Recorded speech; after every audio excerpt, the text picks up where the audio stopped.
Su Jingming's beautiful campus belle cousin never imagined for even a second that the useless little cousin everyone looked down on would suddenly rise up and take first place in the entire national exam. And it did not stop there. The recruiters from the top 3 universities were practically tearing into each other to win him over, while his own school even handed him a massive $1 million scholarship.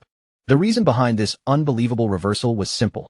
Right before the exams began, Su Jingming had suddenly awakened an S-rank ability known as Purple Heaven Divine Thunder. But the most shocking part of all was still yet to come. Because this terrifying power had the potential to keep evolving, eventually reaching the ultimate SSS rank form, Chaos Divine Thunder. Inside a tense classroom at Jiangxing No. 2 High School, the atmosphere felt heavy, and the words on the chalkboard made every student's heart tighten. Only one day remained before the unified exam. At the front of the classroom, their homeroom teacher, Chun Fan, stood with a serious expression and began giving the class their final instructions. He first reminded the students who had chosen the liberal arts exam to make sure their IR stationery was fully prepared before the big day arrived. Then his tone grew much heavier as he turned to the students taking the martial arts exam, warning them to prepare their IR combat equipment and weapons. Teacher Chin Fan made it clear that the martial arts college entrance exam could be deadly, and he strongly urged anyone whose awakened ability was below D level not to gamble with their life. Sitting among the students, Su Jingming curled his lips into a faint smirk, immediately feeling as though the teacher's warning had been aimed directly at him. Inwardly, he thought about how he had transmigrated into this world called Blue Star, a place that looked technologically similar to his old world, yet was also overrun by ferocious, bloodthirsty beasts. To survive against those terrifying creatures, a portion of humanity had gradually awakened supernatural abilities of their own. In this world, once people reached the age of 16, they had the chance to awaken all kinds of abilities, with their talent levels ranked from the lowest F all the way up to S. But in reality, most ordinary people could only awaken weak skills somewhere between F rank and D rank. As Su Jingming glanced down at his own hand, a tiny flicker of lightning sparked weakly across his fingers. His ability was only E-grade weak electricity, and with some bitterness, he admitted that its strength was basically no better than an ordinary stun baton. While Su Jingming was still lost in thought, a blonde-haired classmate named Huang Tian suddenly came over and tapped his desk with a mocking air. Huang Tian sneered and asked if Su Jingming was really still planning to take the martial arts exam, openly calling him E-grade trash who would only embarrass the school. Then he casually suggested that Su Jingming should switch to liberal arts instead, even offering him a future as a low-level clerk in his company. Before Su Jingming could say a word, Lin Qingli suddenly stood up from her seat and coldly told Huang Tian to stop meddling in other people's business. Huang Tian's face darkened with irritation, but he only scoffed at her and said that once the exam began, he would prove exactly who was truly the best. As he turned and walked away, Huang Tian looked back over his shoulder with a cruel glint in his eyes, throwing out one last vicious remark as he predicted that Su Jingming would die on the exam grounds. After Huang Tian left, Lin Qingli turned back towards Su Jingming with visible worry in her eyes. She softly advised him not to take Huang Tian's words to heart, then gently suggested that switching to liberal arts might not actually be such a bad choice. Su Jingming only listened in silence, his face calm and impossible to read. Still wrapped in his thoughts, Su Jingming lowered his gaze to the Great Xia Unified Exam registration form in front of him. The form clearly recorded his E-level elemental ability, and in the Great Xia Kingdom, every student had to choose between liberal arts and martial arts. For those with low-level abilities, liberal arts offered a safer path toward an ordinary life. The martial arts route, however, was on an entirely different level of danger. Students had to enter a designated combat area and fight fierce beasts with their lives on the line just to pass. Only those who survived that brutal trial would have a chance to enter an ability user university, where years of proper training could help even someone without a high ranking grow into a truly powerful ability user. Su Jingming understood exactly why Teacher Chen Fan and Lin Qingli were worried about him. They were afraid he would lose his life in the exam. But he also knew one painful truth. No matter how much he tried to avoid it, the threat of the beasts would always exist. That thought dragged him back into a cruel memory from his past, when he was still only a child, kneeling helplessly on the ground as he cried beside the lifeless bodies of his parents after a beast tied. The memory burned through him and made his resolve even stronger. He never wanted to feel that powerless again. With determination hardening in his eyes, Su Jingming lifted his registration form and declared firmly that he would still choose the martial arts exam. By the time the sun began to set, Su Jingming was already inside a training hall, gripping a long spear and practicing again and again with relentless focus. He poured his electrical ability into the weapon, and faint blue arcs of lightning began crackling along the spear's shaft from end to end. With a sharp shout, He drove his body forward and unleashed a powerful sweeping strike. But that intense round of training quickly drained what little strength he had left. Su Jingming let out a huge, exhausted yawn, muttered a complaint about how tired he was, and then collapsed flat onto the floor as his spear clattered down beside him. Lying there on the cold ground, Su Jingming stared upward and thought about all the time he had spent training. He had practiced spear techniques for 2.5 years, yet even after all that effort, his proficiency was still only at the beginner level. He had even spent 300,000 to buy a spear technique called Lightning Gale Break, which at least made him slightly stronger than other ordinary E-class awakened ones. But as he rested there, a grim and unavoidable thought quietly surfaced in his mind.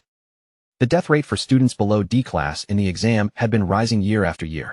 Knowing that only made his will even firmer, because if he wanted to enter an awakened university, he had to be ready to fight with everything he had.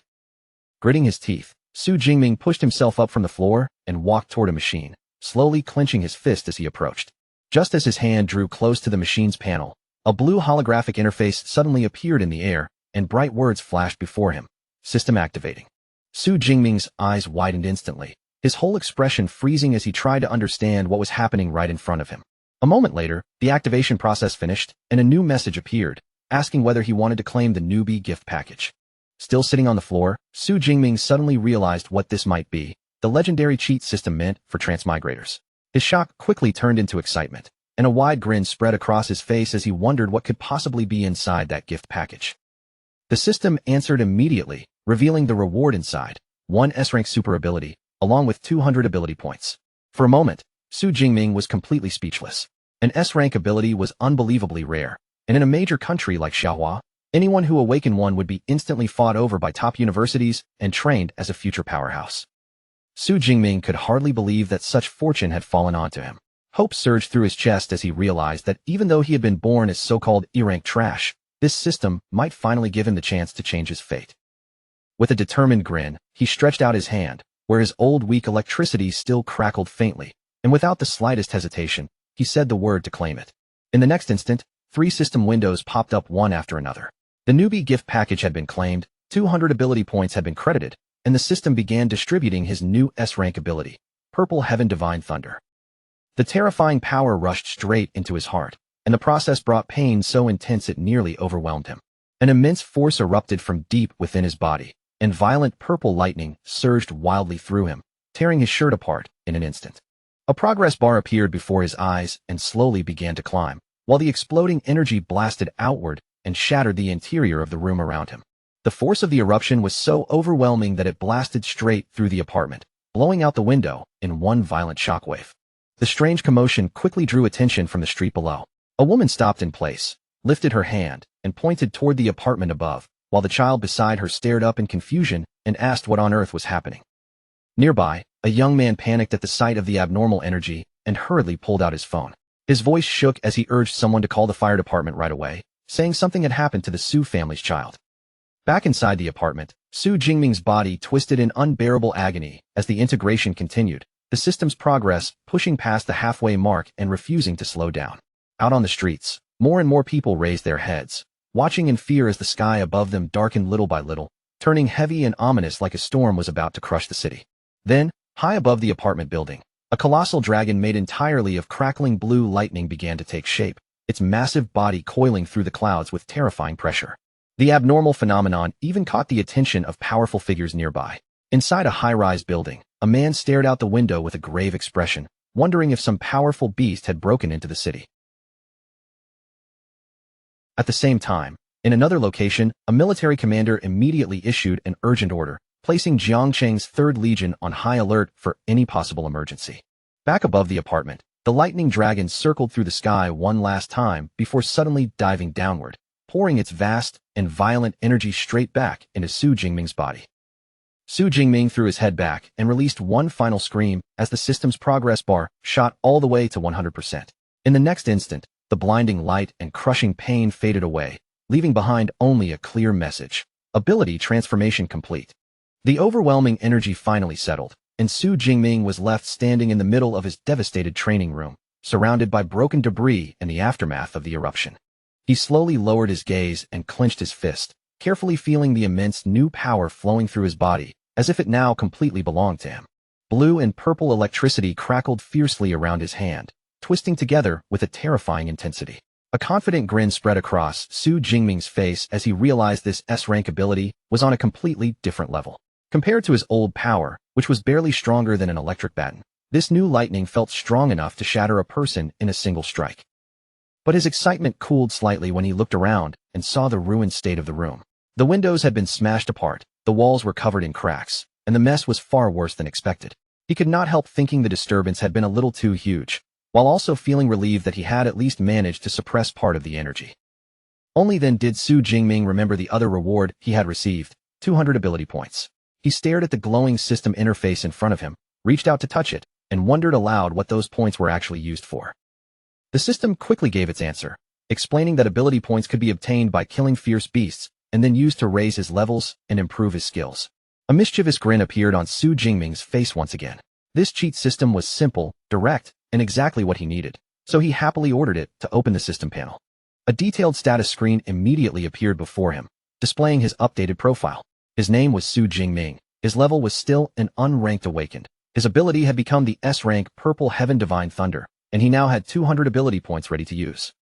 With the unified exam only one day away, Su Jingming's eyes glowed with sharp focus. He knew he had to spend these 200 points carefully if he wanted to push his combat power as high as possible, and as lightning gathered around his hand, he told the system to allocate the points for him. Su Jingming quickly made his choice with clear logic in mind. Since every ability ultimately relied on the strength of the human body and spirit, he decided to improve those two core attributes first. The moment the system began processing his decision, the points were consumed rapidly, and his physique and spirit stats started climbing at visible speed. A surge of dark purple energy suddenly erupted from his body and began swirling around him, wrapping him in a powerful current that made the air tremble. Su Jingming looked slightly dazed as he felt the changes taking place inside him. His vital energy seemed to become fuller and stronger, while even his thoughts grew sharper and clearer than before. He clenched his fist again, feeling the upgraded strength gathering beneath his skin and spreading through every part of his body. Then he threw a test punch forward, and a vortex of blue and purple lightning burst out from his fist, exploding with a level of force that was far beyond anything he could have done before. Su Jingming stared down at his hand as crackling energy continued to coil around his fingers.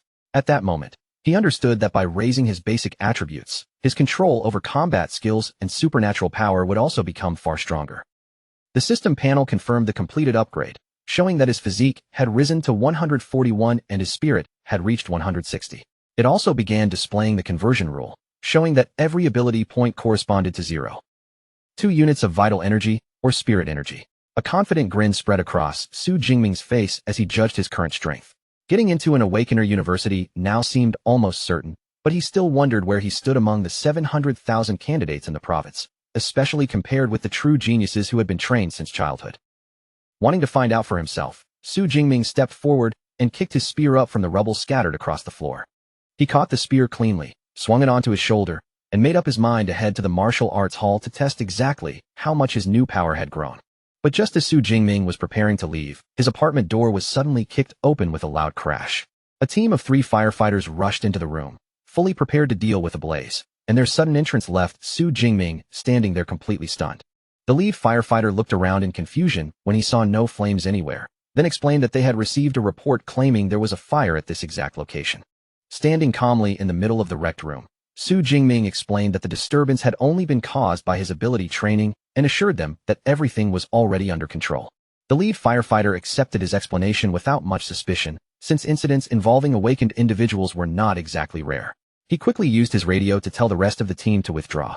As he turned to leave, the firefighter glanced back at Su Jingming with a trace of admiration in his eyes, thinking that the younger generation really was formidable if simple training could create such a massive commotion. Not long after that, the fire truck finally pulled away from the building and drove off down the street. A little later, Su Jingming changed into his school uniform, carried his spear, and walked down the street. A neighbor he called Uncle Yang noticed him and quickly asked if he was all right after the fire. Su Jingming calmly reassured him that everything had been handled, and when Uncle Yang saw the spear on him, he praised the boy for being so diligent, still training hard even with the exam coming the very next day. In this world, martial arts halls held an extremely important place for awakened people. Anyone who wanted to improve had to train both physique and spirit, and these halls provided proper training grounds, which mattered even more because not every family could afford to build a private training room at home. Among all the martial arts hall chains, The two most famous were Thunder and Brutal Bear. After making his way across the city, Su Jingming arrived at the entrance of the Thunder Martial Arts Hall. Brutal Bear Martial Arts Hall was known for being expensive and was mostly used by students from wealthy families. Thunder Martial Arts Hall was different because it was free for all high school students, so it was always crowded and extremely popular. Inside the busy hall, students moved everywhere, and Su Jingming soon spotted a familiar figure standing among a small group. The girl had long black hair and striking red eyes, and she was none other than Tang Chi, Su Jingming's cousin.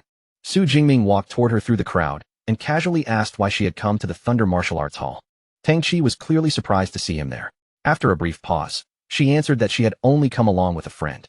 Su Jingming politely nodded and excused himself, telling Tang Chi and her friends to keep enjoying their visit while he headed off toward the training room. As Su Jingming walked away, Tang Chi watched his back with a thoughtful look, feeling that something about him seemed a little different. Beside her, her cheerful friend Xiaoya was instantly captivated by his appearance, excitedly calling him handsome and asking Tang Chi who he was. Tang Chi explained that he was her cousin, Su Jingming, and like them, he was also a third-year student preparing to take the martial arts exam the next day. Xiaoya immediately swooned, saying someone like him would make an amazing boyfriend. A male friend nearby teased her for falling in love at first sight, and Xiaoya admitted it enthusiastically without even trying to deny it. Hearing that, Tang Chi decided to pull her friend back to reality. She calmly revealed that Su Jingming's awakened ability was only ear rank, and the news instantly shattered Xiaoya's fantasy, making her cry out in disappointment over what a pity it was. The male friend smirked and remarked that it was still commendable for someone with an E-rank ability to dare take the martial arts exam. Tang Chi, however, did not look impressed at all. Her expression turned worried as she said that courage alone meant nothing when the danger was that high. Tang Chi quickly shifted the mood before the conversation could sink any further, reminding everyone that they had not come here to gossip, but to properly visit the martial arts hall. Xiaoya immediately nodded along, saying that she had spent her entire high school life training at the expensive Brutal Bear Hall, so coming here to relax a little before tomorrow's big exam was actually a pretty good idea. Meanwhile, Su Jingming had already found an empty training room.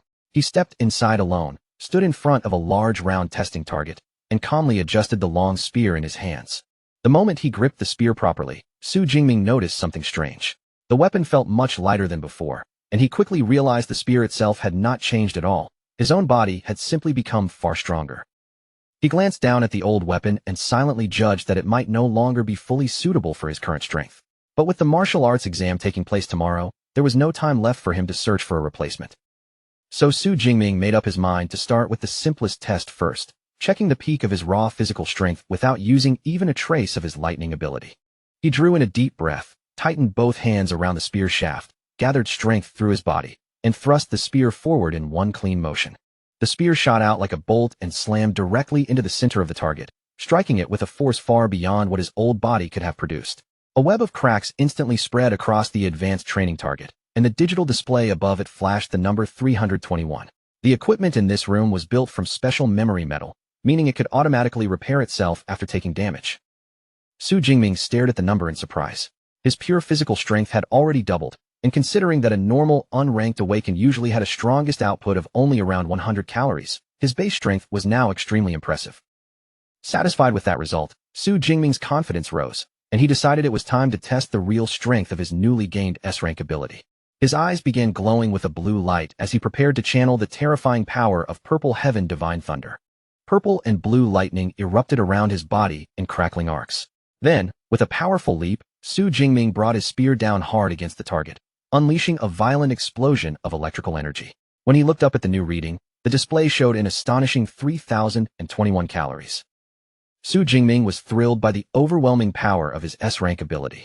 Since the standard attack output for a first-tier awakened was only around 1,000 calories, the fact that he was still unranked yet could already strike with power comparable to a mid-tier first-tier awakened proved just how terrifying his potential had become. But even after seeing that number, Su Jingming knew this still was not the end. Lightning continued crackling around him as he declared that this was not his true limit. This time, he decided to use his real killer move, combining his enhanced physical strength, his new ability, and his combat skill into a single devastating strike. He poured every bit of gathered energy into the spear, and in an instant, the entire weapon became wrapped in dense, roaring purple lightning. Su Jingming planted his feet, twisted his body, and swung the spear in a wide, forceful arc. As the spearhead closed in on the target, the wild lightning rapidly compressed together, condensing into one bright sphere of terrifying power. With a fierce shout of "break," Su Jingming released the full force of the attack. The spear struck the target head-on, and a massive burst of purple energy exploded outward, swallowing the entire target in blinding light. The impact was so powerful that a shockwave rippled through the entire martial arts hall. Out in the main stadium, students staggered in alarm, and one of them cried out in panic, wondering if an earthquake had just hit. On the training room floor, Tang Qi, Xiaoya, and the friends beside them were all thrown off balance by the sudden tremor. The male friend immediately sensed the intensity of the energy fluctuations and said in shock that the power was already on the level of a true awakened. The group could not help wondering whether a new awakened-level high school student had just appeared, especially since all the known students at that level were supposed to be training at the other hall. Curiosity quickly overtook Tang Qi, and she suggested that they go take a look for themselves.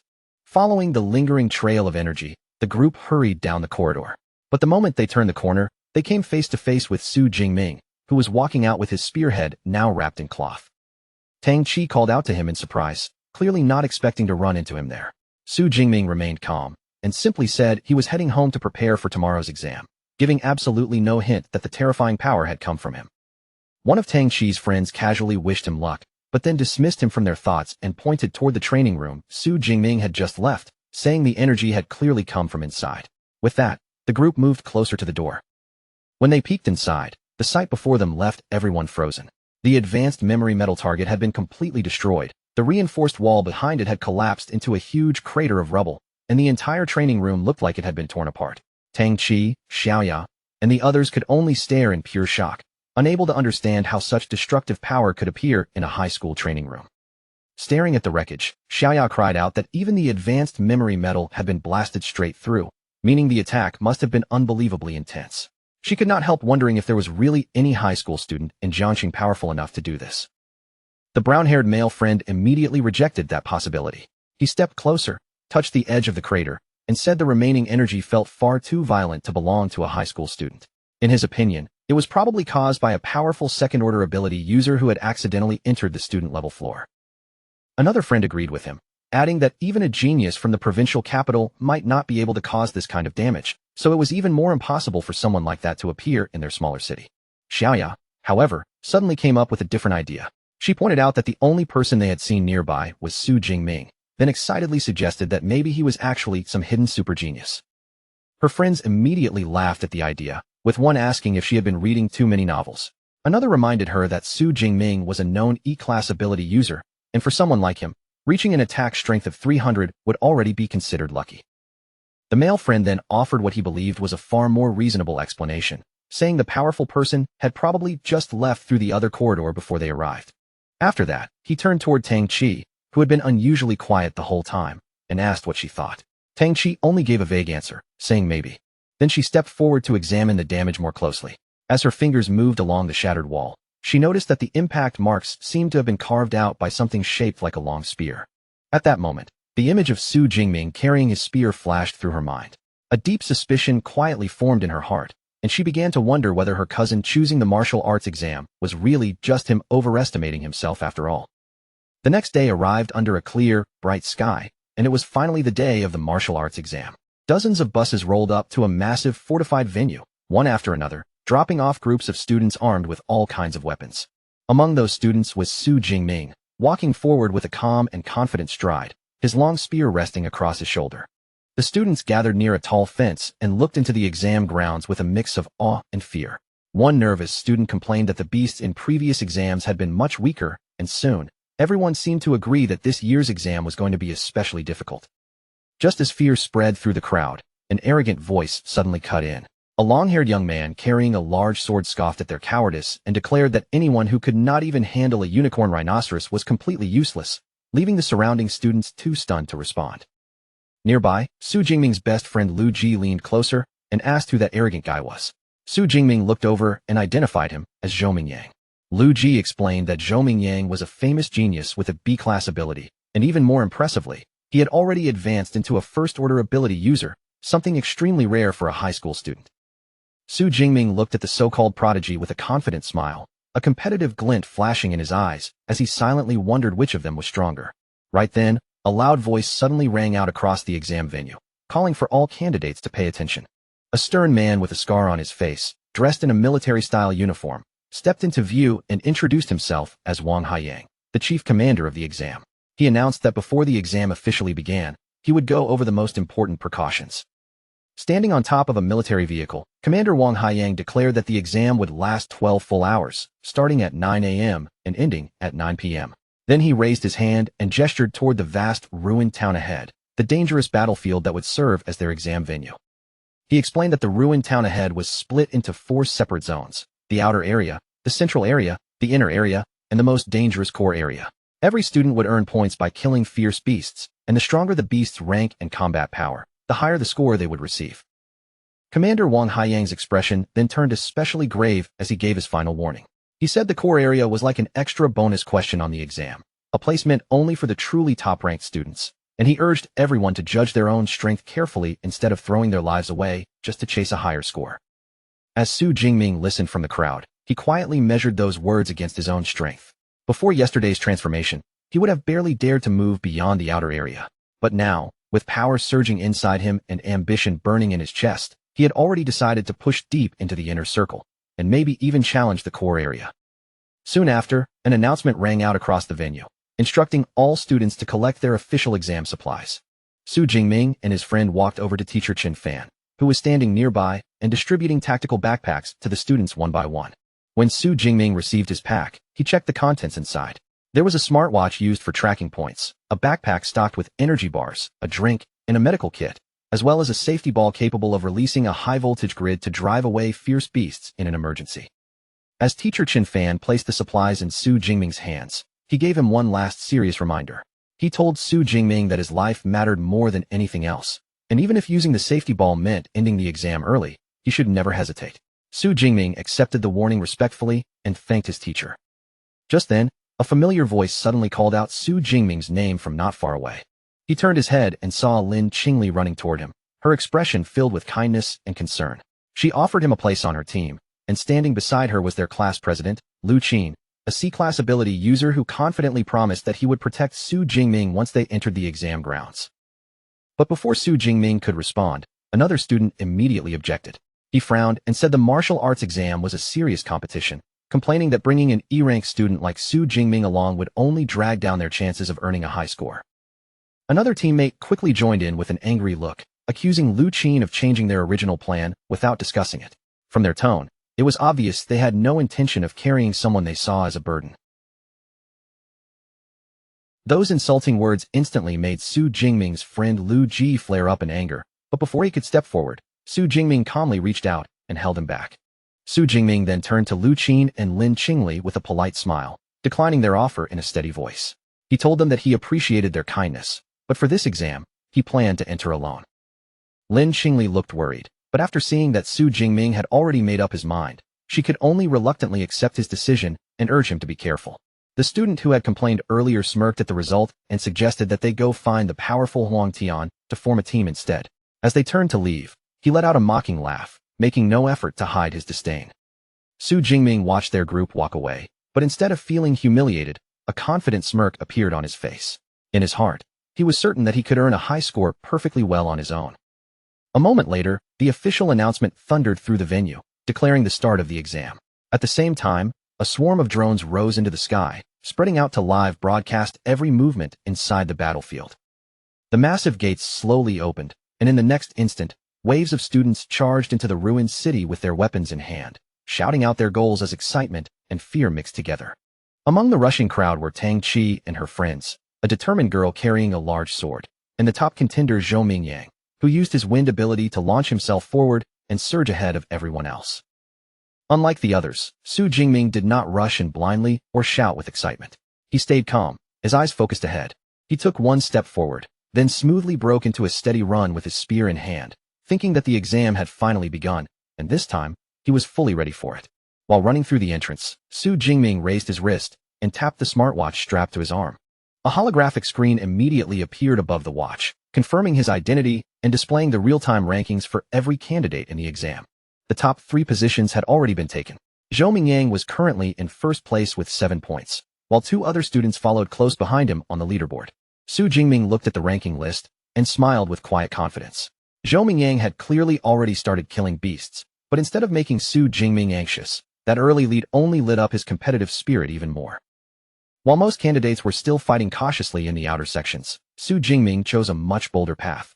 He decided not to waste time on low-value targets and headed straight toward the high-risk, high-reward core area. As he moved deeper into the ruined city, Su Jingming suddenly slowed to a stop. Ahead of him lay a gruesome sight. The lifeless body of another student collapsed in a pool of blood. Beside the body sat an unused green safety ball, proof that the attack had come so fast the student had not even activated his final protection. Su Jingming's expression darkened as he looked at the scene. He immediately understood that the fallen student had not even been given a chance to use his last line of defense. At that moment, the brutal reality of the martial arts exam truly pressed down on him, and he finally felt the full weight behind Teacher Chun Fan's and Commander Wang Haiyang's warnings. He could not help thinking that if he had not received his S-class ability just yesterday, he might have easily ended up lying there in the exact same state. Steeling his resolve, Su Jingming accepted just how cruel this exam really was. He knelt beside the fallen student and used the boy's smartwatch to call for the body to be retrieved, silently reflecting that every opportunity in this world always came with danger. But just then, a faint noise suddenly came from nearby, cutting through the heavy silence around him. From the shadows of a ruined building, a large clawed paw slowly and silently stretched into view. A moment later, a ferocious shadow cat emerged from the darkness, its purple eyes glowing coldly as it fixed its gaze on Su Jingming. Su Jingming instantly realized the horrifying truth. The fierce beast had deliberately left the dead student there as bait. It was a trap, and in the next instant, the shadow cat lunged straight toward him. Even as the shadow cat pounced with terrifying speed, Su Jingming remained completely calm. The beast growled fiercely, its dark claws stretching outward as it tried to tear into him in one swift attack. But Su Jingming moved even faster. With one smooth, almost effortless sidestep, he slipped away from the attack and let the beast fly right past him. The shadow cat landed lightly on the ground, its glowing purple eyes still locked onto its prey. Its reputation as a newbie killer was well-deserved, with an agile body, razor-sharp claws, and a bite force of more than 1,000 kilograms. It opened its mouth and let out a vicious roar, trying to crush Su Jingming's courage before striking again. Facing the beast head-on, Su Jingming thought about what truly made fierce beasts so dangerous. These creatures carried a terrifying aura that could freeze their prey with fear before the battle even began. He had heard that most awakened people, when facing a fierce beast for the very first time, would be overwhelmed by that pressure and become so helpless they could not use even 30% of their strength. Wealthy families often hired bodyguards to take their children into the wilderness from a young age, helping them get used to this aura early, but Su Jingming had never had that kind of privilege. Knowing this was his first real battle against a fierce beast, Su Jingming tightened his grip on the spear and prepared himself as the shadow cat launched at him again. The beast crossed the distance in an instant, its mouth wide open as it rushed in for the kill, but Su Jingming stood firmly in place, completely unaffected by its pressure. Purple lightning began crackling along the length of his spear, wrapping the weapon in violent arcs as he channeled his power into it. Then, in one swift and precise motion, Su Jingming thrust the spear forward, and the lightning-infused tip pierced directly through the shadow cat's head, killing it instantly. He lowered his gaze to the dead creature with a thoughtful look. Only then did he realize that the beast's intimidating aura had not affected him at all. A moment later, a blue holographic window appeared from his smartwatch, confirming the kill. One unranked fierce beast, Shadow Cat, eliminated. Ability points gained, +3. Fierce beasts were ranked from 1 to 9, and anything below rank 1 was considered unranked, corresponding to unranked human awakened people. Su Jingming glanced down at the venue map on his watch and quietly considered the reward. Killing beasts could indeed grant him ability points, but the small increase left him unimpressed, and he felt that unranked beasts gave far too few points. After realizing that the terrifying aura of fierce beasts could not shake him at all, Su Jingming quickly understood that staying in the outer area would only waste time. His target shifted immediately toward the more dangerous central zone, and with his spear in hand, he began moving deeper into the exam grounds, carving a bloody path through the unranked beasts blocking his way. Shadow cats, iron-furred pigs, and wolf-like creatures rushed at him one after another, but none of them could slow him down. Su Jingming cut them down with ease, steadily collecting 3 to 5 ability points from each kill. But as the number of kills climbed, Su Jingming soon noticed a problem with his method. Although the ability points were coming in, he was gaining almost no real combat experience, because his new S-rank ability was simply too overwhelming, instantly killing unranked beasts before he could properly sharpen his fighting skills. He also knew that such a powerful ability came with a heavy cost. The higher the rank of an ability, the more energy it consumed, and unlike his old E-rank electricity that could be used for hours, he could not keep his S-rank power running at full strength for even 1 hour. Since the exam lasted 12 full hours, wasting energy before reaching the core area would be a foolish move. So Su Jingming quickly adjusted his plan. From this point on, he would rely only on his spear technique to kill fierce beasts, using each fight to build experience while conserving as much power as possible. Right as he made that decision, a much larger and more dangerous figure appeared in front of him, a towering bipedal unicorn rhinoceros. The massive beast let out a thunderous roar and charged forward with brutal force, knocking a wrecked car aside, as if it were nothing more than a loose piece of scrap metal. But Su Jingming did not retreat. He planted his feet firmly on the ground, raised his spear, and faced the charging beast head-on. The rhino's horn slammed into him with terrifying impact, and the force sent Su Jingming flying backward through the air. Yet instead of losing control, Su Jingming used that momentum perfectly. His body twisted in midair with astonishing agility, flipping him into position directly above the beast. Before the unicorn rhinoceros could react, Su Jingming dropped from above, landed firmly on its back, and drove his spear straight down into its skull with one clean, precise strike. The huge beast staggered for a moment before its strength gave out, and its massive body crashed heavily to the ground in defeat. Su Jingming breathed slightly as he looked down at the fallen rhinoceros, surprised by how much faster his killing speed had become. Even a powerful beast like this had not pushed him very far, and a sudden thought flashed through his mind.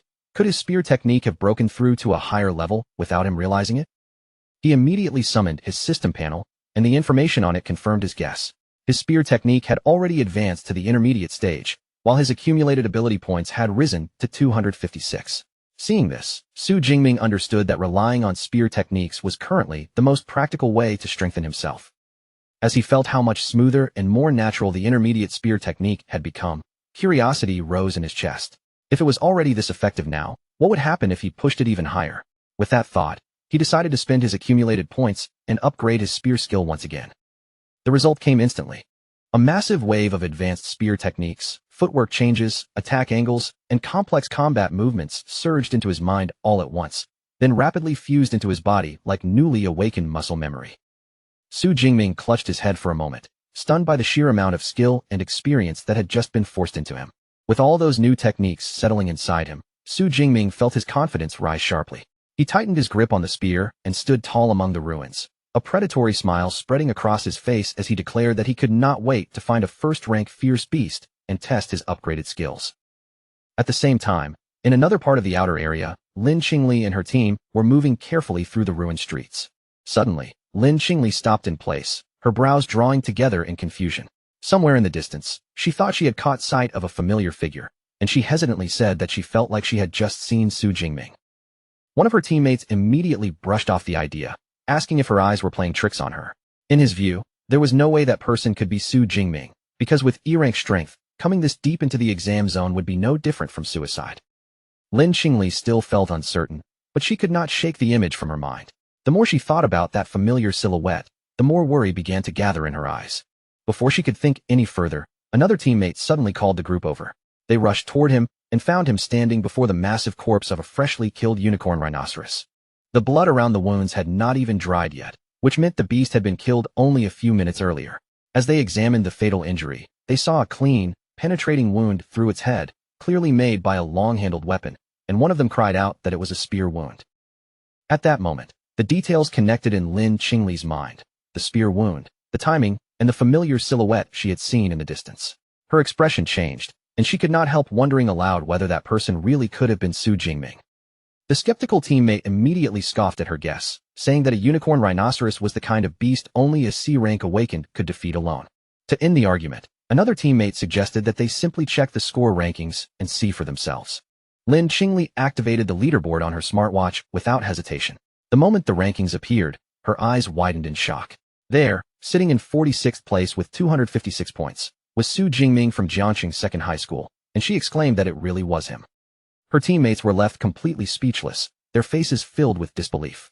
They refused to accept that the E-rank student they had looked down on could suddenly be ranked in the top 50, and some even wondered if it was just another person with the same name. For a moment, none of them could make sense of what they were seeing. Meanwhile, far away from the battlefield, officials and VIP spectators were watching the exam through large screens. One spectator remarked that First High School's strength was as predictable as ever, with its students dominating the top 10 rankings. They especially pointed out Zhou Mingyang, who held first place with 412 points and already seemed set to become Jiangxing's top student. Another official wondered whether he could even break into the provincial top 100, something no one from their city had managed in years. Among the officials sat Jiang Wenshan, the director of the Jiangxing Education Bureau. With a satisfied smile on his face, he agreed that Zhou Mingyang was indeed their city's ace and confidently said he had a real chance of entering the provincial top 100. After saying that, Jiang Wenshan turned toward the principals of First High School and Third High School and praised their schools for producing such excellent students. The two principals immediately responded with humble smiles and polite thanks. Then, while the praise for the top schools still hung in the air, Director Jiang Wenshan shifted his gaze toward Zhao Yao, the principal of Second High School. In a condescending tone, he told Principal Zhao that Second High School still needed to work much harder, pointing out that their best-ranked student was only in 18th place. Principal Zhao broke into a nervous sweat, hurriedly bowing his head and stammering in agreement. Inside, however, Principal Zhao Yao was fuming. He knew that among the top 50 students, only 8 came from his school, and he mentally ran through the names of his stronger students, including Su Jingming, silently urging them to pull themselves together. But a moment later, he suddenly froze. The name Su Jingming did not sound familiar to him at all, and he could not help wondering aloud who this student was and why he had never noticed that name before. Principal Zhao immediately turned toward the teacher beside him, who happened to be Chen Fan, and asked about Su Jingming's identity. The instant teacher Chen Fan heard that his supposedly weakest student had somehow entered the top 50, his jaw nearly dropped, and his face filled with pure shock. It took him a moment to force himself to calm down, and he wiped the sweat from his forehead as his thoughts raced. He remembered clearly that Su Jingming was only an E-rank awakened, and although he briefly wondered if the boy had been hiding his true strength, he immediately felt that such a possibility was almost impossible. Chen Fan looked up at the large monitors in frustration. Since only the top 10 students had dedicated camera feeds, there was no way for him to see exactly how Su Jingming had managed to gather so many points. Meanwhile, back inside the exam venue, Su Jingming had already pushed through the outer area and arrived in the central zone, where the level of danger was far higher. He walked calmly through the broken streets, stepping forward without hesitation as an empty bottle cracked and shattered beneath his foot. Taking a brief moment to eat an energy bar, Su Jingming noticed that the number of fierce beasts around him had clearly decreased. He understood why. Ranked beasts had already developed a certain level of intelligence and a strong sense of territory, which made them much harder opponents than the unranked beasts outside. Suddenly, his sharpened senses caught something moving nearby. His eyes narrowed, and he calmly announced that his target had finally arrived. In the next instant, a powerful striped beast burst out from behind a pile of wrecked cars, sending scattered metal debris flying as it appeared. This creature was a first-rank fierce beast known as an arm blade tiger, named for the sharp, blade-like bones growing from its forelimbs. Su Jingming stood firmly in place, completely unfazed by the monster before him. Instead, he calmly remarked that his luck was pretty good, since he had run into a first-rank beast so soon. With a confident and eager look in his eyes, Su Jingming raised his spear and readied his stance, declaring that this powerful opponent was the perfect target for testing his newly upgraded spear technique. The arm blade tiger answered with a ferocious roar, then launched itself forward, its powerful claws tearing through the air as it lunged straight at Su Jingming. Su Jingming stood his ground without the slightest panic, his expression steady as he held his spear across his body in a guarded stance, ready for the next move. The tiger lunged first, but Su Jingming moved with a smooth, graceful spin, turning his spear sideways and using the sturdy shaft to redirect the beast's pounce with practiced precision. The impact forced the tiger back a small step, its huge body recoiling from the counterforce. Yet Su Jingming barely reacted, looking as calm and unimpressed as if the attack had meant nothing. A faint, confident smirk tugged at Su Jingming's lips as he mocked the beast's strength, asking whether this was really all a first-tier beast could do, and thinking that only a true Tiger King might make him take things seriously. That taunt instantly pushed the beast into a rage. Su Jingming coldly declared that he would send it on its way, then suddenly shifted from defense to attack, launching himself forward with terrifying speed as his spear flashed like a blur and pierced deep into the tiger's shoulder, tearing open a bloody wound. The tiger roared wildly, its cry filled with pain and fury, but Su Jingming did not give it even a single breath to recover, keeping his stance controlled, his eyes focused, and his spear ready. Instead of weakening the first-rank beast, that strike only seemed to pour more fire into its anger, making its ferocious aura swell even harder. A dangerous teal glow slowly lit up inside the tiger's eyes, giving its already savage face an even more threatening and unnatural look. Then the beast rose onto its hind legs, its massive frame looming over Su Jingming like a wall of muscle and blades, before it opened its jaws and unleashed a deafening roar, preparing to release its full strength. The arm-blade tiger brought its enormous bladed paws crashing down, swinging them in a brutal swipe that looked powerful enough to tear through anything in front of it. Su Jingming reacted in an instant, slipping away from the deadly strike with incredible reflexes, then using the force of his movement to swing around a nearby lamppost, narrowly avoiding the claws while turning the dodge into the perfect setup for a counterattack. After that acrobatic movement, Su Jingming landed lightly and steadily, his feet touching down with effortless balance as he calmly recognized just how stubborn this first-tier beast really was. He could tell that even after being wounded, the arm-blade tiger still refused to fall and was preparing to struggle to the very end. Seeing there was no point dragging the fight out, Su Jingming decided to finish it and declared that any further resistance would be useless. He began channeling power into his spear technique, Lightning Gale Break, and in the next moment, blue energy wrapped around the weapon, swirling faster and faster like a violent vortex. With a fierce shout full of power, Su Jingming released the technique completely, driving all that gathered force into his attack. His figure vanished into motion, moving so quickly that his body became a blur, while his spear carved through the air in a devastating spin and sent multiple arcs of brilliant slashing light toward the beast. The attack struck cleanly, and the tiger let out one final, agonized cry as the overwhelming force of the technique ripped through its body. The huge beast finally crashed to the ground, completely defeated. Almost at the same time, Su Jingming's smartwatch lit up with a notification, confirming that he had killed a first-tier armored tiger and gained 14 ability points. Su Jingming looked at the reward with clear satisfaction, realizing that the points from a first-tier beast were nearly double what he could get from an unranked one, and that realization opened up a whole new way of thinking for him. To most people, this exam hall was a dangerous place filled with life-threatening risks, but to Su Jingming, it suddenly looked like the perfect treasure ground for leveling himself up. With fresh determination burning in his eyes, he made up his mind to hunt down the strongest beasts he could find and harvest as many ability points as possible. Meanwhile, back in the audience stands, the air had become tense and heavy as the officials and teachers fixed their eyes on the live rankings. On the leaderboard, Su Jingming's name had climbed rapidly, and he was now tied for 32nd place with a total of 328 points. One official turned toward Teacher Chen Fan and asked whether this unexpectedly impressive student came from his class. In an instant, Chun Fan became the focus of everyone's attention. The surrounding teachers began praising him one after another, amazed that the only students from their school who had entered the top 50 were all from his class, and they even complimented his teaching methods. Chen Fan, clearly flustered by the sudden attention, quickly waved off the praise and modestly insisted that it was all because of the students' own hard work. Before their conversation could continue, someone suddenly shouted and pointed at the screen. Su Jingming's ranking had shot upward again, jumping all the way to 25th place, and one official could not help exclaiming in disbelief that he had somehow gained 44 points in a single update. Director Jiang Wenshan narrowed his eyes and began calculating the point values in his mind, remembering that a peak unranked beast was worth 6-tier 8 points, while a low-grade first-tier beast usually gave around 14 to 16 points. Principal Zhao Yao followed that line of thought, but as he remembered that the kill count refreshed every 4 seconds, his face slowly turned pale and an almost impossible conclusion began forming in his head. Director Jiang Wenshan completed the shocking calculation aloud. In just 4 short seconds, Su Jingming must have killed either 5 peak unranked beasts or 3 low-grade first-tier beasts. A pleased smile then spread across his face as he remarked that it had been years since he had seen a performance like this. He turned to Principal Zhao Yao and said that this student seemed like an excellent prospect, then asked why he had never heard of him before. Zhao Yao, still visibly shaken, admitted that he had only just learned about Su Jingming himself and said they would need to ask the boys' homeroom teacher for details. Without wasting another second, Zhao Yao summoned the nervous Chen Fan over and ordered him to explain Su Jingming's situation to the leaders, especially the truth about the student's talent. Standing in front of the city's top education officials, Chen Fan broke out in sweat and stammered out the unbelievable answer. Su Jingming had awakened an E-grade ability, and that ability was weak electricity. The principal stared at him in disbelief and asked whether Chen Fan was absolutely sure he had not remembered it wrong.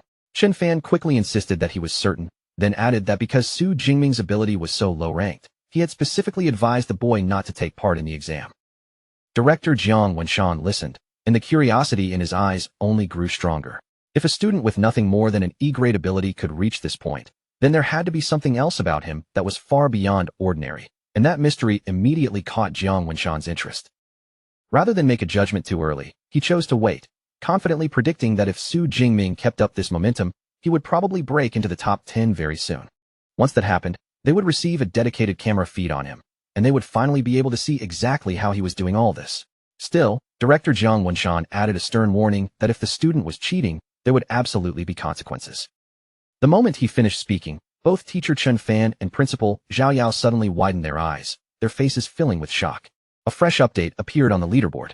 Su Jingming had done the impossible and forced his way into the top 10, landing in 9th place, while just below him, sitting at number 12, was his cousin Tang Qi. Somewhere else inside the exam hall, Tang Qi, now bearing cat-like ears and a tail, sat casually atop the body of a defeated beast. She gazed into the distance with a knowing smile, now certain that her cousin had been the one behind the destruction at the martial arts hall. The student in first place, Zhou Mingyang, also noticed the unfamiliar name that had appeared on the leaderboard. With 6 hours still remaining in the exam, he was slightly surprised that a new face had managed to squeeze into the top 10, and he quietly wondered who Su Jingming even was, since he had never heard that name before. Because Su Jingming had entered the top 10, a dedicated camera drone was immediately dispatched to follow him through the exam hall. The camera feed soon captured him in action, showing Su Jingming using his spear to effortlessly kill yet another first-tier beast. As the beast collapsed, his smartwatch flashed again, awarding him another 14 points for the kill. Looking at the new reward, Su Jingming calmly noted to himself that hunting beasts in the central area was far more efficient than anywhere else. Then his gaze shifted, and he noticed the drone hovering nearby. In that instant, he understood that he must have already entered the top 10.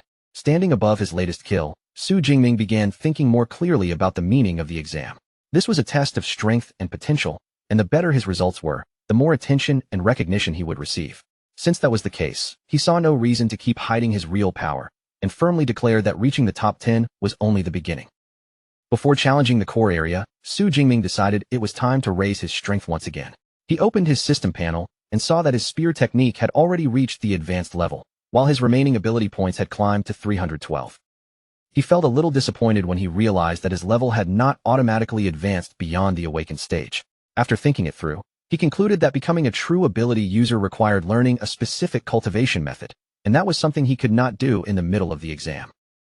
Since raising his rank was not possible right now, Su Jingming decided to keep strengthening the basic attributes that could still be improved immediately. He spent part of his points at once, increasing his physique by 40 and his spirit by 22. As a fresh surge of power flowed through his body, he clenched his fist tightly, feeling ready to finally make his way toward the core area. Before long, Su Jingming arrived at the entrance to the core area, the most dangerous section of the entire exam hall, where the real threats were waiting. The moment he arrives, a savage sight spreads out before him. 9 armored tigers are gathered in a vicious pack, tearing into the corpse of a massive beast that looks almost like a rhinoceros, their jaws buried deep in the fresh kill. Su Jingming keeps himself at a careful distance, his eyes moving calmly over the entire pack. Very quickly, his attention locks onto the tiger positioned in the center, the one with the larger frame and the heavier, more oppressive aura, and he instantly recognizes it as the armored Tiger King. But instead of feeling fear in the face of so many dangerous beasts, Su Jingming's gaze turns sharp with excitement. To him, this wasn't a threat at all. It was a huge pile of points practically waiting to be collected. Just as Su Jingming is about to make his move, his senses suddenly catch something else nearby. His expression shifts slightly as he realizes there is another presence hidden close to the scene. Without even turning fully around, Su Jingming calls out and tells the person hiding there to stop lurking and come out. A moment later, Zhou Mingyang steps from behind a corner, his face carrying a look of genuine surprise and admiration. Zhou Mingyang praises Su Jingming for having such sharp perception, clearly impressed that he was noticed so quickly. He then admits that he never imagined the mysterious student who had suddenly forced his way into the top 10 rankings would turn out to be Su Jingming. Su Jingming immediately recognizes the student standing before him as the current top-ranked candidate. His eyes narrow slightly, and he asks Zhou Mingyang how he managed to figure out his identity. Zhou Mingyang calmly explains that he already knows the faces and backgrounds of nearly every strong candidate capable of reaching the core area. Since Su Jingming was the only unknown person who had suddenly climbed through the rankings, it wasn't hard for him to deduce who he was. Zhou Mingyang then reveals that he has been observing the armored tiger pack for a while, and as he speaks, his hand moves toward his sword. Su Jingming's expression instantly turns guarded, and he asks if Zhou Mingyang is planning to steal the monsters from him. Zhou Mingyang quickly makes it clear that he has no intention of snatching the kill.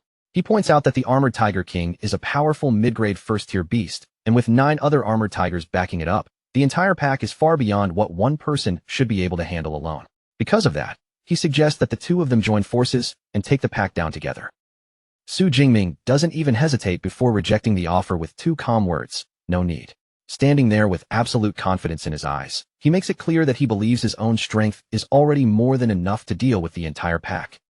Brushing aside Zhou Mingyang's proposal completely, Su Jingming steps out from cover and walks straight into the open street. With his spear in hand, he faces the armored tigers head-on, as if he has no intention of retreating. The instant Su Jingming reveals himself, every tiger in the pack turns toward him. Low warning growls roll through the street, and the Tiger King, still standing over its prey, throws its head back and releases a roar meant to declare its dominance. Su Jingming's eyes narrow as he studies the beasts in front of him, his gaze sweeping over their positions, their movements, and the way the entire pack reacts around their king. As expected from a group led by a beast king, these armored tigers are not mindless monsters. Su Jingming can tell they possess enough intelligence to form a simple battle arrangement, placing the stronger beasts at the front like a living wall. The pack lowers their bodies and bares their fangs, their growls growing deeper and more threatening. In the next breath, they are clearly preparing to rush forward together and tear their enemy apart. One armored tiger suddenly breaks away from the group first. With a furious roar, it charges straight at Su Jingming, claws scraping against the ground as its massive body lunges toward him. From his concealed position, Zhou Mingyang watches the confrontation with disbelief mixed with intense curiosity. He decides to stay back and see for himself whether Su Jingming is recklessly walking toward death, or whether he truly has some hidden ability strong enough to support that terrifying confidence. As the armored tiger closes in, Su Jingming does not move a single step. His body remains perfectly steady, his aura calm and controlled, while his hands settle firmly around the long spear in preparation for the strike. Then, in a sudden blur, Su Jingming starts spinning the spear at an unbelievable speed. The shaft whirls so fast it nearly becomes a circular shadow around him, gathering force as the air itself seems to tremble. With that momentum fully built, Su Jingming unleashes a massive spinning sweep. A broad arc of power tears outward from his spear, ripping through the air and racing straight toward the attacking beasts. The strike lands with crushing force, slamming into the charging tigers with an impact so overwhelming that the entire street seems to shake from the blow. In one brutal sweeping motion, Su Jingming's spinning spear slices through several armored tigers at once. Blood bursts across the street in a violent spray, marking the path of the weapon's terrifying power. Almost immediately, system notifications flash into view one after another, confirming the kills and adding new ability points to Su Jingming's total. The tigers that had rushed forward moments ago now collapse lifelessly onto the blood-soaked pavement. With just one powerful strike, Su Jingming has completely wiped out the pack's first wave. Seeing its pack members slaughtered in front of it, the armored Tiger King erupts with rage. Its killing intent surges as it glares at Su Jingming with furious, beastly hatred. Su Jingming, however, looks over the bloody aftermath with a faint trace of dissatisfaction instead of pride. He mutters that it is a shame his physical strength is still not quite enough, because he had failed to kill every tiger in a single blow. The surviving armored tigers, now driven by the fury of their enraged king, begin spreading out around Su Jingming. One by one, they surround him, ready to avenge the pack members that had just fallen. The Tiger King suddenly releases a thunderous roar, unleashing a powerful sonic attack meant to shake Su Jingming's senses and throw him off balance. The force of that roar explodes through the surrounding buildings. Windows shatter all at once, and broken glass rains down from above like glittering shards in the chaos. Even Zhou Mingyang, who is watching from what should have been a safe distance, cannot fully escape the blast. He grimaces in pain and clutches his head, clearly affected by the Tiger King's terrifying roar. Su Jingming, meanwhile, stands firm in the middle of the shattering glass without the slightest sign of fear. He understands immediately that the Tiger King is trying to intimidate him, but with a defiant look, he makes it clear that this beast might frighten others, yet it has no chance of scaring him. The remaining tigers lunge at him from every direction at once, their claws and fangs closing in from all sides. Su Jingming meets the attack with smooth, flowing movement, each motion precise and deadly. He blocks one tiger's attack with his spear, then uses the beast's own body as a stepping point. With a sharp burst of movement, he launches himself upward into the air, narrowly avoiding another tiger's snapping jaws below him. The Tiger King spots what appears to be an opening and instantly charges forward. But Su Jingming has already anticipated it, and his body is perfectly positioned for the next move. Still suspended in midair, Su Jingming adjusts his posture and raises his spear for a decisive attack. His eyes lock directly onto the Tiger King beneath him. With a powerful overhead swing, Su Jingming brings the spear crashing down onto the Tiger King's head. The force of the blow cleaves straight through the beast's skull, killing it instantly before it can even finish its charge. Su Jingming lands smoothly on the ground as another system notification appears, confirming that he has killed an upper-rank first-order arm blade tiger. The reward is enormous, granting him a full 20 ability points. From his hiding place, Zhou Mingyang is completely stunned by what he has just seen. Sweat rolls down his face, his eyes widen in disbelief, and he can only mutter that there is no way a single person should have been able to wipe out the entire pack. At that moment, he cannot help wondering what kind of monster Su Jingming really is. Su Jingming, on the other hand, is practically glowing with excitement. Looking at the huge number of ability points gained from the Armored Tiger pack, he can't help wondering just how many points he might be able to collect before the 12-hour exam finally ends. Since every new point means another step toward becoming stronger, Su Jingming makes his decision without delay. He needs to move quickly and search for the next group of fierce beasts to hunt. But before Su Jingming can leave, Zhou Mingyang rushes out from his hiding spot and demands an answer. He wants to know how Su Jingming managed to crush those armored tigers using only a long spear, and he immediately asks whether Su Jingming's ability is some kind of reinforcement type that boosts his physical strength. Su Jingming does not slow down to explain. He simply leaps away from the area, leaving only one casual answer behind him as he says that his ability is lightning type. Zhou Mingyang is left standing there, furious and completely unconvinced. His fist clenches tightly as frustration rises in his chest, feeling as though Su Jingming has just brushed him off without taking him seriously at all. A moment later, Zhou Mingyang suddenly realizes something even more troubling. With so many fresh kills added to Su Jingming's score, there is a real chance that Su Jingming has already caught up to him. Zhou Mingyang hurriedly checks the leaderboard on his smartwatch, and what he sees makes his face change in horror. Su Jingming has not merely caught up, he has completely overtaken him, now sitting in first place with 1,122 points, while Zhou Mingyang has been pushed down to second with 985. The shock hits him so hard that he screams out in frustration. Back in the audience stands, the officials can no longer hold back their excitement. Director Jiang Wenshan rises to his feet and declares that Su Jingming's high-level spearmanship proves beyond doubt that he is a true genius. With a bright smile, Jiang Wenshan claps the overjoyed Principal Zhao Yao on the shoulder and announces that, with Su Jingming representing them, Zhangcheng has a definite chance of entering the provincial top 100. He even promises that after the exam, the second high school will receive a commendation, leaving Zhao Yao so moved that tears nearly spill from his eyes. Principal Zhao Yao is overwhelmed with emotion as he thinks about how incredible of a surprise Su Jingming has become. After waiting for so long, his school finally has a student capable of making them shine. 3 hours later, deep inside the core zone, Zhou Mingyang walks through the empty streets with a confused expression on his face. Looking around at the strangely quiet surroundings, he can't help wondering aloud where all the fierce beasts have disappeared to. Before he could make sense of it, a voice suddenly came from behind him, calmly telling him that if he wanted an answer, he would have to ask the student ranked number 1. He quickly turned around, only to see his cousin Tang Qi standing there with Wu Hao and Meng Di, 2 other top-ranked students. Tang Qi lifted her hand and pointed toward the empty streets around them, explaining that there was a simple reason they could not find any beasts anymore. Su Jingming had already wiped them all out. Tang Qi went on to say that since there were practically no beasts left for them to hunt, they had no choice but to join forces and move together as a team. Zhou Mingyang froze where he stood, his face tightening with disbelief. No matter how hard he tried to accept it, he simply could not imagine one person clearing out the entire core zone by himself. Tang Qi looked at Zhou Mingyang and told him she could tell he had not been a ranked ability user for very long. Then, as if to make the truth impossible to deny, she told him to check her cousin's current score for himself.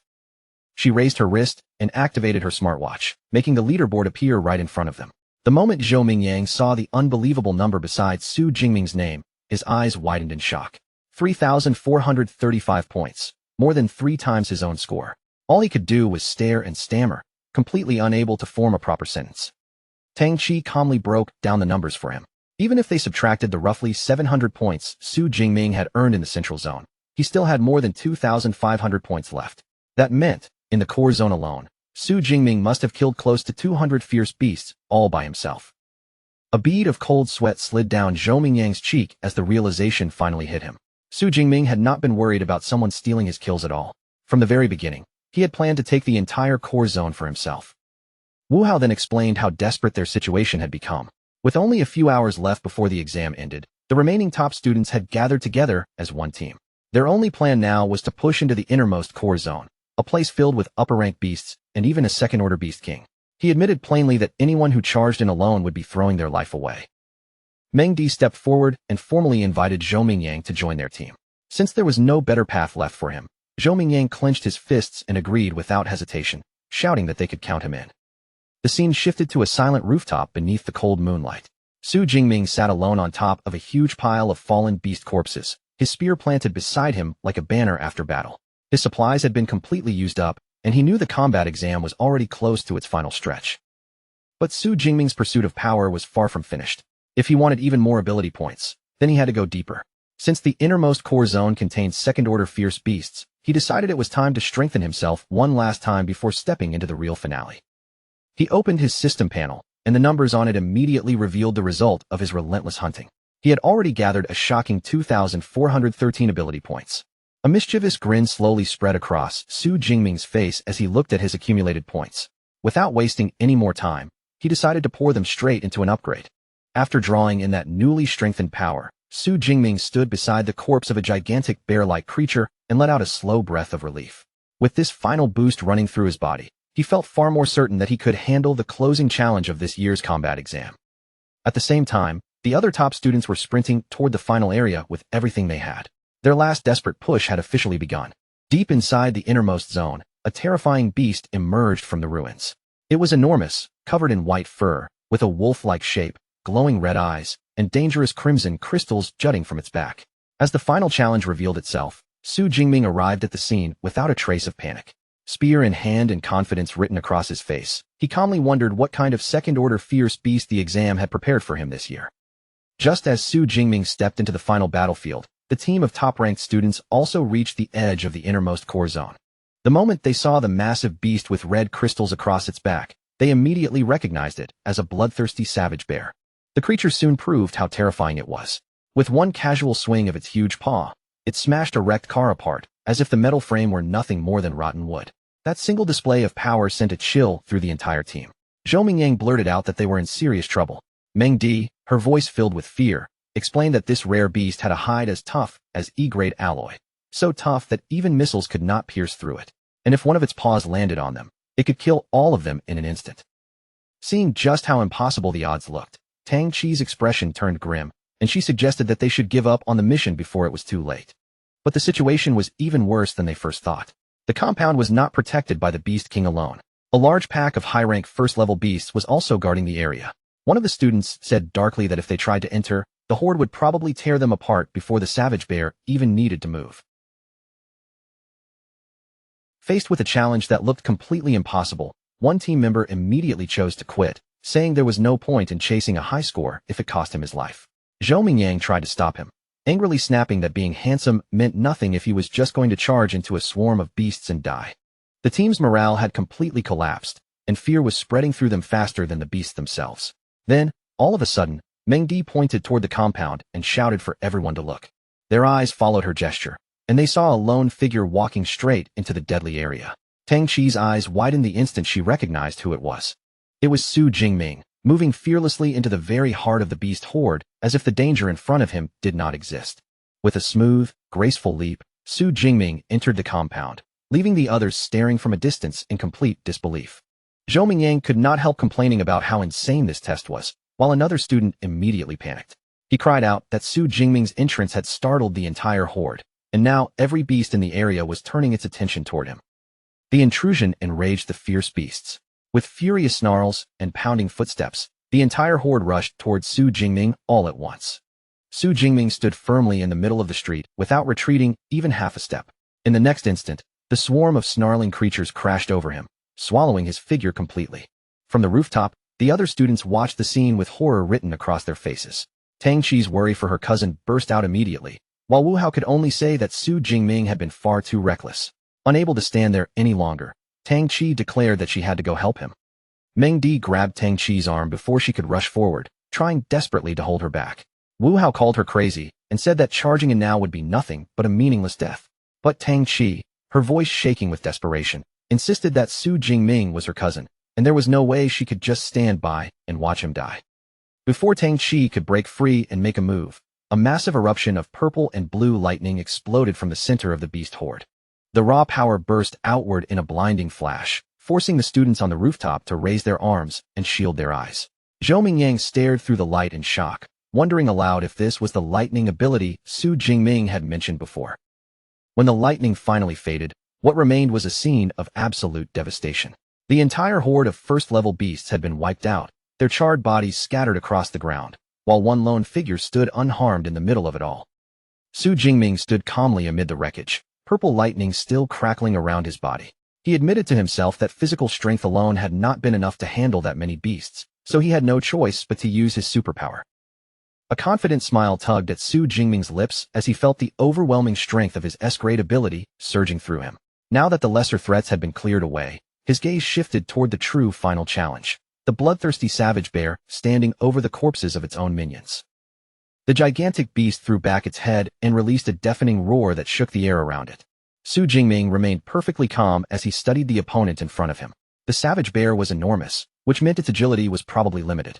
With his powerful thunder ability on his side, he judged that this fight should still be manageable. Then his eyes shifted slightly, and he realized the beast was not completely alone. Several smaller but still dangerous minions were lurking nearby. Those creatures might not be the main threat, but Su Jingming could tell they would only get in his way. Since that was the case, there was only one thing he needed to do first. With fierce determination sharpening his expression and light glowing in his eyes, Su Jingming declared that he would clear the area before facing the real opponent. The next moment, he burst into motion. His S-grade lightning ability strengthened his entire body, turning his movements into a blur as he flashed through the remaining beasts at terrifying speed.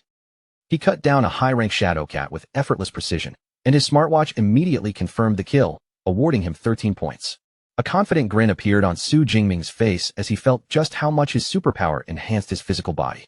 Still, he understood clearly that this dangerous boosted state was not something he could maintain for very long. But it was more than enough to deal with the minions. With a powerful sweep of his spear, Su Jingming cut down the last of the lesser beasts, earning another 15 points for killing a high-rank unicorn rhino. With every smaller threat cleared from the battlefield, the final confrontation was finally about to begin. The bloodthirsty savage bear roared in fury, then slammed its massive paws into the ground with terrifying force.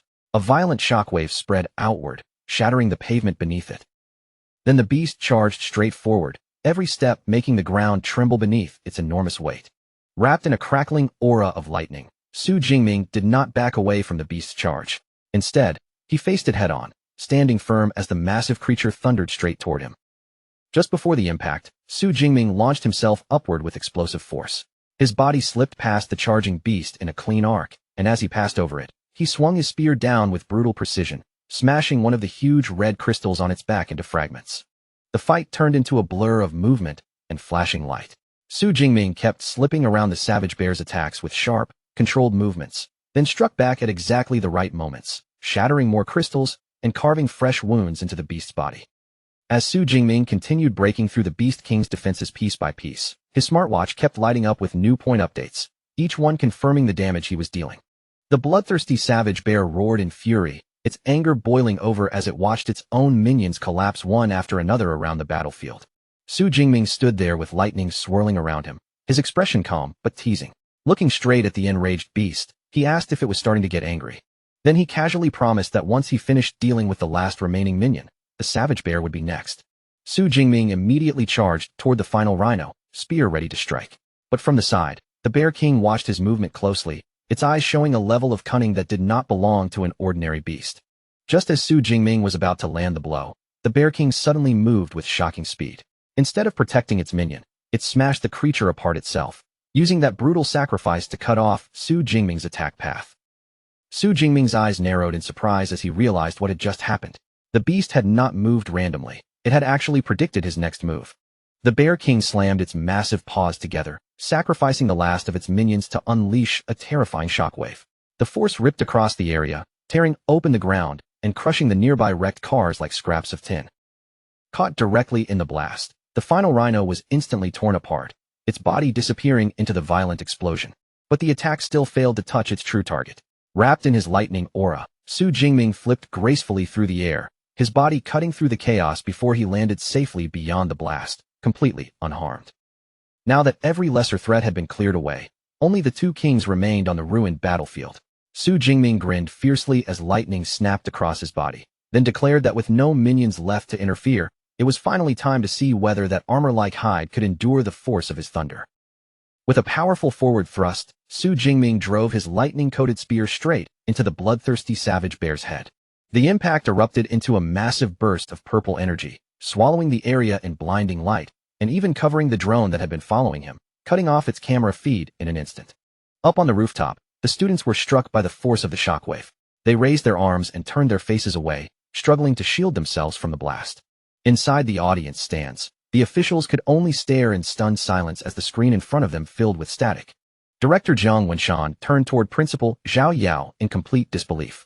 Unable to hold back, he shouted at him, demanding to know if that was what he called an E-class ability, and accusing him of joking around. Another official, just as shaken, pointed out that Su Jingming had been able to instantly kill a high-tier rank 1 beast and even fight a rank 2 boss head-on. That kind of performance was something even an A-class ability user would struggle to pull off. Principal Zhao Yao was sweating heavily, clearly at a loss for words. With no better explanation, he could only guess that Su Jingming's ability might have undergone some rare mutation. But Director Jiang Wenshan did not seem bothered by the uncertainty. Instead, he burst into laughter and said that after today, Su Jingming's name would shake the entire Great Xia nation. Back on the battlefield, the result of Su Jingming's attack finally became clear. The bloodthirsty savage bear had a deep gash carved across its head, but despite the wound, the monster had not fallen. With a furious roar, the beast swung its massive paw and struck Su Jingming hard, sending his body flying across the battlefield. Su Jingming was genuinely shocked. After putting so much power into that attack, he had only managed to leave what amounted to a shallow wound on the beast. He hit the ground hard, but his combat instincts kicked in immediately. Using his skills to regain control, he recovered quickly instead of letting the impact leave him helpless. As he steadied himself, Su Jingming rapidly assessed the situation. He realized the savage bear's hide was not only resistant to blades, but it also refused to conduct electricity properly. With his current level of strength, Su Jingming had to admit that killing this beast in a single decisive strike would be extremely difficult. At that moment, the enraged savage bear began gathering a dark, ominous energy around its massive body. Feeling that terrifying power rising in front of him, Su Jingming could only stare in shock and mutter, "What?" The dark energy thickened around the bloodthirsty savage bear as it powered up, and then its enormous body rolled forward like a monstrous boulder, crashing toward him. Everything in its path was smashed apart. The ground seemed to buckle under the pressure of its movement, as if even the battlefield itself could not withstand its force. Su Jingming leapt backward onto a piece of broken debris, purple lightning crackling around his body as he prepared himself for the next attack. He was surprised that the beast had activated its berserk skill so quickly and immediately understood just how much it hated him. Berserk was a beast's counter skill, similar to the combat techniques used by humans. Now covered in that dark, violent energy, the enraged beast lowered its body and hunched forward like it was preparing to tear through everything in front of it. Then it released a deafening roar and charged again, moving with even greater speed and ferocity than before. Su Jingming could not help being impressed as he watched it move. The raw strength of a beast in its berserk state was truly astonishing. But he also knew that this state came with a serious price. Once a beast went berserk, it lost much of its intelligence and acted mostly on instinct. Su Jingming quickly formed a new plan. He needed to avoid its attacks and rely on his superior agility to keep distance between them. He put that plan into action immediately, darting away from the savage bear's relentless attacks with incredible speed, each dodge barely slipping past the beast's destructive force. Su Jingming knew he could not rush this. He had to wait for the perfect moment, a chance to briefly stop the beast's movement and create a true opening. When the beast lunged again, Su Jingming channeled lightning into his spear and thrust it forward. A burst of energy shot out and slammed into the savage bear's side. The attack froze the massive creature for one crucial second, its body trembling under the electric shock. That tiny pause was exactly the opening Su Jingming had been waiting for. With the beast stunned in place, Su Jingming's eyes began to glow as he prepared to unleash his strongest attack. He raised one hand high, drawing together an enormous mass of purple and blue energy. Calling on the full force of his S-rank ability, he shouted, "Nine Heavens Divine Lightning, blast it!" A massive torrent of divine lightning descended from the sky, crashing down directly onto the bloodthirsty savage bear. The beast was completely swallowed by the blast, and its roars were drowned beneath the deafening crackle of divine energy. When the blinding light finally faded, the enormous beast lay motionless on the ground, smoke rising from its burned and charred body. Su Jingming stood over it with a confident smile, purple lightning still dancing around his fingertips. He remarked that after half a minute under his purple divine lightning, even the thickest defense would not be able to hold out. But the battle was not truly over. The beast's eyes suddenly snapped open, glowing with furious red light. With one final desperate roar, the bloodthirsty savage bear lunged forward, opening its massive jaws wide as it aimed for one last bite. But just as the bloodthirsty savage bear's jaws were about to close in, the electrical power still raging through its body suddenly locked its muscles in place. Its enormous head froze only inches away from Su Jingming, leaving the final bite suspended in midair. Su Jingming saw that tiny opening and stayed perfectly calm.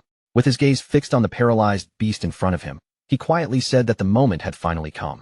He gripped his spear tightly and poured every bit of his remaining strength into it. As the power gathered along the weapon, his eyes began to glow with a fierce, brilliant light. Then Su Jingming pushed his ultimate technique to its limit. With lightning surging around him, he spoke the words clearly and coldly. Lightning, gale, break. The attack erupted from his spear in an instant, forming a massive sphere of lightning that shot forward and crashed straight into the paralyzed beast's wide-open mouth. The explosion that followed was terrifying. A roaring vortex of lightning tore into the beast from the inside out, ripping through its body with violent force and blasting a huge crater into the street beneath them. This time, the mighty second-order beast could no longer endure it. Under the full force of Su Jingming's final strike, its resistance was completely crushed. The bloodthirsty savage bear's massive body crashed down onto the pavement, finally defeated for good.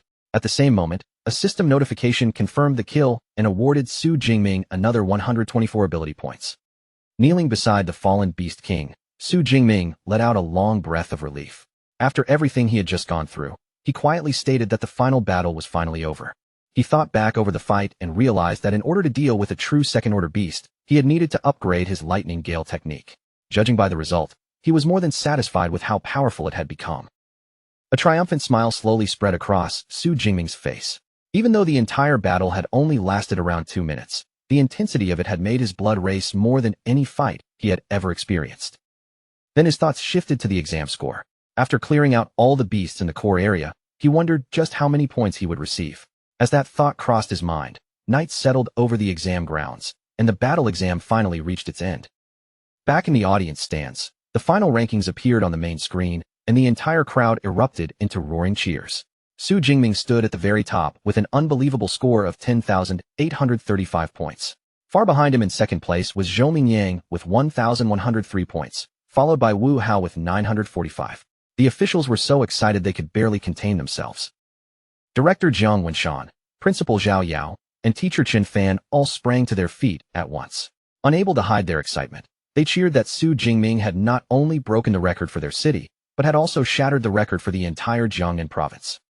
They praised him as a true genius, remembering that last year's provincial champion had only scored a little over 8,000 points. With Su Jingming's terrifying result, they were already declaring that this year's champion title was practically in his hands. Meanwhile, Su Jingming stood among the broken streets and scattered beast corpses, lifting his eyes toward the darkening sky.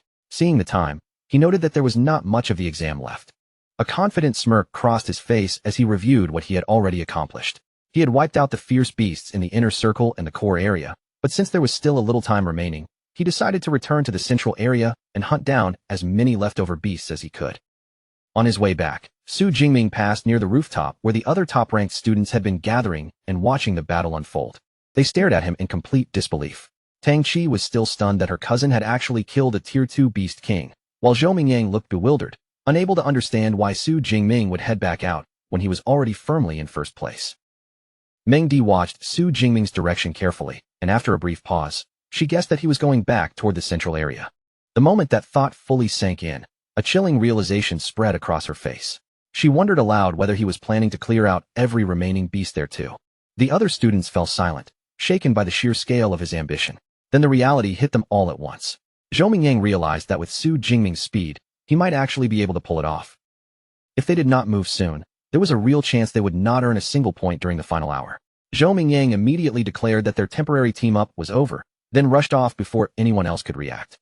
The others quickly snapped out of their shock and followed after him, scrambling to hunt down whatever beasts Su Jingming had not reached yet. 1 hour later, a clear official announcement echoed across the entire exam venue. The 2037 Jiang Chung Martial Arts College entrance examination had officially concluded. From that moment on, killing beasts would no longer count for points, and all candidates were ordered to return. Across the venue, the remaining students reacted to the announcement in their own ways. Tang Qi, exhausted and drenched in sweat, wiped her brow and let out a tired sigh, saying it was finally over. Somewhere else, one student collapsed into despair because he had been only one beast away from passing. Nearby, another student celebrated wildly. overjoyed that he had barely managed to scrape through at the last moment. Among the ruins and beast corpses, Su Jingming stood beside his final kill with a look that was far from satisfied. Instead of feeling finished, he wondered why the exam had ended so quickly, as if he still had more hunting left in him. Soon, the students began leaving the exam venue one after another. At the exit, guards greeted them as they came out, their faces carrying a mixture of exhaustion, relief, and lingering disbelief. Outside the venue, Tang Chi's friend Xiaoya still had not recovered from the shock of Su Jingming's power. Clinging tightly to Tang Chi, she asked for the third time whether Su Jingming was really her cousin. Tang Chi, looking completely worn out, confirmed once again that he was. Xiaoya's crush on him had clearly come roaring back. With her cheeks flushed, she leaned closer to Tang Chi and begged for Su Jingming's contact information.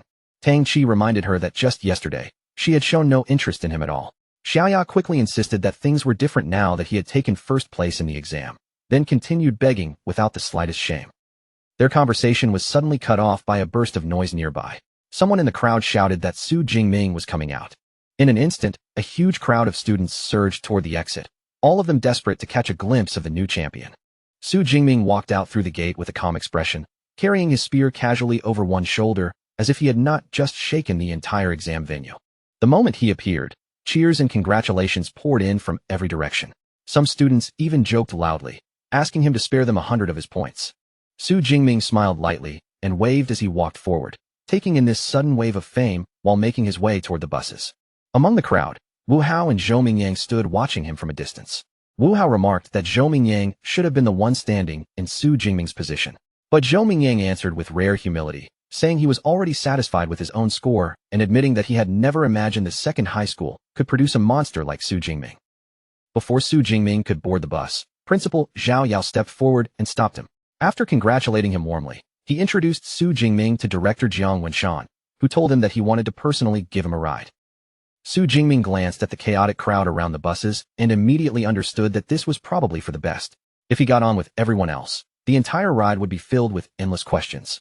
So he got into a sleek black car with the officials, and moments later, the vehicle pulled away from the exam venue and sped down the road. Inside the car, Director Jiang Wenshan looked over at Su Jingming and asked which superpower university he was planning to attend. Su Jingming answered honestly that he had been so focused on improving his strength that he had not seriously thought about choosing a university yet. Director Jiang Wenshan reassured him that with results like his, almost any university would be within reach. Still, he advised Su Jingming to pay special attention to the top 3, explaining that nearly half of the country's high-level superpower users had graduated from those schools. Then Director Jiang Wenshan began introducing them one by one. The first was Qingjing Superpower University, which was affiliated with the government. Students who graduated from there could directly enter the system and serve the country. The next was Modu Superpower University, a school known for its excellent resources and powerful elite clubs. Finally, there was Jinsheng Superpower University, an institution with a long history and a strong teaching faculty. Director Jiang Wenshan added that all 3 universities possessed top-tier cultivation methods that were not available to the public. Su Jingming listened carefully, absorbing every word. He understood that awakened individuals needed special cultivation methods if they wanted to truly become superpower users, so he asked what made a top-tier method so different. Director Jiang Wenshan explained that with an ordinary beginner method, advancing would usually take 3 to 4 years. But with a top-tier cultivation method, that same progress could be achieved in only about half a year. Director Jiang Wenshan reassured Su Jingming that with results like his, there was no need to worry about admission at all. Even the top 3 superpower universities would be willing to open special recruitment channels for him. After dropping the officials off, Su Jingming finally returned to his apartment late that night, the long day of exams, battles, and attention slowly settling behind him. The next day, Su Jingming stood under the shower, letting the water wash over him as his body finally relaxed. After everything that had happened, he felt refreshed and clear-headed again. While drying off, he opened his system panel and checked his remaining points. Seeing that he still had 2,534 ability points left, he figured that amount should be more than enough to support him once he entered a superpower university. As he wiped the water from his hair, Su Jingming could not help wondering whether there would be beast-killing competitions after enrollment. If there were no easy chances like the exam, then sooner or later, he would have to head into the wilderness himself if he wanted to keep growing stronger. At the same time, his cousin Tang Chi arrived at his apartment with her mother, Su Qingwan. Tang Chi immediately noticed that the apartment door was broken, and a playful idea flashed through her mind.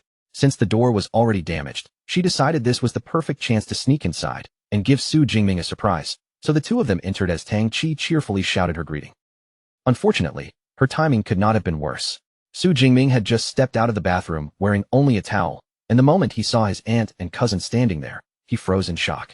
Su Qingwan was just as flustered and immediately asked what he was doing, while Tang Chi's face turned red as she stood there completely speechless. Su Qingwan's eyes then swept across the ruined apartment, and her embarrassment instantly turned into anger as she demanded to know how the place had become such a mess. After Su Jingming's parents passed away, it had been this aunt who stayed by his side, caring for him carefully and giving him the warmth of a real home.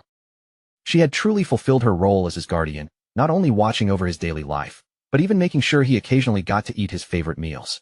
After the awkward shock finally passed, Su Jingming sat down with Su Qingwan and Tang Chi.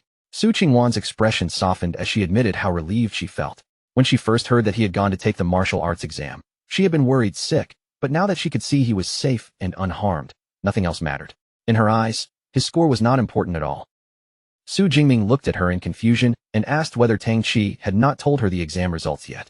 Tang Chi gave him a playful wink, clearly holding back a smile, and said it would be better for him to tell her mother himself. Su Jingming gave a slightly bashful smile, then told his aunt that he had done fairly well, scoring more than 10,000 points. The moment Su Qingwan heard that number, she was so shocked that she spat out the drink in her mouth.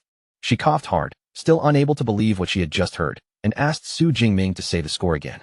Tang Chi then confirmed it for her mother, saying that it was true. Su Jingming had scored 11,124 points.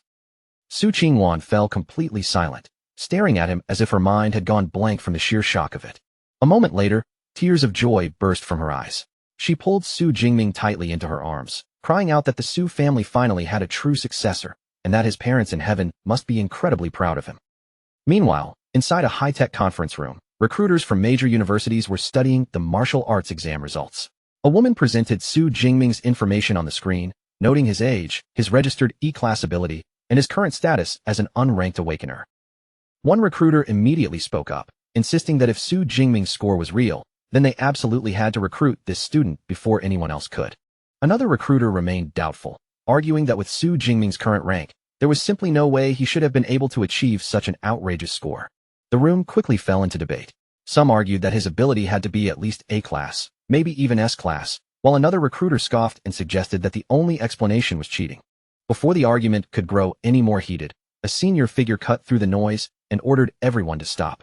A woman with a commanding presence made the decision on the spot. She instructed the team to temporarily list Su Jingming as an S-class special recruit.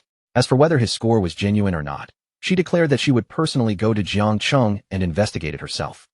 The day after the exam, Su Jingming received a notification on his phone announcing that the Jiangnan Province Martial Arts exam rankings had been released. The message confirmed that he had taken first place in the entire province with an astonishing score of 11,124 points.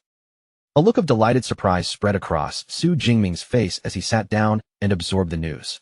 He had really become the top scholar of Jiangnan Province. News of his result quickly exploded online, rushing onto the hot search rankings and sparking heated debate everywhere. People wanted to know how a dark horse from Jiangcheng had suddenly become the provincial top scholar, who Su Jingming really was, and whether someone with an E-class ability could truly earn such an unbelievable score. Skeptics refused to accept it, while others demanded that the exam footage be released as proof. In response to the growing doubts, an awards ceremony was held, and Principal Zhao Yao stepped in front of the media to address the situation directly. A female reporter wasted no time and directly asked him to explain whether Su Jingming's results were truly authentic. Principal Zhao Yao answered with confidence, stating that the school's official website had already uploaded Su Jingming's exam video, and that the entire exam had been fair and transparent. Once people began watching the footage, they were stunned. They saw Su Jingming pierce straight through the skull of a Tier 1 rhinoceros with a single strike, displaying power beyond that of an ordinary Tier 1 superhuman. Viewers could not help questioning how someone with an E-class lightning ability could possibly do something like that. Principal Zhao Yao beamed with pride as he told everyone that the video was the best proof of Su Jingming's results. He praised Su Jingming as the first student from Jiangcheng to ever become a provincial top scholar. Director Jiang Wenshan then presented Su Jingming with a massive check for 1 million yuan, congratulating him in front of everyone. He announced that this cash reward, along with superpower training methods, was a gift from the City Education Bureau. On top of that, the city government would also provide an equivalent bonus and a luxury villa. The reporters immediately raised their cameras, rushing to capture the historic moment. Meanwhile, near a car outside, A commanding woman stood with 2 bodyguards at her side. She remarked that even though Jiang Cheng had released the footage, it still did not completely prove Su Jingming had avoided performance-enhancing drugs. In her view, the most important thing was to confirm the true level of his superpower. Back at the ceremony, Director Jiang Wenshan turned to teacher Chen Fan and asked why Su Jingming, the main figure of the day, still had not arrived. Chen Fan smiled and explained that he had just spoken with Su Jingming, who said he was still training at the martial arts gym. Director Jiang Wenshan laughed when he heard that, clearly impressed. He found it extraordinary that even after becoming the new provincial top scholar, Su Jingming was still focused on training. While Su Jingming was on his way, the scene shifted to a meeting room where Principal Zhao Yao nervously served tea to 3 intimidating figures, respectfully addressing them as teachers. When one of them casually dismissed the tea, sweat immediately formed on Principal Zhao Yao's forehead. The aura coming from these high-level superhumans was so powerful that it made his heart tremble just standing near them. These 3 were recruiters from the nation's top superpower universities, and the atmosphere in the room was suffocating. Their immense spiritual pressure seemed to press against each other, as if a clash could break out at any moment. The silence was finally broken by Zhang Xiaoyue, the short, grayish-purple-haired director of admissions from Modu Superpower University. With a coy smile, she asked her rivals exactly who they were planning to target. Su Yun, a woman in a light blue dress from Qingjing Superpower University, told Zhang Xiaoyue not to pretend she did not know. Her tone was calm but confident as she declared that as long as Su Jingming's results were real, Qingjing University would definitely take him. Wu Yuan, a long black-haired man from Jinsheng Superpower University, scoffed at Su Yun's confidence and stated firmly that Jinsheng University would be the one to recruit him. As invisible pressure built between the 3 of them and sparks of energy seemed to crackle in the air, Zhang Xiaoyue thought to herself that fighting over a top scholar always meant clashing with the other academies. Just as the tension in the room reached its peak, the door slid open. Su Jingming walked in with his spear resting over his shoulder, then calmly greeted the 3 powerful figures as teachers. His sudden arrival caught the recruiters off guard, and for a moment, all 3 of them turned their attention toward him at once. Zhang Xiaoyue studied Su Jingming with visible interest.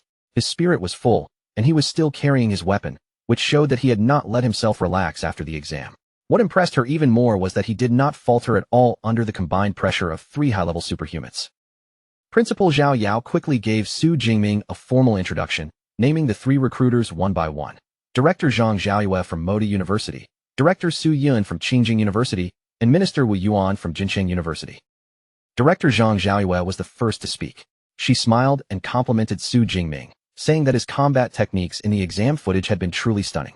But she did not waste time circling around the real issue.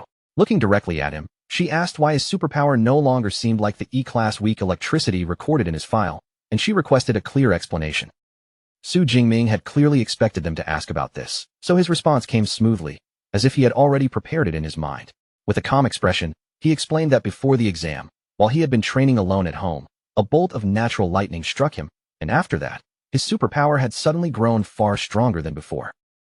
The moment Wu Yuan and Su Yun heard that explanation, their eyes changed at once. Without needing much discussion, both of them immediately reached the same conclusion. What Su Jingming had experienced sounded exactly like a superpower mutation. Zhang Xiaoyue looked at Su Jingming thoughtfully, then spoke up with a more serious tone.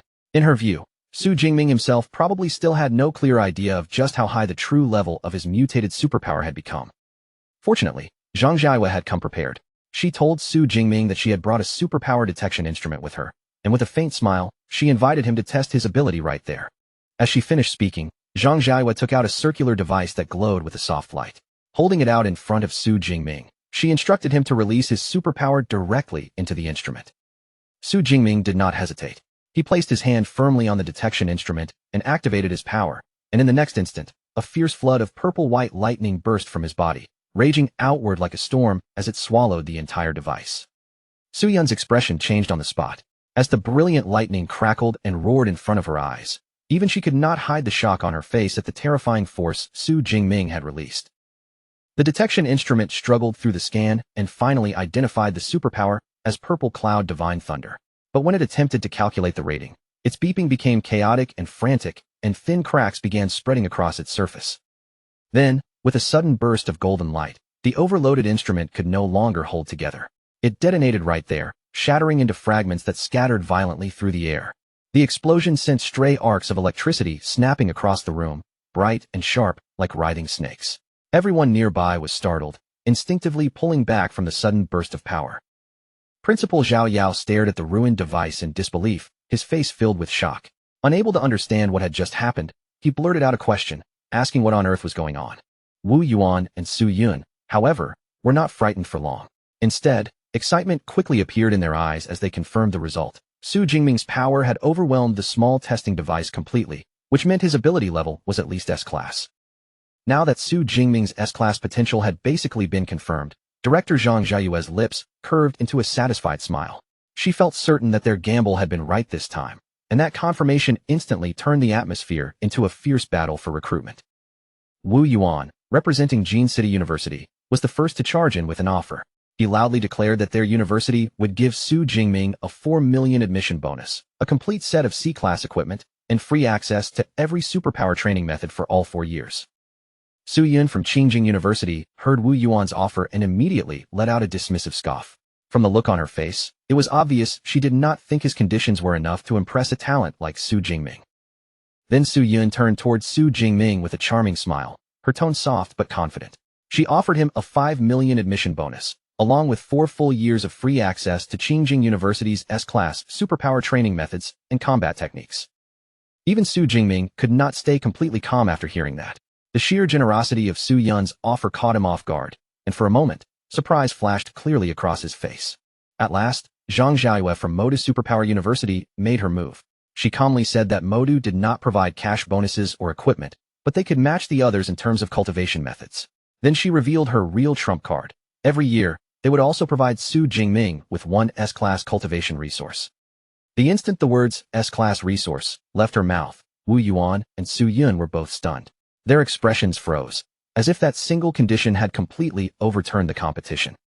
Su Jingming, however, was unfamiliar with that term. Seeing the shocked reactions around him, he looked toward Zhang Jiayue and directly asked what an S-class cultivation resource actually was.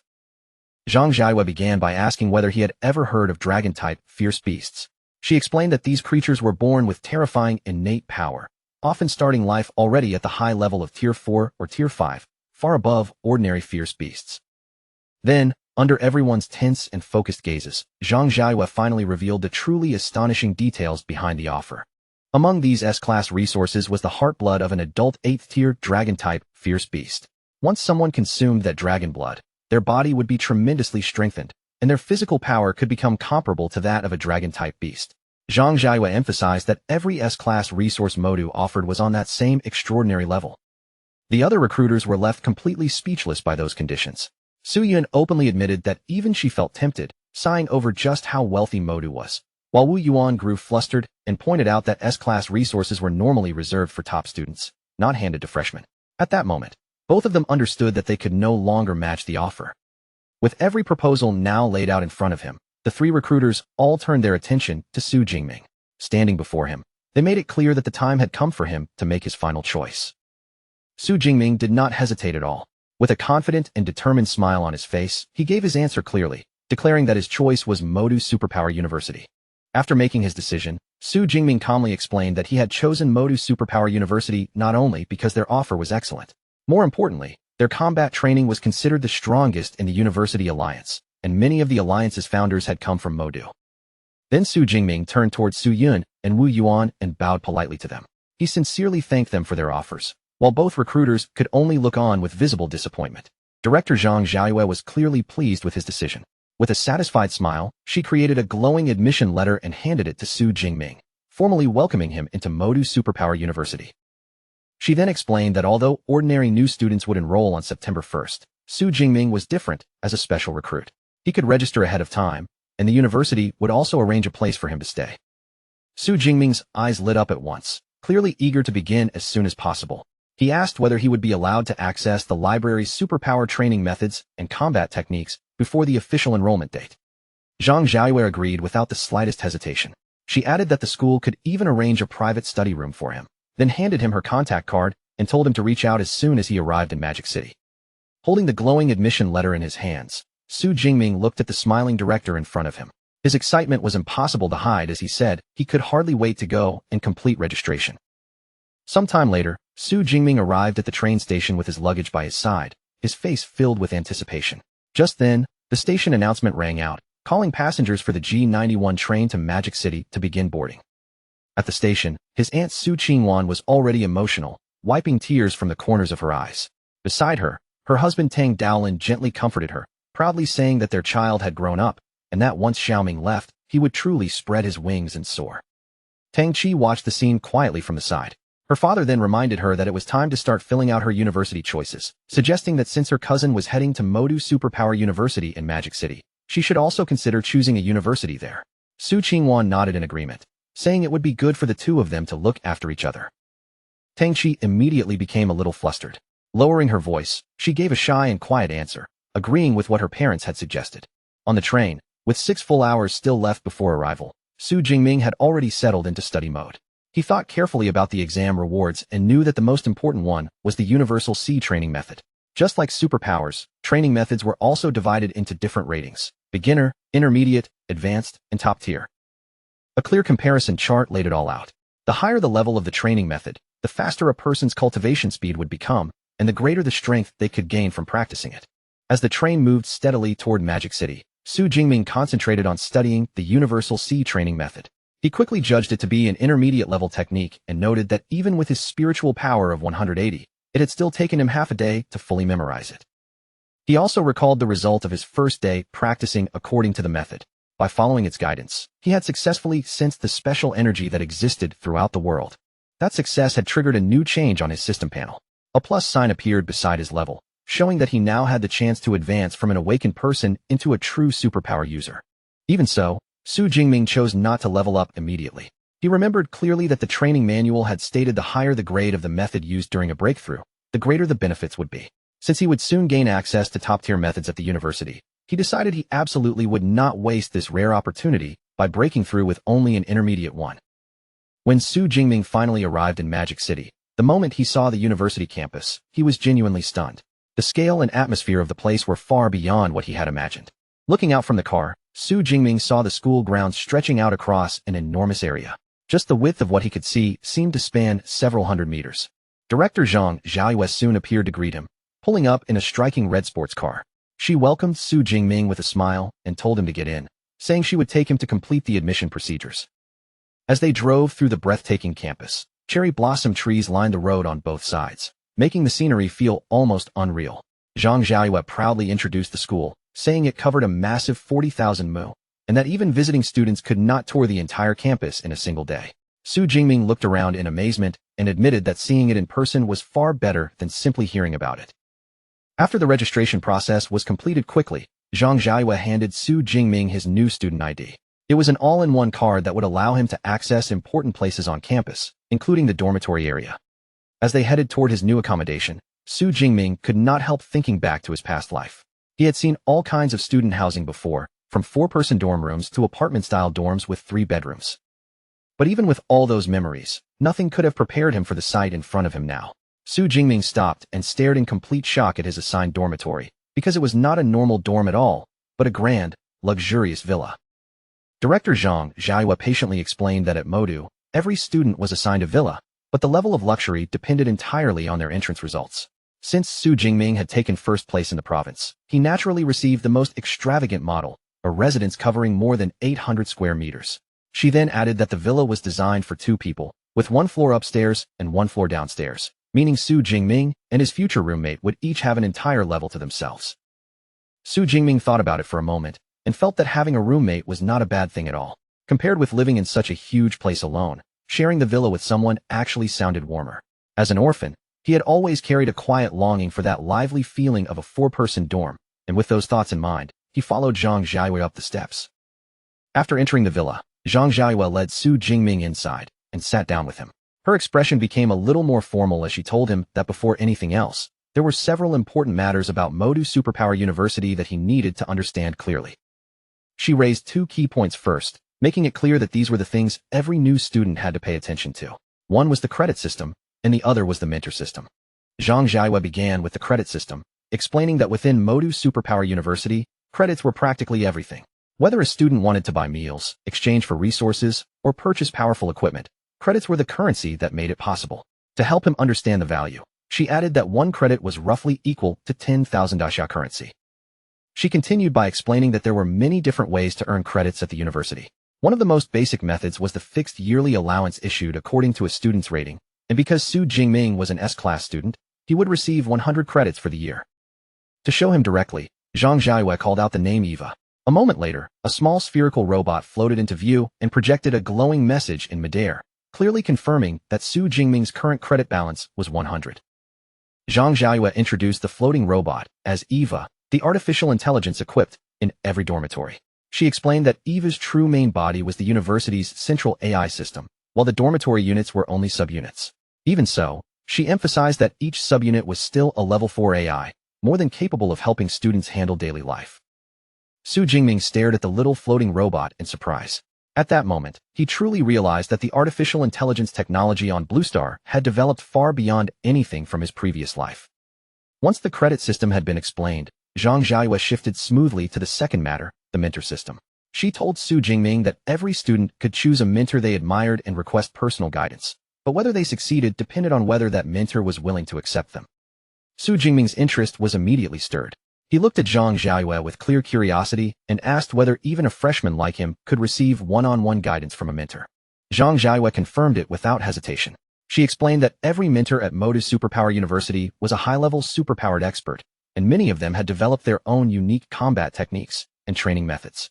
Those private techniques were not taught to outsiders and could only be learned after officially becoming that mentor's disciple. Considering Su Jingming's ability, Zhang Jiayue told him that the university currently had 4 mentors who specialized in the lightning element. Among them, the person she recommended most strongly was Yang Zhentian, the dean of the Weaponry Academy. At Zhang Jiayue's command, Eva immediately projected Yang Zhentian's profile into the air. The information showed that he was 52 years old, a high-rank Tier 7 superpowered individual, and the owner of an A-rank lightning ability. He had mastered many weapons, but he was especially famous for the spear, earning him the title Thunder Spear. The profile even recorded that he had once battled an 8th-tier demonic whale for 3 days and 3 nights before killing it alone. After that, Zhang Jiayue also introduced the other 3 possible mentors in detail. Still, once everything had been laid out, she made it clear that the final decision belonged entirely to Su Jingming. After carefully looking through the options, a confident smile slowly appeared on Su Jingming's face. Dean Yang Zhentian was not only a lightning element expert, but also a master of the spear, so in Su Jingming's eyes, he was clearly the most suitable mentor. Once Su Jingming had made up his mind, he set off for the mentor residential area. The place was completely different from the student district, surrounded by thick greenery and quiet forest paths, with elegant traditional buildings hidden among the trees. When he arrived at the grand gate of Dean Yang Zhentian's residence, Su Jingming could not help taking in the sight before him. Compared with the already impressive student villas, a mentor's home was clearly on an entirely higher level. Before Su Jingming could step forward, a young man with brown hair who had been leaning casually against a stone lion looked over at him. With a curious expression, he asked whether Su Jingming had also come to request mentorship. The young man's eyes soon showed surprise when he sensed Su Jingming's current state. Realizing that Su Jingming was still only awakened, he guessed that he must be one of the university's specially recruited students. After Su Jingming confirmed his guess, the other student looked even more intrigued. He remarked that in previous years, special recruits were usually already mid to high-rank Tier 1 individuals. The young man then introduced himself as Tan Mingyang, a junior student from the Weaponry Academy. Su Jingming returned the greeting and simply introduced himself as a freshman who had just completed registration. Tan Mingyang seemed rather impressed by him. He commented that Su Jingming had moved incredibly fast by coming to seek a mentor so soon, then explained that most freshmen only learned about this opportunity after the freshman competition, which immediately caught Su Jingming's attention. Seeing Su Jingming's curiosity, Tan Mingyang explained that the freshman competition was a long-standing tradition at the university, held a few days after registration. All the teachers would watch the event, and students who performed well would be actively pursued by different academies, with some even being chosen directly by mentors. Tan Mingyang then added that although it was not impossible for a special recruit like Su Jingming to seek mentorship early, aiming to become the dean's disciple right after enrolling was another matter entirely. In his words, the difficulty was almost the same as winning the lottery. Su Jingming listened politely and thanked Tan Mingyang for explaining everything to him.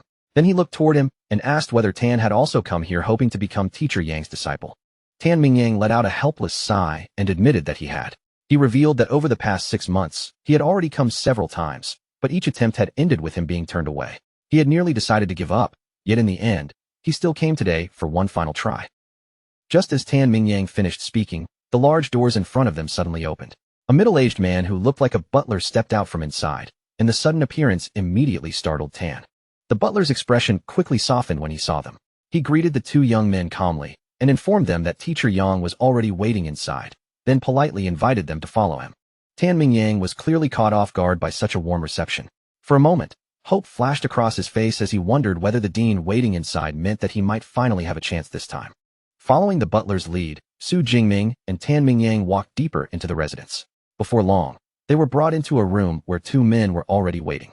The moment Su Jingming entered, he immediately felt an overwhelming presence coming from the older man. The man sat with a commanding posture, his gray beard full and dignified, his eyes sharp enough to make people instinctively straighten their backs. Su Jingming recognized him at once as Yang Jintian, the dean of the Weaponry Academy, while a younger long-haired man stood quietly beside him. Yang Jintian looked directly at Su Jingming and said he must be the student director Zhang Xiaohua had mentioned. Without paying any attention to Tan Mingyang, the dean immediately told Su Jingming to follow him to the training room. Inside the traditional training room, racks of weapons lined the space, giving the air a sharp and solemn feeling. Yang Jintian stood before Su Jingming and told him that he had already watched the video from his martial arts exam. Yang Jintian praised Su Jingming's combat skill and marksmanship, clearly acknowledging his foundation. However, before making a final decision, he said he needed to personally see Su Jingming's S-rank ability, the Purple Cloud Divine Thunder, with his own eyes. Su Jingming remained calm and agreed at once. Under Yang Jintian's focused gaze, Su Jingming began channeling his power. In the next moment, streaks of purple lightning crawled around his arms, crackling sharply as the air around him seemed to grow heavy. Then Su Jingming fully released it. A violent surge of purple-white energy erupted outward, flooding the training room with brilliant lightning as the raw power snapped and roared with frightening intensity. Yang Jintian's eyes lit up, and a grin spread across his face. He immediately recognized the power as a true S-rank ability, and in his heart, he could not help comparing it to his own A-rank lightning ability. The difference between A-rank and S-rank was simply too vast to be crossed. Looking at Su Jingming, Yang Jintian could already see the enormous potential hidden in this young student. If Su Jingming properly tempered his skills and continued to grow, his future achievements might even rival Yang Jintian's own. After the display ended, Yang Jintian spoke plainly. With Su Jingming's talent and potential, becoming his disciple would not be a problem. However, Yang Jintian's expression soon turned serious. He warned Su Jingming that throughout his life, he had made many friends, but he had also made many enemies. He could not guarantee that those enemies would never target his disciples, so he asked whether Su Jingming was still willing to take him as his master despite the danger. Su Jingming did not hesitate for even a second. He immediately dropped to his knees in a formal gesture of respect, making his choice clear through action before saying another word. Then Su Jingming raised his head with a broad and determined grin, declaring that he was willing. He spoke with genuine passion, saying that he admired high-level ability users who had carved their strength out through bloody battles. To him, the number of enemies his teacher had defeated was not a burden, but the clearest proof of Yang Jintian's terrifying combat strength. Yang Jintian was clearly pleased by that answer. He burst into hearty laughter and formally accepted Su Jingming on the spot, declaring that from that day onward, Su Jingming would be his 32nd disciple, as well as his very first S-rank disciple. After telling Su Jingming to stand, Yang Jintian presented him with his first gifts as a disciple. One was a top-tier ability training method called the Extreme Ability Training Method, and the other was a body-tempering combat technique called Thunder Indestructible Body, both personally created by Yang Jintian himself. Su Jingming was stunned when he heard what he had been given. He immediately understood how valuable these gifts were, especially the body-tempering combat technique, because a method capable of strengthening the body was far more precious than an ordinary combat technique. Yang Jintian explained that the Extreme Ability Training Method was one of only 3 top-tier ability training methods in the entire school. But the true highlight was the Thunder Indestructible Body, the technique that represented the culmination of his life's work. He added that it had already been certified by 2 major martial arts halls and officially rated as an S-rank technique. That revelation left Su Jingming completely speechless. His eyes widened in disbelief as he realized that the technique placed in front of him was not merely rare, but an actual S-rank combat technique. Combat techniques, just like abilities, had their own ranking system, ranging from F all the way up to SSS. The higher the rank, the harder it was to master, but the power it could unleash would also be far greater. Thinking through this, Su Jingming finally understood just how terrifying his new master's talent truly was. After all, Su Jingming knew that most 7th-level masters were already considered extraordinary if they could create an A-rank combat technique. Yet his master had created an S-rank technique with his own hands, which meant Yang Jintian's martial arts talent was frighteningly high. Dean Yang Jintian continued explaining the details of his S-rank technique, his tone growing more serious as he spoke. The Thunder Indestructible Body was a body-tempering method created only for lightning element ability users, and it was divided into 13 levels. Every time a cultivator advanced one level, their body would undergo another powerful transformation. However, Yang Jintian quickly made one important requirement clear. Before Su Jingming could even begin cultivating the technique, he first had to break through from an awakened person into a true ability user. Because of that, the dean gave him his first assignment: use the extreme ability training method to complete his breakthrough. Once Su Jingming successfully advanced, he was to return here, and Yang Jintian would personally help him forge the foundation for the Thunder Indestructible Body. Hearing this, Su Jingming felt a deep wave of gratitude rise in his chest. He bowed respectfully to Yang Jintian, silently realizing just how different everything became when a true mentor was there to guide him step by step. Then Yang Jintian revealed a more personal reason behind his expectations. He admitted that even he had only cultivated the Thunder Indestructible Body to the 10th level. Looking at Su Jingming with rare hope in his eyes, he said that if he himself could not reach the peak of a martial saint, then Su Jingming might become the greatest hope for proving the true potential of this technique. As he said this, Yang Jintian's gaze sharpened, and a gleam of burning ambition appeared in his eyes. It was clear that what he was about to say was not merely a guess, but the dream hidden at the very heart of his life's work. According to Yang Jintian's ultimate belief, if someone could cultivate the Thunder Indestructible Body all the way to its final level, that person's body could reach a state of true eternity, becoming indestructible and unshakable. When Su Jingming finally left his master's residence, he waved goodbye to the butler at the gate. But the moment he stepped outside, he saw Tan Mingyang sitting on the stone steps with his head buried in his hands, looking utterly crushed and defeated. Su Jingming walked over to him with some confusion. Seeing Tan Mingyang sitting there in such a miserable state, he could not help asking what had happened. It turned out that Tan Mingyang's attempt to become a disciple had failed once again. He had been forced to take a test against one of the dean's senior disciples, and the condition was brutal. He had to defeat that senior while the senior used only 1/10 of his combat power. Even under those limits, Tan Mingyang had found it completely hopeless and had been beaten down. Still sitting on the steps, Tan Mingyang raised his bruised face and looked at Su Jingming. Assuming Su Jingming had also failed, he sighed and said that entering Dean Yang's tutelage was no easy thing. He even asked whether Su Jingming wanted him to share some painful experience from his repeated failures. Su Jingming, however, remained perfectly calm and simply declined, saying that he had already passed. Those words struck Tan Mingyang like a thunderbolt. His already bruised face twisted with disbelief, and he stared at Su Jingming as if he had just heard something impossible. He blurted out that he had never heard of a dean-level mentor accepting a disciple before the annual freshman competition. Su Jingming did not make a big deal out of it. He simply turned and walked away with the same calm expression, leaving Tan Mingyang frozen on the steps, staring after him in complete bewilderment as he tried to understand what had just happened. With a clear new goal in mind, Su Jingming returned to the training room inside his dormitory. The quiet space soon became the place where he would attempt his first major step after becoming Yang Jintian's disciple. Inside the training room, Su Jingming sat down cross-legged and steadied his breathing. Then he began cultivating according to the extreme ability training method that his new master had personally handed to him. As Su Jingming entered meditation, he was immediately amazed by the effect of the top-tier method. The amount of energy he could sense around him was far greater than what he had felt while using the intermediate-level method before. A confident smirk slowly appeared on his face, and since he had already grasped the basic principles, he decided there was no need to practice it step by step like an ordinary person. Instead, Su Jingming chose the fastest path available to him. He called up his cheat system, looked at the panel before him, and directly ordered it to consume his ability points to raise his level. The reaction came instantly, and it was far more intense than ordinary cultivation. A violent surge of energy rushed through his body, slamming into him from the inside and forcing a painful grunt from his throat. Su Jingming clenched his clothes tightly as the raw energy tore through his veins. Every part of his body felt as if it were being flooded and reshaped by an unstoppable current. Then the power burst out of him all at once. A massive wave of light and force exploded through the training room, shaking the entire space as the breakthrough energy erupted around him. After a while, the storm of energy finally began to fade. Breathing heavily, Su Jingming pushed himself back up and realized that he had successfully broken through. A notification on his system panel confirmed it clearly. He was now a first-tier lower-rank ability user. Su Jingming lifted his hand and examined it closely. Stable blue lightning crackled across his fingers with ease, no longer flickering wildly, but flowing with a powerful and controlled rhythm. As he tested his control, an even larger and stronger torrent of lightning poured from his palm. The energy was far more potent than before, proving beyond doubt that his power had risen to an entirely new level. Su Jingming slowly clenched his fist, feeling the strength surging through every part of his body. He could clearly sense that his overall power had increased by at least 4 or 5 times.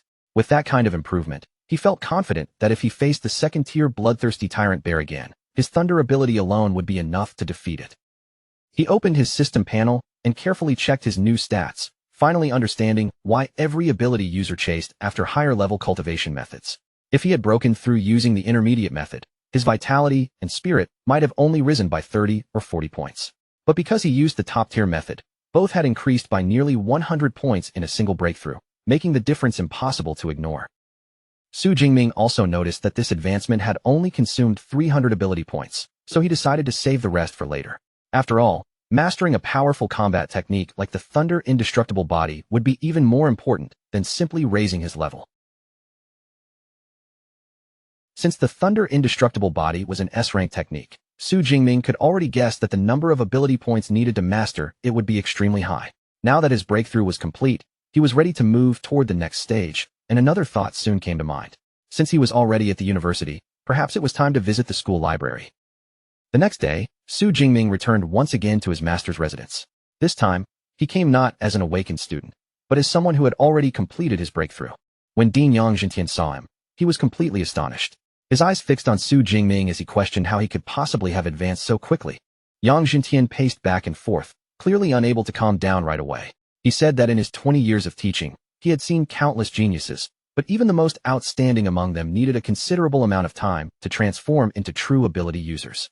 Yet it had been less than 24 hours since Su Jingming received the training manual. Su Jingming gave a slightly bashful smile and admitted that perhaps the only thing he could truly be proud of was his advancement speed. Then he added that when he tried to begin cultivating the Thunder Indestructible Body, he found that even the introductory stage was already difficult. Hearing this, Yang Jintian began explaining the process in detail. Forging the foundation of the Thunder Indestructible Body required using the blood of a lightning element fierce beast as a guide, then combining it with one's own lightning power to temper the muscles and bones. He stressed that there was one especially important point. The final strength of the technique was closely connected to the grade of the beast blood used. Now that Su Jingming had officially advanced, Yang Jintian made the decision on the spot. He declared that he would help Su Jingming forge the foundation of the Thunder Indestructible Body that very day. Yang Jintian then explained that high-level lightning element beasts were extremely rare.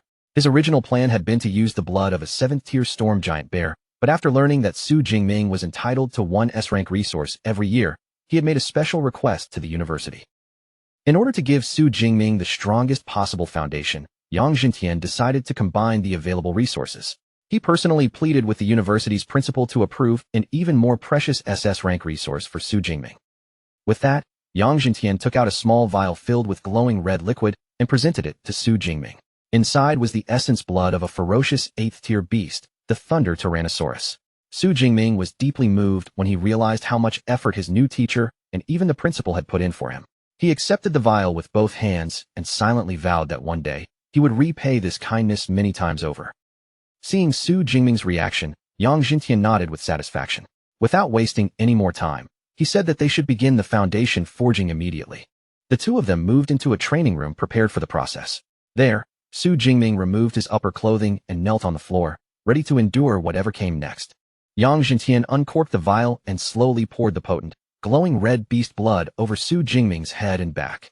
The moment the liquid touched his skin, Su Jingming clenched his teeth hard, and a painful groan escaped from his throat. Yang Jintian warned him to endure it. He explained that the blood of such a high-level beast was highly toxic to low-level ability users, so the intense pain tearing through Su Jingming's body was completely expected. Then Yang Jintian prepared to use his own power to assist the process. He told Su Jingming that he would now use his A-rank Windfire True Thunder to forge the foundation, and how much of that power Su Jingming could absorb would depend entirely on himself. In the next instant, Yang Jintian released his power. A torrent of violent red lightning erupted from him and surged directly into Su Jingming's body, carrying an overwhelming force. The fierce energy rushed through Su Jingming from the inside out. Glowing red patterns began spreading across his back and chest, crawling over his skin like burning thunder marks. The pain was unbearable. Su Jingming threw his head back and let out a raw scream of agony as the immense power forcibly tempered his body, hammering his muscles, bones, and flesh again and again. 5 days passed during the tempering process. While Su Jingming was still inside the training room, the senior disciple Lu sat outside drinking tea with the dean's butler, Uncle Fu. Lu could not help remarking that their new junior brother was incredibly resilient to have lasted for 5 full days. As Lu thought back to his own experience, a trace of jealousy slipped into his voice. Back then, even with weaker 7th-tier beast blood, he had only managed to endure 2 days of tempering. Compared with that, he had to admit that Su Jingming's performance was worthy of the 8th-tier dragon-type beast's essence blood. Lu then added that since Su Jingming possessed an S-rank lightning ability, he was genuinely looking forward to seeing what kind of result his new junior brother's thunder indestructible body would produce. Before the two of them could continue, a sudden crash exploded from the direction of the training room. The loud noise instantly startled both Lu and Uncle Fu. Lu reacted at once and rushed upstairs toward the sound. As he moved quickly through the residence, he wondered whether his junior brother's foundation forging had finally been completed. When Lu reached the training room door, he slowed down and carefully peeked inside. But the moment he looked through the opening, the sight before him made his expression tighten. Inside the room, Su Jingming stood shirtless, his body splattered with blood. His eyes glowed a terrifying red, making him look less like a student who had just finished training and more like a fierce beast awakened from a brutal battle. A wild aura of dark energy and blue lightning churned around Su Jingming's body, twisting together like a storm that had completely broken free. His gaze no longer looked human, and the pressure pouring from him felt closer to a top-tier ferocious beast than a student. Lu Ming stood frozen in the doorway, his body stiff with fear as a chill ran down his spine. Still trapped in that savage, primal state, Su Jingming suddenly noticed Lu Ming standing at the entrance. The moment his glowing eyes locked onto him, Su Jingming lunged forward without warning, moving as if he were about to tear into the first target in sight. But just before Su Jingming could strike, a thunderous voice exploded through the room. Dean Yang Jintian roared with absolute authority, ordering Jingming to wake up at once. That powerful shout cut straight through the bloodlust clouding Su Jingming's mind. His body stopped abruptly, and his attack froze only inches away from Lu Ming, leaving the senior disciple staring at him from terrifyingly close range. Sweat poured down Su Jingming's body as clarity slowly returned to his eyes. Still dazed and shaken, he looked toward his teacher and asked what had just happened, unable to understand why he had suddenly felt such an overwhelming urge to destroy everything around him. Dean Yang Jintian explained that the essence blood of the Thunder Tyrannosaurus had most likely affected his mind. That beast was famous for its brutal ferocity, and because Su Jingming's compatibility and absorption rate were both unbelievably high, he had suffered from that dangerous side effect more intensely than expected. Seeing Su Jingming's concern, Yang Jintian quickly reassured him that there was no need to panic.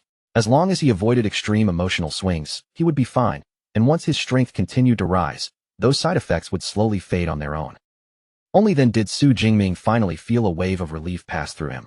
He lowered his gaze to his own hands, still feeling the lingering power inside his body, and admitted that what scared him most was the thought of being controlled by his emotions. With the danger finally under control, Yang Jintian's tone shifted from serious to delighted. He told the confused Su Jingming to lift his spirits, because the foundation forging had been a perfect success, with an astonishing absorption rate of 98%. He proudly explained that among all the disciples who had cultivated the thunder indestructible body, the previous highest record had only been 92%. This time, Su Jingming had shattered that long-standing record. Lu Ming then stepped forward with a congratulatory smile, finally recovering from the fright. He told his new junior brother that now that the foundation had been successfully forged, his future path in martial arts would become much smoother. Yang Jintian formally introduced him as senior disciple Lu Ming, a peak 3rd-tier ability user, and told Su Jingming that if he had any cultivation questions in the future, he could ask Lu Ming for help. Su Jingming immediately greeted his senior brother with respect. Lu Ming, however, quickly pulled out his phone and said with a smile that since he had not prepared a proper meeting gift, he would simply transfer some credits instead. A moment later, Su Jingming's phone lit up with a notification showing that he had received 200 credits. His eyes widened in surprise, and he blurted out that the gift was far too much, quickly realizing that this single transfer was worth 2 million daxia coins. Yang Jintian brushed off Su Jingming's concern without much thought. He said that 200 credits was not a huge amount for Lu Ming, and besides, it was only natural for a senior brother to look after his junior. He then added that when Su Jingming had junior brothers of his own one day, he would also need to prepare gifts for them, and Su Jingming accepted the lesson humbly. With the tempering finally complete, Yang Jintian told Su Jingming that after 5 days without food or water, he should return and rest properly. Before letting him leave, he gave his next instruction: come back the following morning to learn fist and spear techniques from senior brother Lu Ming. Su Jingming thanked his teacher with sincere gratitude before heading out. When Su Jingming returned to his luxurious villa, he immediately noticed a young man sitting on the couch. The guy had spiky white hair, striking red eyes, and his full attention was locked onto the video game in front of him. The young man finally turned his head and realized someone else had entered the villa. He greeted Su Jingming casually, guessed that he must be the new roommate, and then introduced himself as Lu Wentao. After Su Jingming gave his own name, Lu Wentao's eyes widened almost instantly. He pointed at him with excitement and blurted out that Su Jingming was the provincial top scorer from Jiangnan province. When Su Jingming asked how he knew that, Lu Wentao proudly declared that his nickname was Mr. Know-It-All because he knew about most of the freshmen. He admitted that he had not gone out of his way to investigate Su Jingming, but the commotion Su Jingming caused was so huge that it was impossible not to hear about him. Lu Wentao could hardly hide his excitement as he realized that the legendary Dark Horse top scorer was actually his roommate. He threw a friendly arm around Su Jingming's shoulder and immediately began firing off questions, asking whether he was really from Jiangcheng, whether he had truly still been awakened during the exam, and why his ability clearly did not seem like a mere E-rank power. Even though Lu Wentao's questions came one after another without pause, Su Jingming did not find him annoying. Instead, he realized that he rather liked this lively, talkative new roommate. Su Jingming had always disliked loneliness more than anything. Memories from the past surfaced quietly in his mind, bringing him back to his childhood in the orphanage, where he had grown up without ever truly feeling that he belonged anywhere. School life had been better, because at least there, he had friends around him. His happiest memories had come from his college years, when he could joke around with roommates and play games with them late into the night. Later, he earned both his master's degree and his PhD, and he had never imagined that after drinking too much at graduation, he would open his eyes again in an entirely different world. What Su Jingming had not expected was that even after transmigrating, he would still begin life as an orphan. But now, with a roommate like Lu Wentao beside him, he felt that life here might not be so lonely after all. Meanwhile, Lu Wentao proudly boasted that he was a top student from Sichuan province, possessed an A-rank ability, and had already reached the first-tier middle rank. He even declared that he planned to major in college tactics, eventually command a military region, and wipe out every ferocious beast on Blue Star. After listening for a while, Su Jingming changed the topic and mentioned that he was planning to head to the martial arts hall. Lu Wentao's interest was immediately sparked, and since he had not visited the university's hall yet either, he decided to tag along. Before long, the two arrived in front of the impressive Thunder Martial Arts Hall, Modu Superpower University branch, its grand entrance giving off the feeling of a place built for real combat training. Once they stepped inside, a loud and lively atmosphere rushed toward them. Students were training everywhere, some sparring, some testing their strength, and others openly showing off their abilities in the wide public space. Eva soon appeared and explained that they were currently standing in the public training room, a huge area capable of holding 300 people at once. She added that the hall had been built with C-rank alloy mixed with memory metal, making it durable enough to withstand heavy damage during training. Eva also pointed out that private training rooms were available for students who wanted more space or privacy. Su Jingming looked around for a moment, then decided that the public area was good enough for now. Lu Wentao was quickly swept up by the heated atmosphere around them. He shouted excitedly and pointed out an A-rank enhanced werewolf ability user in the crowd, acting as noisy as anyone else there. Su Jingming glanced at him and dryly commented that his roommate was hardly being quiet himself. After taking in the room, Su Jingming turned his attention to the large numbered pillars standing in the center. Curious about their purpose, he asked Eva what those pillars were used for. Eva explained that the pillars were punch power challenge boards. There were 5 separate leaderboards, one for each of the 5 tiers of ability users, and anyone who entered the top 3,000 on their own board would receive a reward of 50 credits. Lu Wentao's eyes lit up the moment he heard about the reward, and he eagerly accepted the challenge, thinking it sounded simple. Eva then calmly clarified that the university currently had just over 4,000 students. Still hungry for the credits, Lu Wentao decided to try anyway. Eva instructed him to swipe his student ID to begin, while also stressing the most important rule: abilities and combat techniques were forbidden during the test. Without wasting a second, Lu Wentao strode up to the pillar with confidence and swiped his student ID against the device, officially starting his challenge. Eva's clear voice rang out through the public training room, announcing Lu Wentao's attempt and drawing attention toward the challenge pillar. The announcement immediately attracted the eyes of several older students nearby. Seeing Lu Wentao's level, they began mocking him, pointing out that he was only a first-tier middle-rank freshman. Feeling those gazes and hearing the teasing around him, Lu Wentao's expression tightened. Determined not to embarrass himself in front of everyone, he gathered his focus and prepared to strike with everything he had. With a loud shout, Lu Wentao threw a powerful punch straight into the pillar. The impact landed with impressive force, enough to make the device tremble slightly. A number quickly flashed across the screen, showing the result of his attack. Lu Wentao's punch power had reached 476 kilograms. Seeing that result, Lu Wentao immediately felt pleased with himself. At the very least, he thought he had not embarrassed himself, and with that kind of score, entering the top 3,000 should not be a problem. But his confidence collapsed almost instantly when Eva delivered the next update. His ranking was actually beyond 100,000. Lu Wentao froze in shock, then shouted in disbelief, unable to understand how that could be possible when the entire university only had a little over 4,000 students. Eva coldly clarified the truth without a trace of emotion.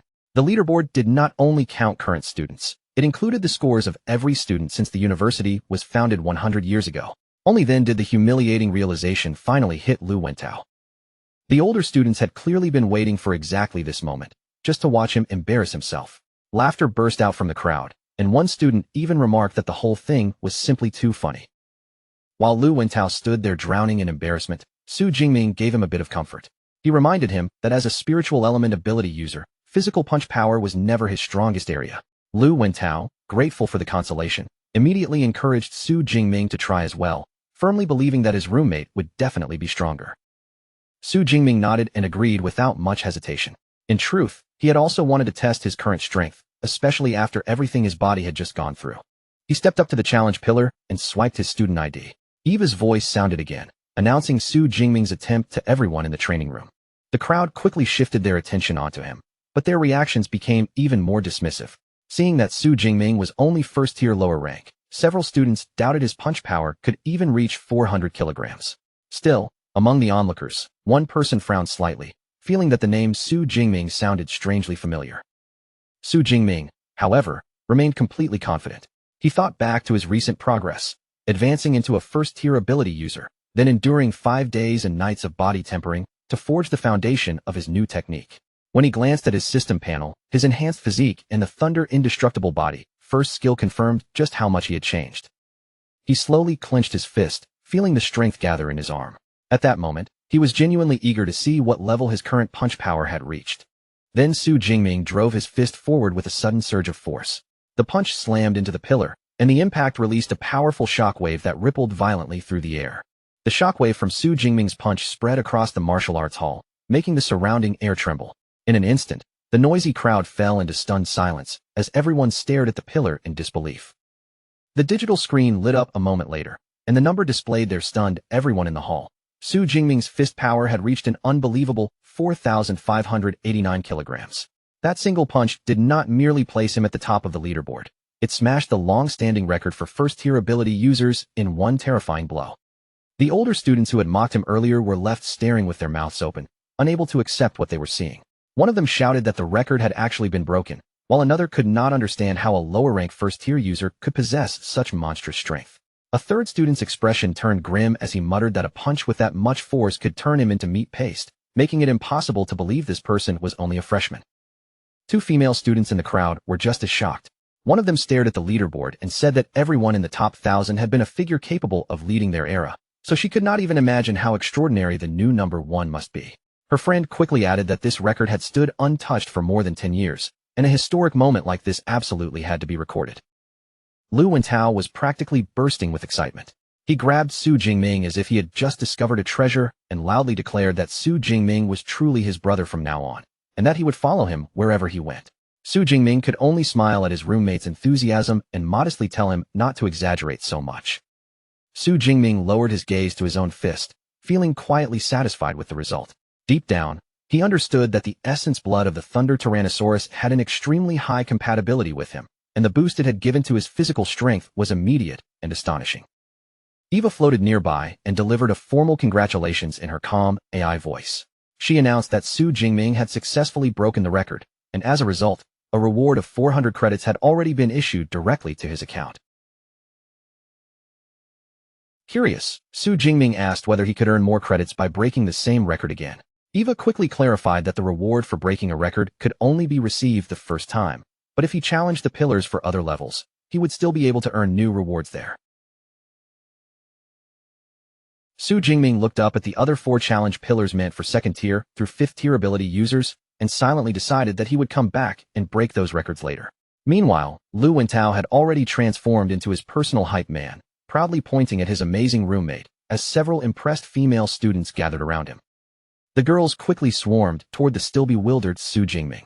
Some smiled warmly and offered to teach him how to use the training equipment, while others eagerly tried to pull him into their clubs.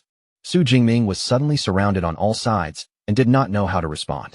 Seeing that things were getting out of hand, Lu Wentao quickly pulled him away and suggested that they escape to a private training room instead. Elsewhere, back at his master's residence, Dean Yang Jintian was calmly enjoying a cup of tea. His senior disciple Lu Ming showed him his phone and reported that their junior brother Su had already become a hot topic on the campus forums. Yang Jintian looked at the news and could not help marveling at Su Jingming's exaggerated physical strength, though he also wondered why that boy had run off to break records instead of resting properly. Lu Ming then thought back to his own past and could not help comparing himself. When he had been a high-rank first-tier ability user and had just mastered the first layer of the Thunder Indestructible Body, his fist power had only been a little over 3,500 kilograms. Looking at Su Jingming's result now, Lu Ming could only admit in awe that his new junior brother was far more than just a little stronger than he had been. At the same time, inside a luxurious apartment, a young man with dark hair and a brown jacket sat staring at the screen of his phone, his expression growing darker by the second. Suddenly, rage exploded out of him. He slammed his hand hard onto the marble countertop, and the glass beside him shattered instantly as orange flames and blue lightning wrapped around his hand. Grinding his teeth, he cursed that Su Jingming had actually come to Magic City as well. As his flaming fist clenched tighter, anger twisted across his face. He remembered how Su Jingming's rise had cost him the chance to become Jiangnan Province's top scorer, turning him into a laughingstock back in his home city. And this time, he swore fiercely that he would take back every bit of honor he believed belonged to him. Meanwhile, back inside the university's private training room, Su Jingming sat calmly with a small knife in his hand. His thoughts were focused on the changes brought by the Thunder Indestructible Body, and he wanted to understand exactly how much his body had improved. What amazed him most was that even after 5 brutal days of tempering without food or proper rest, his body still felt full of energy. To test his new durability, he lightly dragged the sharp blade across his hand. The knife gave off a clear metallic sound, yet it failed to cut through his skin, leaving only a faint white mark behind. Su Jingming was impressed, realizing that his physical defense was now comparable to E-grade alloy, making ordinary blades practically useless against him. As expected, this S-grade body refinement technique truly lived up to its reputation. Just then, Lu Wentao suddenly burst into the room, calling Su Jingming's name with obvious excitement. He quickly told him that the news of his record-breaking punch had completely exploded across the campus forum, and countless students were already posting replies, saying they wanted to challenge him. Instead of feeling irritated, Su Jingming's lips curved into a faint, competitive smirk. Seeing so many people eager to challenge him, he silently felt that the martial spirit at Modu Superpower University was indeed quite strong. Lu Wentao, however, looked far more protective than amused. Holding up his phone angrily, he offered to help Su Jingming crush those arrogant guys online. Su Jingming calmly pressed his roommate's arm down and told him to forget it, saying there was no need to waste time arguing. He had something more important to do now. He was heading to the Battle Technique Library, and Lu Wentao could return to the dorm first. Before long, Su Jingming arrived in front of the massive and modern Battle Technique Library. The building stood tall and imposing, giving off a feeling that countless precious secret manuals were stored within its walls. As Su Jingming approached the entrance, he raised his hand toward the scanner. In response, a complex orange security circle lit up in front of him, its glowing patterns spreading out like a high-level protective formation. The security measures amazed him. He recalled hearing a rumor that the library was personally guarded by the university's vice principal, a legendary 9th-tier superpower user. With someone that powerful watching over the place, Su Jingming realized that even the strongest martial saints would have no chance of stealing the treasures inside. After swiping his student ID card, Su Jingming passed through the gate. The glowing security circle scanned him one final time, confirming his identity before finally allowing him to enter. Inside the grand hall, 3 female librarians were already waiting. The woman standing in the center greeted him warmly by name, respectfully addressing him as S-grade student Su Jingming and asking how they could assist him. Su Jingming was slightly surprised that they knew who he was, so he asked how they had recognized him so quickly. The The librarian politely explained that students with S-grade authority were special, and because he had access to all battle techniques, the system automatically notified them the moment his ID was scanned. Behind her polite smile, the librarian had already made her own judgment. S-grade authority meant that Su Jingming's future was almost guaranteed to reach at least the level of a Grandmaster ability user, so she quietly decided that it would be wise to build a good relationship with him early. Su Jingming then told the librarian that he wanted to look at lightning element superpower battle techniques, and asked which floor he should go to. The librarian explained that techniques of B grade and below were kept on the second and third floors, while the truly precious ones were stored in a special reading room on the fourth floor. She added that Su Jingming could enter simply by swiping his student card. Then, instead of merely pointing the way, she personally led him upstairs to the fourth floor and brought him into an elegant private reading room. Inside the room, a small floating AI device hovered above the table, waiting for him. The AI explained that after Su Jingming selected the techniques he wanted through the online system, the original secret manuals would be delivered directly to him. Before leaving him to choose, the librarian kindly reminded him to handle the manuals carefully. After all, what he would be touching were not ordinary books, but precious originals. Once Su Jingming was left alone, he gave a direct command to the AI. He asked it to display all lightning element battle techniques ranked B grade and above. The AI responded instantly. Dozens of blue holographic screens appeared around the room, filling the space with floating panels, each one showing a different lightning element battle technique. As Su Jingming carefully looked through the options, two techniques immediately caught his attention. The first was an SSS grade technique called 10,000 Prisons Heavenly Thunder Guidance, capable of creating a massive thunderstorm domain. Unfortunately, it was restricted to users who had reached at least the 5th tier.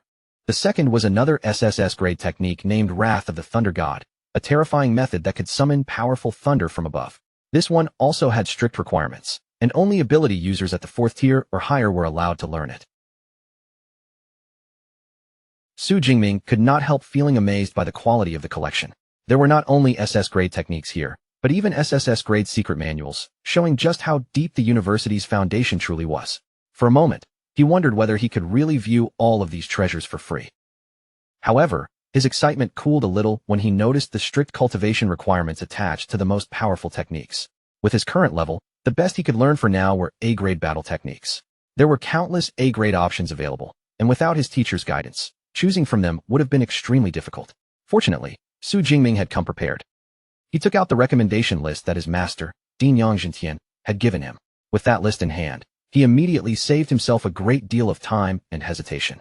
Following the recommendations, Su Jingming interacted with the holographic displays in front of him, raising his hand and selecting the techniques he wanted one by one. In the end, he settled on 4 specific A-grade techniques. The first was Thunder Spear, an offensive technique. The second was Chain Thunder Gun, meant for sustained attacks. The third was Thunder Flash, a movement technique.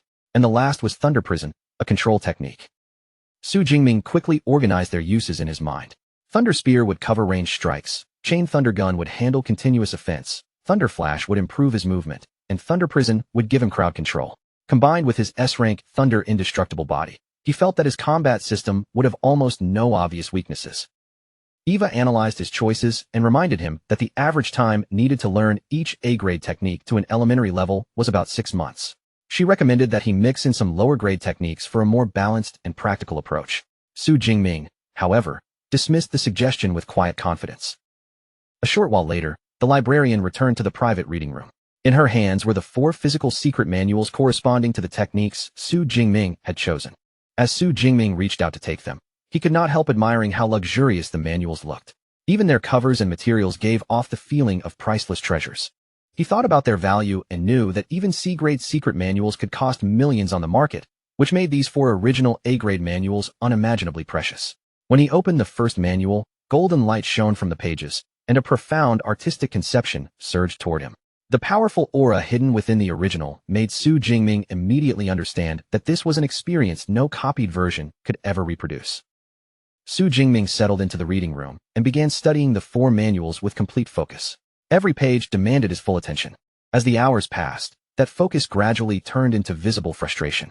Sweat gathered on his forehead, and he clutched his head while struggling to understand the complex and profound contents before him. Even so, Su Jingming did not give up. He forced himself to keep going, turning the pages one after another as he pushed through the difficulty. After a long period of intense study, Su Jingming finally leaned back, having finished reading through all 4 manuals.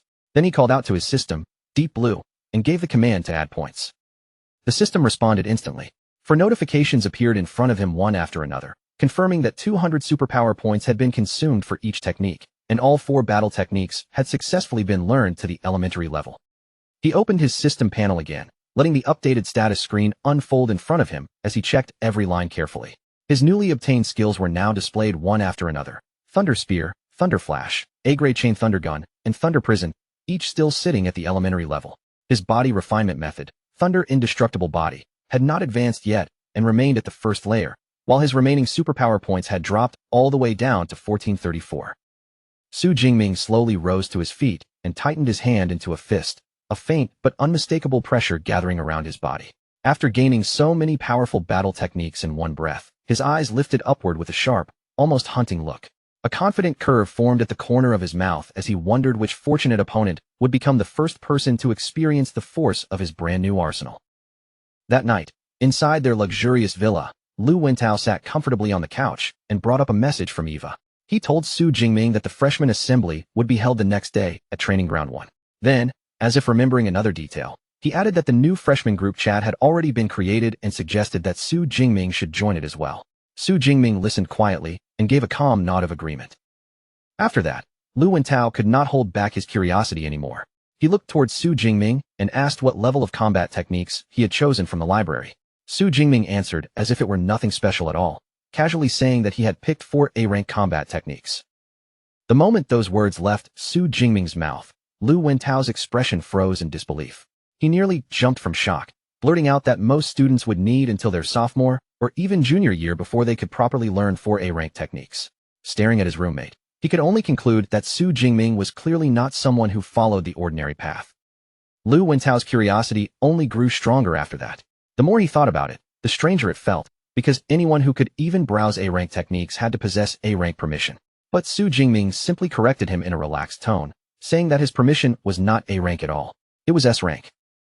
That single answer hit Lu Wentao like a thunderclap. He shot up from the couch, eyes wide and voice rising in complete disbelief, asking why the school would even have a permission level above A-rank. Then, as the meaning finally sank in, his face changed again. He stammered that the online rumors claiming Su Jingming was E-rank had to be fake, and then asked in stunned realization whether Su Jingming actually had an S-rank superpower. Su Jingming did not rush to deny or explain anything. He only smiled lightly, watching Lu Wentao's stunned face with amusement, then teased him by saying that even a know-it-all like him had finally discovered something new. That quiet confirmation left Lu Wentao completely amazed. He exclaimed that he had already guessed Su Jingming's evaluation must have been high, but he never imagined it would actually reach S-rank. After all, even the top scorers from other provinces were only A-rank, making Su Jingming's true level feel even more outrageous. Soon, the shock on Lu Wentao's face turned into pure excitement. A huge, satisfied grin spread across his face as he lifted his thumb in approval. In his heart, he felt more certain than ever that becoming Su Jingming's fan early had been the right choice, because from this moment on, he could proudly call himself an old fan. Later, Su Jingming came to the training room on the 2nd floor and picked up a practice spear, but the moment he held it, he immediately felt that it was far too light. Now that he had obtained the combat techniques he needed, proper equipment had become just as important. He thought about the F-rank obsidian spear he had left back home, but with his current strength, that old weapon was clearly no longer enough. After making up his mind, Su Jingming decided it was time to replace his gear. He called out to the AI Eva and asked her to open the school mall for him, then specifically search for spear-type weapons. Eva quickly followed his command, and one holographic display after another appeared in front of him, listing spears ranging from F-rank to D-rank. Su Jingming scanned the floating options and noticed that both length and weight could be customized. He also understood at a glance that the higher the equipment rank, the heavier and more expensive it became. After comparing the choices, he selected an E-rank spear weighing 210 kilograms, then added an E-rank combat suit and a pair of E-rank boots. Once he confirmed the purchase, a notification immediately appeared, showing that the total cost was 237 credits and that he only had 382.6 credits left. The order was confirmed for delivery the next day, and Su Jingming could not help feeling a little pained as he realized his credits had vanished so quickly, nearly shrinking by half in a single purchase. With his new equipment already on its way, Su Jingming tightened his grip around the practice spear in his hands, his gaze becoming firm again. For the moment, He had no choice but to rely on this temporary weapon. A confident smirk crossed his face as he declared that, at least for tonight, it would help him practice all 4 of his new A-rank combat techniques. The next day, the freshmen of Modu Superpower University gathered together for their official assembly, filling the area with the restless energy of new students meeting one another for the first time. As soon as Su Jingming arrived, he became the center of attention almost instantly. One pair of eyes after another turned toward him, and the students nearby could not help watching his every move. Soft murmurs quickly spread through the crowd as people recognized him. Some whispered that he was the student who had broken the school's punch power record, while others pointed out that he was the top scorer from Jiangnan province. The more they looked at him, the more impressed they became, not only by his strength, but also by his striking, handsome appearance. Before Su Jingming even had the chance to find a seat, a tall and imposing young man suddenly stepped into his path. His name was Lei Zhou, and with an aggressive look in his eyes, he pointed straight at Su Jingming and loudly issued a challenge in front of everyone. The surrounding students immediately recognized Lei Zhou as well. He was the second-place scorer from Jiangnan province, with a score of more than 9,300. Whispers about his background soon followed, with people saying that both of his parents were powerful Tier 4 superpowered beings. Some even commented with a bit of sympathy that second place was always easy to forget, so it was no surprise that Lei Zhou could not accept losing to Su Jingming. Even with the challenge thrown at him in front of so many people, Su Jingming did not show the slightest trace of panic or anger. He looked completely unmoved and simply declined in a calm voice, saying he had no interest. That casual refusal stunned even Lu Wentao, who stood nearby and stared at him in surprise. Lei Zhou, however, did not seem discouraged at all. A smirk appeared on his face as he told Su Jingming not to reject him so quickly. Then his tone shifted, and he suddenly brought up a personal matter, mentioning that Su Jingming's aunt's family ran a business selling rare plants. Leaning closer with a threatening grin, Lei Zhou revealed that his own family happened to be the biggest customer of Su Jingming's aunt. Not only that, she also owed them a large loan. His words carried a clear warning as he suggested that if the payment was not made on time, her family might soon find themselves facing serious trouble. The moment those words came out, the air around them changed sharply. Su Jingming's expression turned cold, and a fierce dark blue aura suddenly erupted from his body like a storm breaking loose. His eyes fixed on Lei Zhou as he asked in a low, dangerous voice whether Lei Zhou was threatening him. The pressure pouring from Su Jingming's aura was so heavy that Lei Zhou's confidence cracked on the spot. Startled by the force pressing toward him, he was physically forced to take a step back. Sweat quickly appeared on Lei Zhou's face as he felt that fierce, beast-like presence bearing down on him. For a moment, he could not understand how Su Jingming could possess such terrifying pressure. His attitude immediately softened, and he hurriedly backpedaled, stammering that it was not a threat at all, just a friendly reminder. Once Su Jingming had made his meaning clear, the dark aura around him slowly faded. His tone returned to calm as he asked for the time and place of their duel. Lei Zhou steadied himself and finally answered that the fight would take place in 7 days, at noon, on Broadcast Platform 3. Su Jingming accepted without hesitation, then warned his new opponent not to regret the decision. The confrontation immediately set the surrounding students buzzing with excitement. Whispers, surprised looks, and eager smiles spread through the crowd as everyone began looking forward to the battle that would happen 7 days later. Not long after that tense exchange, the freshman assembly officially began. An older university official with a gray beard stepped onto the stage, and the restless crowd gradually quieted down. The gray-bearded official welcomed everyone to the freshman assembly and explained that the meeting was mainly meant to answer questions about the university's systems. However, he quickly said that the first thing he wanted to introduce was the school's combat power ranking. Students would enter virtual dive pods and take part in holographic combat simulations, and their rank would be decided by how many levels they could successfully clear. He encouraged every freshman to give it their all when the time came, making it clear that the rewards connected to the ranking were extremely generous and worth fighting for. After the hour-long meeting finally ended, Su Jingming could not help letting out a long, heavy yawn. To him, the only truly interesting part had been the virtual dive pod, and he figured he should try it when he had the chance. For now, though, his main focus for the next few days was still his daily training with his senior, Lu Ming, and his mentor. For the next 7 days, Su Jingming threw himself fully into training. Under the guidance of his senior Lu Ming and his master, Din Yangzhentian, he pushed through one intense session after another without slacking off. When that week of training came to an end, Lu Ming approached Su Jingming with clear astonishment on his face. He looked at his junior brother and pointed out that Su Jingming had already advanced to the mid-level of the first tier, then asked how he had managed to improve so quickly. Su Jingming only smiled and answered lightly that it was just luck. But in Su Jingming's own mind, the real reason was perfectly clear. He had intentionally waited a few days before using the system to raise his level, which reduced the cost of advancement to only 380 superpower points. Thinking about it, he felt that if he had advanced any faster, he probably would have frightened Lu Ming so badly that his senior might have lost his composure completely. Lu Ming then shifted the topic as he suddenly remembered the duel. He looked at Su Jingming and asked whether he had a match scheduled for noon that day. Su Jingming gave a simple confirmation, saying that he did. A confident smile appeared on Lu Ming's face as he reached out and patted his junior on the shoulder. In a relaxed tone, he said he would observe 3 minutes of silence for Su Jingming's opponent. Then, without any hesitation, he decided to go with Su Jingming to watch the match in person. Soon, the focus moved to broadcast platform 3, a large arena where a sizable crowd had already gathered. The air was filled with anticipation as students waited for the duel to begin.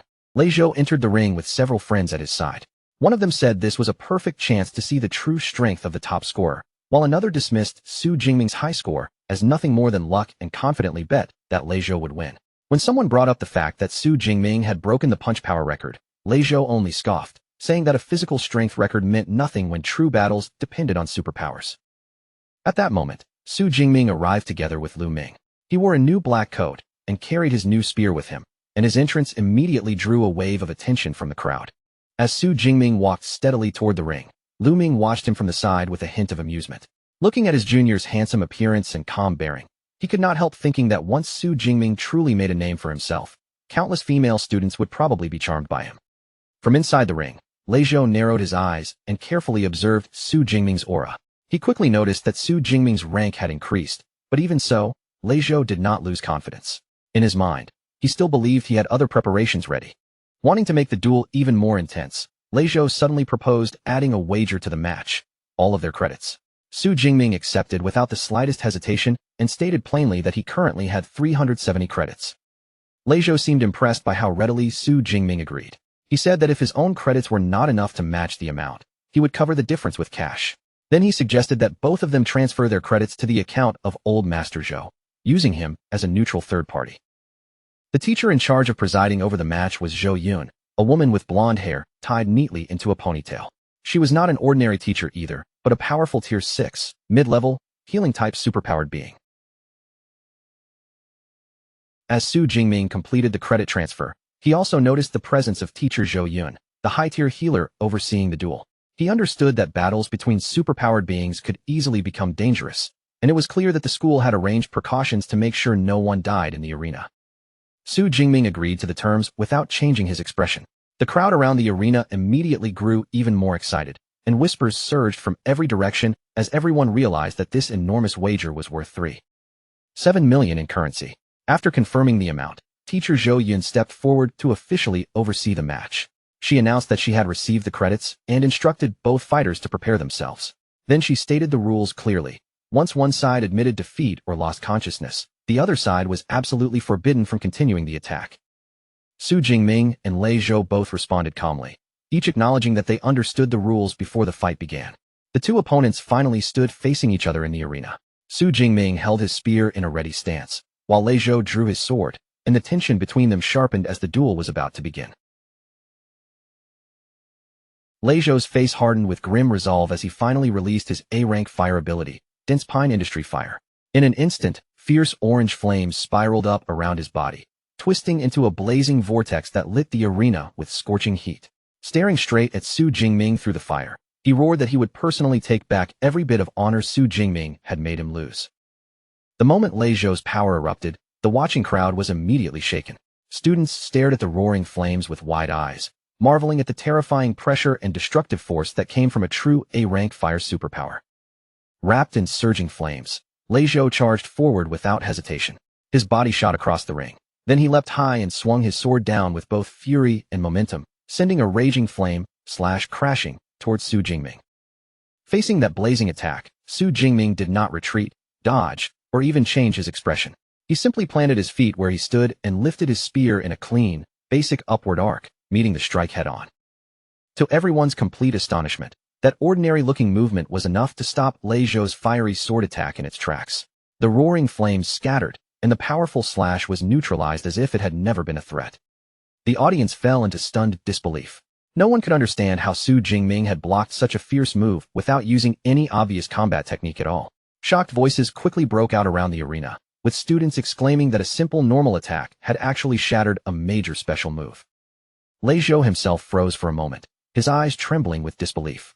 His jaw tightened hard, and he gritted his teeth, unable to accept that his attack had been stopped so easily. With Lei Zhou's strike completely crushed, Su Jingming looked at him with icy indifference. Purple lightning began to crackle around his body, snapping through the air like living serpents. In a calm but cutting voice, he told Lei Zhou that nothing was impossible. It only seemed that way because Lei Zhou was far too weak. Before Lei Zhou could even steady himself or make another move, Su Jingming launched his counterattack with overwhelming speed and force. Surrounded by a raging torrent of purple lightning, Su Jingming lunged forward like a thunderbolt. His spear struck Lei Zhou squarely in the chest, and the impact blasted him backward across the ring. The purple lightning from Su Jingming's blow surged straight through Lei Zhou's body. Electricity tore through his limbs and nerves, forcing a cry of pain from his throat as his body convulsed under the attack. The force of the strike was so brutal that Lei Zhou's sword flew out of his hand. Blood sprayed through the air as his body was hurled backward, completely losing control in front of the crowd. He crashed hard onto the floor of the ring, rolling and collapsing into a defeated slump. Thin smoke rose from his body as he lay there, scorched and battered from the lightning strike. The entire crowd was stunned by how quickly the battle had turned one-sided. Lei Zhou's supporters could hardly believe what they had just seen, with one of them shouting that the fight had practically ended after only 2 moves from Su Jingming. Another angrily questioned who had claimed Lei Zhou was stronger now, when he had been knocked down almost instantly. The surrounding students could only agree that Su Jingming's power was on a completely different level from the other freshmen. From the sidelines, Lu Ming watched the scene with a flat, almost bored expression. In his mind, this match had been far too dull, because Lei Zhou had not even forced his junior brother to use 1/10 of his true strength. Back inside the ring, teacher Zhou Yun stepped forward and prepared to announce the outcome, her gaze already moving towards Su Jingming as the clear winner. But before she could finish, the wounded Lei Zhou struggled to push himself up from the ground and called out to her. His face twisted with pain as he clenched his teeth and insisted that he had not lost yet, and that this match was still not over. Driven into a corner, Lei Zhou made a desperate choice. He reached into his belongings and pulled out a small red pill, holding it tightly in his hand. Teacher Zhou Yun recognized the pill at once, and her expression changed sharply. She shouted in alarm, identifying it as a rampaging blood pill, then warned Lei Zhou not to swallow it. This was only a match, she reminded him, and it was not worth risking his life over. The students in the audience also recognized how dangerous that pill was, and a wave of uneasy whispers immediately spread through the stands. They murmured that although the pill could multiply a user's strength several times over for a short period, the side effects were extremely severe and could leave Lei Zhou bedridden for months. Some questioned whether it was worth taking such a risk, especially when the major university competition was only 1 month away. But Lei Zhou ignored every warning, declaring that he would bear the consequences himself. He was determined to gamble everything, and he would only accept defeat if Su Jingming beat him after this. In the crowd, several students, including Lu Wentao, immediately protested and asked whether using a performance-enhancing drug was actually allowed. Teacher Zhou Yun turned toward the crowd and addressed their complaints in a firm voice. She explained that because this was an unofficial battle, there were no strict limitations on what the fighters could use. Weapons, combat suits, and even drugs all counted as resources in a fight like this. As she spoke, Lei Zhou swallowed the pill, and Zhou Yun finished by saying that if Su Jingming had a similar pill, he would be allowed to use it as well. The pill took effect almost immediately.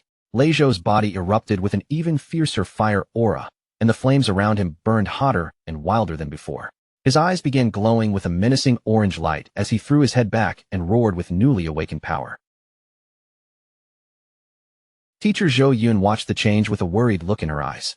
She could tell that the pill was high grade, and that it had forcibly pushed Lei Zhou's power all the way to the lower level of the second tier.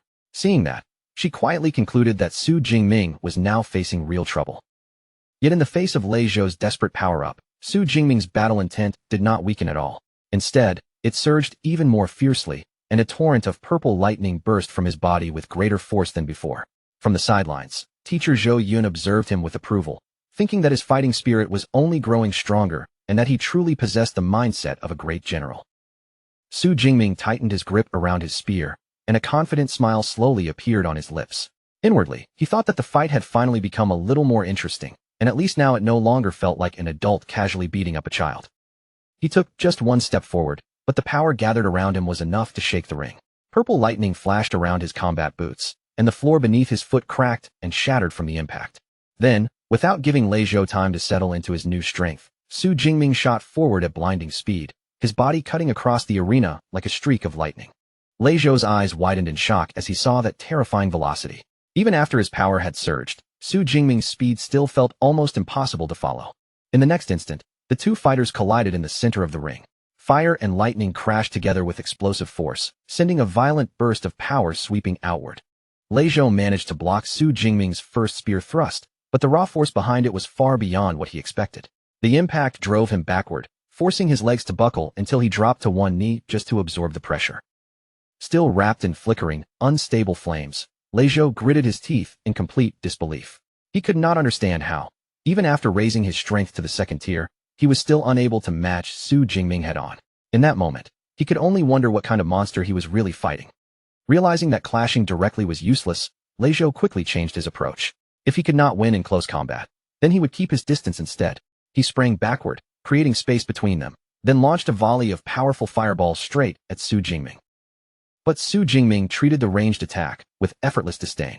He swung his spear in a wide, relaxed arc, stirring up a vortex of purple lightning that swept through the air and deflected every incoming fireball. Then he looked at Lei Zhou with a mocking calm and asked if that was all he had.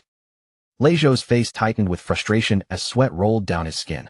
He cursed Su Jingming's flawless lightning ability in his heart, but he still forced himself to cling to another possibility. Since getting close was no longer an option, he thought that if he could drag the fight out and exhaust Su Jingming's power before the drug's effect disappeared, he might still have one last chance. But Su Jingming had no intention of giving Lei Zhou the chance to stall. His eyes sharpened as he decided that this fight had gone on long enough, and it was time to end it. He raised one hand, and a massive amount of purple energy gathered above his palm. The crackling lightning rapidly condensed, twisting tighter and tighter until it formed a solid spear made entirely of pure thunder power. This was his A-rank combat technique, Thunder Spear. Without hesitation, Su Jingming hurled the condensed lightning weapon forward, sending it tearing through the air toward Lei Zhou. The Thunder Spear crossed the ring in a flash and slammed directly into Lei Zhou's shoulder. His defenses were pierced in an instant, and the lightning force drove deep into his body. Lei Zhou staggered backward in shock and pain, clutching the wounded shoulder as his face turned pale. A horrifying realization struck him then. Su Jingming did not just dominate at close range. He also possessed a devastating long-range attack. Before Lei Zhou had any chance to recover, Su Jingming followed up with another technique. A powerful sphere of lightning suddenly formed above Lei Zhou, and torrents of purple energy poured down from it like a storm, electrocuting him from every direction. Trembling under the pain, Lei Zhou looked upward in panic, wondering what kind of battle technique Su Jingming had unleashed this time. With a cold expression, Su Jingming pointed forward, his gaze fixed on Lei Zhou as he declared the name of his A-rank control skill, Thunder Prison. A cage of crackling purple lightning immediately formed around Lei Zhou, locking him inside from every direction. Realizing he had been completely trapped by a restriction-type technique, Lei Zhou cursed through clenched teeth. With no way out, Lei Zhou desperately summoned the power he had left. Flames surged around his body and twisted into a protective barrier, forming a swirling vortex of fire that shielded him inside the lightning cage. Even while trapped, Lei Zhou refused to back down. From within the roaring flames, he taunted Su Jingming, declaring that if he could not escape, then Su Jingming would not be able to get in either. In his mind, this had become a battle of endurance. Su Jingming, however, remained completely calm. He looked at the fiery defense with obvious disdain, thinking that the flame barrier seemed rather fragile and wondering how many of his attacks it could really withstand. Instead of playing along with Lei Zhou's battle of attrition, Su Jingming suddenly leapt high into the air. His body cleared the flame barrier with ease, placing him directly above his trapped opponent. While suspended in the air, Su Jingming unleashed his decisive assault, his lightning power gathering around him in an overwhelming surge. He summoned his strength, and dozens of massive purple spears made from pure lightning materialized in the air around him. Each glowing thunder spear crackled with terrifying power, and every single one was aimed straight down at the helpless Lei Zhou. The deadly storm of lightning spears finally began to fall from above, each one tearing through the air with a sharp crackle of purple light. Compared to Su Jingming's chain thunder gun, this attack looked far more destructive, like an upgraded barrage meant to crush everything beneath it. Lei Zhou looked up at the overwhelming rain of lightning, and pure terror flooded his face. In that instant, all of his confidence vanished, because he knew with absolute certainty that if even that barrage landed on him, he would not survive. With death hanging right over his head, Lei Zhou's pride finally shattered completely. His voice broke with fear as he screamed out his surrender at the top of his lungs. At the very last second, just as Lei Zhou shouted that he admitted defeat, the leading lightning spear froze in midair. Its sharp tip stopped only a few inches from his eye, close enough for him to feel the terrifying power crackling right in front of his face. The countless lightning spears hanging above him began to fade away one after another, dissolving into scattered purple sparks. At the same time, Su Jingming descended smoothly and landed back inside the ring with effortless control. Then, with one final and unmistakable movement, Su Jingming drove his real spear forward. The weapon pierced into Lei Zhou's chest, not as a reckless finishing blow, but as a clear and absolute declaration that the outcome had already been decided. Su Jingming calmly pulled his spear back from Lei Zhou's chest. Lei Zhou could no longer support himself, and he remained kneeling on the floor of the ring, battered, breathless, and completely defeated. Standing above his fallen opponent, Su Jingming's presence filled the arena with quiet authority. Teacher Zhou Yun then stepped forward and officially announced that Su Jingming was the winner of the match. The crowd was left frozen in shock and awe. Voices soon burst out from all around, with students calling it a complete crushing defeat from beginning to end. They could hardly believe that Su Jingming had linked together 4 different battle techniques within just a few short seconds, something far beyond what any ordinary freshman should be able to do. Nearby, 2 students began discussing the techniques they had just witnessed. One of them guessed that those moves had to be at least B grade, while his friend stared in amazement and admitted that the strongest technique he had learned so far was only C grade. From the sidelines, Lu Ming overheard their guesses, and his expression immediately turned strained.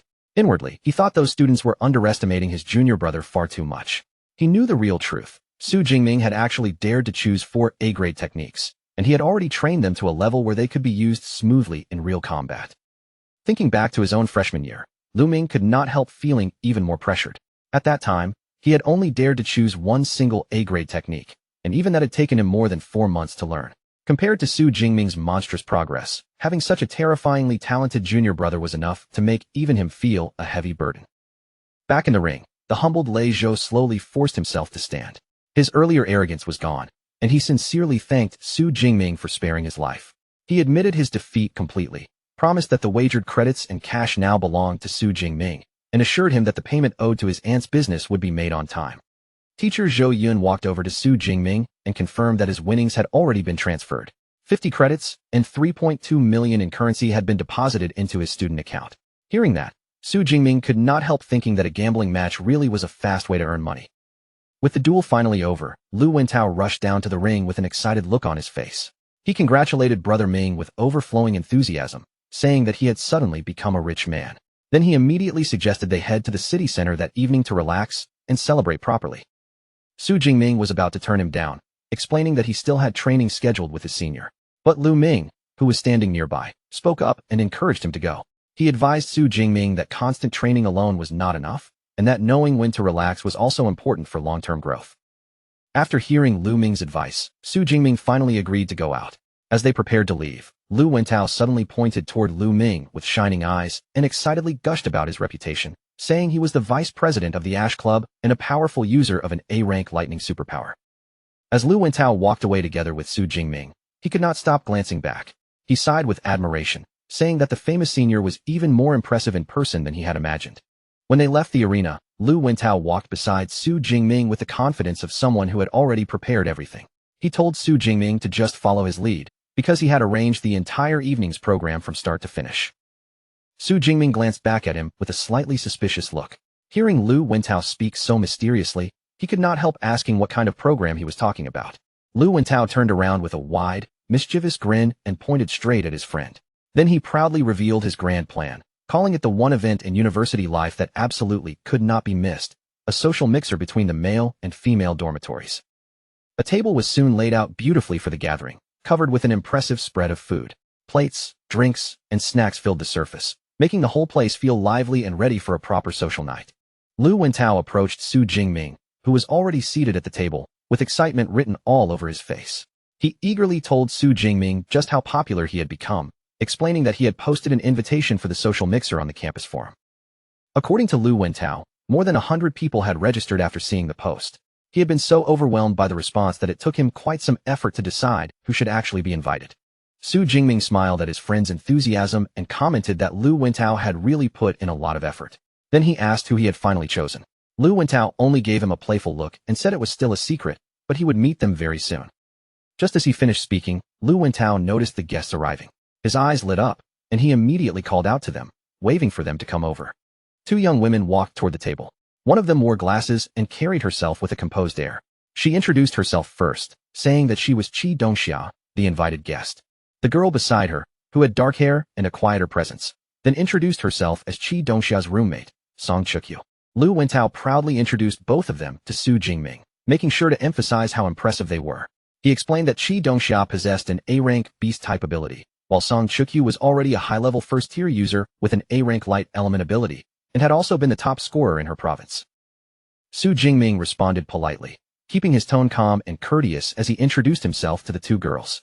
The moment Song Chukyu heard Su Jingming's name, her expression shifted with clear surprise. Without wasting any time, she looked straight at him and asked whether he would be interested in sparring with her, even telling him that he could choose both the time and the place. Qi Dongxia immediately turned toward her friend and called her a battle maniac, helplessly pointing out that she was trying to arrange a fight right after meeting someone. She reminded Song Chukyu that they were supposed to be there to socialize, but Song Chukyu openly admitted that her main reason for coming had been the chance to spar with Su Jingming. Seeing the atmosphere becoming a little awkward, Su Jingming stepped in naturally and invited them to sit down first. Lu Wentao also quickly clarified the plan, saying that tonight was only about relaxing, eating together, having fun, and going shopping as a group. Later that evening, the group headed out to Huaihai Commercial Street, where the lights were bright, the crowds were lively, and the entire street was filled with the energy of the city at night.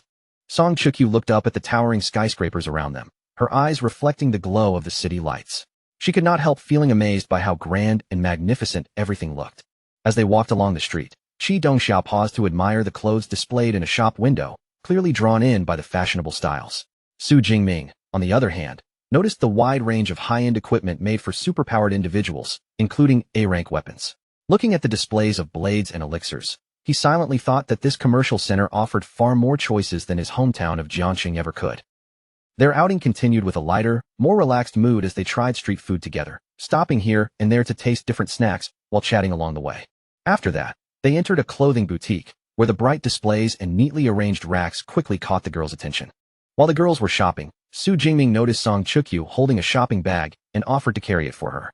As he reached out and took it, their hands briefly brushed against each other for a fleeting moment. A little later, Su Jingming watched as the two girls walked ahead of them and stopped in front of a jewelry display.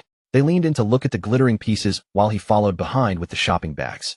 By the time the evening was nearly over, Su Jingming was already carrying a large number of shopping bags.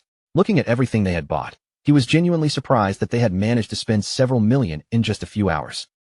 Lu Wentao remarked that although Song Chukyu usually dressed in a simple and understated way, she was actually a very wealthy young woman. When Su Jingming showed a hint of curiosity, Lu Wentao leaned closer and quietly explained that her family background was also incredibly powerful. Just then, Qi Dongxia cheerfully called out to the boys, asking them to help carry one final bag. Beside her, Song Chukyu seemed to think that after all the shopping and walking, it was probably time for them to head back. The night eventually ended with Su Jingming and Lu Wentao walking the two girls back to their impressive villa. Under the night lights, the building looked grand and elegant, making it clear that their living conditions were anything but ordinary. Before going inside, Song Chukyu turned toward the boys and told them that they had a lot of fun that evening, her tone much softer than when they had first met. Su Jingming and Lu Wentao both raised their hands and waved goodbye as the girls turned and started walking toward their home. However, before fully leaving, Song Chukyu suddenly stopped. She turned back to face Su Jingming, her expression becoming serious again, and told him that what she said earlier had not been a joke. One day, she would formally challenge him to a sparring match. Her determined declaration caught Su Jingming slightly off guard for a moment, but he quickly recovered, and a confident smile appeared on his face as he accepted her challenge, telling her that he would be looking forward to it. Song Chukyu seemed pleased by his answer. A faint hint of satisfaction appeared in her expression before she finally turned around and headed inside. Once they were inside the villa, Qi Dongxia immediately began teasing her friend with a bright, knowing smile. She said that ever since they had started university, she had never seen Song Chukyu show such a pleasant expression toward any boy, and Su Jingming was clearly the only exception. Feeling delighted with herself, Qi Dongxia happily concluded that bringing Song Chukyu along had definitely been the right choice. Song Chukyu then quietly explained why she usually kept such a cold distance from others. Her A-rank light element ability allowed her to sense the inner thoughts of people around her, which meant that whenever boys came near, she was constantly forced to perceive the messy and impure intentions hidden in their minds. But when she spoke of Su Jingming, her tone became noticeably different. She said that he was not like the others, because what her ability sensed from him was only simple appreciation, without any dirty thoughts mixed in. After thinking it over, Song Chukyu softly concluded that Su Jingming was indeed a very special person. The moment Qi Dongxiao heard that, a mischievous sparkle appeared in her eyes. She leaned closer with a teasing smile and immediately drew her own conclusion, saying that Miss Song had clearly developed a little crush. Meanwhile, on the way back, Lu Wentao walked beside Su Jingming with a satisfied sigh. He stretched out the relaxed mood of the evening and commented that taking time to unwind once in a while really did feel nice. Su Jingming listened quietly and gave a calm agreement. Even so, Su Jingming's mind was not completely on the walk back. He kept thinking about Song Chukyu, especially the fact that she was already a high-level first-tier user. That realization reminded him that he still had a long road ahead, and instead of discouraging him, it quietly pushed him to train harder and become even stronger. 15 days passed in the blink of an eye. Inside his training room, Su Jingming sat in deep meditation, his aura steady and focused. After sensing that his condition had reached the right point, he finally made his decision and ordered his system, Deep Blue, to spend his points and begin the upgrade. In the next instant, a violent surge of purple lightning erupted from Su Jingming's body, filling the training room with crackling energy. System notifications appeared one after another, confirming that he was undergoing a dual advancement. His realm was rising from mid-level first tier to high-level first tier, while his thunder indestructible body was also breaking through to its second level. When the surging energy gradually calmed and the lightning around him began to fade, Su Jingming opened his eyes and quietly reviewed the progress he had just made.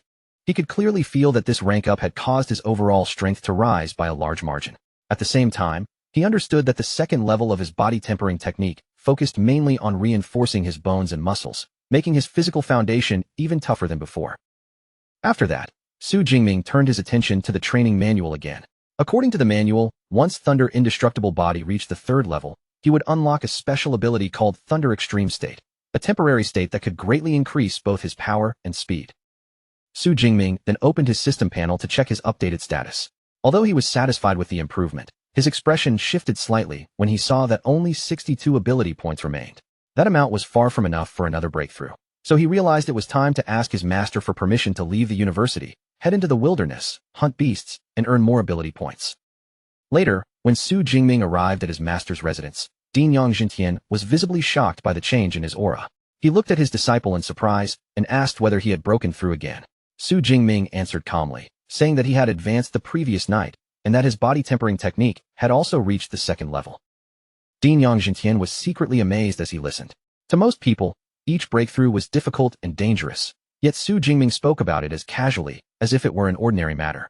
Inwardly, the dean could not help concluding that with an S-rank ability and such relentless training, there truly seemed to be nothing this student could not accomplish. Standing nearby, Lu Ming could only shake his head and call his junior brother a monster. He remembered very clearly that when he had reached the same stage, it had taken him a full half-year to make that advancement. Din Yang Jintian then reminded Su Jingming that raising his level was important, but he could not afford to neglect actual combat training. To test just how strong he had become, the dean suggested a sparring match against his senior, Lu Ming. Su Jingming's eyes immediately brightened, and he accepted without hesitation. Inside the training room, Lu Ming stood opposite Su Jingming and explained the conditions of the match.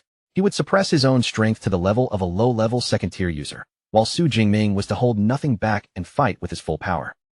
After a brief countdown, the sparring match officially began, and the atmosphere in the room tightened in an instant.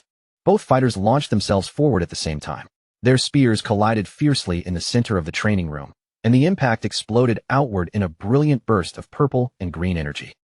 The force behind that first clash made Lu Ming's eyes narrow in surprise. He could feel that Su Jingming's power was unbelievably strong, nearly matching his own even though he had suppressed himself to a lower level. Su Jingming, wrapped in fierce purple lightning, felt excitement surge through him. Ever since obtaining his system, this was the first time he had faced an opponent whose strength felt truly equal to his own, and the thrill of that challenge made his fighting spirit burn even hotter. Deciding to seize the momentum, Su Jingming gathered lightning in his hand until it condensed into a crackling sphere of energy. Without delay, he released his Thunder Prison technique toward Lu Ming. The massive orb of electricity tore across the room with frightening speed, forcing Lu Ming to immediately raise his guard and defend against the incoming attack. Before his senior could fully recover from the pressure, Su Jingming leapt into the air and launched his next move. One lightning spear after another shot forward in a fierce volley, resembling the rapid barrage of his chain thunder gun technique. Lu Ming instantly recognized the combination of attacks. A faint smirk appeared on his face as he noted that this was the same sequence Su Jingming had used to defeat Lei Zhou.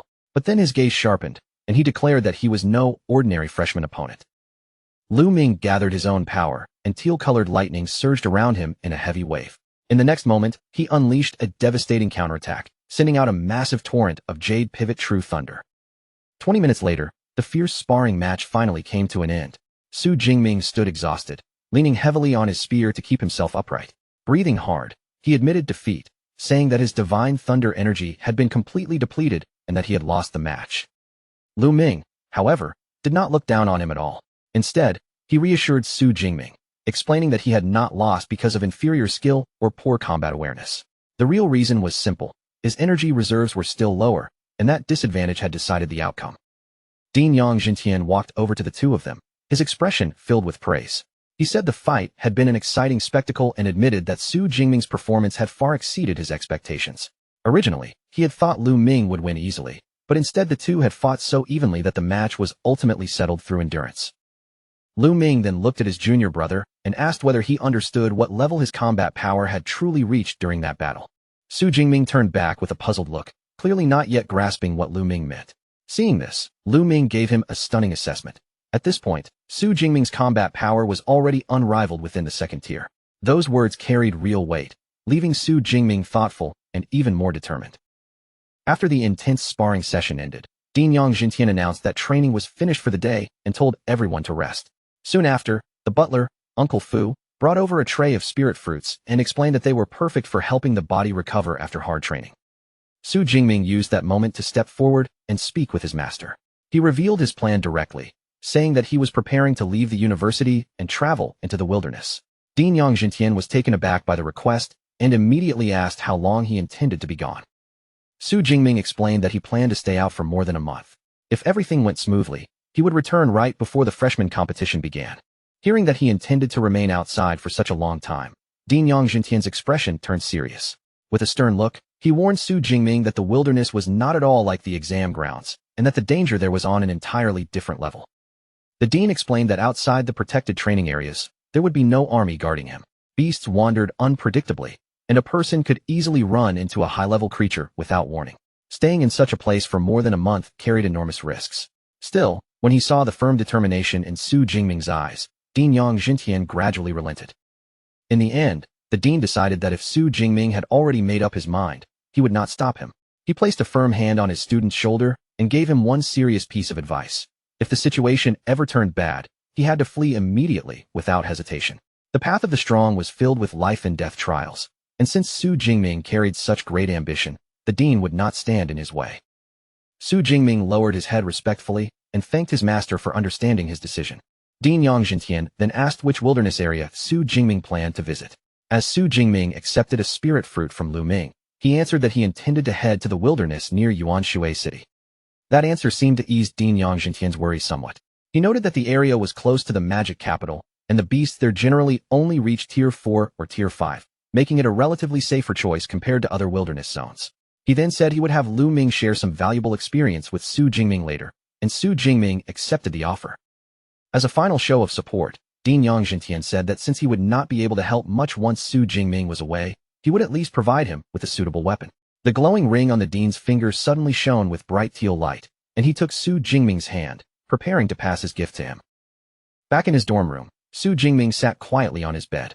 Beside him rested his new spear and a packed bag, both ready for the journey ahead. He called out to the AI Eva and asked her to open the university's mission system. As holographic screens unfolded in front of him, Su Jingming remembered the advice Lu Ming had given him. Before setting out for the wilderness, it would be smart to accept a few missions so he could earn extra credits along the way. He carefully browsed through the mission list, noticing the wide range of tasks available. Some required collecting beast materials, others involved gathering rare herbs, and some even asked students to capture fugitives.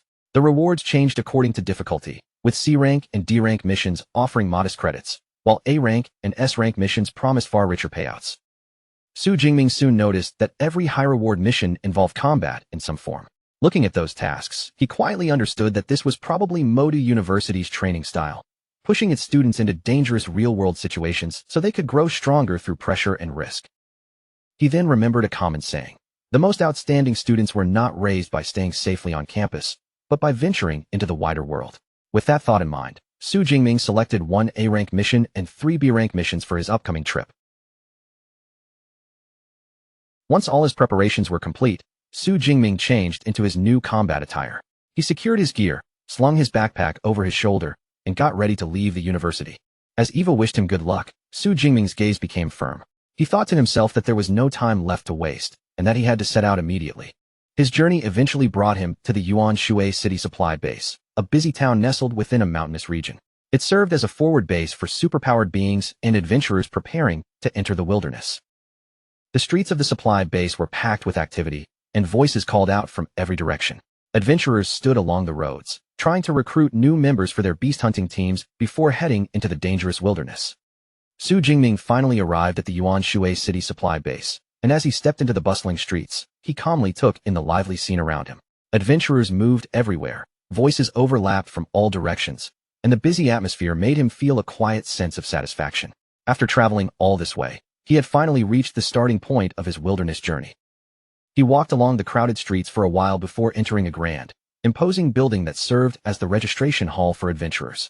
Inside, the space was filled with armed men and women, each carrying weapons, combat gear, and the sharp aura of people used to danger.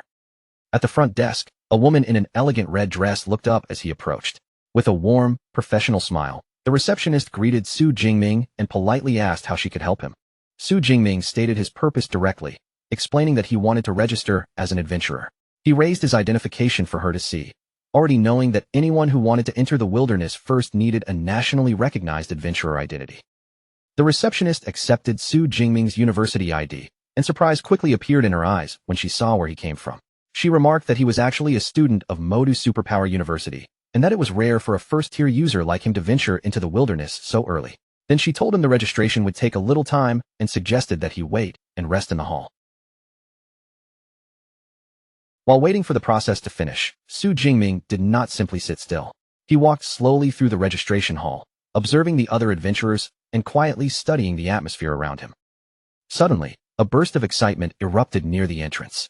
Several men began shouting in surprise as a newcomer appeared, and their eyes lit up the moment they recognized her. They called her the goddess Jiang Chuxian, praising her beauty and powerful aura, and said that such an impressive presence was exactly what one would expect from a student of Moda University. The woman at the center of all that attention walked through the hall with effortless confidence. She had long white hair, wore stylish sunglasses, and moved like someone used to being watched, while 2 large bodyguards and a cameraman followed closely behind her. She was Jiang Chuxian, a second-year student from Modu Superpower University. The surrounding adventurers immediately started gossiping among themselves. Some guessed that she had come to film new material for her online videos, while others praised how entertaining her content was and marveled at how popular she had become. One man claimed she had at least 10 million fans, but another quickly corrected him, saying she had already passed 15 million followers, then passionately declared that he would gladly trade 10 years of his life just to become her boyfriend. From a short distance away, Su Jingming quietly watched the commotion. Since she was also from Modu Superpower University, he naturally took note of her, and he silently judged that Jiang Chuxuan's beauty was not inferior to Song Chukyu's. His observation was cut short when the receptionist called him back to the counter. She handed him his newly issued adventurer card along with a satellite smartwatch, explaining that the watch contained a wilderness map showing beast activity zones and danger levels. Su Jingming accepted both items and thanked her politely. Just as Su Jingming turned and prepared to leave, a shady-looking man suddenly stepped into his path and stopped him. The man looked him up and down, then guessed that this must be Su Jingming's first time heading into the wilderness. In a seemingly helpful tone, he warned him that going in unprepared was extremely dangerous, then offered to sell him some essential elixirs for protection. Su Jingming showed a hint of interest and asked casually how much those elixirs cost. The man's eyes brightened at once. He eagerly opened his coat, revealing hidden bottles and pills arranged inside, and began introducing them. First-grade healing elixirs were only 20,000, while antidote elixirs were 15,000. Then he added that he also had stronger second-grade versions, though naturally, those would cost more. Su Jingming listened and casually remarked that the prices did not sound particularly high. The merchant laughed with satisfaction, clearly pleased by his reaction, and proudly boasted that he was known around here for selling cheap but effective elixirs. But Su Jingming's eyes sharpened almost immediately. He knew something was off. A normal first-grade elixir should cost at least 30 or 40,000, so prices this low could only mean one thing. This man was not offering him a bargain at all. He was a scammer who specialized in targeting inexperienced newcomers. Instead of showing fear or backing away, Su Jingming remained calm and asked how many elixirs the man wanted to sell him. Then, without changing his tone, he exposed him on the spot, asking how many other new adventurers he had already cheated. The merchant instantly realized that his act had failed. His friendly smile vanished, and he stepped aggressively towards Su Jingming, pushing his face closer as he asked whether Su Jingming had been playing with him from the very beginning. Su Jingming did not move an inch and simply asked him what he thought. The merchant's expression twisted into a threatening grin. His eyes turned vicious as he declared that Su Jingming was the first person bold enough to provoke him inside the supply base.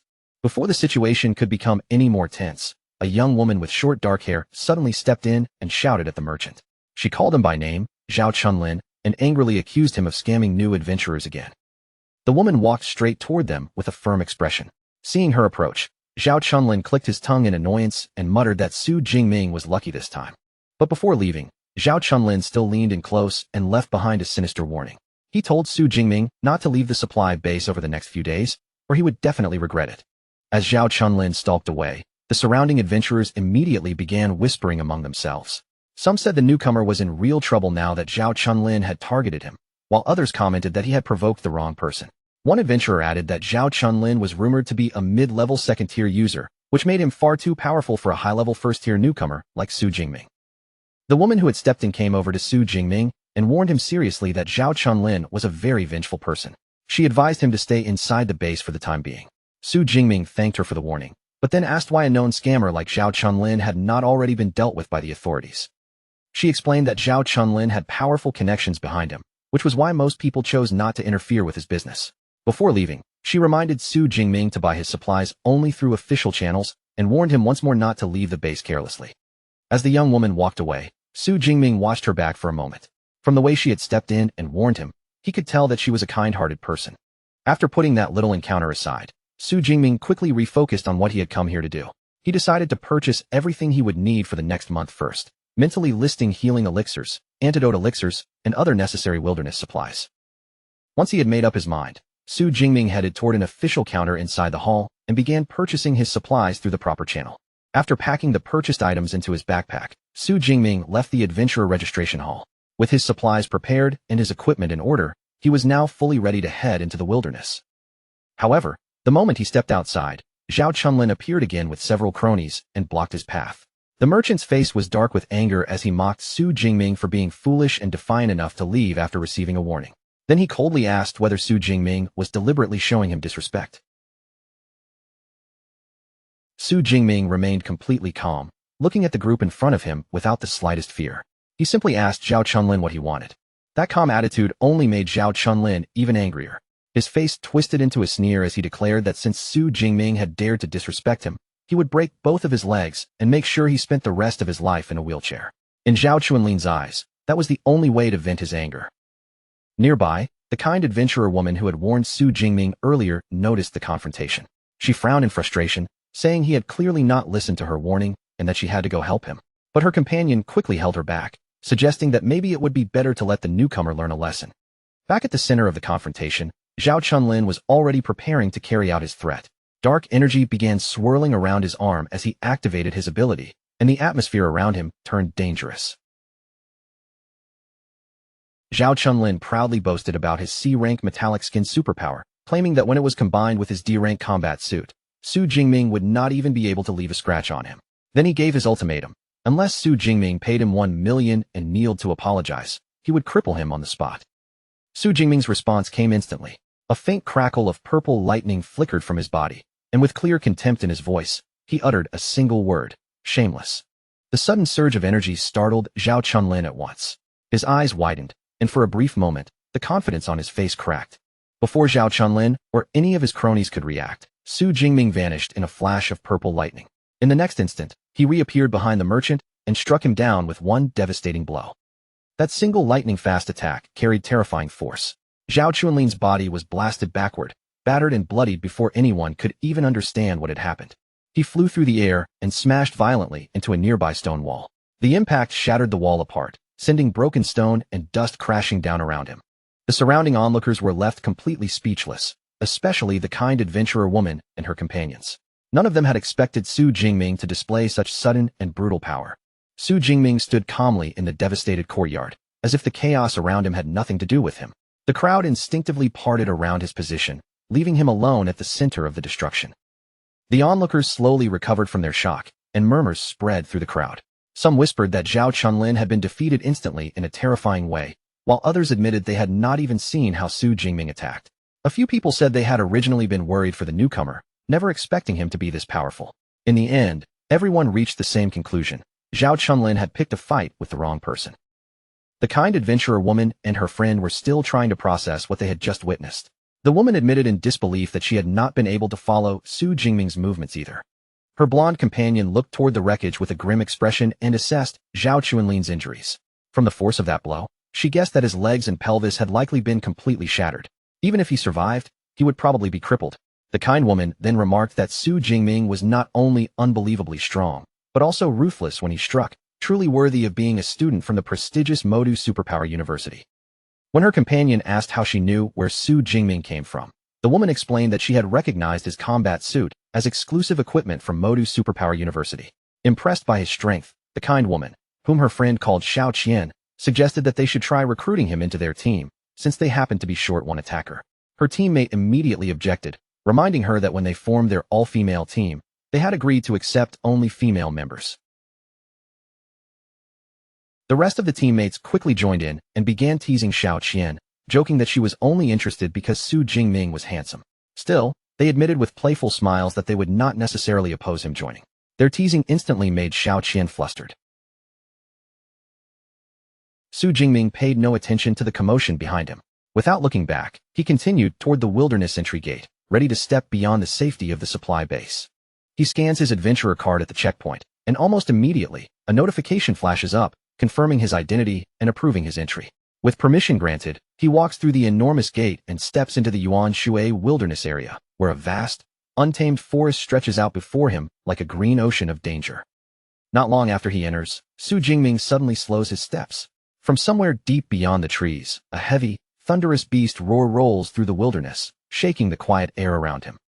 Su Jingming recognizes the meaning behind that roar right away. It is a territorial warning from a powerful beast, most likely one at tier 4, or even higher. Even so, his expression stays calm, because those monsters are not the prey he came here to hunt today. As he moves forward, Su Jingming begins sorting out his hunting plan in his mind. He remembers that the Yuan Shui wilderness is split into two major regions, the ruined city area and the mountain forest. Compared with the deeper forest, the beasts in the abandoned city are generally weaker, making it the best place for him to begin gathering the ability points he needs. Su Jingming raises his smartwatch and brings up a glowing holographic map in front of him. His eyes quickly settle on a nearby place called Ping'an County. According to the data, the area is mainly filled with Tier 2 beasts, with only a small number of Tier 1 creatures and no higher tier monsters at all. Since the county is wide and estimated to contain around 500 to 600 beasts, he immediately judges it to be the perfect hunting ground. With a sharp, determined shout, Su Jingming announces his arrival in Ping'an County. In the next instant, he bursts forward at full speed, a faint blue aura wrapping around his body as he races through the forest like a streak of lightning. Before long, he reaches the ruined streets of the county. The place is empty, broken, and silent, but the moment Su Jingming steps inside, his presence draws out a vicious wolf-like beast from the shadows, and it lunges toward him with savage speed. Su Jingming looks at the beast rushing at him, and calmly identifies it as a Tier 2 shadow cat. Instead of showing fear, he treats its arrival almost like a gift, as if ability points have delivered themselves right to his doorstep. But just as he is about to make his move, Su Jingming suddenly grips his chest, pain flashing across his face. The violent negative emotions left behind by the Thunder Tyrannosaurus blood begin surging inside him, stirring up a terrifying desire to kill. The more he tries to force it down, the more fiercely that bloodthirsty impulse fights back. A wild, almost crazed grin slowly spreads across Su Jingming's face. At that moment, he decides he has suppressed himself for long enough. Purple lightning erupts from his body in a violent torrent as Su Jingming gives in to the surging bloodlust. His aura changes in an instant, becoming so terrifying and oppressive that the shadow cat freezes where it stands, too frightened to move. 1 month passes. On the empty streets of the same county, a 4-person adventurer team cautiously patrols the area. One member turns to their bald, red-bearded captain and asks why the whole place feels so deserted, complaining that they have searched for an entire day without spotting even a single beast. The captain snaps back angrily, saying he has no idea either. But his face remains grim, because the situation feels deeply wrong. In a city this large, there should have been hundreds of beasts roaming around, and even if a migration had happened, it should not have left the entire area this completely empty. Just as the group begins to feel uneasy, their luck finally seems to turn. A huge tiger-like beast with blade-shaped arms appears in front of them, instantly startling the entire team. Seeing that they have finally found a target, the captain's tense expression eases a little. He quickly rallies his men and orders them to attack together, determined to take the beast down as a team. But before any of them can even make a move, a massive spear formed from pure purple lightning suddenly drops from the sky above. The purple lightning spear crashes straight into the beast with terrifying force. In a single explosive blast, the creature is completely obliterated, leaving only violent purple energy, scattered debris, and stunned silence behind. The adventurers stand frozen, utterly shaken by the sudden attack. One of them nervously wonders aloud if that was some new kind of laser weapon. But the more experienced captain immediately rejects the idea, explaining that a real laser would have been much faster. With a grave expression, he realizes that what they witnessed was an incredibly powerful lightning element combat technique. The captain quickly understands what is really happening. That attack was not random. It was a warning, clear and direct, telling them that some powerful individual had already claimed the entire county as their territory. Without wasting another second, the captain urges his team to leave at once. His men scramble after him, one still trembling as he mutters about how terrifying that lightning spear was, while another finally understands why they had found no beasts all day. Every creature here had already been wiped out by that mysterious lightning user. The captain shouts at them to hurry, afraid of what might happen if they stayed too long and angered that hidden powerhouse. High above the ruined streets, Su Jingming sits calmly on top of a towering structure. A system notification appears before him, confirming that he has killed a Tier 2 Armblade Tiger and gained 19 ability points. Looking at the result, he reflects with satisfaction that after raising his proficiency, his Thunder Spear technique can now strike targets more than 1,000 meters away. Su Jingming then opens his status panel and reviews everything he has achieved over the past month. By gathering more than 8,000 ability points, he has climbed from high-level 1st tier all the way to high-level 2nd tier, and his Thunder Indestructible body has successfully broken through to the 3rd level. He also notes with pride that several of his A-rank combat techniques have reached the intermediate level, something he believes no one else could possibly accomplish in such a short period of time. Now that Ping'an County has been completely cleared out, Su Jingming decides it is time to pack up. He plans to return to the supply base for the night, then head even deeper into the wilderness the next day. Back at the Yuan Shui supply base, a group of adventurers stare in disbelief as Su Jingming returns with an absurdly huge backpack bulging behind him. The pack is so overloaded that they begin joking among themselves, wondering if the bag has grown legs and guessing that he must have foolishly dragged back an entire beast carcass. Su Jingming ignores their comments, but inwardly, he feels relieved that he bought the reinforced version of the backpack. If he had chosen an ordinary one, it never would have held the more than 400 kilograms of beast materials he had collected. Carrying his enormous haul, Su Jingming heads into the adventurer's hall and walks up to the receptionist counter. The woman greets him politely, asks what kind of materials he wants to sell, and directs him toward the large weighing scale nearby. Su Jingming sets down the massive pack and opens it up. The moment the contents are revealed, a mountain of valuable beast parts spills into view, each piece looking clean, high quality, and carefully selected. He calmly tells the stunned receptionist that he has more than 400 kilograms of Tier 2 beast materials. Then he asks her to check everything and calculate how much the entire haul is worth. Still staring in amazement, the receptionist begins examining the materials more closely. She quickly realizes that every piece is among the most valuable and well-preserved parts, including tiger tendons, sharp claws, and heavy rhino horns. Completely overwhelmed by the size and quality of the haul, the receptionist apologetically asks Su Jingming to wait for a moment. There are simply too many materials for her to process alone, so she explains that she needs to call someone over to help. A short while later, a well-dressed man approaches with 2 female attendants in red dresses following beside him. With a composed smile, he introduces himself as Zhao Yi, the manager responsible for acquisitions. After Su Jingming gives his name, Manager Zhao Yi warmly shakes his hand and expresses his admiration. He says it is rare for someone so young to bring back such an impressive number of hunted beasts. Then he has his staff begin handling the inventory and invites Su Jingming to sit with him while they wait. While Su Jingming sits beside manager Zhao Yi, the staff of the adventurers' hall get to work. Floating scanner drones hover over the massive pile of beast materials, carefully assisting the employees as they appraise every piece one by one. Manager Zhao Yi is clearly impressed by this young client's ability and quickly decides that building a good relationship with him would be wise. He takes out a platinum membership card for the supply base, explaining that it gives a discount on all purchases, and asks Su Jingming to accept it as a small token. Su Jingming accepts it politely and thanks him. Soon, a female employee returns with the completed inventory report. She states that they have counted 89 high-tier Tier 2 beast materials, 107 mid-tier materials, and 221 low-tier materials. The numbers are so astonishing that even manager Zhao Yi is inwardly stunned, wondering if Su Jingming had single-handedly wiped out an entire beast layer. Turning back to Su Jingming, manager Zhao Yi presents the final valuation. The total comes to just over $24.76 million. To show goodwill, he offers to round the payment up to $25 million, and Su Jingming accepts the generous offer with a gracious nod. A moment later, Su Jingming's phone receives a payment notification. When he checks it, the deposit has gone through, raising his bank balance to more than $29 million. A smile appears on his face as he realizes he has become incredibly wealthy almost overnight.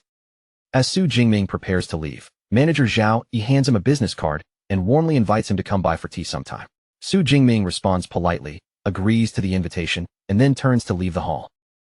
Manager Zhao Yi watches Su Jingming's figure disappear into the distance, his eyes thoughtful. In his mind, this young man's future seems almost limitless. But just as Su Jingming leaves, manager Zhao Yi's phone suddenly begins to ring. He answers the call, and the person on the other end is revealed to be Zhao Chunlin. Zhao Chunlin is in a hospital room, sitting in a wheelchair with his body wrapped heavily in bandages. Furious and humiliated, the merchant shouts into the phone that he saw the person who attacked him return to the base, then demands that manager Zhao Yi help him take revenge. Manager Zhao Yi, now revealed as the powerful connection Zhao Chunlin had been relying on, remains calm as he asks if Zhao Chunlin is talking about that high-level first-tier user. Then, in an even voice, he asks how Zhao Chunlin wants to handle the matter. Still burning with rage, Zhao Chunlin demands that manager Zhao Yi send out the Tiger Shark squad and make Su Jingming's life a living hell. Manager Zhao Yi agrees to lend him the elite squad, but he makes one condition absolutely clear. Once this matter is finished, their association ends. Zhao Chunlin accepts without hesitation, swearing that after he gets his revenge, he will leave the city immediately. After the call ends, manager Zhao Yi suddenly feels a faint sense of unease creep over him. He tries to brush it aside as simple paranoia, reminding himself that the Tiger Shark squad is made up of elite Tier 2 users. In his mind, they should have no problem dealing with just one first-tier opponent. Meanwhile, as Su Jingming walks through the streets of the supply base, he suddenly sneezes loudly without warning. He rubs his nose with a puzzled look, wondering what that was all about.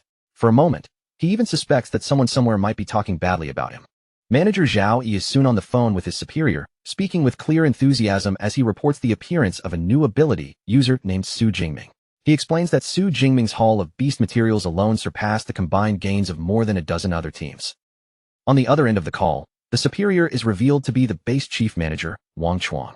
When he hears Su Jingming's name, he pauses slightly and says that he will check the records. The moment he opens Su Jingming's file and the information appeared on the screen, his expression changed completely. His eyes widened in disbelief, as if he had just uncovered something far beyond what he expected. Manager Wang Chuang wasted no time at all. He immediately called Zhao Yi back, and this time, his voice carried a sharp urgency that could not be ignored. He warned Zhao Yi that Su Jingming was an extremely important person, and the instant he returned, Zhao Yi had to inform him without delay. Zhao Yi quickly agreed, but after the call, his mind was still racing. He couldn't understand how one young man could make his superior react so seriously. In the end, he could only assume Su Jingming's background was terrifyingly powerful, and he quietly felt relieved that he had treated him politely earlier. At the same time, Manager Wang Chuang remained focused on Su Jingming's profile, carefully scanning every line on the screen. The more he read, the more certain he became. This young man was another disciple of the famous Yang Jintian, and judging by the information in front of him, his natural talent seemed to be even greater than Lu Ming, another student under the dean. Wang Chuang's expression turned solemn. Someone like Su Jingming was clearly a prodigy, and no one with any sense would dare offend him. Elsewhere in the supply base, Su Jingming strolled through the busy commercial streets, his eyes moving from one storefront to another. Before long, he noticed a shop that specialized in spatial storage rings. But the moment he looked at the prices, his mood sank. Even the most basic models, with storage space barely bigger than a suitcase, were already priced at over 10 million.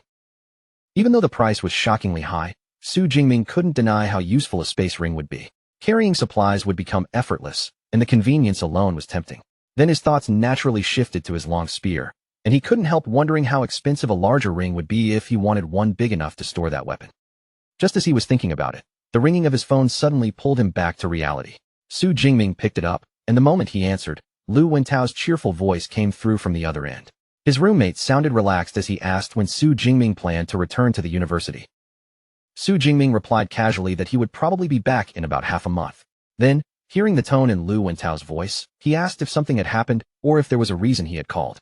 What Su Jingming didn't realize was that he was already being watched. In the shadows of a hidden alley, Zhao Chunlin sat in a wheelchair, his face twisted with resentment. Around him stood a group of mercenaries known as the Tiger Shark Squad, waiting silently like predators preparing to strike. The squad leader, a man with a blonde buzz cut and one arm hanging in a sling, narrowed his eyes and pointed towards Su Jingming. In a cold voice, he identified their target and ordered his people to break Su Jingming's hands and feet before dragging him back to Zhao Chunlin. One of the female squad members listened without emotion, then calmly accepted the order. While Su Jingming continued walking and talking on the phone, Lu Wentao began telling him about a new freshman at the university. From his tone, it was clear this newcomer was arrogant enough to have already made people unhappy. But in the middle of the call, Su Jingming suddenly slowed down. A faint sense of danger brushed across him, and he could feel hostile eyes fixed on his back. Lu Wentao noticed the pause and quickly asked what was wrong. Su Jingming, already aware that someone was preparing an ambush, glanced calmly over his shoulder and simply told his roommate it was nothing. Su Jingming then walked straight into the deserted alley, where the Tiger Shark Squad had already taken their positions. Seeing that the target had entered the trap, the squad leader gave a signal and ordered a member named He Ji to analyze Su Jingming's strength. Another mercenary frowned at the caution, muttering that their captain was being far too careful over a single upper first-rank user. He Ji immediately activated her psychic ability and began scanning Su Jingming from the shadows. But as the image formed in her mind, her face stiffened, then turned pale with shock. Her eyes widened as she blurted out that what she was seeing should be impossible. The captain noticed the sudden change in her expression at once. His brows tightened, and with a bad feeling rising in his chest, he demanded to know what was wrong. Without wasting another second, He Ji shared her psychic perception with the entire team. In an instant, everyone around her was able to see exactly what she was seeing. Through He Ji's vision, the alley looked completely different. The auras of the Tiger Shark Squad appeared only as small, wavering flickers of energy, weak flames barely holding steady in the dark. But Su Jingming's aura was something else entirely. Around him surged a massive vortex of deep purple power, so enormous and overwhelming that it swallowed the space around him. The whole team froze in horror, finally realizing his strength was far beyond an upper second-rank user. If they attacked him, he could wipe them out with ease. The squad leader's face twisted with rage as the truth hit him. Their intelligence was completely wrong, and Zhao Chunlin had practically sent them into a death trap. Without hesitation, he called off the operation on the spot, ordering everyone to retreat immediately. As he turned away, his voice was filled with fury, and he swore he would settle this score later. Inside the alley, Su Jingming quietly watched as the Tiger Shark Squad suddenly sprang away from their hiding places and disappeared one after another. Their retreat happened so abruptly that even he was left standing there, slightly confused by how quickly they had given up. After thinking for only a moment, Su Jingming quickly figured out who was behind it. In this entire base, the only person who held a grudge against him was Zhao Chunlin. Most likely, this had been another clumsy attempt at revenge. Su Jingming didn't take it too seriously. People like Zhao Chunlin never learned their lesson, and if there was a next time, he would make sure to teach him properly. Not long after, the furious Tiger Shark Squad returned to Zhao Chunlin. The squad leader stormed forward with a murderous look in his eyes, and before Zhao Chunlin could react, he raised his hand and slapped the merchant hard across the face. The force of the slap was so brutal that Zhao Chunlin was knocked straight out of his wheelchair. He crashed to the ground in pain, dazed and humiliated, and while clutching himself, he shouted in confusion, demanding to know why they had attacked him. The squad leader looked down at him with open contempt, his voice filled with anger. He cursed Zhao Chunlin for giving them faulty intelligence and nearly leading them all to their deaths. Then he revealed the terrifying truth. Their target was not some upper first-rank user at all, but a powerful upper second-rank user. Zhao Chunlin went completely speechless. His mind seemed to stop working as he lay there, unable to understand how Su Jingming could have grown so strong in just a little over a month. But the squad leader had no interest in Zhao Chunlin's confusion.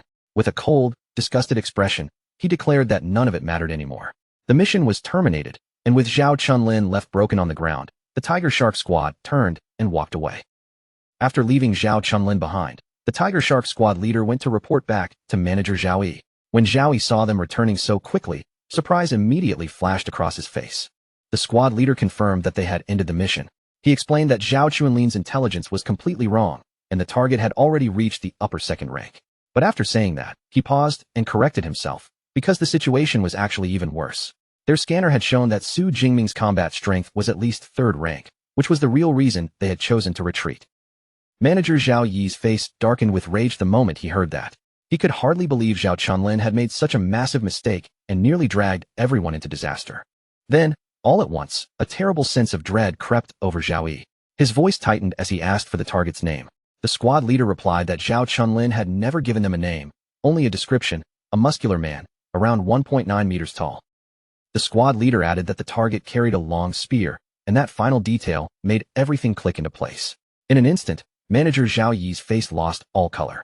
Horror spread across his features as he realized exactly who they had almost attacked. The scene shifted to manager Wang Chuang's office, where Wang Chuang slammed both hands down on his desk with such force that books were sent flying. His voice thundered through the room as he shouted at Zhao Yi, demanding to know who had given him the courage to ambush Su Jingming. Zhao Yi stood there trembling, fear written all over his face. Still, he nervously tried to defend himself, pointing out that Su Jingming was only an upper second-ranked kid and asking whether such an extreme reaction was really necessary. Manager Wang Chuang's expression turned even colder. He called Zhao Yi a fool, then immediately had a drone project Su Jingming's records into the air for him to see. As Zhao Yi read the information, the horrifying reality finally crashed down on him. The file clearly stated that Su Jingming was only 18 years old, already an upper second-rank user, the top scholar of Jiangnan province, and a freshman at Modu Superpower University. But the most terrifying line of all was the name of his mentor, the legendary Yang Zhentian. Manager Wang Chuang stared at Zhao Yi with a grim expression and asked if he understood now. Someone like Yang Zhentian was not a person their base could afford to provoke. If a master of that level wanted to flatten the entire base, even the state might choose to do nothing. Zhao Yi was overwhelmed by fear. Sharp spikes burst from his back as his body reacted uncontrollably, and he immediately lowered himself in a deep bow. With his voice shaking, he promised Wang Chuang that he would deal with the situation properly. Following manager Wang Chuang's orders, two guards soon dragged the battered Zhao Chunlin into the office. His body looked weak and miserable, with no trace of his earlier arrogance remaining. The terrified merchant was thrown heavily onto the floor. He scrambled there in panic, trembling as he begged desperately for his life. Manager Zhao Yi looked down at him with a cold, merciless face. He declared that a simple beating was nowhere near enough, and the ringleader had to be executed. Then he told Zhao Chunlin that he had no one else to blame. He was the one who had picked a fight with someone he could never afford to offend. Without giving Zhao Chunlin another chance to speak, Zhao Yi moved decisively. With one sharp motion, he snapped the merchant's neck and executed him right there on the spot. Inside manager Wang Chuang's office, Zhao Yi stood nervously after carrying out the execution. But the base's chief manager did not look satisfied at all. His gaze remained icy as he asked whether Zhao Yi truly believed that killing Zhao Chunlin was enough to appease someone like Su Jingming. Wang Chuang's eyes grew even more threatening as he stared Zhao Yi down. He reminded him that over the years, he had turned a blind eye to many of Zhao Yi's shady dealings. But this mistake was far too serious to overlook. He then declared that every person involved had to be severely punished, including the Tiger Shark Squad. The matter had to be dealt with cleanly so that no rumors could spread. Zhao Yi could only stand there in horror, unable to say a single word. The scene then moved to the entrance of the Adventurers' Hall, where the top management of the entire base had gathered. They stood in a neat, formal line, creating an atmosphere so serious that everyone nearby couldn't help but stare. Among the crowd were Xiao Qian and her team, watching the unusual gathering with surprise. They quickly recognized manager Wang Chuang standing at the front, and when they saw that all the department heads were present as well, they immediately realized this was no ordinary welcome. Whoever they were waiting for had to be someone extremely important. Just then, one of Xiao Qian's teammates spotted a familiar figure approaching. With surprise in their voice, they pointed him out as the young man from Modu Superpower University. Su Jingming had just returned from handling his errands, and when he saw the entire management team lined up at the entrance, confusion flashed across his face. He clearly had no idea why so many important people had gathered there. The man standing at the very front stepped forward with a warm and respectful smile. He welcomed Su Jingming politely, addressing him as Student Su. and introduced himself as the base's chief manager, Wang Chuang. Seeing the highest authority in the base personally come out to greet, Su Jingming left Xiao Qian and her companions completely stunned. Only then did they realize this young man's identity was far from simple. Manager Wang Chuang then offered Su Jingming a formal apology in front of everyone. Wang Chuang informed Su Jingming that Zhao Chunlin had already been punished for the offense against him. On top of that, every accomplice connected to the matter had been rounded up, and they would spend the rest of their lives in prison. To make up for what had happened, Wang Chuang explained that the base had also prepared compensation for him.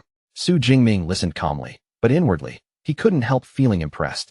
As expected of a chief manager, Wang Chuang handled problems cleanly, decisively, and without leaving loose ends.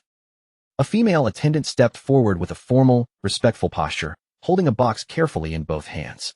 Inside was the base's highest-level black gold membership card, presented directly to Su Jingming. Manager Wang Chuang explained with a polite smile that with this card, Su Jingming could stay at the base for free, and any purchase he made would receive at least a 20% discount. Right after that, another attendant came forward carrying a second gift. This one was placed inside a smaller box, and when it was opened, a space ring with 1 cubic meter of storage space lay quietly inside. The moment Su Jingming saw what was inside the box, even he couldn't stay completely calm. The value of that small ring was astonishing, and as he stared at it, he fully realized just how generous this apology really was. Su Jingming picked up the space ring and weighed it lightly in his hand, his eyes lingering on it for a moment. He knew very well that something like this would cost at least 50 million on the open market.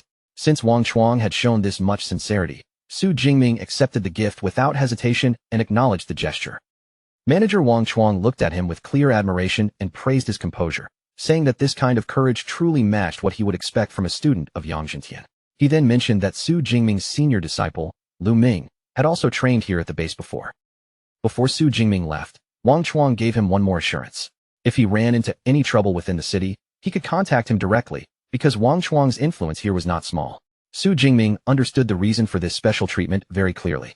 All of it came from the powerful backing of his master. Later, inside the luxurious room arranged through his new black gold membership, Su Jingming finally had a chance to settle down. The room was quiet, comfortable, and far removed from the danger of the wilderness. After spending an entire month training himself to the limit, this rare moment of rest felt especially precious. Once he relaxed a little, Su Jingming decided to bind the space ring to himself, a process that required him to leave his own spiritual imprint inside it. For most people at his level, that step would take focus and effort, but Su Jingming's spiritual power was far stronger than the average user of the same rank, so the whole process went smoothly, and he completed the binding with ease. Afterward, he tested the space ring a few times. With a simple thought, he could take items out, and with just a touch, he could store things away. Although it couldn't hold living creatures, the convenience alone was already more than enough to satisfy him. Just as Su Jingming was enjoying the quiet, his rest was interrupted by another call. This time, the name that appeared was his master, Yang Zhentian. Su Jingming answered and calmly told him that he had just returned from the wilderness. Then his tone grew more serious as he said there was something important he needed to report. When Yang Zhentian heard that someone had actually sent mercenaries to attack his disciple, his anger exploded instantly. His voice thundered through the phone, saying that a single space ring was far too light as compensation for an assassination attempt. If anything had really happened to Su Jingming, he would have gone straight there and destroyed the entire base. After his rage settled slightly, Yang Zhentian asked why an elite squad like that had suddenly chosen to retreat. Su Jingming thought about it and guessed that they must have realized his strength was far beyond what they had expected. Since they likely saw him as an upper-tier second-rank user, they were forced to back off. That answer left Yang Zhentian stunned for a moment. Then his voice suddenly rose again as he shouted into the phone in disbelief, unable to believe that Su Jingming had already reached that level after just 1 month. But his shock quickly turned into a loud, proud laugh. Yang Zhentian praised Su Jingming without holding back, saying that his cultivation speed was even faster than his own had been. Then, clearly delighted, he eagerly asked when Su Jingming planned to come back, so they could celebrate properly. Su Jingming told him that he would return just before the semester officially began. Until then, he wanted to use the remaining time to push deeper into more dangerous parts of the wilderness and continue sharpening himself. Yang Zhentian reminded him to stay careful no matter what. Su Jingming gave a steady reply, assuring his master that he understood and would not act recklessly. After the call ended, Yang Zhentian still couldn't wipe the smile from his face. Seeing this, his butler, Uncle Fu, remarked that it had been a very long time since he had seen him this happy. The dean could barely contain his admiration for Su Jingming's terrifying speed of growth. For other people, life and death crises might act as a harsh catalyst, but for his talented disciple, they seemed almost like a powerful cheat, pushing his improvement forward at an unbelievable pace. Following the plan he had already made, Su Jingming left the base again and headed into the forest mountain range, a more advanced and dangerous region of the wilderness. As he moved through the dense forest, the air around him was filled with the distant roars of fierce beasts. Compared with the ruined city he had cleared before, this place clearly held far richer resources, and the danger in the atmosphere was much heavier. While walking forward, Su Jingming's sharp senses suddenly caught the hint of an incoming attack. At nearly the same moment, his boot snapped a dry twig beneath him, and that small sound revealed his position to the enemy hiding nearby. In the next instant, invisible waves of energy tore through the air. They came slicing toward him at terrifying speed, like unseen blades aiming straight for his body. Su Jingming reacted almost instantly. His body shifted with incredible speed, dodging the assault by a narrow margin as the blasts whipped past him and carved through the surrounding trees instead. Only then did the attacker finally reveal itself. From the forest emerged a large and ferocious gale dread wolf, its body radiating a vicious pressure as it locked onto Su Jingming. Su Jingming remained calm as he studied the beast in front of him. He guessed that most third-rank beasts probably possessed special abilities, and this gale dreadwolf was clearly a wind element creature. Judging by its aura, it was likely around the mid-tier third rank, which made him wonder how many ability points he could gain by defeating it. Just as Su Jingming tightened his grip on his spear and prepared to fight, his senses picked up something else. Another group was approaching this area. The newcomers were Jiang Chuxian, the popular streamer, along with her bodyguards and a cameraman. One of her men quickly spotted the Gale Dread Wolf and suggested that it would be the perfect beast for Miss Jiang to defeat in front of the camera. The team leader immediately ordered one of his subordinates to cut off the wolf's escape route, clearly planning to claim the beast for themselves. Su Jingming watched this unfold from where he stood and instantly understood what they were doing. They were trying to steal his prey, which went against the wilderness rule that whoever discovered a resource first had the right to it. But Jiang Chuxian did not approve of that idea. She spoke up directly, saying that she disliked taking someone else's prey just for the sake of filming content. The team leader tried to smooth it over, framing the situation as though they were stepping in heroically to rescue someone for the stream. Jiang Chuxian was not fooled at all. She said she had no need for fake prey, and besides, Su Jingming did not look panicked or helpless. From the way he stood there, calm and steady, it was obvious he did not need their help. Since Jiang Chuxian had already made her attitude clear, the team leader could only complain quietly under his breath. In the end, he still followed her wishes and ordered the group to leave, saying they would find another beast instead. Su Jingming watched them walk away, and a hint of surprise crossed his mind. For a famous online personality, Jiang Chuxian's character was actually much better than he had expected. Still, he also noticed something strange. The team leader did not seem to hold much real authority in that group. Su Jingming only thought about it briefly before pushing the matter aside and turning his attention back to the hunt in front of him. The Gale Dread Wolf, clearly irritated that Su Jingming had stood his ground without fear, suddenly burst forward in a furious charge. Su Jingming remained completely unfazed, moving lightly and avoiding the beast's attack with ease. The missed attack left the wolf thrown slightly off balance, and its anger grew even stronger. It seemed furious that the prey in front of it was treating it so casually, as if it were not a serious threat at all. But Su Jingming gave it no chance to recover properly. In the next moment, he steadied himself, shifted his stance, and launched his counterattack. Lightning power surged through his body and gathered along his spear. Then he brought the weapon down with overwhelming force, driving the electrified spear tip straight into the Gale Dread Wolf's skull. The beast collapsed heavily to the ground. A system notification appeared, confirming the kill and awarding Su Jingming 34 ability points. Looking at the reward, he felt quite satisfied. Earning more than 30 points from a single third-rank beast was definitely a good gain. A faint smirk appeared on Su Jingming's face as he looked deeper into the wilderness. With 10 days still left in his expedition, he was already looking forward to hunting down as many beasts as possible. 7 days later, Su Jingming's hunt was still going strong. This time, he discovered a troop of large, ape-like beasts, and before they could react, a brilliant flash of light suddenly burst from above, startling the entire group. Su Jingming unleashed a powerful long-range technique. A massive spear formed from pure energy came descending from the sky, tearing downward before slamming violently into the ground and setting off a fierce explosion. When the blast cleared, a deep crater had been carved into the earth.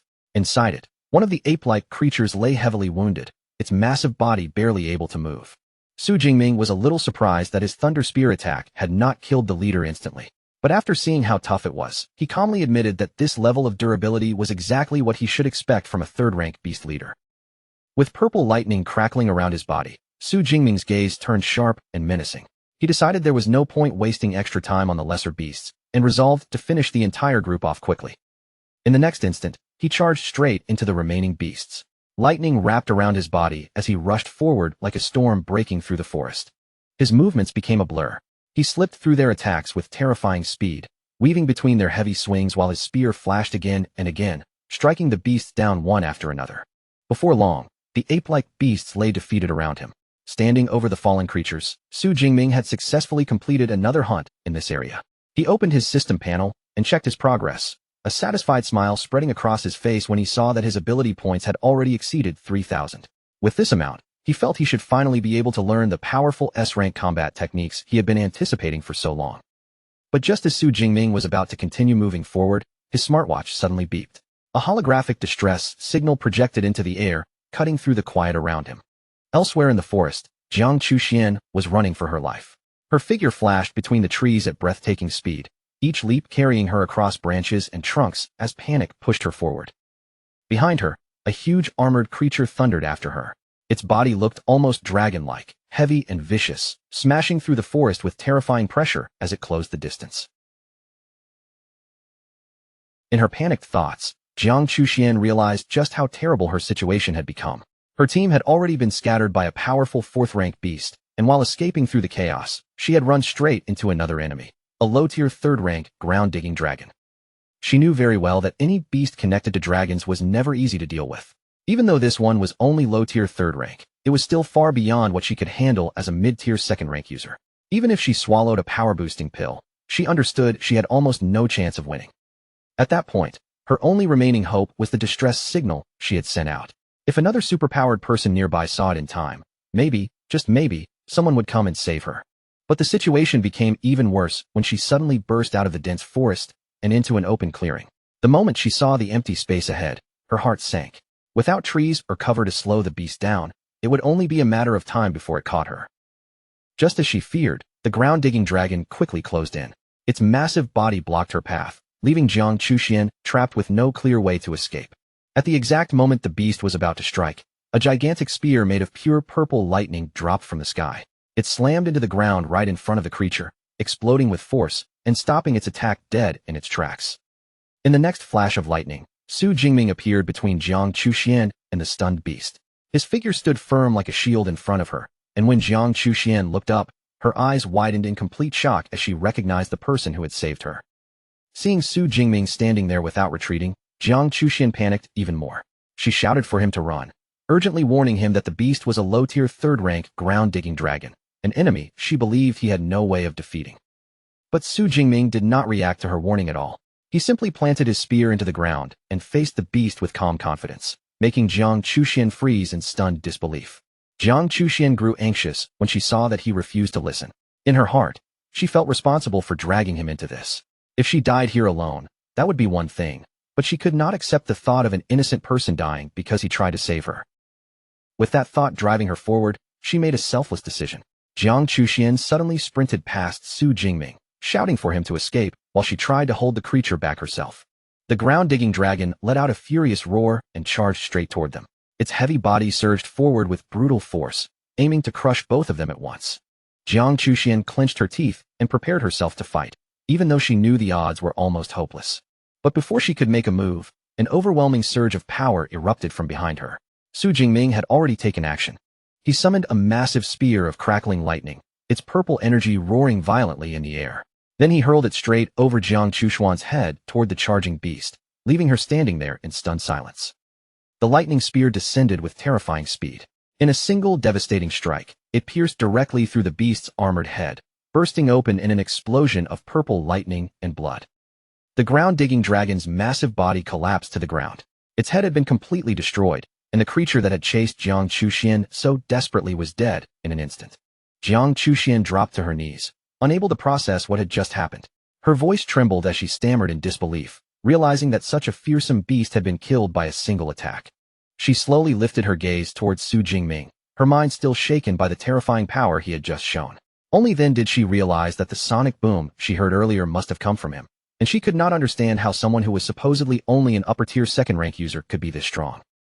A system notification appeared before Su Jingming, confirming the kill and awarding him 36 ability points.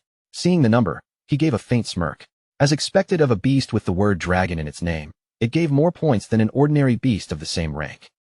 After the fight ended, Su Jingming walked over to Jiang Chuxian, who was still sitting on the ground, and asked if she was injured. Jiang Chuxian quickly said she was fine, only that her legs had gone weak from the shock, then sincerely thanked him for saving her life.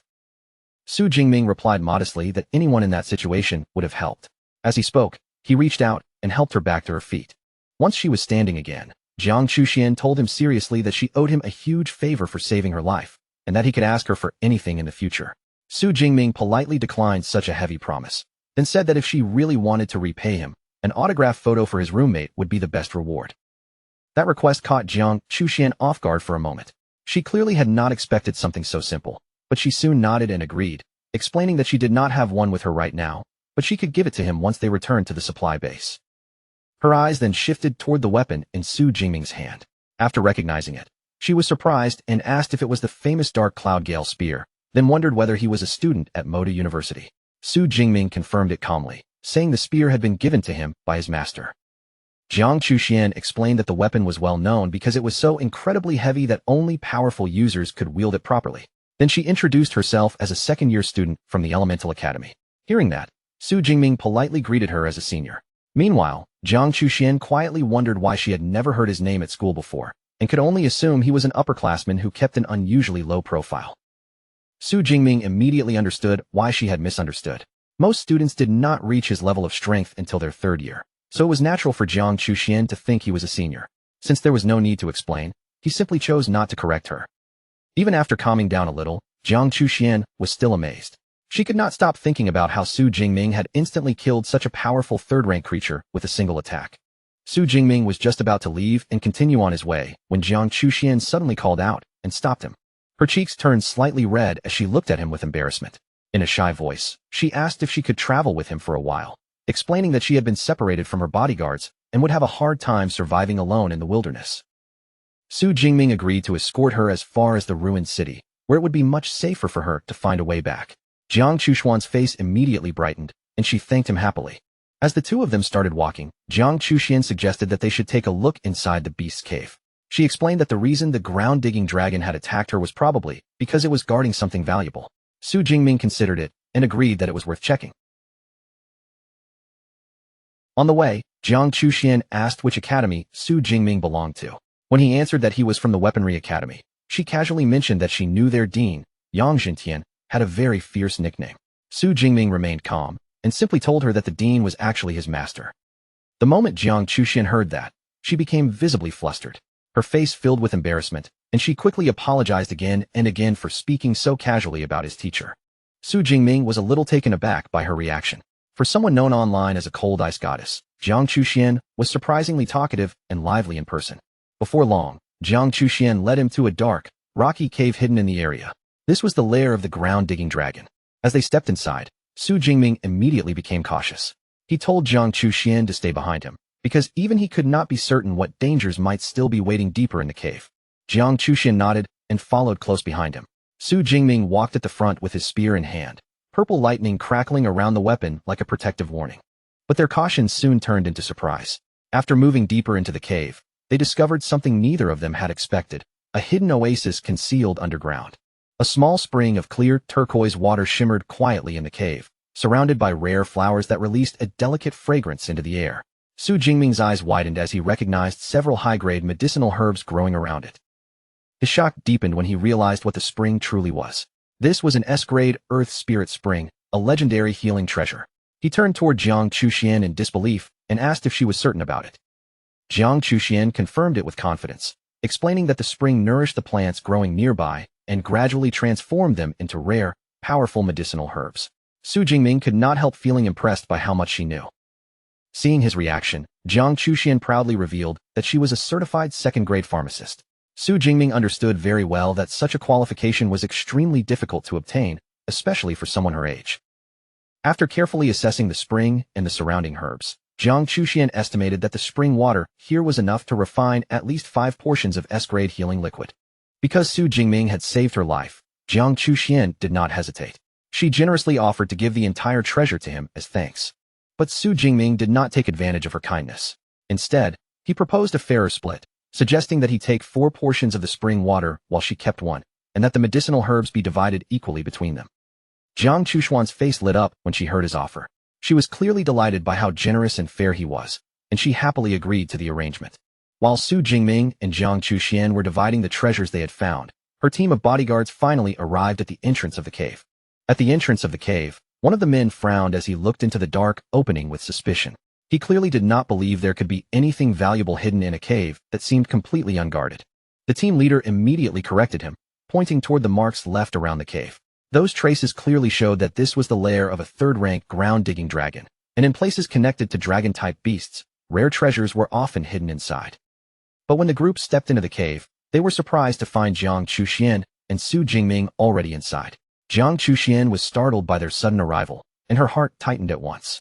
If this elite team of third-rank users discovered the S-grade spring hidden here, the situation would become extremely troublesome. The team leader looked at Jiang Chuxian and greeted her as if nothing was wrong, saying they had been searching everywhere for her. Then his eyes shifted towards Su Jingming, and a trace of curiosity appeared on his face as he noticed the unfamiliar young man beside her. Jiang Chuxian reacted quickly and kept her expression as natural as possible. She explained that Su Jingming was a senior from her school whom she had just happened to meet. Then she gestured toward the herbs nearby and suggested that since these medicinal plants were of such high quality, they could all divide them together. The team leader smirked slightly and appeared to accept her suggestion. But at that moment, one of his subordinates leaned closer and whispered that the spring nearby looked like the legendary S-grade Earth Spirit Spring, an almost priceless treasure. The moment those words were spoken, the mood inside the cave changed completely. The bodyguards' eyes began to burn with greed. As they understood just how valuable the spring was, their faces no longer held the same calm restraint from before. Su Jingming and Jiang Chuxian both noticed the shift immediately. The air around the bodyguards had changed, and that friendly surface suddenly felt dangerous and false. The team leader's polite mask finally fell away. A menacing grin spread across his face as he stared at Jiang Chuxian and remarked that she did not seem to be very honest with them. Realizing how dangerous things had become, Jiang Chuxian quickly chose to give in. She said the team could take everything in the cave, then reached out and tried to pull Su Jingming away before the situation got worse. But Su Jingming did not move. Jiang Chuxuan's anxiety spiked, and she urgently whispered that these bodyguards were all peak third-rank users, meaning the two of them had no chance if a fight broke out. Su Jingming, however, remained calm and replied that he did not consider himself weaker than them. He then added something even colder. Even if they handed over every treasure in the cave, those people would never let them leave alive. Hearing that, Jiang Chuxuan's face stiffened because she immediately realized his judgment was right. The team leader burst into laughter, openly confirming Su Jingming's words. He admitted that the boy sounded arrogant, but his guess was accurate. Then he calmly laid out their cruel logic without the slightest shame. Jiang Chuxian was far too famous. If they allowed her to walk away, she could expose everything online and ruin their entire careers. So in his eyes, the safest choice was simple. Kill both of them here and bury the secret of the cave forever. Jiang Chuxian understood that she could no longer afford to hesitate. Refusing to become a burden to Su Jingming, she made a painful but determined decision. She pulled out a red bloodburst pill and swallowed it without hesitation. Since Su Jingming had saved her once, she was now determined to stand beside him and fight. The pill took effect almost instantly. Her A-rank ice superpower surged violently through her body, and the cold aura around her suddenly became much stronger. Jiang Chuxian released her power, sending a wave of frost sweeping across the cave floor. Ice spread outward rapidly, crawling toward the bodyguards and beginning to freeze their feet in place. The team leader remained completely unfazed. He calmly gave his orders, telling a man named Zhou Chong to deal with Su Jingming first, even mockingly calling him Jiang Chuxuan's lover. As for the rest of the team, he ordered them to secure the cave entrance so no one could escape. Once his plan was set, the leader slowly turned his attention back to Jiang Chuxian. His gaze became colder and more predatory. His body then began to transform. With his C-rank ability activated, he changed into a huge, ferocious saber-toothed tiger, his presence becoming brutal and beast-like. Staring her down, he told Jiang Chuxian that her life would end today. The men around him were no better. They began making cruel and filthy remarks, even suggesting that they should record everything before killing her. In that moment, Their monstrous nature was completely exposed. Despair filled Jiang Chushuan's heart as she faced these beasts wearing human faces. She could not accept the idea of dying in a place like this, and what hurt her most was the thought that she had dragged Su Jingming into this fatal situation with her. She quickly turned her head, wanting to warn Su Jingming one more time. But before the words could leave her mouth, what she saw left her completely stunned. In the blink of an eye, the battle had already changed. The tiger-transformed leader's eyes suddenly widened. He sensed movement, but it came so fast that even he barely had time to react. Before anyone could understand what had happened, Su Jingming appeared behind Zhou Chong like a flash of lightning. His spear had already pierced straight through the man's chest, and in the next moment, the bodyguard collapsed, defeated instantly. Su Jingming looked down at the fallen opponent with cold indifference. His voice carried no fear at all as he remarked that even a third-tier fighter did not seem like much of a threat. The leader froze in shock at Su Jingming's terrifying speed. He could not understand how one of his mid-tier third-rank subordinates had been taken down so easily. His expression darkened as he finally realized that he had misjudged everything. Su Jingming was the real danger here. With a furious roar, the leader launched his own attack. He swung his massive axe with overwhelming force, unleashing a devastating tiger roar slash that tore through the air. But Su Jingming dodged it effortlessly. His body moved like a streak of purple lightning, slipping past the powerful blow without the slightest panic. As he evaded the attack, Su Jingming quickly judged his opponent's strength. The captain was a peak third-tier fighter, and in terms of raw power, he was clearly far stronger than Su Jingming. That meant Su Jingming could no longer afford to hold anything back. The tiger-transformed leader and the remaining men stared in confusion at the power Su Jingming had just displayed. None of them could understand how this young man was moving and fighting at such a level. Knowing he was facing a stronger opponent than expected, Su Jingming made his decision. He released the hidden power he had been holding back and activated Thunder Extreme Mode. In an instant, a violent surge of raw purple lightning erupted from his body, tearing through his shirt and revealing a newly strengthened, muscular physique underneath. Jiang Chuxian could only stare at him in stunned silence. Awe and concern mixed across her face as she watched that terrifying lightning wrap around him. Even the tiger leader was shaken by the sheer force of the transformation. Staring at the dark, swirling energy around Su Jingming, he could not help wondering what kind of monster was standing in front of him. Su Jingming's entire appearance began to change dramatically, making the pressure around him feel even more terrifying than before. His eyes now glowed with a piercing blue light, his pupils sharpening into slits. At the same time, two large demonic horns rose from his head, completing a fearsome new form that looked almost inhuman.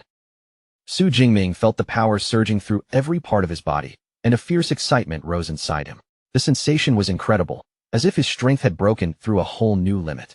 After the first wave of shock passed, the leader forced himself to dismiss what he was seeing. He convinced himself that this was only some special mode designed to frighten opponents, nothing more. With that thought, the leader regained a bit of confidence. His claws tightened, his killing intent surged again, and he prepared to launch another attack. Su Jingming answered with a ferocious grin. Then he rushed forward, his transformed body wrapped in lightning as he closed the distance in an instant. The two warriors collided head-on. The leader immediately activated a defensive skill called Lying Tiger Stone, hardening himself as he braced for Su Jingming's attack. He was certain that his armor could withstand anything from a lower-rank user. But that confidence shattered the moment Su Jingming's lightning gale slash crashed into his weapon with terrifying force. Su Jingming's attack was far more powerful than the leader had imagined. The impact tore through his defense and shattered the powerful armor he had trusted so completely. The massive tiger man was sent flying backward by the blow. His body crashed away violently, and in that instant, he was completely defeated. Su Jingming stood tall in his transformed state, lightning still crackling around him. He declared with confidence that his body was now 3 to 4 times stronger than before, and that level of power was more than enough to break through the leader's tough, beast-like hide. But the fight was not finished yet. With their leader defeated, another bodyguard suddenly lunged at Su Jingming and unleashed a powerful B-rank skill, Flame Claw. Even in this transformed state, Su Jingming's control remained flawless. He raised his own lightning and easily blocked the fiery assault, stopping the attack before it could reach him. The bodyguard froze in complete disbelief. He could not understand how his advanced technique had been stopped so casually by someone who was supposed to be lower ranked than him. Su Jingming stood over the defeated bodyguard, his gaze calm and cold. He admitted that the man's resilience was worthy of a peak third-tier fighter, but then made it clear that the fight would end with one final blow. The terrified bodyguard completely lost his nerve, his face drained of color as he begged Su Jingming to spare him. He desperately offered up the Earth Spirit Spring, along with every bit of savings he had, hoping it would buy his life. But Su Jingming's expression stayed cold, and he dismissed the plea without hesitation, telling him that begging now was already far too late. Jiang Chuxian stood nearby, watching everything unfold with her thoughts thrown into chaos. This was the elite team she had paid a fortune to hire, and their captain had even been rumored to be nearly invincible among people at his level. Yet in front of Su Jingming, they had been torn apart so completely that she could barely believe what she was seeing. She searched through everything she knew about their university, but no student with this kind of terrifying record came to mind. The more she thought about it, the more unbelievable Su Jingming seemed, and she even began to wonder whether his superpower might be an S-rank ability. With the others already crushed, Su Jingming slowly turned his gaze toward the remaining bodyguards. In his transformed state, the violent, bloodthirsty instincts from the Thunder Tyrannosaurus blood began rising inside him again. His voice carried a dangerous edge as he told them it was their turn, and the two men froze in pure terror, trembling as they called him a demon. Su Jingming gave a cold scoff, his eyes filled with contempt. Compared with murderers like them, who planned to kill and silence others without mercy, he said he still considered himself far more human. Knowing there was no way to escape and that they were completely outmatched, the remaining men chose one final desperate gamble. Following their leader's command, they each swallowed their own blood-burst pills, forcing their power upward as they prepared to fight to the death. The battle that erupted afterward was swift, brutal, and merciless. There was no long struggle, only the sharp clash of power and the crushing result that followed. When everything finally fell silent, Su Jingming had already returned to his normal form. Bare-chested and breathing hard, he stood among the defeated bodies of the entire team, the only one left standing after the fierce fight. But the immense strength of Thunder Extreme Mode had clearly come at a heavy cost. Su Jingming leaned against the rocky cave wall, his chest rising and falling as exhaustion washed over him. He understood now that although the transformation was unbelievably powerful, the energy drain was just as frightening. Using it for a little over 10 minutes felt even more exhausting than fighting normally for several hours.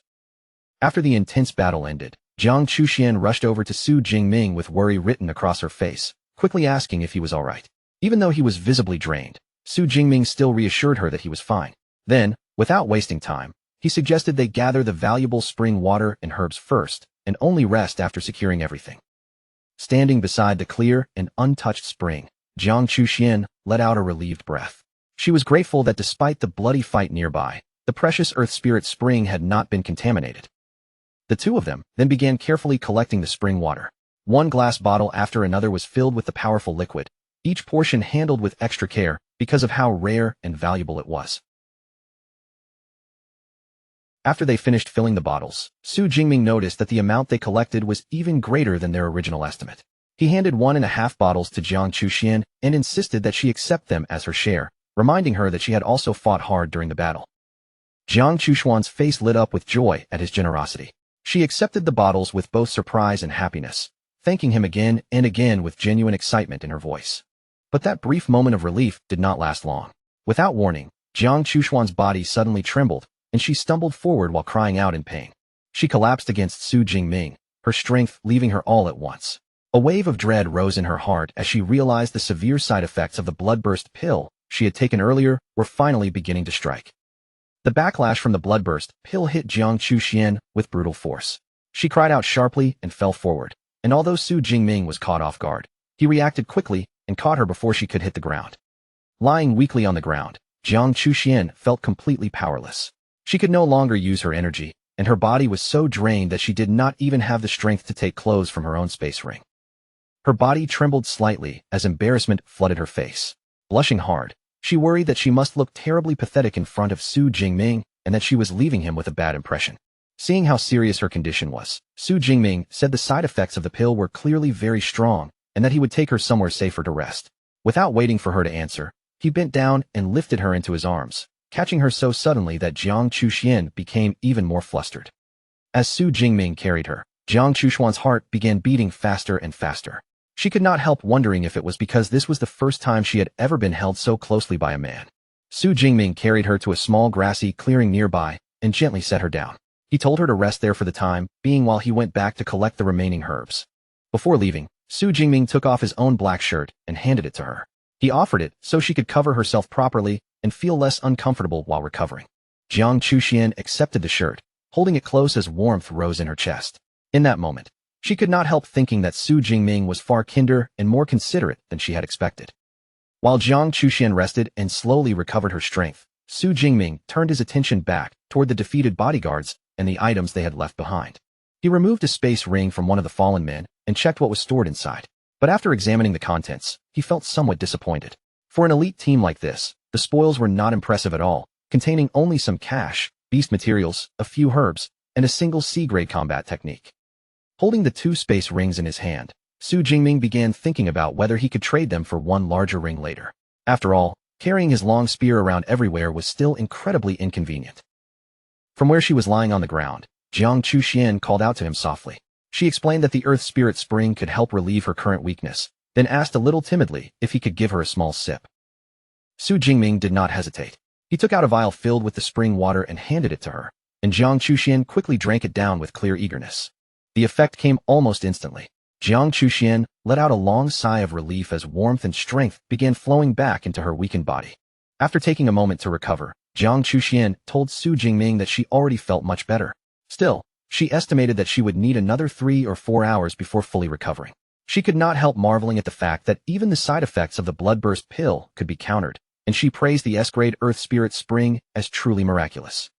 Su Jingming considered the time she needed to recover and quickly realized that night would arrive in only a few more hours. For safety, he suggested that they stop rushing and rest inside the cave overnight. The moment Jiang Chuxian heard that, her mind went blank with shock. The thought of spending the night alone with a man inside a dark cave made her face flush instantly. When Su Jingming asked for her opinion, Jiang Chuxian lowered her gaze, her cheeks still red. In a shy voice, she agreed and said she would follow his lead. The next morning, sunlight filtered through the trees, scattering warm rays across the quiet forest. Jiang Chuxian had fully recovered by then. She stretched her arms comfortably, feeling refreshed as the weakness from the previous day finally disappeared. Breathing in the cool forest air, she remarked on how pleasant it felt.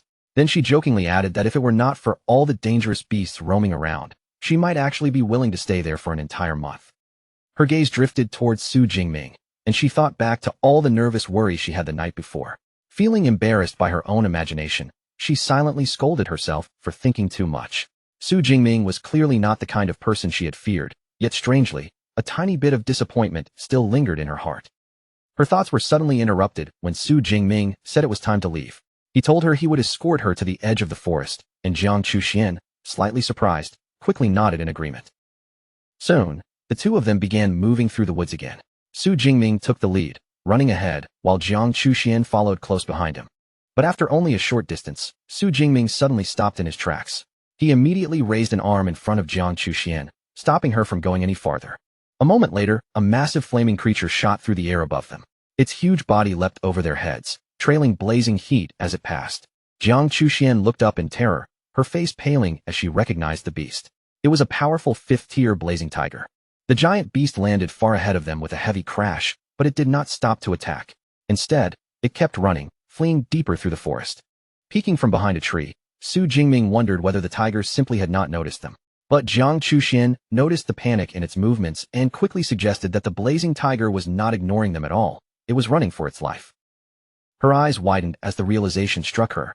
If even a 5th-tier blazing tiger was fleeing in terror, then whatever was chasing it had to be something truly horrifying. In the next moment, a massive horde of gray, wolf-like beasts with glowing red eyes rushed past like a living tide, flooding through the forest in terrifying numbers. Jiang Chuxian lowered her voice and explained that they were iron-toothed rats. Individually, they were only 1st-tier beasts, but once they gathered into a swarm, they became unbelievably dangerous.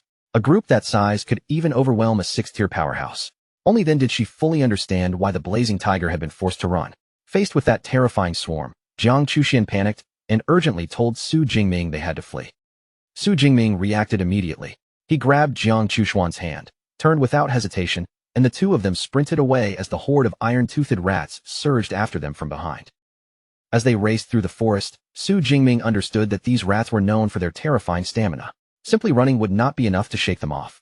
With the supply base still 90 kilometers away, he realized they had to increase their speed somehow. The weight of his spear was dragging down every step, slowing his escape at the worst possible moment. Su Jingming quickly realized he had no choice and declared that he would have to abandon it. But before he could truly let it go, Jiang Chuxian reacted at once, telling him her space ring had more than enough room to store the weapon. With barely any effort, Jiang Chuxian activated the space ring and took the heavy spear from him in an instant. The massive weapon vanished from sight, and the burden that had been holding Su Jingming back was finally gone. Now that the spear was no longer weighing him down, Su Jingming's movements immediately became lighter. Even so, as he pulled Jiang Chuxian along, he quickly noticed that running hand in hand still wasn't fast enough.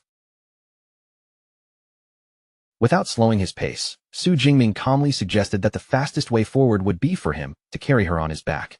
The moment those words left his mouth, Jiang Chuxian froze, staring at him in stunned disbelief, too shocked to even form a reply. Before Jiang Chuxian had the chance to protest or even gather her thoughts, Su Jingming moved first. In one swift motion, he lifted her onto his back, tightened his hold, and shot forward again, pushing their escape speed even higher than before. After racing through the dense forest for what felt like forever, Su Jingming finally broke past the tree line. The shadows of the woods fell behind them, and the ruined outline of a shattered city opened up in front of their eyes.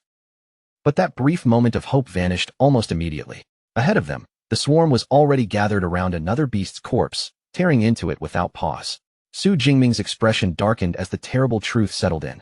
Their worst fear had come true. The rat tide had already swallowed the entire area. With no path left to run and danger closing in from every direction, Su Jingming's voice turned firm as he declared they had no choice but to fight. The next instant, he activated Thunder Extreme Mode, and his body exploded with violent purple lightning as demonic horns rose from his head.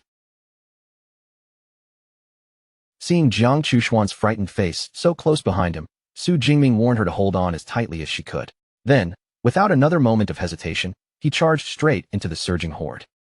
Su Jingming became a streak of raging destructive energy, flashing through the swarm so fast that his figure nearly blurred out of sight. Rats were cut down one after another in his path, and with each kill, more ability points continued to pour in. At the same time, inside a military outpost, Manager Wang Chuang and his team were staring tensely at the monitoring screens. Every person in the room was focused on the spreading crisis unfolding outside. An official quickly stepped forward and reported that the rat tide had already grown to more than 300,000. Wang Chuang's face tightened as he listened, and with a heavy expression, he said that a disaster of this scale would deal a devastating blow to the entire ecosystem.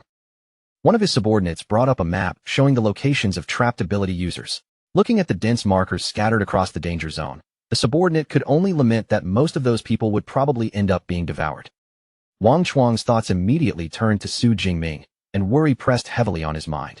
If Su Jingming had been caught inside that tide, then unless his master, Yang Jintian, personally stepped in, Wang Chuang knew there was almost no one who could save him.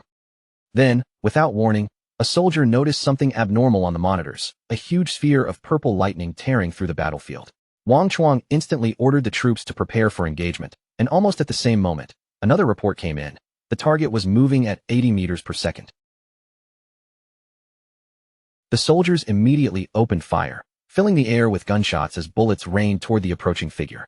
But every round slammed uselessly against the powerful energy barrier, unable to pierce through the lightning surrounding him. Pouring out his full strength, Su Jingming, still wrapped in his demonic transformation, launched himself high into the air with Jiang Chuxian on his back. Like a bolt of purple thunder, he soared over the military blockade in a single breathtaking leap. A moment later, Su Jingming landed smoothly among the stunned soldiers, his feet touching the ground with surprising grace. As the lightning around him faded, the terrifying transformation slowly disappeared from his body. For a few seconds, the soldiers could only stare in complete silence. One of them blurted out that he had thought the incoming energy was some kind of lightning beast, not an actual person. Another muttered about the man's terrifying aura, while a third narrowed his eyes, feeling that the girl's silhouette looked strangely familiar. Back in his normal form, Su Jingming stood there shirtless, drained, and visibly exhausted. Turning slightly toward Jiang Chuxian, he told her they had finally reached the supply base and were safe now. Relief washed over her face as she held onto his arm and softly thanked him. Just then, Manager Wang Chuang hurried over with concern written across his face. The moment he recognized Su Jingming, he asked if there was anything he could do now that he had escaped. Su Jingming explained that he had been running from the mountain area for more than 40 minutes straight and was completely exhausted, so all he wanted was a room where he could rest. Wang Chuang was shocked on the inside, even though he tried to keep his expression steady. He knew very well that the mountain area was more than 90 kilometers away, and even a fourth-tier ability user would have a hard time breaking through the rat horde from that kind of distance. Wanting to help as quickly as possible, Wang Chuang immediately offered to arrange a room for Su Jingming. But before he could take action, Jiang Chuxian stepped in and calmly stated that she would take care of him herself. As Jiang Chuxian supported the weary Su Jingming and helped him move forward, the nearby soldiers could no longer hold back their whispers. They recognized her as Goddess Jiang and began murmuring about how unbelievably lucky the young man was. Some started guessing what their relationship might be, while one soldier looked utterly heartbroken, lamenting that his goddess had been stolen. 2 full days and nights passed before Su Jingming finally opened his eyes again. When he woke, he found himself lying in a soft, comfortable bed, his body still heavy from the long exhaustion. The first person he saw was Jiang Chuxian, sitting quietly by his side. When she noticed he was awake, a bright smile spread across her face, and she told him he had slept for a very long time. She had even been preparing to give him some earth spirit spring to help his body recover. Su Jingming was clearly surprised to hear that he had been unconscious for so long, and he quickly asked what had happened in the wilderness. Jiang Chuxian explained that the rat tides still had not receded, so the entire area remained under lockdown. She added that once the disaster finally passed, there would probably be very few beasts left in that region. After hearing that, Su Jingming realized there was no real reason for him to stay any longer. Since the new semester was about to begin, he decided it was time to return to the university. When Jiang Chuxian heard his plan, she immediately said she was heading back as well and suggested that they travel together. Su Jingming agreed without hesitation, finding no reason to refuse. As the two of them began discussing their return, Jiang Chuxian suddenly seemed to remember something she had promised him earlier. She then took out the autograph picture Su Jingming had asked for and handed it to him. But the moment he looked down, he was completely stunned. The photo showed Jiang Chuxian posing in a suggestive way while wearing revealing lingerie, which was wildly different from the ordinary signed picture he had expected. Su Jingming's face instantly turned red as he stared at the revealing photo in his hands. Flustered, he quickly explained to Jiang Chuxian that he had actually asked for it on behalf of a friend, and that this particular picture might be a little too inappropriate. He awkwardly asked if she had a more normal one, and only then did Jiang Chuxian realize she had misunderstood what he wanted. Inside, Jiang Chuxian was so embarrassed that she wanted to disappear on the spot. She silently scolded herself for jumping to conclusions and assuming Su Jingming had been personally interested in that kind of photo of her. Trying to hide how flustered she was, Jiang Chuxian quickly offered to give him a different photo instead. At the same time, she reached out and asked him to return the revealing one. But Su Jingming lowered his eyes back to the picture, his expression turning shy and hesitant. After a brief pause, he quietly asked if he could keep this one for himself, and that unexpected request immediately caught Jiang Chuxian off guard. A pleased smile slowly appeared on Jiang Chuxian's face, softening the embarrassment from just moments earlier. Looking at him with a hint of happiness, she told him that of course he could keep it. Still visibly flustered, Su Jingming hurried to change the subject. He cleared his thoughts and said that since he had already slept for 2 whole days, he needed to book a train ticket for their trip back. Jiang Chuxian immediately brushed off the idea of taking a train. She casually explained that she had driven there herself and offered to take him back in her car instead. Later, the two of them left the supply base and headed back together in a stylish yellow convertible sports car. The bright vehicle cut smoothly along the road, standing out sharply against the surrounding scenery. As they traveled, Su Jingming looked around the car and remarked that only a major online celebrity like Jiang Chuxian would own such a limited edition model. He also admitted that this was his first time riding in a self-driving vehicle. Jiang Chuxian, however, responded casually, saying that it was actually very simple to manage. Before long, the familiar grounds of Modu Superpower University came into view. After their long and dangerous journey, the two of them finally arrived back on campus. By then, both of them had changed into more casual clothes. They stepped out of the car together, and Su Jingming once again had his spear resting across his shoulder, the weapon giving him a striking presence as he walked. Their arrival immediately drew attention from the students nearby. Many couldn't help admiring Su Jingming's handsome appearance, but their excitement quickly turned into disappointment when they noticed the equally beautiful young woman beside him and assumed she was his girlfriend. As they walked through the campus paths, Su Jingming quietly reflected on how much his strength had changed during the month and a half he had spent away. Beside him, Jiang Chuxian glanced over and asked which district his dorm was located in. Su Jingming answered that his dorm was in District 3. Since Jiang Chuxian lived in District 2, she naturally suggested that they should part ways once they reached that point. Before separating, Jiang Chuxian looked at Su Jingming and told him that if he ever needed anything, he should not hesitate to ask her. Su Jingming nodded and agreed, accepting her words without making a fuss. Just as the two of them were about to go their separate ways, Jiang Chuxian suddenly stepped forward. The movement was so quick and unexpected that Su Jingming froze for a moment, clearly caught by surprise. Then, leaning in close, Jiang Chuxian gave him a quick kiss on the cheek. It happened so suddenly that Su Jingming barely had time to react before she pulled back again. With a playful smile lighting up her face, Jiang Chuxian told him that the kiss was just a small thank you gift for saving her life. Her tone was light, but the gesture left a much stronger impact than her words. After that, Jiang Chuxian raised her hand and waved goodbye, her smile still lingering as she turned and walked away. Su Jingming was left standing there alone, his face flushed as he watched her leave. Su Jingming slowly raised a hand and touched the cheek she had kissed, still trying to process what had just happened. Then, with his heart clearly shaken, he thought to himself that he had just been forcefully kissed. Later, inside her spacious and luxurious dorm room, Jiang Chuxian sat alone on the edge of her bed, still thinking about Su Jingming.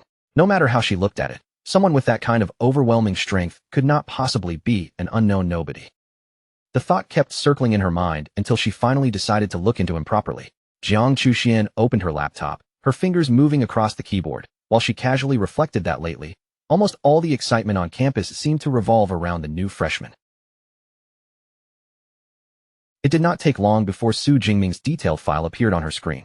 But as Jiang Chuxian read through the information line by line, her expression shifted from curiosity to absolute shock. Su Jingming was actually a freshman, and even more astonishing, he was already an upper-tier second-rank ability user. Her cheeks puffed slightly in annoyance as she realized she had been calling him senior this whole time. Muttering that he was a big liar, she playfully decided that the next time they met, she would definitely tease this junior brother of hers. At the same time, back in his own dorm room, Su Jingming quietly sorted through everything he had gained from the trip. The missions had all been completed, he had obtained 2 space rings, and the balance in his bank account had risen to more than 25 million. Even with those rewards, Su Jingming still felt a trace of regret. If the rat tide had not suddenly interrupted the hunt, he could have stayed longer in the wilderness and gathered far more ability points. His status panel clearly showed his current strength, an upper second-tier ability user with an S-rank ability.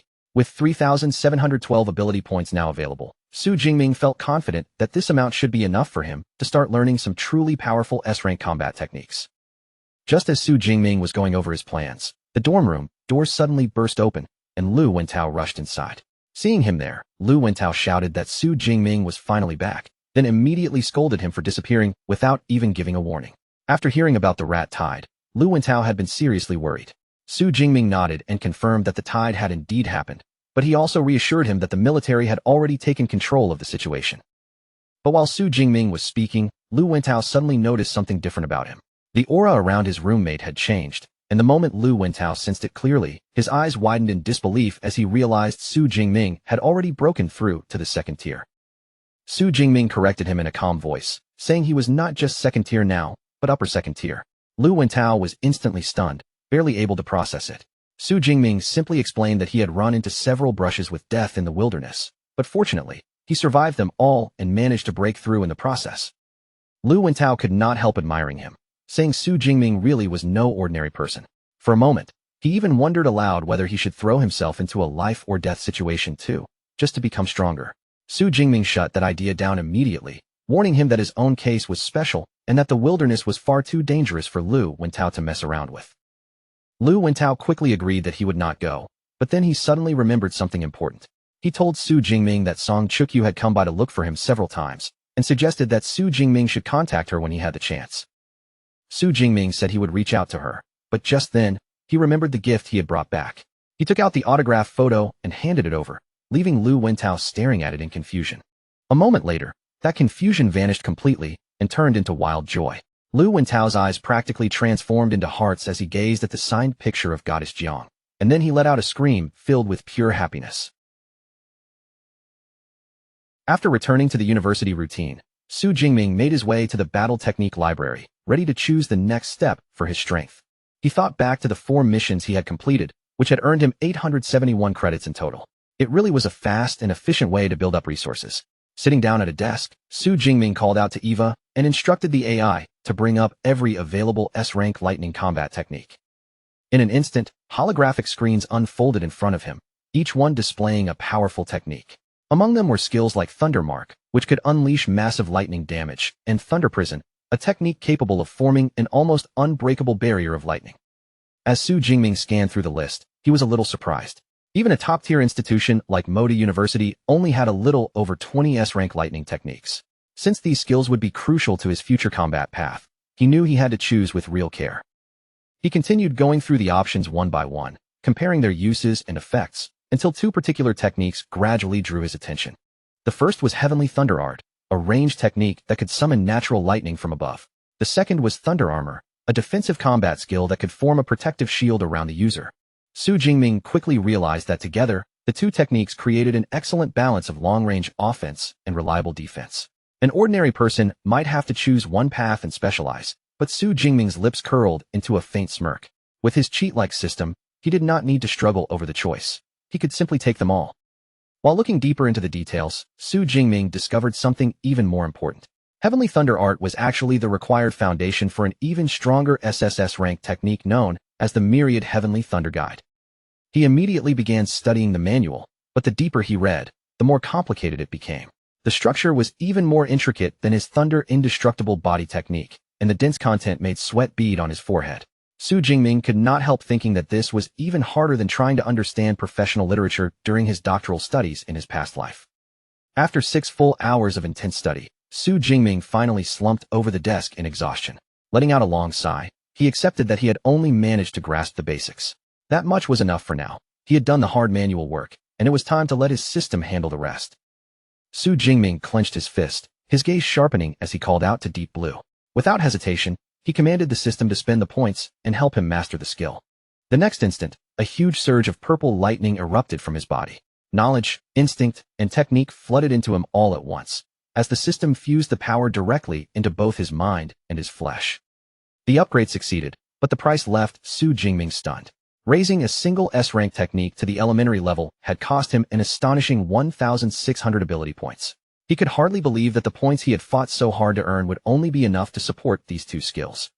Just then, Eva floated over and reminded him that it was already 1 in the morning, so he should make better use of his time. It also warned him not to use superpowers inside the library. Su Jingming looked a little embarrassed and quickly agreed. Since it was already too late to begin studying the second technique, which would take just as much effort, he decided to return another day. Late that night on the Moda University campus, a young man jogged past a girl who was out for a run under the quiet night sky. The girl was Song Chukyu. As she continued running, she thought about the harsh training she had been forcing herself through. For more than a month, she had pushed herself late into the night again and again, and even she was surprised by how dedicated she had become. All of it was for one goal. When Su Jingming returned, she wanted to challenge him and prove that she was the real #1 freshman. Her focused training suddenly came to a halt when she noticed a huge bird-shaped silhouette passing across the full moon above. It was an enormous and threatening creature, its red eyes glowing in the darkness. Song Chukyu recognized it almost immediately as a white-ringed black feather eagle. She quickly assessed the danger in front of her. This kind of eagle relied on speed and camouflage to hunt inside cities, making it especially troublesome. Judging by its aura, she estimated that it was around the 3rd tier, which meant it would be a very difficult opponent to deal with. All of a sudden, a loud rumble came from high above, startling her on the spot. Song Chukyu looked up in confusion, unable to understand why there would be thunder when there was not a single cloud in the sky. In the next moment, a massive sphere of purple lightning formed in the night sky and exploded with terrifying force. The blast struck the eagle directly, ripping it apart in an instant and sending blood and feathers scattering through the air. Song Chukyu stared at the sky in disbelief, shaken by the sheer destructive power she had just witnessed. She wondered what kind of high-level lightning ability user could destroy such a beast so effortlessly. Since the attack had come from that distance, she realized it must have originated somewhere on campus, and guessed it was likely the work of a powerful senior student or one of the university mentors. But the true source of the attack was hidden elsewhere. In a secluded wooded area on campus, Su Jingming stood alone, surrounded by the fading crackle of purple lightning. A confident smirk rested on his lips as arcs of purple electricity continued to swirl around his body, lighting up the trees around him in brief flashes. Thinking back on the test just now, Su Jingming felt deeply satisfied. Even that small demonstration had already revealed the astonishing power of his new S-rank combat technique, Heavenly Thunder Art. Within the campus woods, a notification confirmed that Su Jingming had killed a mid-tier 3rd-rank white-ringed black feather eagle and earned 34 ability points. He was amazed by the result, realizing that Heavenly Thunder Art was even stronger than he had expected, with frightening destructive force and an attack range of nearly 1 kilometer. Pleased with the outcome, Su Jingming turned and walked away from the wooded area. But from among the trees, a mysterious young man watched him in secret, his eyes narrowing with interest as he found this famous freshman more intriguing than expected. The next morning, Su Jingming was preparing to leave the dorm when Lu Wentao noticed him heading out so early. His roommate asked where he was going, and Su Jingming replied that he was returning to the Battle Technique Library to study for the freshman competition coming up in a few days. Watching Su Jingming leave, Lu Wentao could only marvel at his roommate's dedication. He had just returned from the wilderness, yet he was already throwing himself back into training like nothing had happened. Feeling inspired, Lu Wentao decided that after he finished eating, he would start training too. As Su Jingming walked through the campus, a familiar voice suddenly called his name. He turned toward the sound and saw Song Chukyu approaching him. When Su Jingming looked back, Song Chukyu's expression softened with obvious relief. She told him she was glad he had returned safely from the wilderness. But Song Chukyu did not linger on small talk for long. She quickly got straight to the point and reminded Su Jingming that he had promised to spar with her. Su Jingming asked if she was really sure about it. Song Chukyu immediately placed her hands on her hips, her confidence clear in her posture, and told him not to underestimate her just because she was standing in front of him now. After all, she had been the top scorer in her entire province. Su Jingming agreed that they could spar later, but Song Chukyu was far too impatient to wait. She grabbed his hand right away and insisted that they use the training room in his dorm immediately. As Song Chukyu pulled him along, Su Jingming found her straightforward personality a little amusing. He could not help thinking that this decisiveness was exactly what he would expect from someone from Sichuan, though he still wondered why she was so eager to fight him. Inside, Song Chukyu was already imagining Su Jingming's reaction. Once he saw that she had also advanced to the second tier, she was sure he would be completely surprised. Before long, the two of them arrived at the training room. Lu Wentao and Shi Dongxiao were there watching from the side, while Su Jingming stepped forward with his spear in hand, standing ready for the spar. Inside the training room, Song Chukyu began loosening her shoulders and warming up, her confidence written all over her face. With a sharp little smirk, she looked towards Su Jingming and taunted him, telling him not to lose too miserably. Su Jingming did not look shaken in the slightest.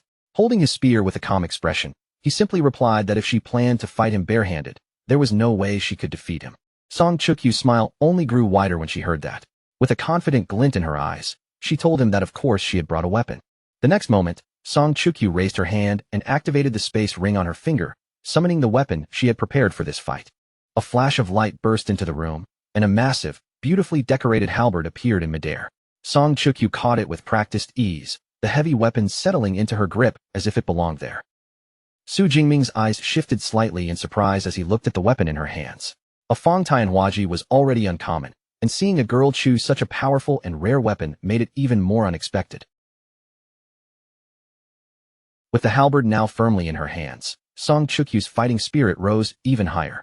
She declared that she would defeat him today, while Su Jingming simply accepted her challenge with the same steady calm as before.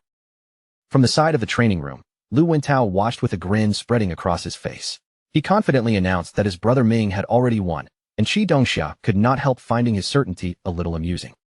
As soon as the match was about to begin, Su Jingming sensed the aura flowing from Song Chukyu's body. He immediately realized she had already reached the lower second tier, and understood that this was where her confidence came from. But he was not worried at all. Purple lightning suddenly surged around him like a violent storm, and he calmly declared that he had not been standing still either. The pressure of Su Jingming's power swept through the room, leaving Shi Dongxia visibly shocked. She blurted out that it was impossible for him to already be an upper second-tier ability user. Beside her, Lu Wentao looked smug as he teased her, saying he had already told her that her friend was no match for him. Song Chukyu froze for a moment, completely stunned by the sudden reveal. Her carefully prepared confidence had backfired in an instant, and she could not understand how Su Jingming's promotion speed was so much faster than hers when both of them had entered as top scorers. Standing in the center of the training room with purple lightning crackling around his body, Su Jingming looked at her and asked if she still wanted to continue. Song Chukyu was clearly flustered, but she stubbornly nodded and agreed, only asking him not to use too much force. Su Jingming found her quick change in attitude rather amusing and praised her for being flexible. Then he lowered his spear slightly and told her that he would not make the first move, so she could attack whenever she was ready. Song Chukyu's expression sharpened with determination. She warned him not to regret giving her the first move, and in the next instant, she unleashed her A-rank ability, Light of Dawn.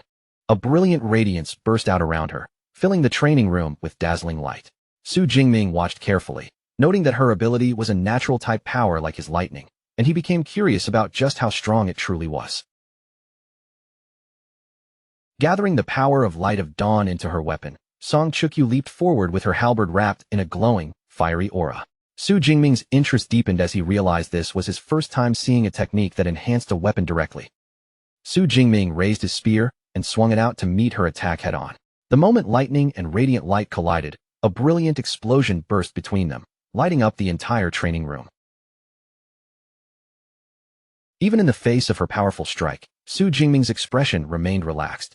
With a confident smile, he easily redirected the force of her attack, using his superior strength to completely neutralize her blow. The impact forced Song Chukyu backward, and shock flashed across her face as she stumbled to steady herself. Su Jingming looked at her calmly and remarked that her technique was indeed impressive, but it still lacked enough true power. Watching from the side, Lu Wentao could not hold back his excitement and shouted that it was beautiful. He was clearly amazed that Su Jingming had blocked Song Chukyu's famous technique so effortlessly.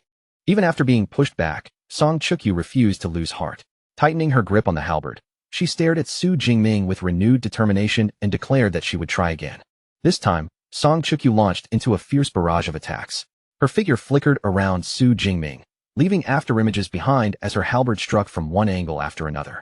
Su Jingming stood firm in the middle of the storm, completely unfazed by the rapid assault. Each time her halberd came at him, he deflected it with ease, calmly pointing out that her speed was still too slow, her power was not enough, and she needed much more practice. The relentless assault quickly drained Song Chukyu's strength. Her breathing grew heavy, sweat gathered on her face, and the intensity of her attacks began to fall apart. At last, Song Chukyu lowered her weapon and admitted defeat, still amazed by what had just happened. Her A-rank combat technique could unleash more than 100 strikes within seconds, yet Su Jingming had countered it without even using any special skills. Leaning against her halberd for support, Song Chukyu looked at him with disbelief and guessed that his spear proficiency had already gone beyond the advanced level. Su Jingming answered calmly, confirming that it had reached the master level. That answer hit Song Chukyu even harder than the fight itself. She exclaimed that she had been training with weapons since she was 8 years old, yet she had only reached the advanced level. Staring at him like she was looking at something impossible, she called him a monster. Turning away with a helpless expression, Song Chukyu finally conceded the match. She admitted that with Su Jingming's S-rank ability and terrifying talent, she had no hope of surpassing him for now. Su Jingming asked if she wanted to test his other techniques as well, but Song Chukyu immediately declined, clearly having no desire to suffer another blow to her confidence. She explained that with his overwhelming power, even if she used more techniques, they would probably be useless against his defenses. Then, as thanks for the spar, she invited him to have lunch together, and Su Jingming accepted. Song Chukyu told him she would see him at noon, then left the training room with Qi Dongxia. As they walked away, Qi Dongxia remarked that from what she had just seen, Su Jingming seemed to be the stronger one. After the two girls left, Lu Wentao immediately gave Su Jingming a thumbs up and praised him as the strongest. Su Jingming answered modestly, saying Song Chukyu was not actually that strong yet, but her speed of advancement was still quite impressive. Lu Wentao smiled and said Su Jingming only felt that way because he himself was too powerful. Then he revealed something shocking. Song Chukyu was actually the great-granddaughter of Song Daoyuan, the legendary S-rank grandmaster recorded in the history books. Su Jingming was left speechless by the news. He immediately remembered that there had been an entire chapter in the history books devoted to Song Daoyuan's achievements 80 years ago. Lu Wentao explained that Song Chukyu's family was based in Sichuan, and since she was the grandmaster's most beloved great-granddaughter, her rapid growth was not strange at all. Hearing this, Su Jingming finally understood her background, as well as how she could afford such expensive items. A fresh sense of urgency rose in Su Jingming's chest. Without wasting any more time, he told Lu Wentao that he needed to return to training immediately, then quickly turned and left. Back inside the battle technique library, Su Jingming focused on his second S-rank skill and finally mastered Thunder Armor. When he tested it, a protective layer of purple lightning wrapped around his entire body like a crackling shield. Su Jingming was impressed to find that it could reduce incoming impact by 90% and even launch automatic counterattacks, making it an excellent defensive technique. For hours later, Su Jingming checked his system panel again. After learning both S-rank skills, he saw that he had only a little over 700 ability points remaining. Looking at the remaining points, Su Jingming silently reminded himself that he would need to return to the wilderness in the future to replenish them. With his preparations finally complete, determination settled across Su Jingming's face. From this point on, his focus would be on the upcoming freshman competition. On September 1st, the day of the competition, Su Jingming and his group walked together toward the venue. Along the way, he noticed the unusual weapons carried by his female friends and commented on them. Qi Dongxia, wearing a pair of large mechanical claws, explained that a unique fighting style could help win battles faster, and her goal was to reach the top 50. Song Chukyu then stated that her goal was second place. That immediately caught Su Jingming's interest, and he asked if she had already given up on challenging him again. Song Chukyu admitted frankly that she could not beat him, so there was no point in aiming for first. Lu Wentao then brought up another powerful contender in the competition. He mentioned Li Qingji, Qinghai's top scorer, who had also successfully reached the second tier. Song Chukyu immediately became curious, eager to see just how strong this rival from Qinghai really was. At that moment, Qi Dongxiao pointed ahead and announced that they had arrived. The group came to a stop before a massive arena, its towering structure stretching wide in front of them and making the competition feel even more serious. Up in the stands, Jiang Chuxian was already seated beside Tang Qi. Tang Qi looked at her with surprise, clearly not expecting Jiang Chuxian to show interest in a freshman competition. Jiang Chuxian smiled and said she had come because there was someone she was paying close attention to. When Tang Qi asked who it was, Jiang Chuxian revealed that it was a boy, then pointed toward the entrance and said he had just arrived. Down below, Su Jingming's group stepped into the arena area. Lu Wentao looked around in amazement at the enormous stage, wondering aloud why the school had built such an extravagant battlefield. Su Jingming explained that his teacher had told him about the format in advance. This freshman competition would be a 100-person battle royale, so of course the stage had to be large enough to hold everyone. The thought of a massive group battle immediately stirred Su Jingming's interest. Instead of feeling nervous, his eyes sharpened with excitement, and a dangerous grin slowly spread across his face as he imagined just how entertaining this kind of fight would be. As the freshmen gathered across the arena floor, Lu Wentao lifted his head and stared toward the spectator stands in amazement. He pointed out that a surprising number of major figures had come to watch, including the presidents of the university's two strongest clubs, the Ash Flame Society and the Starfall Society. With that kind of lineup appearing all at once, he guessed they had most likely come specifically for Su Jingming. Su Jingming was caught off guard when he heard that. He glanced toward Lu Wentao and asked in surprise whether superpower universities actually had club activities too. Lu Wentao nodded right away and explained that they did, but these clubs were nothing like the casual clubs at ordinary universities. Here, they were real combat teams made up of powerful ability users. He went on to explain that these clubs often organized trips into the wilderness to hunt beasts, provided valuable training resources to their members every month, and could even become a pathway into affiliated guilds after graduation. Then Lu Wentao mentioned that Su Jingming's senior, Lu Ming, was actually the vice president of the Ash Flame Society. Because of that, he found it strange that Lu Ming still had not shown up on such an important day for his junior brother. Hearing Lu Ming's name, Su Jingming lowered his gaze slightly, and a trace of concern appeared in his eyes. Ever since returning, he had been unable to contact either his senior or his master, and after hearing that they had gone to the southwest, he could not stop wondering whether they were still safe. At the same time, inside a private viewing box, a subordinate was respectfully reporting to his president. He spoke about how tense the battle situation in the southwest had become and expressed his gratitude that the president had returned in time. The subordinate suggested that recruiting new members could simply be left to the others. But the silver-haired man seated before him, Wei He, the president of the Ash Flame Society, dismissed the idea without hesitation. His reason for coming back was clear. He wanted to recruit Su Jingming, no matter the cost. As Wei He swept his gaze across the stands, his eyes suddenly stopped on another well-known figure. He frowned slightly, wondering why Wu Lan from the Starfall Society had also come here. In another section of the stands, Wu Lan, the president of the Starfall Society, looked down toward the arena with a confident smirk. From the look in her eyes, it was obvious that she had set her sights on the very same person. Suddenly, a huge glowing magic circle unfolded high above the arena, spreading its light across the sky and instantly drawing every eye upward. The start of the competition had finally been announced. From within that shining circle, a magnificent balcony slowly emerged, descending toward the arena as if it had been lowered from another world. The crowd immediately broke into murmurs of awe. Many stared upward in disbelief, wondering whether such an impressive display had been created by some powerful space-type ability user. A portal made of golden light then opened on the floating balcony, its glow spilling outward like a curtain. A moment later, a figure stepped calmly through it. The person who appeared was an elegant woman with long brown hair and a calm, powerful presence. The moment she stepped out, the atmosphere seemed to shift, and everyone's attention naturally gathered on her. Lu Wentao recognized her at once as the vice principal who guarded the battle technique library. Su Jingming, however, was surprised by how young she looked. Lu Wentao explained that powerful ability users aged much more slowly because of their strengthened bodies, though he guessed she had to be at least 40 years old. Standing on the floating balcony above the arena, the vice principal introduced herself to the crowd. Her name was Ling Shuang, one of the 3 vice principals of the university, and she was in charge of the battle technique library. Since the principal was currently away, she would be presiding over the opening ceremony herself. Ling Shuang began by welcoming all the new students to Modu Superpower University. Her voice carried clearly across the arena as she announced that this year's freshman class had a total of 1,024 students, including 6 provincial top scorers.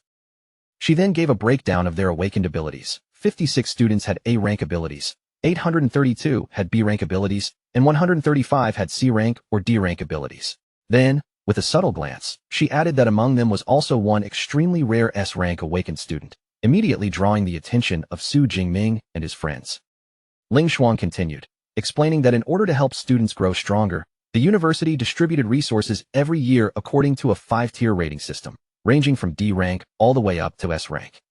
She then declared that the freshman competition would determine each student's first-year treatment and rating. The moment those words landed, the students began whispering among themselves, feeling the pressure of the university's brutally competitive system. Hearing the murmurs, Ling Shuang gave a cold scoff, as if the very idea of fairness amused her.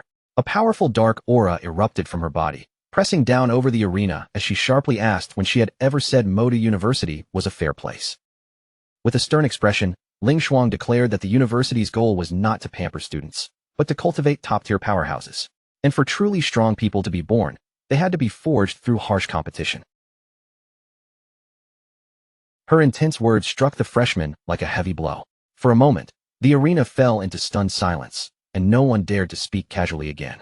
Su Jingming, however, was not frightened at all. Instead, a confident smirk tugged at the corner of his mouth, because this kind of competitive environment only made him feel that choosing this university had been the right decision. Ling Shuang then warned the students not to hide their strength during the competition. The stronger they proved themselves to be, the more resources they would receive, and with that reminder, she began explaining the actual rules. The first stage would be a 100-person battle royale. Floating drones would track how many opponents each student defeated, and the stage would be divided into 10 rounds, with only the top 5 students from each round advancing. After that, Ling Shuang projected a large screen showing the rewards. First place would receive a 10 cubic meter space ring, A-grade cultivation resources, and 1,000 credits.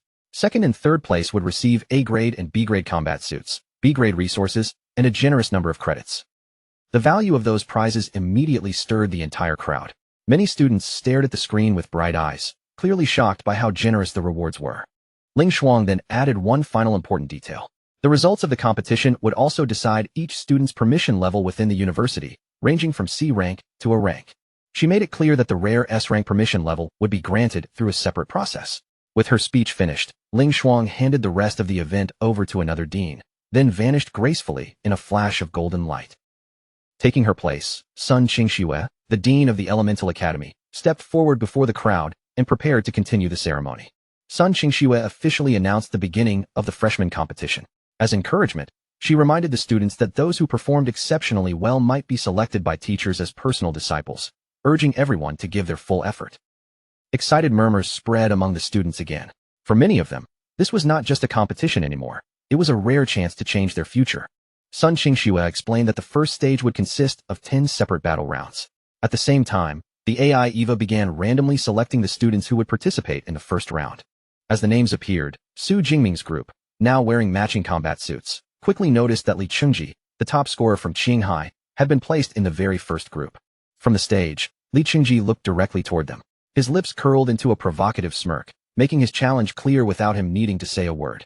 Qi Dongxiao immediately pointed out his expression, while Song Chukyu frowned in annoyance and called him arrogant. Lu Wentao watched the whole thing with a mischievous look in his eyes. Inwardly, he could not help thinking that Li Chengji had just made a truly terrible mistake. Soon, the 100 selected students gathered on the arena floor, spreading out across the massive battlefield as the first round prepared to begin. Sun Qingxue reassured the students that they did not need to worry about losing their lives in the match. If anyone faced real danger, EVA would immediately generate a protective shield, and a medical team was already standing by. Then the countdown began. As the final numbers rang out across the arena, every student tensed for the moment the battle would start. The instant the signal was given, the arena exploded into chaos. Abilities flared, weapons clashed, and the entire battlefield turned into a wild free-for-all. In the stands, many spectators were quickly drawn to one powerful sword-wielding student who was dominating the battlefield. They noticed that he had already broken through to the second tier and soon identified him as Li Chengji, the top scorer from Qinghai province. Down on the battlefield, Li Chengji cut through opponent after opponent with effortless confidence. As students fell before him, he coldly called them weaklings, his arrogance only growing with every victory.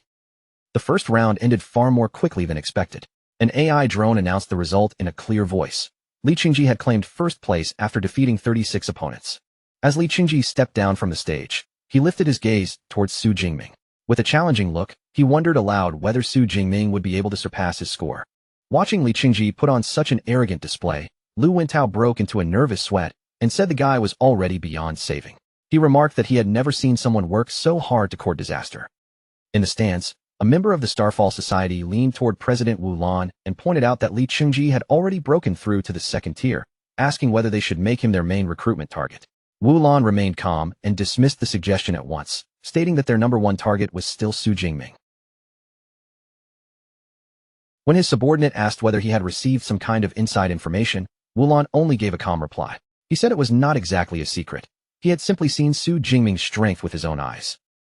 Not long after that, Eva's voice rang out across the arena again, announcing that the second round was about to begin and calling the selected students onto the stage. The moment Su Jingming's name appeared among them, his friends immediately grew excited.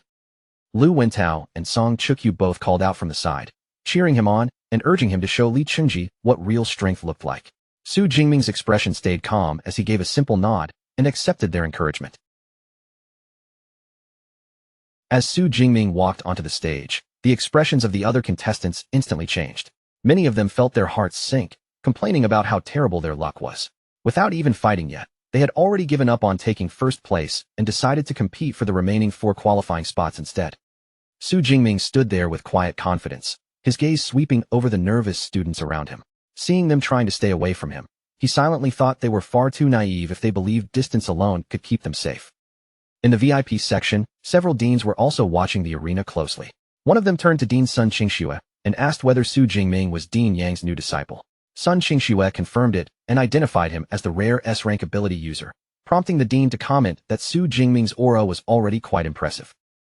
But when Su Jingming truly released his power, another dean was so shocked that he nearly spat out the drink in his mouth. He exclaimed in disbelief that Su Jingming had already reached the second tier, even though just a month ago, he had only been a newly awakened student. The other deans were just as stunned, unable to ignore the terrifying speed of his advancement. Sun Qingxue looked on thoughtfully, silently realizing that Dean Yang had kept this disciple's progress hidden far too well. The countdown for the battle began, and the instant the match officially started, Su Jingming made his move. A vast vortex of purple lightning burst outward around him, twisting violently across the arena and swallowing a large section of the battlefield in an instant, leaving the surrounding students frozen in shock. At the center of that raging storm, Su Jingming spun his spear with blinding speed, arcs of lightning flashing around his body. A predatory grin appeared on his face as he thought that compared with slaughtering beasts, fighting other humans still felt much more interesting. The sheer scale of Su Jingming's power terrified the other contestants. A violent wave of energy pushed several of them backward, and one student suddenly realized with horror that the aura pressing down on them belonged to a second-tier ability user. Standing inside the swirling purple lightning, Su Jingming made no attempt to hide the truth. The students around him shouted in disbelief as their worst suspicion was confirmed. He really had already stepped into the second tier. Despair quickly spread among the remaining competitors. They stared at Su Jingming like he was an impossible opponent, complaining that it was completely unfair to face a freshman who was already an entire tier above them. From the stands, Wu Lan, the president of the Starfall Society, watched the scene with a steady expression. His subordinate leaned over and asked whether he had already known Su Jingming's real strength. Wu Lan calmly replied that he had, and now Su Jingming's potential was finally clear for everyone to see. In another part of the stands, Jiang Chuxian smiled as she watched Su Jingming below. Remembering how she had been calling him senior all this time, she quietly amused herself with the thought that she would definitely get even with this junior of hers later. Meanwhile, Li Chengji clenched his teeth in frustration. He had originally planned to use Su Jingming's fame as a stepping stone to make his own name shine brighter, but now that plan had completely fallen apart. What annoyed him even more was that he had been placed in a different round from Su Jingming. Li Chengji cursed his bad luck under his breath, his face darkening as he wondered what he was supposed to do now. Back in the arena, one student suddenly stepped forward and seized the moment. He loudly told the others that Su Jingming was far too strong to defeat alone, and suggested that everyone join forces to eliminate him first. That proposal immediately received excited agreement from the other contestants. Faced with Su Jingming's overwhelming strength, they all knew that teaming up was probably their only chance. Su Jingming stood within the lightning storm and listened closely. He sensed a strange persuasive power hidden in the speaker's voice, and quickly realized that the young man was likely a spiritual type ability user. A purple-haired young man named Shi-Ing revealed himself and released his A-rank psychic ability, using it to unite the scattered students. He assured them that as long as they followed his commands, they would have a rare chance to bring down an S-rank ability user. Encouraged by Shi-Ing's words and influenced by his power, the other students quickly rallied together. Their fear turned into determination as they prepared to challenge Su Jingming as a group. Inside the VIP box, the deans watched the situation unfold with interest. Wu Wen noted that Shi-Ing had successfully united the freshmen, while Sun Qingxue recognized him as a disciple of Dean Long Ke. Dean Long Ke, the head of the Tactics Academy, smiled with clear satisfaction. Even so, he understood perfectly well that the students had come together less because of Shi-Ing's leadership and more because Su Jingming's strength had forced them into unity. Still, Sun Qingxue believed Su Jingming's situation had become troublesome. If an S-rank ability user were eliminated in the very first round, it would become a huge joke for the entire university. Down on the battlefield, Su Jingming quietly watched as the remaining contestants gathered together and formed a united front against him. Shi-Ing looked toward him with confidence and taunted that Su Jingming had already lost his chance to attack first. Then he asked how Su Jingming planned to deal with so many opponents coming at him all at once. But Su Jingming was not intimidated at all. Instead, he gave a confident smirk and asked why Shi-Ing assumed he was the one at a disadvantage. As his power surged, a spear made entirely of purple lightning formed in his hand. Seeing that, Shi-Ing immediately gave the order to attack. He sent the close combat fighters charging to the front, while the ranged attackers and support-type students prepared their abilities from behind. With the chance to defeat an S-rank ability user right in front of them, the students charged forward together. Their battle cries echoed across the arena as they rushed towards Su Jingming from every direction. From a safer distance, Shi-Ing raised a rock barrier around himself and called out mockingly. He told Su Jingming to focus on surviving the incoming attack first before even thinking about reaching him. Su Jingming remained completely unimpressed as he looked at the wave of students rushing toward him. In his eyes, numbers meant very little when the gap in power was already this wide. Then Su Jingming finally acted. Instead of aiming at the students charging toward him, he hurled the massive lightning spear straight toward Shi-Ing's defensive wall. The lightning spear slammed into the rock barrier with devastating force. In a single instant, the supposedly solid defense shattered apart like fragile stone under a thunderbolt. A violent explosion of purple energy burst outward from the impact point. The shockwave swept across the arena floor and knocked back the closest attackers before they could even reach Su Jingming. The raw lightning energy did not disappear after the first collision. It continued surging wildly across the battlefield, crackling through the air and spreading pressure over everyone nearby. Caught in the terrifying blast range, Shi-Ing and the others stared in horror. Someone screamed that the energy was about to explode, while others panicked, believing they were all going to die. A moment later, their fear became reality. The unstable lightning energy detonated in a massive explosion, engulfing a huge section of the battlefield in roaring purple light. The onlookers were completely stunned by the scale of the blast. One student exclaimed that he had just seen a mushroom cloud rise from the arena, while others anxiously wondered whether Shi-Ing and his group had been killed. At that critical moment, the university's safety measures activated. An AI drone announced that a life-threatening impact had triggered the defense grid, and several students were immediately sealed inside protective bubbles. Then came the verdict. Every one of them had been eliminated by Su Jingming. Although he had survived unharmed, Shi-Ing clenched his fist in frustration inside the protective barrier. He complained bitterly that he had failed to defeat even a single opponent and was now eliminated, all because he had chosen to provoke Su Jingming.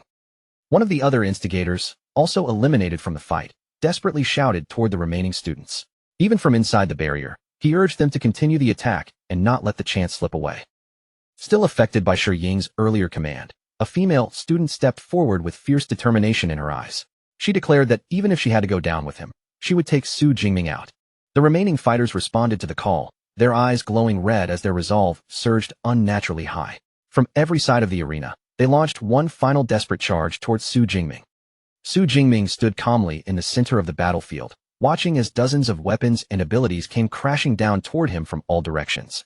Yet instead of being overwhelmed, Su Jingming's expression only grew more confident. A faint, Almost sinister smile spread across his face as he prepared to meet the final wave head-on. Watching from the sidelines, Shuying still held onto a sliver of confidence. He believed that even if the remaining students were all eliminated, it would be a worthwhile sacrifice as long as they could drag Su Jingming down with them. But in the very next instant, that confidence shattered completely. Shuying's face twisted with pure shock as he saw the outcome unfold before his eyes. Su Jingming handled the entire assault with almost effortless ease. By simply spinning his spear, he formed a powerful vortex of purple lightning around himself, repelling every attacker at once and sending them flying across the battlefield. With the threat swept away in an instant, Su Jingming slowly lowered his spear and let out a small sigh. Instead of looking pressured, he seemed almost bored by how quickly the attack had ended. Shuying stared at the scene in front of him, his eyes widening as disbelief spread across his face. How could one simple activation of an ability shut down every elemental attack they had thrown at him? In that moment, the answer felt almost impossible to deny. This was the crushing, unreasonable power of a true S-rank ability. Shuying's legs finally gave out, and he dropped heavily to his knees, all the fight draining from his body. Even with so many students attacking together, even with their combined strength, they had been nothing in front of Su Jingming, no different from tiny ants trying to shake a mountain. All around the arena, the audience erupted into chaos, their voices rising in shock as they stared at Su Jingming's terrifying lightning. Every other elemental attack had been completely useless against him, and one student who also wielded lightning could only stand there in confusion, unable to understand why Su Jingming's thunder was on an entirely different level. Up in the stands, Jiang Chuxian could no longer hold herself back. She jumped up excitedly, cheering with a bright smile as she shouted that she had known all along her senior would be perfectly fine. Beside her, Song Chukyu watched the arena with a faint smirk tugging at the corner of her mouth. To her, those students had been far too naive, actually believing that such a simple little plan would be enough to bring Su Jingming down. In the VIP section, the deans watched the fight with sharp, experienced eyes, quietly breaking down every detail. Dean Long Ku remarked that their boy's control over the Thunder Spear had clearly reached an advanced level, while another dean added that the spear throw had produced a sonic boom, proving not only terrifying speed, but also an incredibly powerful physique. Dean Sun Qingxue remained silent for a moment, her gaze fixed thoughtfully on Su Jingming below.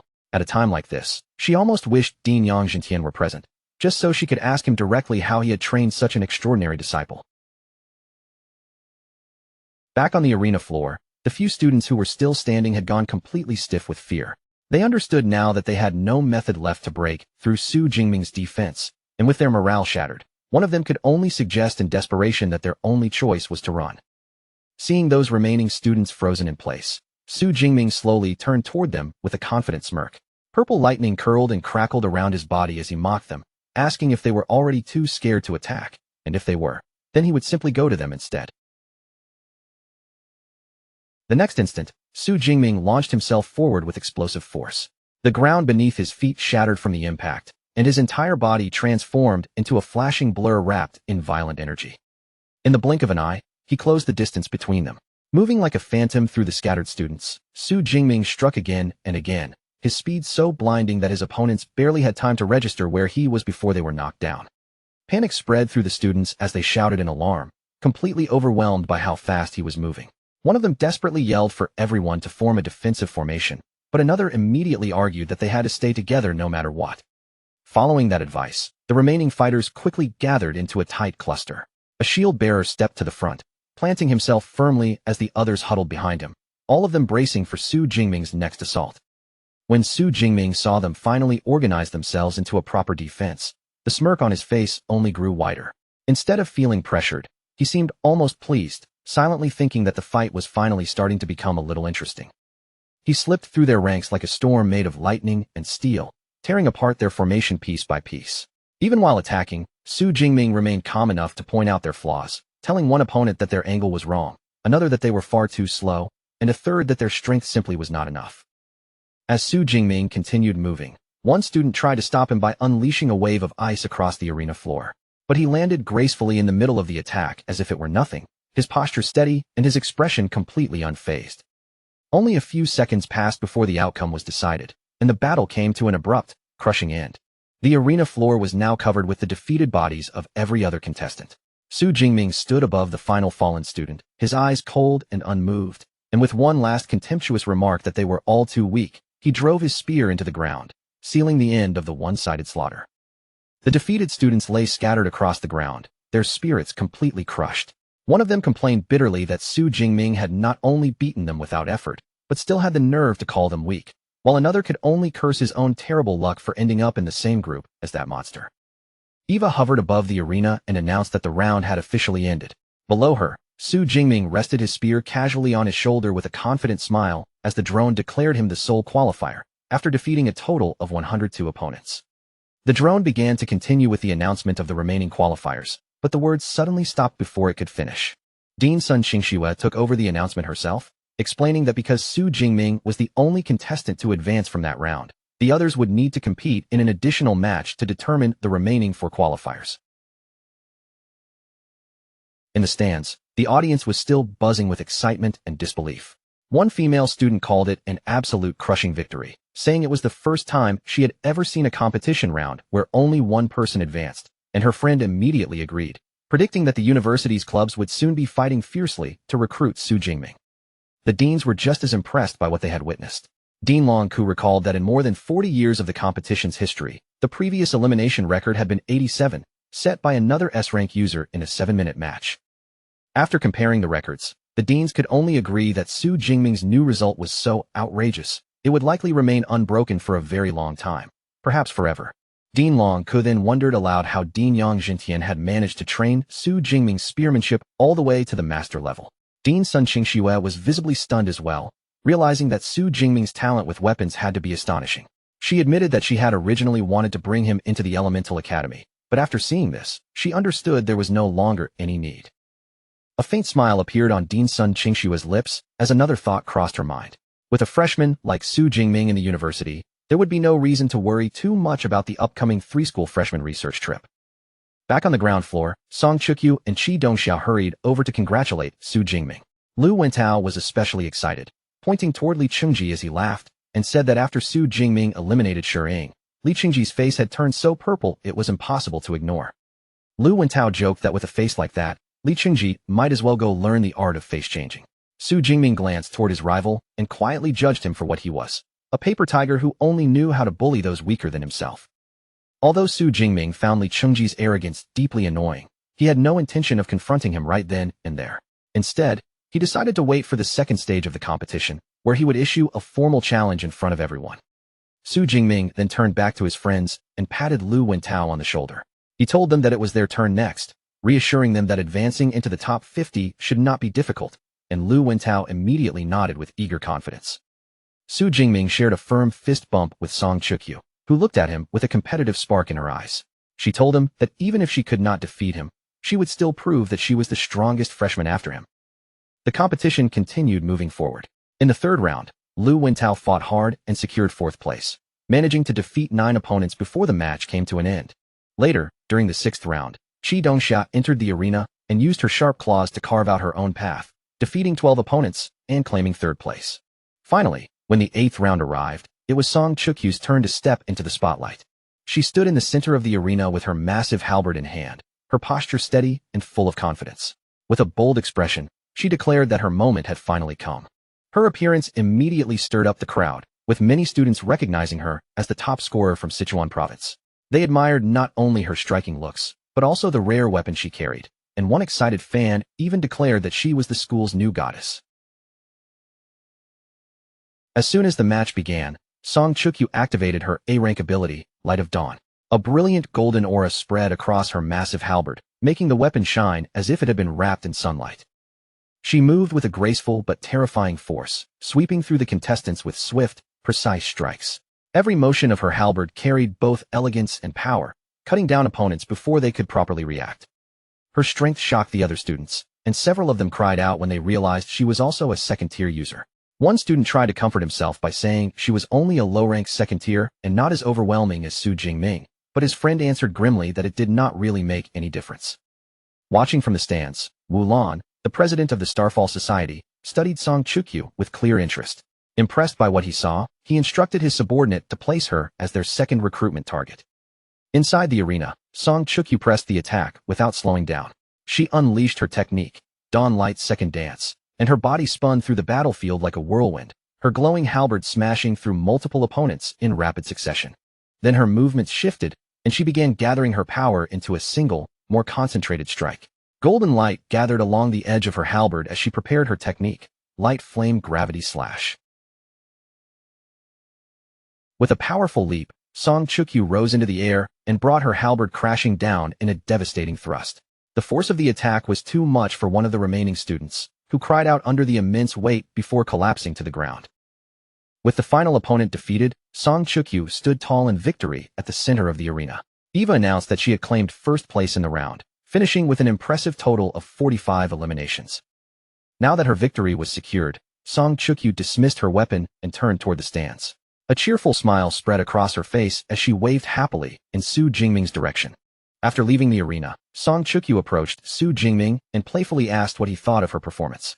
Su Jingming praised her without hesitation, admitting that her combination of magic and close-range combat had been amazing, and added that he was looking forward to facing her in the second round. 2 hours later, the second stage of the competition began.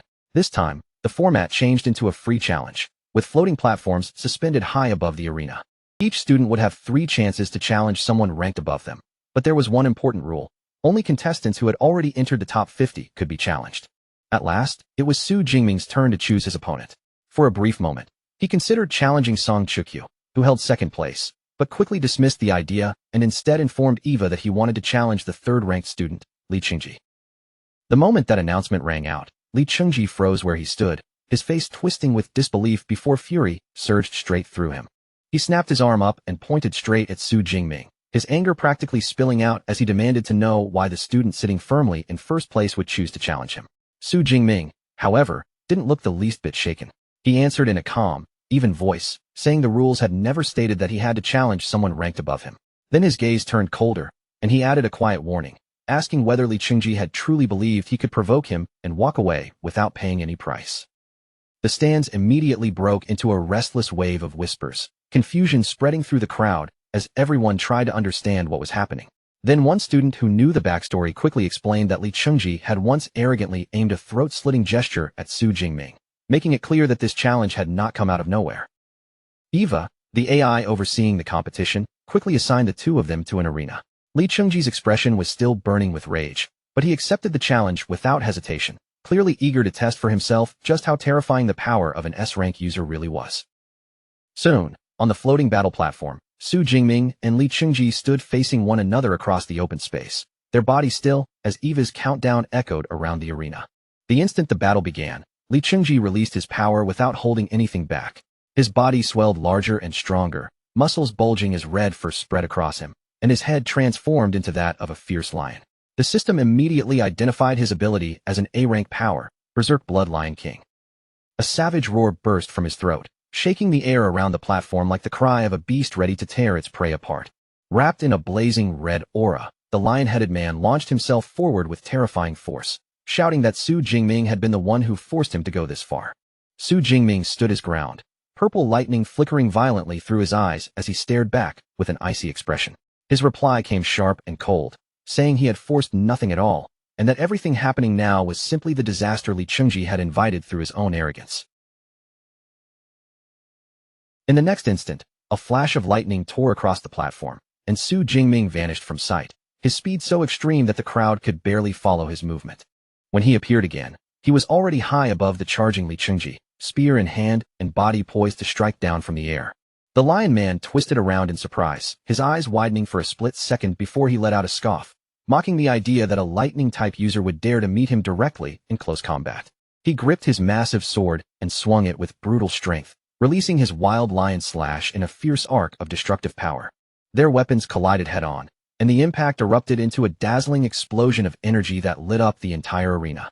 But the force behind Su Jingming's strike was far beyond what Li Chengji could withstand.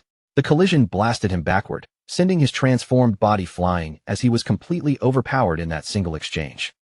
Li Chengji struggled desperately to stop himself, his feet and body fighting against the momentum, yet disbelief had already spread across his face. Horror slowly sank in as he realized that even after enhancing himself into that beastly form, Su Jingming's raw physical strength still surpassed his own by a terrifying margin. Su Jingming gave him no chance to recover. Pressing the advantage without hesitation, he released a relentless stream of purple cloud divine lightning, letting the violent current pour continuously toward his opponent. The transformed Li Qingji was swallowed by the surging electrical power, his entire body trapped inside the crackling purple lightning as he roared out in unbearable pain. The students watching from the stands were horrified by the sight. Some muttered that if even a second-tier enhancement-type user could not endure that level of pain, then the agony had to be beyond imagination. One student pointed out in fear that Su Jingming was clearly controlling the strength of the lightning on purpose, torturing Li Qingji without delivering a finishing blow so the AI would not stop the match too early. By then, everyone seemed to understand the same chilling truth.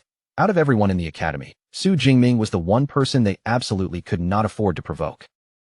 Only after several more moments did Li Qingji finally collapse, his beast-like transformation fading away as his body gave out on the platform. Above them, the AI drone announced that Su Jingming was the winner. Standing there as the victor, Su Jingming looked down at him with cold, unreadable eyes. Inwardly, he felt it was a shame he could not make the punishment last a little longer, but 10 seconds of agony should be more than enough to leave a lesson burned into Li Qingji's memory. At the very least, he hoped the man would learn to lower his head and act with a little more humility in the future. On the ground, Li Qingji lay battered and breathless, panting heavily as shock still clung to his face. In a trembling voice, he muttered that he had actually survived, even though just moments ago he truly thought he was about to die. He watched Su Jingming walk away with pure terror in his eyes, not daring to move until that figure had finally disappeared from the arena. Only then did Li Qingji let out a shaky sigh of relief. But that relief lasted for only a brief moment. Song Chukyu stepped forward with her halberd raised, pointing it ahead with complete confidence as she informed Eva that she also wanted to challenge the third-ranked student, Li Qingji. That new announcement struck Li Qingji like a nightmare returning all over again, and fresh terror flooded his face as he realized his suffering was far from over. The next fight ended almost as soon as it began.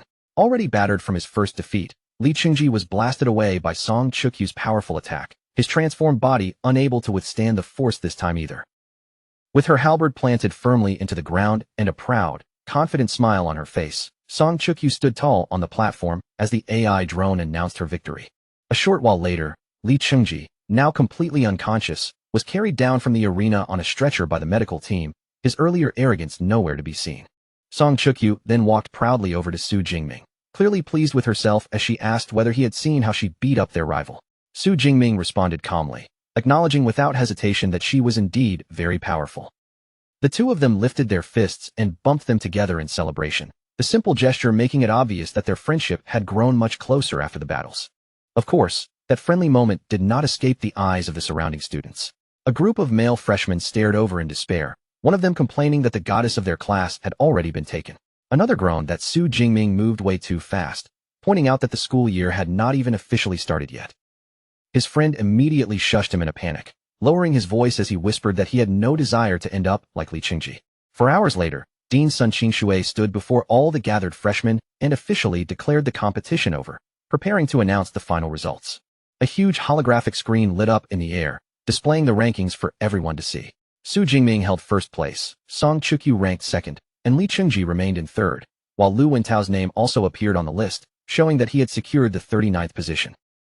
With the freshman competition now concluded, the students were told to log into the school's website and choose the academies they wanted to enter. After that, Song Chukyu turned to Su Jingming and asked which class he had been assigned to.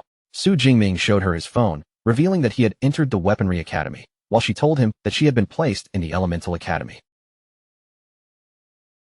Nearby, Qi Dongxiao watched the two of them and pointed out to Lu Wentao just how close they had become.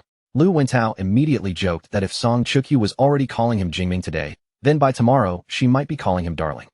King Sui, the dean's son, then stepped forward to make the final announcement and bring the ceremony to a close. She reminded the students who had performed especially well that they would receive messages from their exclusive mentors later that evening. Up in the VIP stands, the deans were also discussing the outcome of the competition.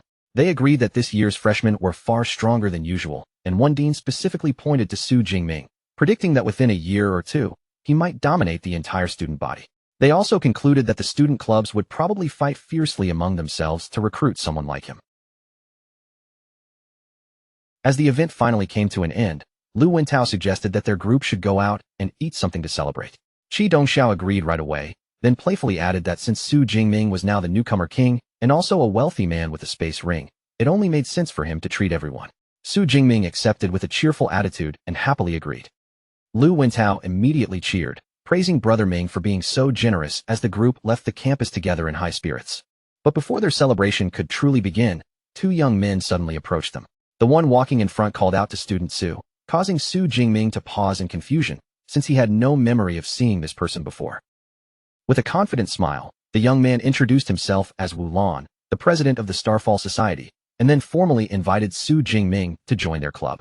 Wu Lan laid out his offer in a serious, respectful tone, explaining that because Su Jingming was the school's only S-rank student, the Starfall Society was prepared to show true sincerity. If Su Jingming agreed to join them, he would immediately be given the position of vice president, receive 100 credits every semester, and also be provided with B-rank resources. The offer instantly left the surrounding students stunned and envious. One student could not help remarking how lucky Su Jingming was, explaining that ordinary members had to pay fees and work hard just to stay in the club. Another added that the Starfall Society was a top-tier student club, and becoming its vice president would practically pave the way into an elite guild after graduation. Before Su Jingming could even give his answer, another voice suddenly cut into the conversation. Wei He, the president of the Ash Flame Society, arrived with a mocking smile and asked Wu Lan whether offering only a vice presidency was not a little too stingy. Then, with a confident smirk, Wei He presented his own stunning proposal. If Su Jingming joined the Ash Flame Society, he could become the president in training immediately. And once Wei He graduated, Su Jingming would take over as the full president, along with additional benefits.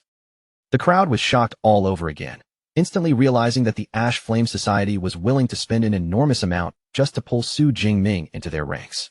Wu Lan remained calm despite the pressure and admitted that he could not match that particular offer, because the guild behind his club had strict rules when it came to appointing presidents.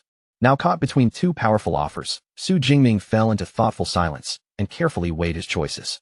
In the end, he told both of them that he needed some time to consider everything, and that he would give them his answer in a few days. Su Jingming quietly weighed the offer in his mind, and for a moment, memories from his past life surfaced. Back then, he had served as student council president, and that position had swallowed up far too much of his time and energy. In this new life, he decided it would be wiser not to rush into another role that might tie him down. Wu Lan and Wei He both saw that Su Jingming had no intention of giving an answer on the spot, so neither of them pressed him any further. Instead, they each handed over their contact cards and told him calmly that once he had made up his mind, he could reach out to them at any time. Before the two presidents turned to leave, they also glanced towards Su Jingming's friends and extended the invitation to them as well, saying that if any of them were interested, they would also be welcome to join. As Wu Lan and Wei He finally walked away, Su Jingming looked back at his group and said it was about time for them to leave. But as he glanced at the crowd still watching him from every direction, he quickly realized that slipping away quietly was not going to be easy. Sure enough, just as Su Jingming had expected, recruiters from all kinds of clubs immediately rushed forward and surrounded them. One club eagerly bragged about how many female members they had. Another kept emphasizing their promising future connections, while a third loudly promoted its powerful financial support, each one trying to grab Su Jingming's attention first. After a long struggle, the group finally managed to break free from the swarm of enthusiastic recruiters. Standing together in a small open space, everyone looked completely worn out, and Su Jingming let out a breath before announcing that they could finally go eat.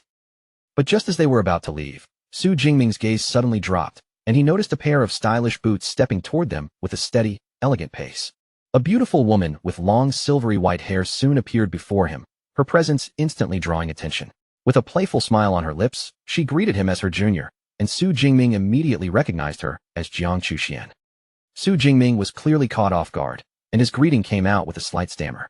Beside him, Song Chukyu narrowed her eyes at the sudden newcomer, studying her carefully before asking, with a hint of suspicion, exactly who she was. Su Jingming quickly explained that Jiang Chuxian was the senior he had met back in the wilderness. Jiang Chuxian then introduced herself with an easy smile, saying she was a second-year student from the Elemental Academy, and she even reached out to shake Lu Wentao's hand. The moment Lu Wentao realized who she was, he practically froze in place, completely starstruck. He stammered out the words, "Goddess Jiang," stunned that the famously cold ice goddess was actually smiling right in front of him in person. Song Chukyu then stepped in politely and introduced herself as Su Jingming's classmate, keeping her tone composed as she faced Jiang Chuxian directly.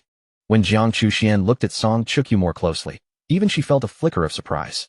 Song Chukyu's beauty carried a special kind of charm, bright and hard to ignore, and for some reason, Jiang Chuxian suddenly felt an odd urge to get closer to her.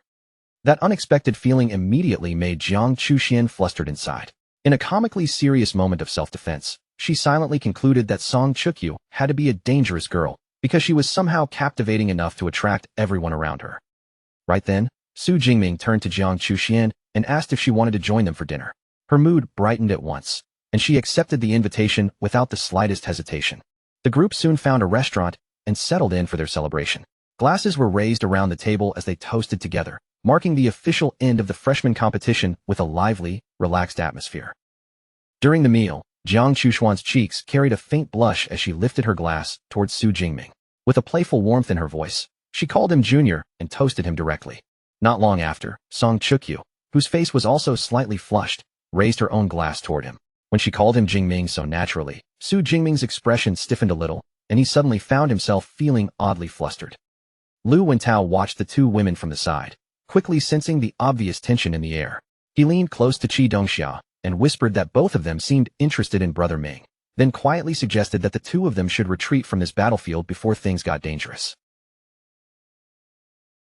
Without wasting another second, Lu Wentao and Qi Dongxia came up with a quick excuse, waved goodbye, and hurried out of the restaurant. Just like that, they abandoned a bewildered Su Jingming at the table, leaving him to face Jiang Chuxian and Song Chukyu on his own. Left sitting there alone with the two women, Su Jingming could only stare after his friends in confusion, completely unable to understand why they had suddenly run off so fast. After they drank a little more, both women began looking far too tipsy to walk properly. Jiang Chuxian was the first to lean towards Su Jingming and ask for his help, and almost immediately afterward, Song Chukyu also said she could not walk and needed him to support her. With Jiang Chuxian and Song Chukyu both clinging to him, Su Jingming became visibly flustered and awkwardly asked if they were really sure about this. But both of them confirmed it without hesitation, leaving him with no other choice but to agree to take them back to their dorms. As Su Jingming helped the two of them out of the restaurant, the other patrons stared after him with almost unbearable envy. Some could not help muttering that his luck was simply too outrageous. After finally sending both of them safely back, Su Jingming returned to his own villa at last. The moment he stepped inside, he let out a long, heavy sigh of relief, as if he had barely escaped a major crisis. But that relief disappeared almost instantly when he looked toward the couch and saw an unfamiliar woman sitting there. Su Jingming paused in confusion, then asked her who she was. The woman calmly introduced herself as Su Yu, his new class counselor, and explained that she had come specifically to deliver the rewards he had earned from the freshman competition. Su Jingming immediately composed himself and greeted her politely. Su Yu then handed him a wooden box and explained that it could only be opened with his fingerprint. Before leaving, she also told him that if he ran into any school-related problems in the future, he could contact her directly. Once the prize had been delivered, Su Yu left without delay, and almost at the same time, Lu Wentao happened to come downstairs. Lu Wentao walked over with a mischievous look and playfully asked Su Jingming whether a huge conflict had broken out between Song Chukyu and Jiang Chuxian. Su Jingming looked back at him in complete confusion and asked what conflict he was even talking about. For a moment, Lu Wentao was left utterly speechless. He could hardly believe that a situation like that had somehow ended without exploding into a fight. After thinking about it for only a second, Lu Wentao immediately reached his own conclusion. Brother Ming must have handled everything flawlessly. While Lu Wentao continued marveling at his friend's mysterious skill, Su Jingming sat down on the couch and pressed his fingerprint against the prize box to open it. As the box opened and the rewards inside came into view, Su Jingming's eyes lit up slightly, and a look of pleasant surprise appeared across his face. Su Jingming carefully examined the rewards he had received from the freshman competition. Sitting on the couch, he first picked up the 10 cubic meter space ring and began testing its storage function. With just a simple command, the ring gave off a faint glow, and his large spear vanished from sight, instantly being stored inside the ring. Lu Wentao watched the whole thing from nearby with amazement written all over his face. He could not help commenting on the ring's impressive capacity, then added that with 3 space rings in his possession, Su Jingming really looked like a wealthy man now. Then Lu Wentao thought about his own reward for placing in the top 50, which was only 400 credits, and the envy in his voice became impossible to hide. Su Jingming agreed that he did indeed have several rings now. After thinking it over, he decided that he should visit the equipment department later and return the ones he no longer needed. Next, Su Jingming took a small orange pill out of the prize box and turned it between his fingers, wondering what kind of effect it had since there were no instructions included. Lu Wentao, however, looked completely confident and told him that identifying it was simple, then called out for the dorm's AI, Eva. Following Lu Wentao's suggestion, Su Jingming held the orange pill up in front of him and let Eva scan it for analysis. Eva quickly completed the scan and identified the pill as a 5th-grade Ningxin pill, an A-grade cultivation resource capable of greatly increasing spiritual power for ability users below the 5th tier. Su Jingming was genuinely surprised to learn that Eva even had a function like this. Lu Wentao explained with a proud look that the AI could also identify beast materials, rare herbs, and other valuable resources. Su Jingming could not help commenting on how convenient the AI was, though he also felt it was a shame that he could not bring Eva with him into the wilderness. Lu Wentao suggested that similar commercial products might exist, and Su Jingming nodded, deciding he would look into it later. Later, inside the training room, Su Jingming sat down and decided to check his current spiritual power before taking the pill. He knew very well that physique and spirit were two of the most fundamental attributes for an ability user, but they were also among the hardest to improve. On top of that, the conversion rate from his ability points into spiritual power had become less efficient, which meant relying on points alone would cost him more and more as he grew stronger. Hoping that the pill would bring him a pleasant surprise, Su Jingming swallowed it and entered meditation. Soon, a powerful swirl of energy began to gather around him, wrapping his body in a dense, surging current. A moment later, Su Jingming checked his system panel again, and delight immediately flashed across his face. His spiritual power had increased by 50 points, pushing him past the 1,000 mark. After doing the calculation, Su Jingming realized that this single boost had saved him 500 ability points. With that kind of result, he was more than satisfied and concluded that the pill's effect was truly excellent. Feeling refreshed and energized, Su Jingming decided to spend the next couple of hours training. He raised his hand, summoned his spear back out from the space ring, and prepared to begin. The next day, Su Jingming appeared on campus again, moving through the university grounds as the excitement from the freshman competition slowly began to settle behind him. He had just finished selling off his extra space rings, and in one move, his total assets had climbed to more than 100 million. As he walked toward the university's pharmacy department, he couldn't help thinking that becoming an ability user really was unbelievably profitable. After arriving, he took a number and waited for his turn. When Su Jingming checked the queue, he saw that there was still more than an hour before he would be called. Since wasting time did not suit him, he simply found a place to sit down and began cultivating quietly while he waited. While Su Jingming was sitting there with his eyes focused and his aura calm, a familiar voice suddenly called out to him. He lifted his head and saw Jiang Chuxian standing nearby. Su Jingming was a little surprised to see her there, and a playful look crossed his face as he asked whether she had already sobered up from the night before. Jiang Chuxian answered naturally, telling him that she had woken up early, as if last night's drinking had not slowed her down much at all. She then glanced at him and asked if he had come to the pharmacy department to sell the rare herbs they had found earlier. Su Jingming nodded slightly and explained that selling them was one option, but if possible, he would rather have a pharmacist refine them into pills. Jiang Chuxuan's lips curved into a charming smile as she looked at him, then asked whether he really did not notice the beautiful and excellent pharmacist standing right in front of him. Su Jingming looked at her with some doubt and asked if she was not only an amateur. Jiang Chuxian immediately pushed back, saying with confidence that she was a certified second-grade pharmacist, and that refining first-grade and second-grade pills was practically effortless for her. She then added that she no longer planned to enter the wilderness in the future, and from now on, she intended to focus fully on being a pharmacist. The moment Su Jingming heard that, his expression changed, and he was completely stunned. As the two of them sat there waiting, Jiang Chuxian quietly explained why she had made that decision. She told Su Jingming that after nearly dying several times during their recent trip, she had finally understood that the wilderness was not a place suited for her. She still planned to continue making videos, but her content would shift toward her daily life as a pharmacist instead. Su Jingming pointed out that such a sudden change might cost her many fans, and Jiang Chuxian lowered her gaze slightly before quietly agreeing. She then opened up about her past, saying she was an orphan whose parents had died during a beast tide. After awakening her A-rank ice ability, she had struggled with money for a long time, until her beast fighting videos unexpectedly went viral. That fame finally allowed Jiang Chuxian to earn a steady income, but she admitted that deep down, her real passion had always been refining pills, not risking her life in the wilderness. She looked at Su Jingming and told him that he had saved her the last time, but she knew very well that she could not depend on luck forever. That was why she had chosen to change her path before it was too late, and Su Jingming sincerely wished her success.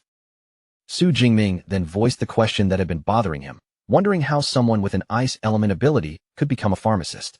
Jiang Chuxian gave him a look and told him that this question alone proved how little he knew about the field. She explained that specialized tools, such as enchanted cauldrons, could convert almost any type of elemental energy into flames. In other words, Even Su Jingming's lightning ability could theoretically be used for alchemy if he had the proper equipment. After hearing her explanation, Su Jingming no longer hesitated. He took out the box containing all the rare herbs and handed it over to her, formally entrusting the entire batch to Jiang Chuxian. Jiang Chuxian seemed slightly surprised by how readily he trusted her, and she asked if he was truly willing to let her help. Then, with a bright smile, she accepted both his confidence and the herbs, promising that within 1 week, the refined pills would be ready. Just as their conversation came to a pause, Su Jingming's phone suddenly began to ring, cutting through the quiet atmosphere between them. The view then shifted to a sprawling traditional estate hidden deep within a green forest, its courtyards and buildings surrounded by lush trees and a calm, secluded atmosphere. Inside the estate, a young man spoke to a woman nearby, saying that he had seen plenty of news about their junior brother on the school forums, and the posts were calling him an absolute monster. The woman's interest was immediately stirred, and she asked whether their junior brother was truly as powerful as the rumors claimed. The man with purple eyes answered with a confident smirk, telling her that she would find out soon enough, and when she did, she would definitely be surprised. The green-eyed woman looked intrigued by his answer, her curiosity clearly growing as she said she would have to confirm the truth for herself. Not long after, Su Jingming arrived at the estate and was greeted by his master, Yang Zhentian. He respectfully addressed him as his teacher and explained that as soon as he received the call, he had rushed over without delay. But his attention was quickly pulled toward his senior, Lu Ming, and Su Jingming's expression changed in an instant. Seeing Lu Ming seated in a wheelchair with both legs wrapped in heavy bandages, he asked in alarm what had happened. Dean Yang Zhentian then explained the grim truth. An 8th-tier grandmaster named Wang Lin had used Lu Ming as bait to lure out a powerful monster, causing their guild to suffer heavy losses while Lu Ming himself was badly injured. Lu Ming added that he had fought Wang Lin directly and lost, but he had still made sure that Wang Lin did not walk away completely unharmed. Dean Yang Zhentian then apologized for missing Su Jingming's freshman competition. But Su Jingming's focus was already on what had happened to Lu Ming, and anger surged through him as he clenched his fist, furious that an 8th-tier grandmaster could act in such a despicable way. At the same time, Su Jingming felt the sharp sting of his own weakness. As a mere first-tier user, he knew that if he stood before someone like Wang Lin, he would be crushed like dust. That realization lit a fierce determination inside him, reminding him once again that in this world, anyone who failed to become strong would eventually be trampled. Noticing the intensity in his disciple's reaction, Yang Zhentian stepped closer and placed a supportive hand on Su Jingming's shoulder, telling him not to keep dwelling on it. After that, Yang Zhentian formally introduced Su Jingming to the other disciples present, his senior brother, Su Saiwei, and his senior sister, Tong Yu. Both Tong Yu and Su Saiwei greeted him warmly, giving their new junior brother a friendly welcome. As a welcoming gift, Su Saiwei decided to be generous right away and transferred 200 credits directly to Su Jingming. Su Jingming bowed respectfully toward them, sincerely thanking both his senior brother and senior sister for their kindness.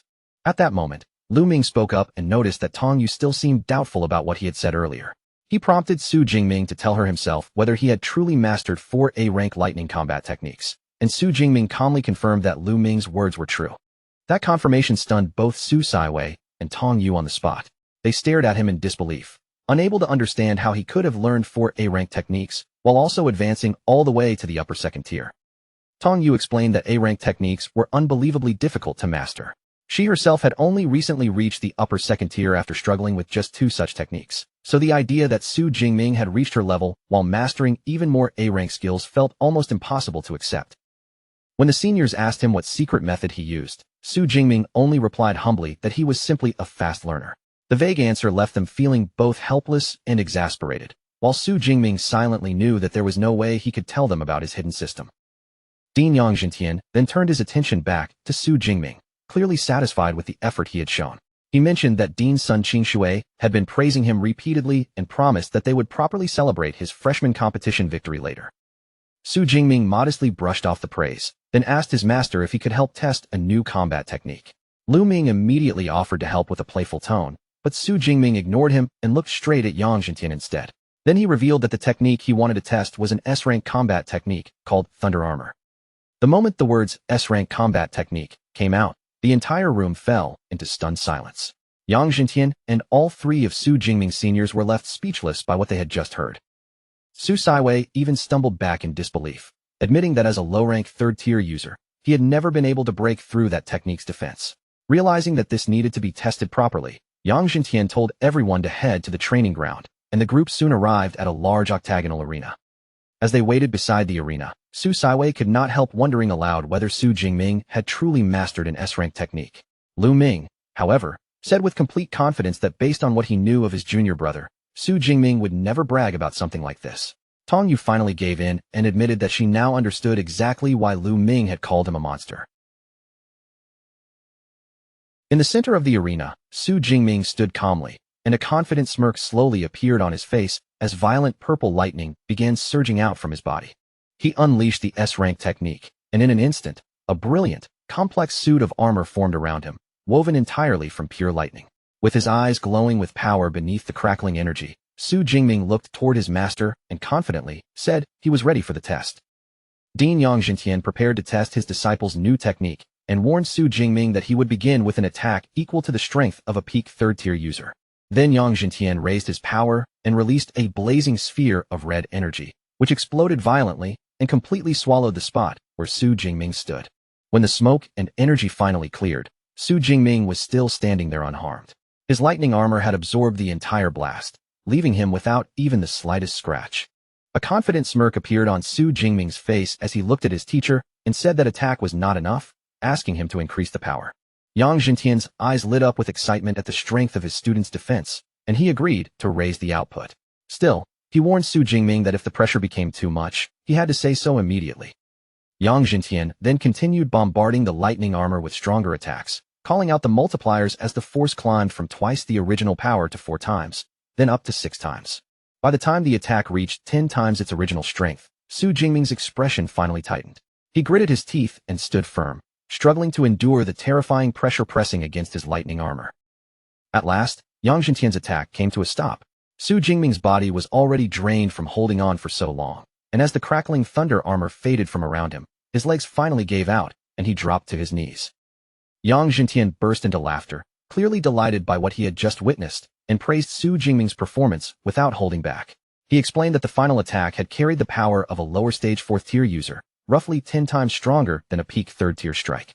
In his judgment, only an A-rank user who had reached at least the 4th tier would have a real chance of breaking through that armor. Off to the side, the senior disciples stared in stunned silence. They could hardly believe the defensive power they had just seen. An S-rank combat skill paired with an S-rank ability was already terrifying enough, but their junior brother had actually blocked an attack 2 full tiers above his own level. At this point, calling him a monster almost felt like an understatement. Just as Yang Jintian was about to suggest that they go celebrate, Su Jingming forced himself to move. Still breathing heavily, he struggled back to his feet and told his teacher to wait a little longer. With fierce determination burning in his eyes, Su Jingming shouted that he had not reached his limit yet, making it clear that he still wanted to push himself further. In the next instant, power erupted from him like a storm. Su Jingming shot upward into the air, his hair turning pure white as chaotic lightning exploded around his body, and even Yang Jintian's expression changed in surprise. The moment his seniors saw the transformation, their eyes widened, and they immediately recognized what kind of state Su Jingming had entered. They exclaimed that this was the Thunder Extreme state, a special ability that could only be unlocked once the Undying Thunder body reached its 3rd layer. Watching the fierce aura pouring from Su Jingming, they were left in awe of how much more intense he had become. Dean Yang Jintian looked at his disciple with growing admiration and finally understood how Su Jingming had endured the earlier assault. The answer was simple. His Undying Thunder body had already advanced to the 3rd layer. Now genuinely eager to see just how far this power could go, Yang Jintian decided to run another test. He raised his hand, and another enormous sphere of red energy began gathering in front of him. As Yang Jintian prepared to release the next attack, Su Jingming remained in his enhanced state, lightning raging around him while he braced his body for the coming impact. 3 minutes later, the test finally came to an end. Su Jingming knelt on the ground again, completely exhausted, his transformation already gone, while Yang Jintian announced the astonishing result. It had taken an attack equal to a middle-stage 4th-tier user, 20 times the original force, to finally break Su Jingming's defense. Yang Jintian looked at his student with unmistakable pride, admitting that Su Jingming's achievements had gone far beyond anything he had expected. Although Su Jingming was still tired, he sincerely thanked his teacher. More importantly, the test had given him a clear understanding of how strong his defensive ability truly was. Yang Jintian stepped forward and helped his disciple up, then remarked with a smile that among all his students, Su Jingming was the most worry-free one, because he seemed to learn everything on his own without needing much guidance. With the mood now turning celebratory, Yang Jintian declared that it was time to eat. He told everyone not to hold back and to order the most expensive dishes, and the group headed out together. Later, while they were driving, Su Jingming turned to his senior brother Lu Ming and asked for advice about the university clubs.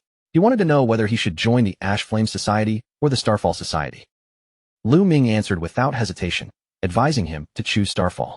Su Saiwei, who was driving, looked surprised by that response, but Lu Ming explained that the Ash Flame Guild had recently run into serious trouble, so Starfall was clearly the safer choice. Yang Jintian then shared his own opinion. He suggested that Su Jingming could join a club for a year or two to gain experience, but after that, he should consider creating his own society. The people he recruited during university, Yang Jintian explained, could become the core force supporting him after graduation. Su Jingming was a little confused when he heard this, and he could not help wondering whether building his own faction was really necessary. His master explained that one reason he himself had not yet reached the Grandmaster rank was because he lacked a proper faction of his own. Without people to handle tasks for him, he had been forced to waste too much time doing everything personally. Yang Jintian reminded Su Jingming that having a force under him would allow him to focus more fully on cultivation. Su Jingming quickly understood what his master meant and thanked him for the advice. For now, he decided to keep the idea in mind and think about building his own force once he became stronger. The next day, classes at Modu Superpower University officially began. As Su Jingming walked through the busy hallways filled with students, he felt that his university life was finally starting to fall into place. Once classes began, Su Jingming attended his lectures one after another. In one class, a professor explained the history of their world, describing how origin energy had transformed ordinary animals into beasts and awakened superpowers within humans. Su Jingming also learned that the ruins of ancient civilizations had been discovered across Blue Planet, and that much of the world's advanced technology had come from studying those ancient remains. Over the next few days, he attended all kinds of classes, ranging from anatomy and weaponry to lessons from the Elemental College. During one Elemental College class, Su Jingming casually shaped his lightning ability into a detailed serpentine dragon that coiled around his arm. The professor was stunned by his control, praising his talent repeatedly while regretting that such an outstanding student had not joined her college.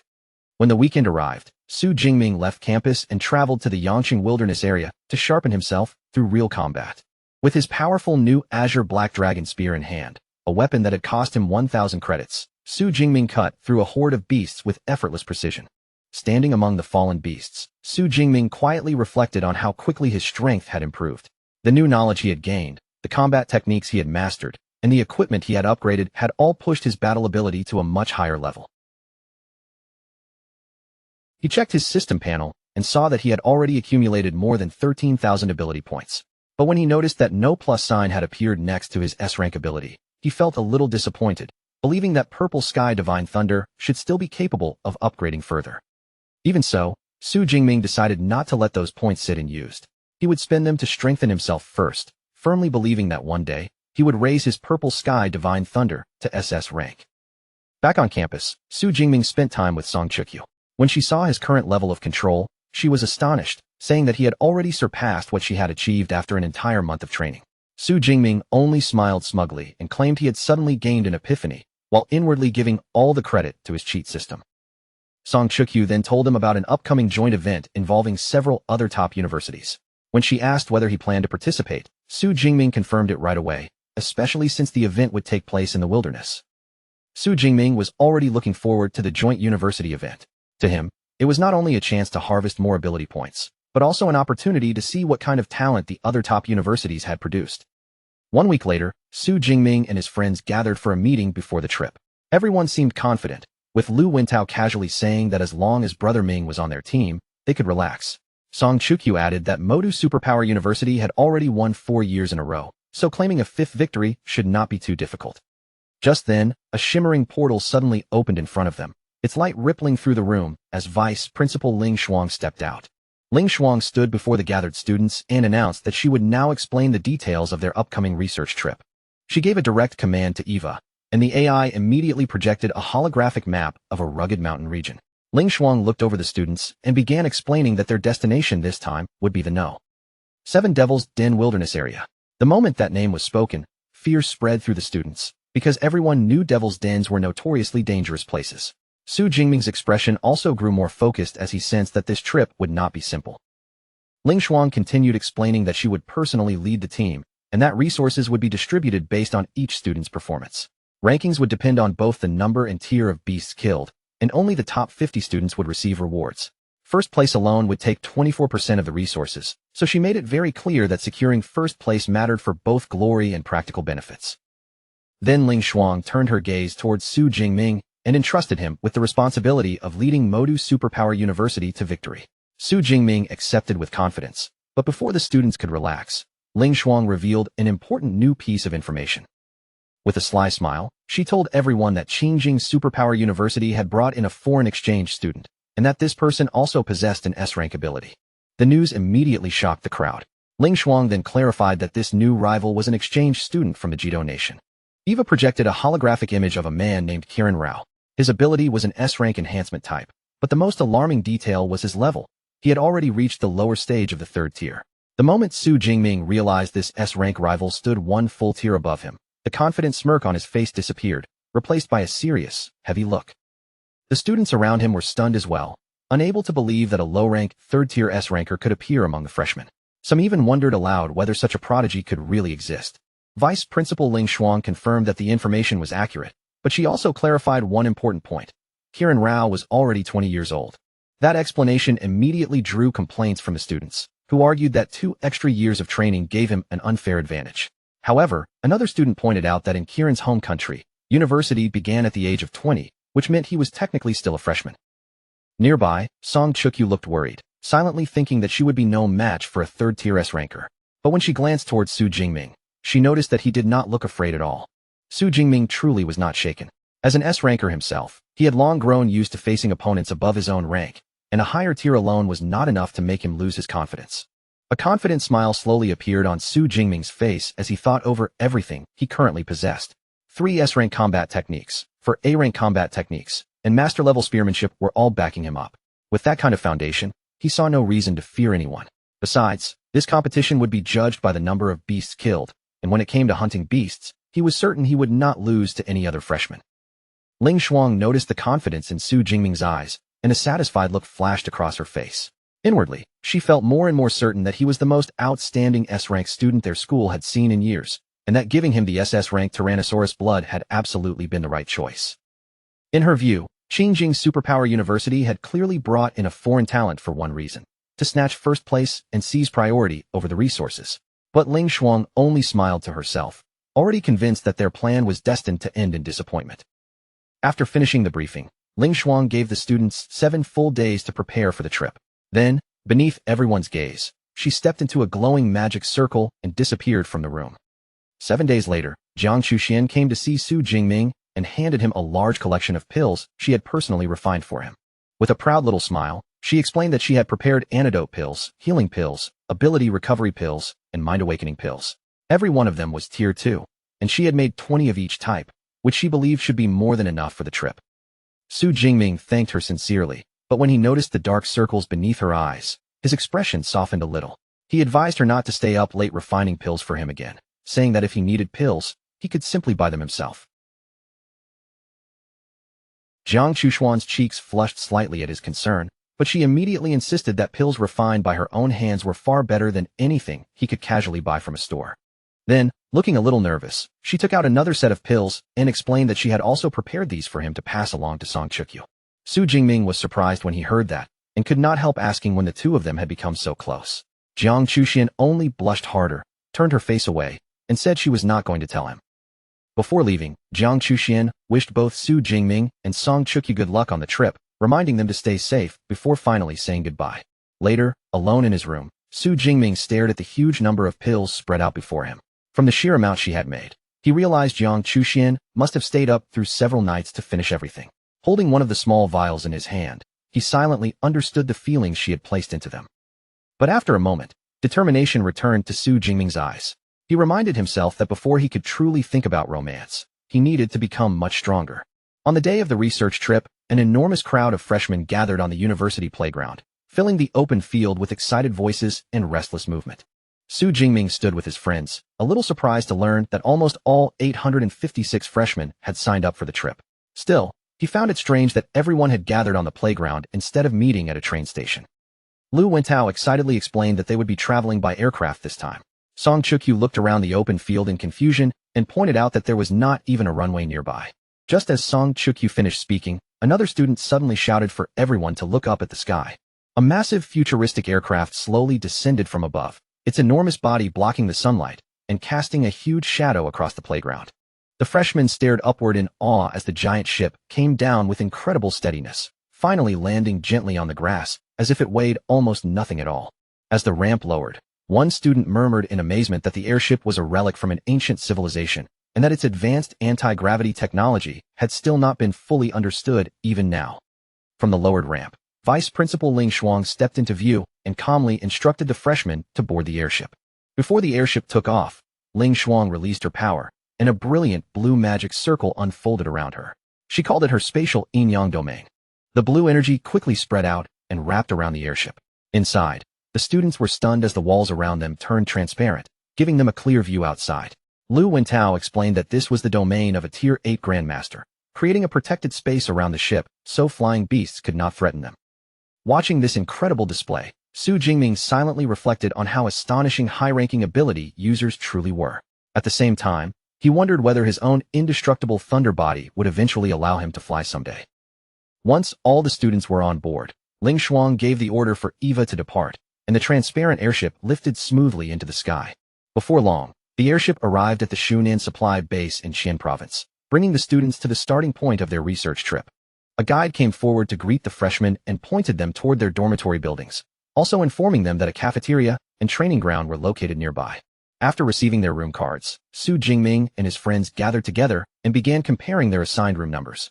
Su Jingming saw that he had been assigned to room 504, and Song Chukyu immediately smiled brightly as she revealed that she was in room 505, which meant the two of them would be neighbors. Su Jingming said that since he had a space ring, he did not need to waste time dropping off any luggage. He planned to check out the training room first, and the moment he said that, Song Chukyu eagerly announced that she would go with him. Su Jingming and Song Chukyu soon arrived at the large training ground, where students from all three universities were already gathered, filling the place with noise, movement, and competitive energy. Song Chukyu pointed toward a powerfully built man training in the corner and quietly identified him as Qingjing University's S-ranker, Kiran Rao. Other students were also watching Kiran Rao closely, amazed by the massive dumbbells he was lifting. Some whispered that each weight plate alone was 200 pounds. As Kiran Rao continued his workout, he suddenly noticed Su Jingming and Song Chukyu. From the look in his eyes, it was clear he seemed to recognize Su Jingming. He dropped the enormous weights on the spot, and the impact cracked and shattered the floor beneath them. Then he strode over quickly and introduced himself with a seemingly friendly greeting. The Qingjing students nearby immediately confirmed that this was Su Jingming, Modu Superpower University's top freshman.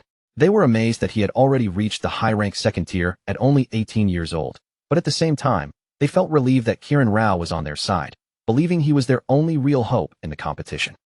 Su Jingming was slightly surprised by how polite Kiran Rao appeared at first, so he raised his hand and extended it for a handshake. But Kiran Rao completely ignored Su Jingming's outstretched hand. Instead, he turned his attention straight to Song Chukyu, stepping uncomfortably close while calling her a beautiful lady. His sweaty body carried a strong, unpleasant odor, and Song Chukyu's disgust was obvious. She frowned and immediately lifted a hand to cover her nose. Before Kiran Rao could move any closer, Su Jingming stepped in and firmly grabbed his wrist, stopping him right where he stood. With a cold glare fixed on him, Su Jingming warned Kiran Rao that trying to touch a lady while covered in sweat was extremely rude. In an instant, Kiran Rao's friendly act vanished. His expression darkened, and he glared back at Su Jingming with open fury in his eyes. The tension in the training ground rose sharply as powerful red and blue auras surged from Kiran Rao and Su Jingming, clashing in the air between them. The surrounding students watched nervously, holding their breath as they worried that a fight between the two S-rankers was about to break out right there. But the fight never actually began. Su Jingming released Kiran Rao's wrist and calmly suggested that since he was a guest, he should first learn the customs of the country hosting him. As Su Jingming and Song Chukyu turned and walked away, Kiran Rao lowered his gaze to his wrist, where the pressure still seemed to linger. He was stunned by the realization that, despite his own strength, he had not been able to shake off that lightning user at all. He could not understand where Su Jingming had gotten such terrifying physical power. Then Kiran Rao's thoughts shifted as his eyes followed Song Chukyu with a predatory look. He recognized her as a genius from the powerful Song family, and he silently thought that if he could win her over, he would never have to worry about resources again. Once they were outside, Song Chukyu thanked Su Jingming for stepping in, explaining that she truly could not stand the smell. She then suggested that they find another place to spar, and Su Jingming agreed happily. An hour later, after finishing their training, Su Jingming, Song Chukyu, and two other girls walked out of a restaurant together. As they passed by, a sinister-looking man wearing glasses watched them from the side, muttering strange words about beasts destroying the world and some supreme heavenly god. Su Jingming noticed the man and his followers trying to recruit people nearby, though everyone they approached showed no interest at all. Remembering what he had heard about doomsday cults before, he was not especially surprised to find one operating in a place like this. The cult leader's anger finally boils over when he realizes the crowd is no longer listening to a single word he says. Their silence and indifference only twist his expression further, until that frustration suddenly warps into something far more dangerous. A cruel grin slowly spreads across his face as he reaches down and pulls out a knife. In his warped mind, if these people refuse to believe his words, then he will make them understand through pain instead. His features distort into a wild, almost deranged smile, his eyes gleaming with madness as he declares that only pain can make people truly appreciate the fact that they are still alive. Without another moment of hesitation, he suddenly throws himself toward a nearby mother and her young child. The knife flashes in his hand as he closes the distance, clearly preparing to stab them right there in front of everyone.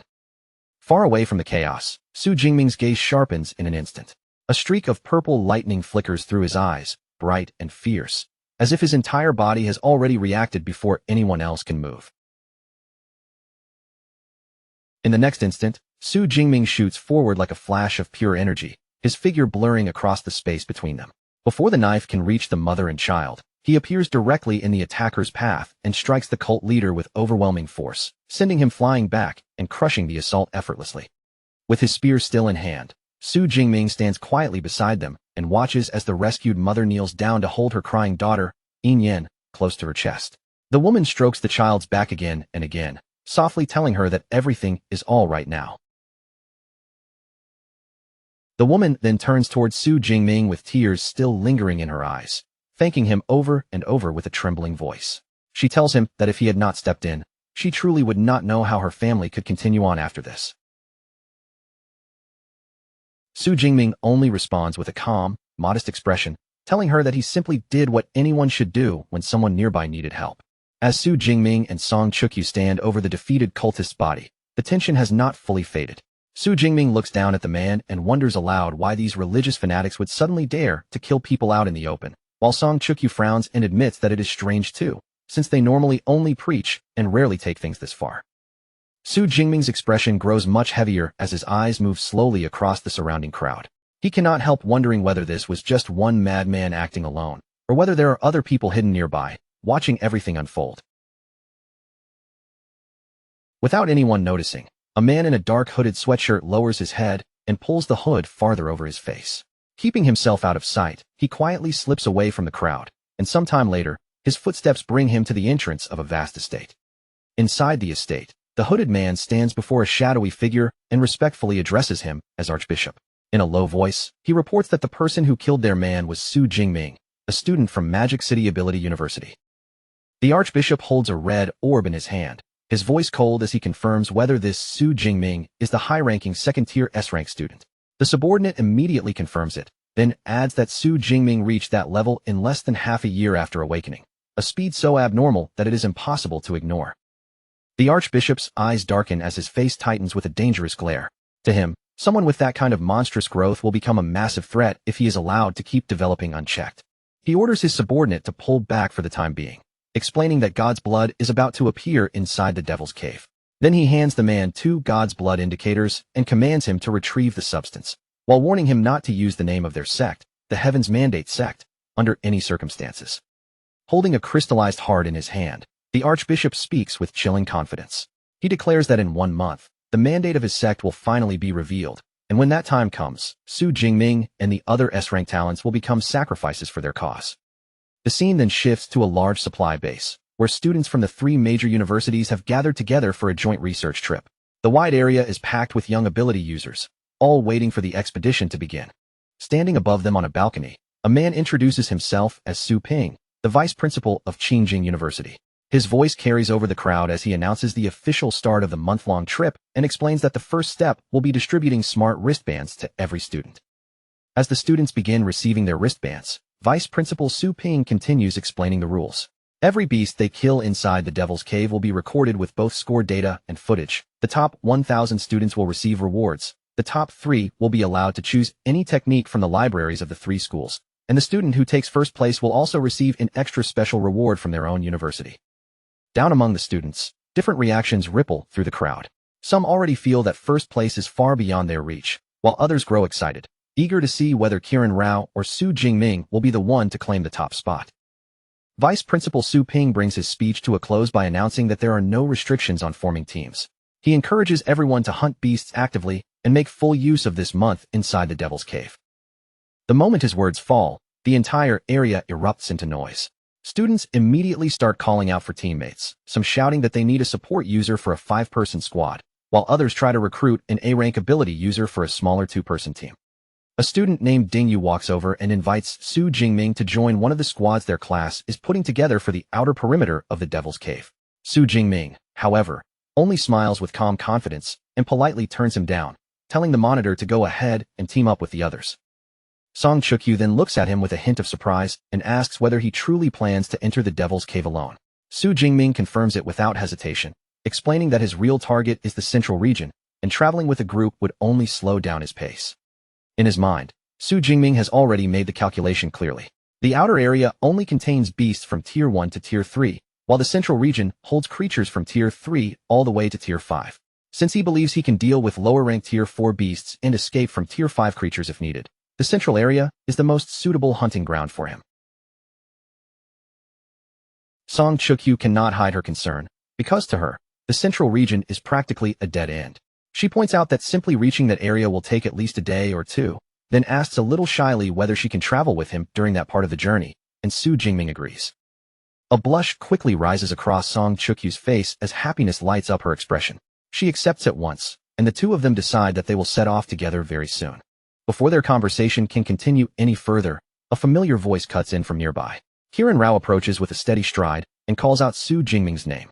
Kiran fixes him with a serious, slightly condescending look, his tone carrying a clear edge of challenge. He says he is looking forward to seeing Su Jingming's performance and hopes Su Jingming will not fall too far behind him. Su Jingming remains completely calm in the face of that provocation. With absolute certainty in his voice, he gives a firm reply, and the confidence behind those words leaves Kiran visibly stunned. Then Su Jingming repeats it even more clearly, saying that he will definitely win. Without waiting for Kiran to respond, he simply turns around and walks away, his attitude steady and unshaken. Kiran Rao's face twists with anger as he glares at Su Jingming's back. In his mind, he vows to use his overwhelming strength to teach this stubborn guy, along with all the people of Great Xia, a harsh lesson. Not long after that tense exchange, Vice Principal Su Ping officially gives the order for the trip to begin. The massive crowd of students surges forward at once, rushing toward the entrance of the Devil's Cave. Excited shouts fill the air as they announce their goals and charge into the expedition.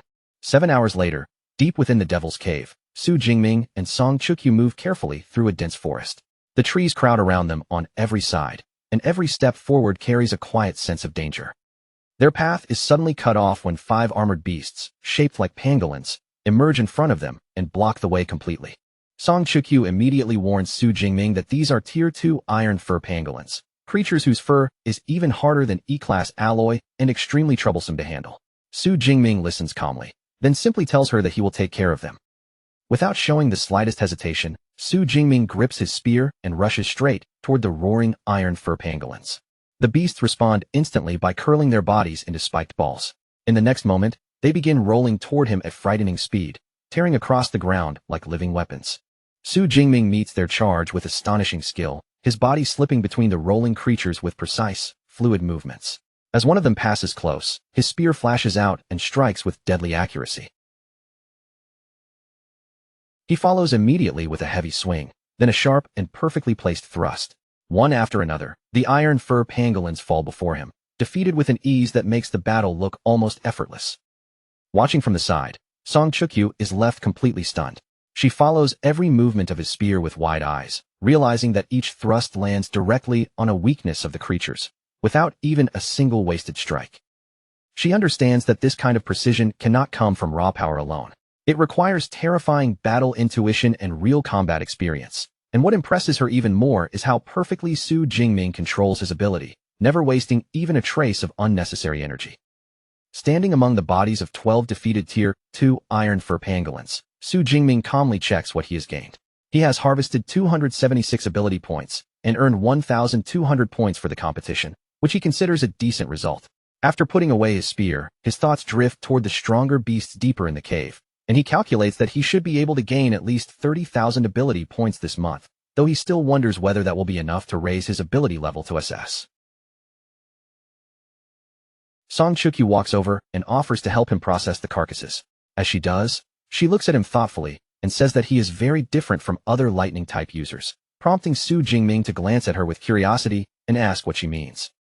She explains that most lightning-type ability users tend to unleash their power in a wild and explosive way, but Su Jingming is noticeably restrained.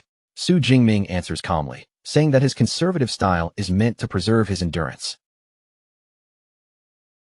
He explains that he could have destroyed the pangolins instantly with his purple cloud divine lightning, but using that kind of power here would be like using a sledgehammer to crack a nut. By saving his energy, he can kill far more beasts over time. Song Chukyu understands his reasoning, though deep down, she feels a little disappointed because she had wanted to witness his full power and now suspects she may not get the chance. As the sun gradually sinks lower and the forest begins to darken, Su Jingming looks around and suggests that they should find a place to rest for the night before continuing in the morning. Song Chukyu agrees with him right away. Su Jingming raises his smartwatch and studies the holographic map floating above it. Noticing that there is a water pool nearby, he points out that in the wilderness, water sources are usually the main places where beasts gather. Seeing that there might still be one more opportunity to hunt before night fully settles in, Su Jingming makes his decision right away. He turns to Song Chukyu and tells her they should head over, and without wasting any more time, the two of them set off toward the nearby water source. Before long, they arrive at a quiet clearing where a beautiful pool of water lies hidden among the trees. The surface is calm and glassy, reflecting the fading light, making the whole place look almost peaceful. But as they stand there observing the tranquil scene, Su Jingming does not relax at all. The silence feels far too unnatural to him, because in a place like the Devil's Cave, it makes no sense for a water source this perfect to be completely empty of beasts. Just as that thought crosses his mind, the bushes near the tree line begin to shift. A huge, powerful tiger steps out slowly, its body tense and cautious, with blade-like bones growing from its forelimbs as it approaches the edge of the pool to drink. Then, without warning, the peaceful surface of the water explodes upward. A massive armored crocodile bursts out from the depths, its green eyes glowing fiercely as its enormous body tears through the pool. Before the tiger can even react, the colossal crocodile twists its body and lashes out with a terrifying swing of its tail. Water surges like a wave around it as the blow slams into the tiger with crushing force. That single strike sends the powerful tiger flying straight out of the water. Its body crashes away from the pool, completely defeated before it ever has a chance to fight back.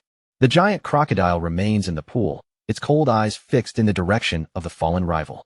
Its glare alone makes it clear that nothing is allowed to challenge its territory.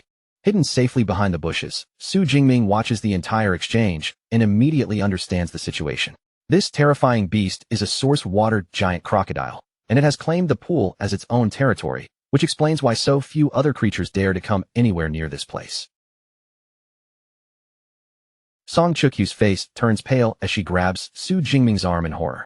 She exclaims that the monster is a Tier 4 ferocious beast, something they should never have encountered in the outer perimeter, and urgently tells him they need to leave before its terrifying perception detects them. But Su Jingming does not panic in the slightest. Instead, he clenches his fist and gives a confident smirk, calmly telling her there is no need to rush. A Tier 4 beast is definitely powerful, but it is not so powerful that he has no way to deal with it. Purple lightning begins to crackle around Su Jingming's body as he prepares to confront the beast head-on. After all, this is not the first Tier 4 creature he has faced, and back in the Yanqing Wilderness area, he has already killed more than one. Song Chukyu watches the lightning gather around him, her eyes filled with surprise and curiosity. She cannot help wondering whether this is some kind of battle technique taught to him by his master, Dinyang Jinshin. Su Jingming smiles faintly, fully aware of the power he is about to unleash. His indestructible thunder body is already extremely strong, but against a powerful Tier 4 beast like this, he has an even more suitable technique prepared. The sky above the pool suddenly begins to darken, as if the air itself has grown heavy. High overhead, a massive spear made of lightning slowly takes shape, its dazzling power gathering before it starts descending toward the water below. Song Chukyu looks up in confusion, her first instinct being that it might be about to rain. But in the very next moment, she realizes that the light above them is not ordinary weather at all. It is something far more unnatural and terrifying. As tremendous energy pours out from Su Jingming, the pressure around him rises sharply. He unleashes his powerful S-rank ability, the Heavenly Thunder technique, and the gathered lightning crashes down with unstoppable force. The enormous spear of lightning strikes the source water giant crocodile directly. In an instant, violent energy erupts across the pool, swallowing the massive beast in a blinding explosion of thunder and light. The huge crocodile lets out a painful roar as the lightning tears through its armored hide. Even its powerful body cannot withstand the force ripping through it from the inside out. The battle ends almost as soon as it begins. The massive crocodile collapses heavily, completely defeated by that single attack, and a system notification confirms Su Jingming's kill, granting him 213 ability points and a huge 10,000 competition points. Su Jingming clenches his fist as lightning still crackles faintly around his hand. Looking at the reward, he notes that a Tier 4 beast gives more than 5 times the ability points of a Tier 3 beast, and he cannot help feeling that his deep blue system is clearly pushing him to challenge his own limits. With the danger already eliminated, Su Jingming turns toward the stunned Song Chukyu and speaks, as if nothing shocking has just happened. He simply tells her that they should go over and take a look at the defeated beast. Song Chukyu is still frozen in disbelief. She has seen plenty of geniuses before, but she has never encountered a monster like Su Jingming, someone at high-rank Tier 2 who can leap across 2 whole power tiers and instantly kill a low-rank Tier 4 beast. As the two of them walk toward the giant corpse, Song Chukyu silently accepts what she has just witnessed. This, she realizes, must be Su Jingming's true and terrifying strength. After examining the remains, Su Jingming cannot help showing a little disappointment. The crocodile's skin alone would have been worth at least 20 million, but now it has been completely ruined by the lightning, and Song Chukyu adds that every part of a Tier 4 beast is considered a treasure. Song Chukyu then quickly offers a practical solution. She explains that her space ring has enough room to store the entire carcass, so she can keep it for him temporarily and return everything once they make it back to the supply base. After Song Chukyu stores the beast away, Su Jingming looks around the now dangerous water source and suggests that they find a cave to rest in for the night. With that crocodile's territory stained by such a terrifying battle, no other creature is likely to come close. As they prepare to settle down and rest, Song Chukyu's cheeks suddenly turn a little red. She shyly asks Su Jingming to wait for a moment, explaining in a soft voice that since there is a pool right here, she wants to take a quick bath. Su Jingming, still cautious even after the battle, does not immediately agree. Instead, he tells her to wait first while he checks whether there are any other beasts hiding inside the pool. He raises his hand and sends a crackling surge of purple lightning straight into the water. The power spreads through the pool in an instant, but what happens next is completely unexpected. Su Jingming stares in shock as the once clear water begins changing color before his eyes. Dark red blood slowly spreads through the pool, turning the entire surface into something eerie and unsettling. Then a strangely pleasant scent rises from the blood-red water and drifts toward him. The fragrance is intoxicating, almost irresistible, carrying a deadly attraction that pulls at him in a way he cannot easily ignore. Su Jingming's expression shifts as alarm flashes through him. He realizes that the blood-stained water is awakening a deep instinct inside his body, stirring up a powerful craving that feels almost impossible to suppress. Elsewhere in the forest, several cloaked figures from the Blood Moon sect are moving through the shadows on a secret mission. One of them looks toward their leader, the Archbishop, and asks whose god's blood they have come to retrieve. The Archbishop answers in a low, serious voice, revealing that their target this time is none other than the blood of the ancient dragon god. The moment those words are spoken, another member becomes visibly excited. He exclaims that with this blood, their sect will soon gain another powerful god's blood envoy. But the Archbishop immediately snaps at him in anger, his voice sharp and cold as he corrects him. He reminds the man that they are the Blood Moon sect. At that exact moment, the red god's blood indicator in the Archbishop's hand suddenly begins glowing brighter and brighter. Its reaction makes it clear that the blood has appeared earlier than expected. Realizing that the target is not far away, the Archbishop wastes no time. He immediately orders his followers to move at full speed and rush toward the source. Back at the pool, the entire body of water has already turned a deep blood red. Song Chukyu looks at the unsettling scene and asks what is happening, while Su Jingming turns to her and asks whether she can feel the blood attracting her as well. Song Chukyu shakes her head and says she does not feel that pull at all. However, she explains that her Light of Dawn ability senses a thick beastly aura inside the bloody water, and that aura feels extremely similar to Su Jingming's own. Her words make Su Jingming realize something at once. He recalls the time he absorbed the SS rank Thunder Tyrannosaurus blood, and from the way his body is reacting now, he concludes that this bloody water must have come from some powerful dragon-type beast. After weighing the danger, Su Jingming decides to take the risk. He tells Song Chukyu that he is going into the pool to absorb the energy, and if anything goes wrong, she must pull him out immediately. Then he steps into the blood-red water. The instant Su Jingming enters the pool, red energy begins swirling up around him. It gathers from all directions, wrapping around his body as if the water itself is responding to him. But instead of pain or rejection, Su Jingming feels an overwhelming sense of comfort spread through him. It is like a traveler dying of thirst finally finding water in the middle of a desert. The energy inside the pool surges upward with increasing force, circling around him layer by layer. Soon, it condenses into a massive, glowing red cocoon, lifting Su Jingming's body slowly into the air above the blood-red water. Standing on the shore, Song Chukyu watches with worry written all over her face. Unable to hold back her fear, she calls out Su Jingming's name. She quickly understands that Su Jingming has stumbled upon a rare opportunity, but at the same time, he is now completely vulnerable. Gripping her halberd firmly, Song Chukyu takes a determined stance and declares that this time, it is her turn to protect him. The scene shifts to the next day, where Song Chukyu still stands guard in the clearing. Around her, the ground is littered with the bloody corpses of beasts that had tried to approach during the night. She raises a hand and wipes the sweat from her brow, finally feeling a little relieved.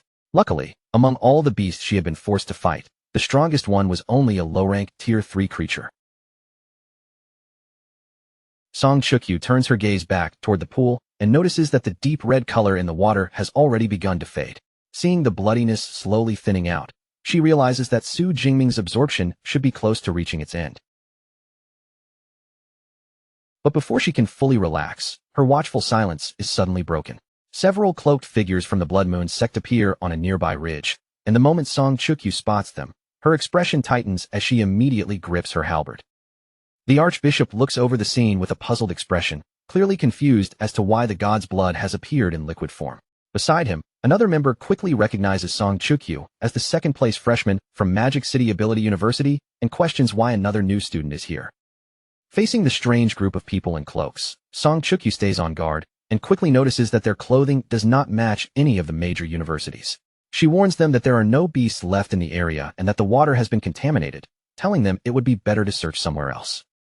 Her words instantly anger one of the cultists, who cannot tolerate her calling the supreme god's blood contaminated. But the Archbishop only gives a cold order, telling him not to waste time on her and to focus on seizing the blood cocoon behind her. Song Chukyu immediately understands that these people have come for the blood water.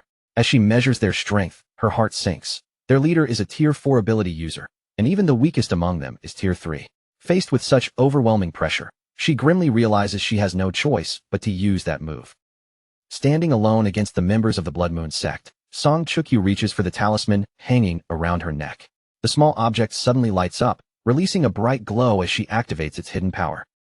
The cloaked figures charge toward her at once, but before they can reach her, the talisman erupts with golden light. A large protective barrier spreads outward, shielding both Song Chukyu and the blood cocoon behind her. The cultists slam their attacks into the golden barrier, but every strike is completely useless. Their power crashes against the shield without leaving even the slightest scratch on its surface. The Archbishop narrows his eyes and quickly recognizes the object protecting her. He tells his followers that this is a guardian talisman left behind by an ancient civilization, an artifact so rare and powerful that most people would never even get the chance to see one. From safely inside the shield, Song Chukyu forces herself to stay composed and taunts them through the glowing wall. She asks why they are wasting their energy when it is obvious they cannot break through. But the Archbishop is not shaken at all. Instead, he smirks calmly and reveals that he knows the guardian talisman cannot last forever. Since they are not in any rush, he decides they will simply wait until its protection runs out. The cultists spread out and surround the barrier from every side, trapping Song Chukyu inside. Although the golden shield still stands firm, anxiety begins to creep into her heart. Song Chukyu knows very well that the talisman can only hold for about 1 hour, and once that time is over, it will need 12 full hours before it can be used again. Her only hope now is that Su Jingming wakes up before the barrier disappears. Time slowly drags on, and after one tense hour, the golden shield reaches its limit exactly as expected. Cracks spread across its surface before the entire barrier shatters into fragments of light. With the shield gone, the cult leader looks at Song Chukyu with a smug, threatening smile. He tells her to be sensible and hand over the talisman willingly, or else she will die in an ugly and miserable way. Seeing that there is no longer any path of retreat, Song Chukyu makes up her mind to fight with everything she has. She pulls out a small red pill, preparing to swallow it and forcefully boost her strength. But before she can take the pill, a cold and defiant voice suddenly cuts through the tension. The voice asks why the cultists sound so confident when it feels more like they are the ones about to die. At that very moment, the red cocoon behind Song Chukyu begins to tremble. Thin cracks spread across its surface, and pieces of the cocoon start breaking apart one after another. The cocoon bursts open with a surge of powerful energy, and Su Jingming steps out from the swirling red tendrils.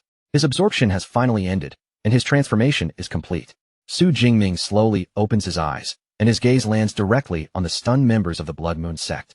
The look in his eyes is cold and menacing, instantly making the atmosphere around him feel heavier. As Su Jingming emerges from the broken cocoon, the remaining blood energy from the pool gathers behind him. It rises and twists into the spectral image of a massive, ferocious red dragon, looming over him like a terrifying shadow. The Archbishop of the Blood Moon sect stares at him in shock, immediately recognizing Su Jingming as one of the sect's targets. Even though the Archbishop himself is a powerful Tier 4 ability user, the overwhelming aura radiating from this Tier 2 student makes his heart pound with fear. After forcing himself to regain his composure, the Archbishop points towards Su Jingming and Song Chukyu with furious eyes. His voice turns sharp as he commands his followers to kill them both. Su Jingming responds without a trace of fear. Purple lightning ignites in his eyes, and before the charging cultists can even close the distance, he releases his power. Torrents of thunder suddenly crash down from the sky. The violent lightning strikes the Tier 3 cultists with devastating force, swallowing them before they have any chance to resist. The electrocuted cultists collapse one after another, their bodies hitting the ground almost instantly. In the blink of an eye, they are completely defeated. The Archbishop is left stunned by the sight. He had already guessed that his 5 Tier 3 subordinates might not be enough to handle Su Jingming, but he never imagined they would be wiped out instantly. Gritting his teeth, he reminds himself that he is still a Tier 4 user facing a mere Tier 2, so the advantage should belong to him, but that confidence lasts only a moment. Su Jingming suddenly launches himself forward, his spear gripped tightly in his hand. His body cuts through the air at terrifying speed as he charges straight toward the Archbishop. A look of genuine shock flashes across the Archbishop's face as he realizes just how fast Su Jingming is moving. By the time he understands the danger, the attack is already right in front of him. The Archbishop barely manages to raise both arms to block the incoming strike, but the force behind Su Jingming's spear is far too overwhelming for him to withstand. The impact sends the Archbishop flying backward like a broken kite. His body smashes through several trees in a row before finally crashing down with a heavy thud. Leaning weakly against a tree, the defeated Archbishop pants heavily, still unable to believe what just happened. Inwardly, he admits with horror that he could not even see how Su Jingming attacked him. Just then, Su Jingming appears in front of him, his spear already pointed at the fallen leader's throat. In a calm but icy voice, he says that he will ask the questions and the Archbishop will answer, beginning with the blood water that had filled the pool. With the spear at his throat and no room to resist, the Archbishop finally reveals the truth. The substance in the pool was God's blood, the blood essence left behind by a legendary rank 9 beast emperor. Su Jingming then asks why the blood of such a powerful existence would appear in a place like this. The defeated leader explains that in the ancient era, a massive war once erupted between human martial saints and beast emperors, and because of that war, many kinds of powerful blood essence were scattered across the world. Su Jingming's expression grows even more serious as he asks his final question. He demands to know who this man really is, and why his group is collecting these scattered blood essences. But instead of giving him a full answer, the Archbishop suddenly reveals a defiant grin. He admits that they belong to the Blood Moon sect, yet refuses to say anything beyond that. Before Su Jingming can force out more information, the cult leader suddenly ends his own life. Blood begins pouring from his eyes and mouth as his body goes limp in front of him. Standing over the corpse, Su Jingming silently confirms that this is yet another dangerous cult. Since there is no more information to gain from the dead man, he decides that once they return, he will ask Vice Principal Ling Shuang about the Blood Moon sect. When Su Jingming turns around, he sees Song Chukyu rushing toward him with worry written all over her face. She hurries over and anxiously asks whether he is all right. But the moment she reaches him, her exhausted body suddenly gives out and she stumbles forward. Su Jingming reacts quickly, stepping in to support her before she can fall. He gently reassures her that he is fine, then thanks her for protecting him while he was absorbing the blood essence. As he pats her head and holds her hand, Song Chukyu's cheeks instantly flush with embarrassment. Su Jingming then explains that those cult members had come specifically for the blood, and that they claimed to be from an organization called the Blood Moon Sect. The revelation leaves Song Chukyu completely shocked. She exclaims that the substance was actually the blood essence of a rank 9 beast emperor, an SSS-class cultivation resource that normally requires complicated processing before anyone can use it, then stares at him in disbelief and asks how he managed to absorb it directly. Su Jingming looks at the system screen in front of him and admits that even he does not fully understand what happened. He explains that not only did he suffer no side effects, but the blood essence actually pushed his indestructible thunder body all the way to the 4th stage. He guesses that the benefits may be even greater than he currently realizes, but for now, they can only ask a teacher once they return. Seeing how exhausted Song Chukyu is, he tells her to rest first, pointing out that she can barely even walk steadily anymore, and she quietly agrees. After leaving the tense clearing behind, the two of them find a peaceful spot in a sunlit meadow to recover. Song Chukyu lies down on the grass, finally allowing her tired body to rest. Meanwhile, night falls over a large estate far away. On a balcony under the darkness, the main archbishop of the Blood Moon sect stands silently beside one of his subordinates. The subordinate reports that Bishop Zhou's God's blood indicator has lost its signal, suggesting that something must have happened and asking whether they should send more people to retrieve the blood. The archbishop dismisses the suggestion, believing that a powerful ability user must have interfered, and decides to leave the matter alone for now. The main archbishop lifts his gaze toward the crescent moon hanging in the night sky, a sinister grin slowly spreading across his face. To him, the loss of the blood is nothing compared to the true operation they have planned 1 month from now. When Song Chukyu finally wakes up, the first thing she sees is the warm glow of a campfire. Su Jingming is already awake beside it, calmly roasting skewers of meat over the flames as the morning light settles around them. Su Jingming notices her stirring and turns toward her with an easy smile. He greets her naturally, telling her that she has woken up at just the right time. Song Chukyu happily accepts one of the freshly roasted skewers, her eyes lighting up as the rich aroma drifts toward her. She comments on how delicious it smells and admits with surprise that she never expected Su Jingming to be so good at cooking, while he simply jokes that practice makes perfect. After taking a bite, Song Chukyu is so impressed that she immediately says he could open a barbecue restaurant with skills like this, and she even offers to invest in it. Su Jingming laughs and playfully asks whether an investment from the young miss of the powerful Song family would mean opening a whole chain of restaurants across Blue Star. Half an hour later, after both of them have eaten their fill and the last bit of food is gone, Song Chukyu looks toward the nearby water and asks if she can take a bath. Su Jingming agrees without making a fuss, saying he will wash up after she finishes. Song Chukyu tells him she will go first, then turns and walks toward the water. Her steps are light, and after the exhausting night, she clearly wants to freshen herself up as soon as possible. Using her ability, Song Chukyu draws the water up around herself, shaping it into a large floating sphere. The clear water encloses her like a private little space, shielding her from view while she bathes inside. Inside that shimmering sphere of water, Song Chukyu quickly washes away the fatigue from the night before and changes into a fresh set of clothes. After a while, the watery barrier slowly fades and falls away. Song Chukyu steps out in a clean outfit, looking refreshed compared to how exhausted she had been earlier. With her hair and shoulders still damp, Song Chukyu turns towards Su Jingming and softly tells him that she is finished. Droplets still cling to her, making her look especially fresh in the morning light. For a brief moment, Su Jingming seems caught off guard by her appearance. His gaze pauses just a little longer than usual, and his expression shows the slightest hint of flustered surprise. But he quickly regains his composure, turning his eyes away as if nothing happened. In a calm voice, he says that it is his turn now and that he will go wash up. As Su Jingming walks away, Song Chukyu watches his back with a puzzled look. She cannot help wondering why the way he looked at her just now felt a little strange. Then, as Song Chukyu stands there in her damp clothes, she suddenly lets out a small gasp. A rush of embarrassment hits her all at once as she realizes something is wrong. She quickly clutches at the thin fabric of her simple dress, her face heating up in panic. Now that the material is wet, the outfit she is used to wearing has become almost transparent. An hour later, both Su Jingming and Song Chukyu have changed back into their combat gear. With their weapons ready and their strength mostly recovered, they are prepared to continue their separate journeys. The two stand facing each other for their farewell. Song Chukyu tells him to take care, and they agree to meet again in 1 month, sealing that promise with a friendly fist bump. Once their goodbyes are finished, neither of them lingers any longer. They turn away from each other and run off in opposite directions through the forest. As Song Chukyu sprints through the trees, determination burns clearly in her eyes. She tells herself that she has to work hard from this point on, and at the very least, she must secure 3rd place in the competition. 1 month passes in the blink of an eye. Deep within a rocky area, Su Jingming stands surrounded by crackling purple lightning, his sharp gaze fixed on a massive black panther-like beast with glowing red eyes perched high on the cliff above him. The enormous beast opens its jaws and releases a deafening roar that echoes through the rocks. Then it springs down from the cliff, charging straight towards Su Jingming with terrifying speed. As the massive dark night leopard comes rushing at him, Su Jingming remains completely steady. He gathers his powerful lightning into a single concentrated point, preparing to meet the beast head-on. The moment the beast lunges, Su Jingming thrusts his spear forward with absolute precision.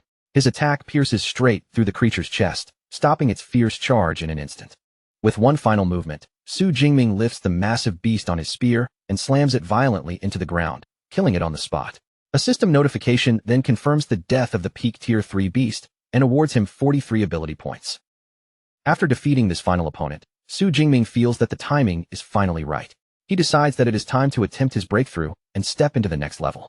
He sits down and begins focusing every bit of energy within his body, while torrents of purple lightning crackle fiercely around him. With a determined cry, he forces his power to break through its limits, and a massive explosive surge of lightning erupts from him, filling the cave with chaotic energy. A moment later, the violent energy gradually settles down, though arcs of lightning still flicker around his body. Su Jingming lets out a relieved breath, knowing that he has finally broken through to Tier 3, and as he thinks about how even the most talented geniuses at the university would need at least half a year to reach this point, a satisfied smile appears on his face. Su Jingming then opens his system panel to check his new status. The screen confirms that he has advanced from high-rank Tier 2 to low-rank Tier 3, with both his physique and spirit attributes increasing by nearly 400 points, his vitality surpassing 2,000, and his accumulated ability points reaching a massive 48,429. Still, his satisfaction is mixed with some disappointment, because even this amount is not enough to upgrade his S-rank ability to SS rank. After looking over the numbers, Su Jingming decides not to rush it. He will wait until he has gathered a full 50,000 ability points before attempting the upgrade. With his breakthrough complete, Su Jingming rises to his feet and walks toward the light shining from the cave entrance. His spear rests casually on his shoulder as he steps out with steady confidence. A confident smile spreads across his face as he thinks about the end of the competition. The final results will be confirmed the day after tomorrow, and with the points he has built up, he is certain that taking first place should not be a problem. At last, the final day for score calculation in the joint university event arrives. Inside a large hall, students gather anxiously in front of a massive screen, all of them staring at the constantly changing rankings. One student celebrates excitedly after seeing that his score of 1,201 points has placed him within the top 1,000. But his friends quickly tell him not to get too happy yet, because there are still 2 hours left, and the truly powerful students have not returned to submit their scores. At that moment, Song Chukyu walks into the hall. The moment she appears, the noisy crowd immediately turns its attention toward her. The students quickly recognize her as the second-ranked freshman from Magic City Ability University. As soon as they realize who she is, many of them understand that their own rankings are about to drop. Song Chukyu calmly walks up to one of the terminals and places her wristband on it. In the next instant, her score appears on the screen, an impressive 12,131 points, instantly pushing her to first place on the leaderboard. The surrounding students stare at the result in awe, unable to hide their admiration. One of them remarks that a score like that is exactly what they would expect from Magic City Ability University's number 2 freshman. Vice Principal Ling Shuang walks over to Song Chukyu with a pleased expression and congratulates her directly, praising her for doing an excellent job during the competition. Nearby, Ling Shuang speaks with Su Ping and confirms Song Chukyu's background. She explains that Song Chukyu is the great-granddaughter of the famous senior from the Song family. Just then, another woman approaches from the side and calls out to Song Chukyu affectionately, addressing her as Little Yun. Song Chukyu immediately brightens when she sees the woman and happily greets her as Aunt Zhou. This woman is none other than the head supervisor of the Shunin supply base. Zhou smiles playfully and teases her niece, asking why her little boyfriend did not return together with her. Song Chukyu instantly becomes flustered and denies having a boyfriend, then quickly asks how her aunt even knew about Su Jingming. Zhou only gives her a knowing smile and reminds her that as the head supervisor of the supply base, she naturally has eyes and ears everywhere. Before Song Chukyu can respond, their conversation is suddenly interrupted by a wave of excitement rippling through the crowd. Kiran Rao, the S-rank student from Qingjing University, has finally returned. The students immediately begin estimating his score, believing that as a Tier 3 ability user, he must have at least 50 or 60,000 points, and many are already convinced first place will belong to him. Under everyone's watchful eyes, Kiran Rao walks toward the terminal with complete confidence. His posture alone makes it clear that he believes the outcome is already decided. The moment he submits his score, the result flashes across the massive screen for everyone to see. His astonishing total of 113,264 points instantly places him in first, pushing Song Chukyu down to second. The entire hall falls into stunned silence for a moment before the students erupt in disbelief. They exclaim that the gap between first and second place is enormous, calling it a complete and overwhelming victory for Kiran Rao. With Kiran Rao's score now sitting at the top of the rankings, people nearby begin congratulating Vice Principal Su Ping from Qingjing University in advance, as if first place has already been secured. However, Vice Principal Ling Shuang does not join in the early congratulations. She watches the scene with a thoughtful look, knowing the odds are not exactly in Su Jingming's favor, yet remembering the confidence he showed before leaving, she still holds onto a tiny hope that he might deliver another surprise.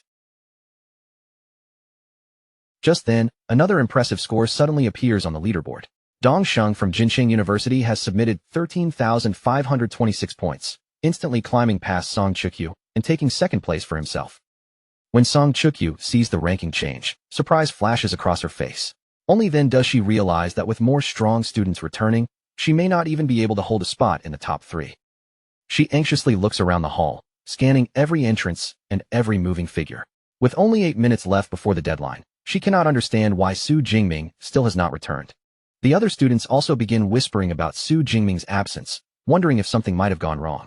But Lu Wentao immediately speaks up for him, insisting that Brother Ming is far too experienced to make such a careless mistake. As if responding to those words, Su Jingming finally appears at the entrance. His expression is calm, his pace is steady, and he looks completely unbothered by the tense atmosphere in the hall. The moment he returns, cheers break out from his supporters and friends at Magic City Ability University. They call out encouragement one after another, telling him that no matter what the final result is, they will stand behind him. From farther away, Kiran Rao watches all of this with a disdainful grin. In his eyes, the weak can cheer as loudly as they want, but none of that will change the fact that he believes victory already belongs to him. Su Jingming notices the encouragement around him and then glances up at the leaderboard. After seeing Kiran Rao's massive score, he immediately understands why everyone is cheering so hard. They must all think he is about to lose. Vice Principal Ling Shuang walks over and greets him, her eyes quickly catching the change in his aura. She notes that he has advanced to Tier 3 much faster than expected, then calmly encourages him to upload his score. Su Jingming gives a calm response and walks toward the terminal under everyone's gaze. Without any hesitation, he places his ring onto the device and waits for it to read the stored results. The crowd begins murmuring again, guessing that Su Jingming might have managed to collect 50 or 60,000 points. But even with that kind of score, most of them believe that with Kiran Rao's number already on the board, first place is impossible. Then the terminal finishes identifying Su Jingming's results. In the next instant, a number appears on the giant screen, and the entire hall seems to freeze. Su Jingming's final score is an unbelievable 405,637 points. The leaderboard updates immediately, pushing him straight into first place with a total so overwhelming that it completely eclipses every other student in the competition. For a moment, the whole hall is swallowed by stunned silence. Vice Principal Su Ping and Vice Principal Ling Shuang both look shocked. Kiran Rao's face twists with fury, and Song Chukyu's expression lights up with pure joy. Then the crowd explodes into disbelief, with students shouting and asking whether they read the number wrong. Some exclaim that his score is nearly 4 times higher than Kiran Rao's, a ridiculous total that almost feels impossible to accept. One of the vice principals quickly begins calculating what kind of beast count would be needed to reach such a terrifying score. The more he thinks about it, the more absurd the result seems. Nearby, Zhouing turns to Song Chukyu and asks whether she already knew Su Jingming's score would be this high. Song Chukyu smiles happily and admits she did not know the exact number, but when it comes to Su Jingming, no miracle truly feels surprising anymore. Meanwhile, Kiran Rao is nearly burning with rage. He cannot accept that Su Jingming's score is more than 3 times his own, and he quickly realizes that the valuable resources promised by his university are now in serious danger. Unable to swallow the defeat, Kiran Rao suddenly points at Su Jingming and shouts that his score cannot possibly be real. He then turns to Vice Principal Su Ping and formally requests an investigation into Su Jingming's smart wristband, directly accusing him of cheating. The students from Magic City Ability University immediately erupt in protest, calling the accusation a dirty move. They argue that every smart wristband was officially inspected beforehand, and ask whether Kiran Rao is now claiming the equipment itself has a problem. Vice Principal Su Ping looks toward Ling Shuang and asks for her opinion on the matter. Ling Shuang remains calm, and says that checking the records is not an issue. But in the next moment, her expression turns sharp, and a powerful aura begins swirling around her. She looks straight at Su Ping and asks how he plans to handle things if the records prove that Su Jingming did not cheat. Another official also steps forward to support her, reminding Su Ping that all the equipment had already been audited by the 3 major universities. That question leaves Su Ping silent, unable to answer right away. Su Ping's eyes narrow as he glares at Ling Xuan. Inwardly, he realizes that he underestimated her, never expecting her to be this difficult to pressure. Under the growing pressure, Vice Principal Su Ping finally declares that Su Jingming cannot be allowed to suffer an injustice. He then makes a bold promise. If the records show no problem, Qingjing University will compensate Su Jingming with an extremely valuable S-class cultivation resource. Only then does Ling Xuan agree to inspect the records. She turns and calls Su Jingming over, preparing to let the results speak for themselves. Su Jingming walks over with a faint smile on his face. From his relaxed expression, it is clear he feels like he is about to receive a priceless S-class resource without doing anything extra at all. When Su Ping sees that confident look, a bead of sweat slides down his face. At that moment, he suddenly realizes that he may have made a very serious mistake. 2 technicians step forward and begin accessing the records from Su Jingming's device. Kiran Rao watches from the side with a cynical smile, waiting for the truth he expects to see. He is eager to find out how Su Jingming managed to obtain such an outrageous score. In his mind, there should be no legitimate way for anyone to reach a number that high. The recorded footage begins playing on the screen, and the onlookers are stunned almost immediately. They stare in awe at Su Jingming's spear technique, shocked by the sharpness of his attacks and the terrifying precision with which he controls his ability. Even Ling Xuan cannot hide her surprise as she watches. She turns to Su Jingming and asks whether his spear technique has already reached the master level, but he only smiles modestly and says he happened to break through by luck. Ling Xuan clearly does not believe that casual explanation. As she studies Su Jingming's calm expression, she feels certain that this student is hiding more than just 1 or 2 secrets. The footage continues, soon showing Su Jingming standing before a massive Tier 4 source water giant crocodile. The crowd cries out in alarm, wondering why he is not running and questioning whether he actually intends to kill such a dangerous beast. Then the footage shows Su Jingming unleashing an enormous lightning attack. The devastating power crashes down and completely engulfs the giant crocodile in a storm of thunder. The onlookers are left utterly terrified by what they see. They exclaim in shock, unable to understand what level of battle technique could possibly kill a powerful Tier 4 beast so cleanly and instantly. Kiran Rao watches the scene in disbelief, his confidence shaken for the first time. He wonders whether that was an S-rank magic technique, and cannot understand how a spear user like Su Jingming could have mastered something like that.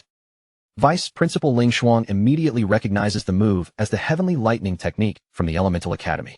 Inwardly, she notes that even within her own academy, very few people can master it, which makes it even more shocking that a freshman from the Weaponry Academy has done so. After seeing enough, Ling Xuan turns to the sweating Vice Principal Su Ping and asks whether they still need to continue watching. Knowing there is no longer any point in arguing, Su Ping can only admit defeat and agree to stop. Su Ping then addresses Su Jingming directly, acknowledging that he is truly outstanding. He confirms that the promised S-class resource will be delivered to him, and Su Jingming gives a polite thanks. As Su Ping walks away, regret fills his mind. He cannot help thinking that if he had known Su Jingming was such a monster from the beginning, Qingjing University would have tried to recruit him at any cost.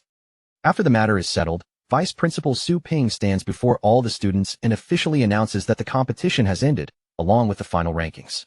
He declares that 3rd place belongs to Jincheng University, which will receive 27.5% of the resources, while 2nd place goes to Qingjing University, which will receive 31.5%.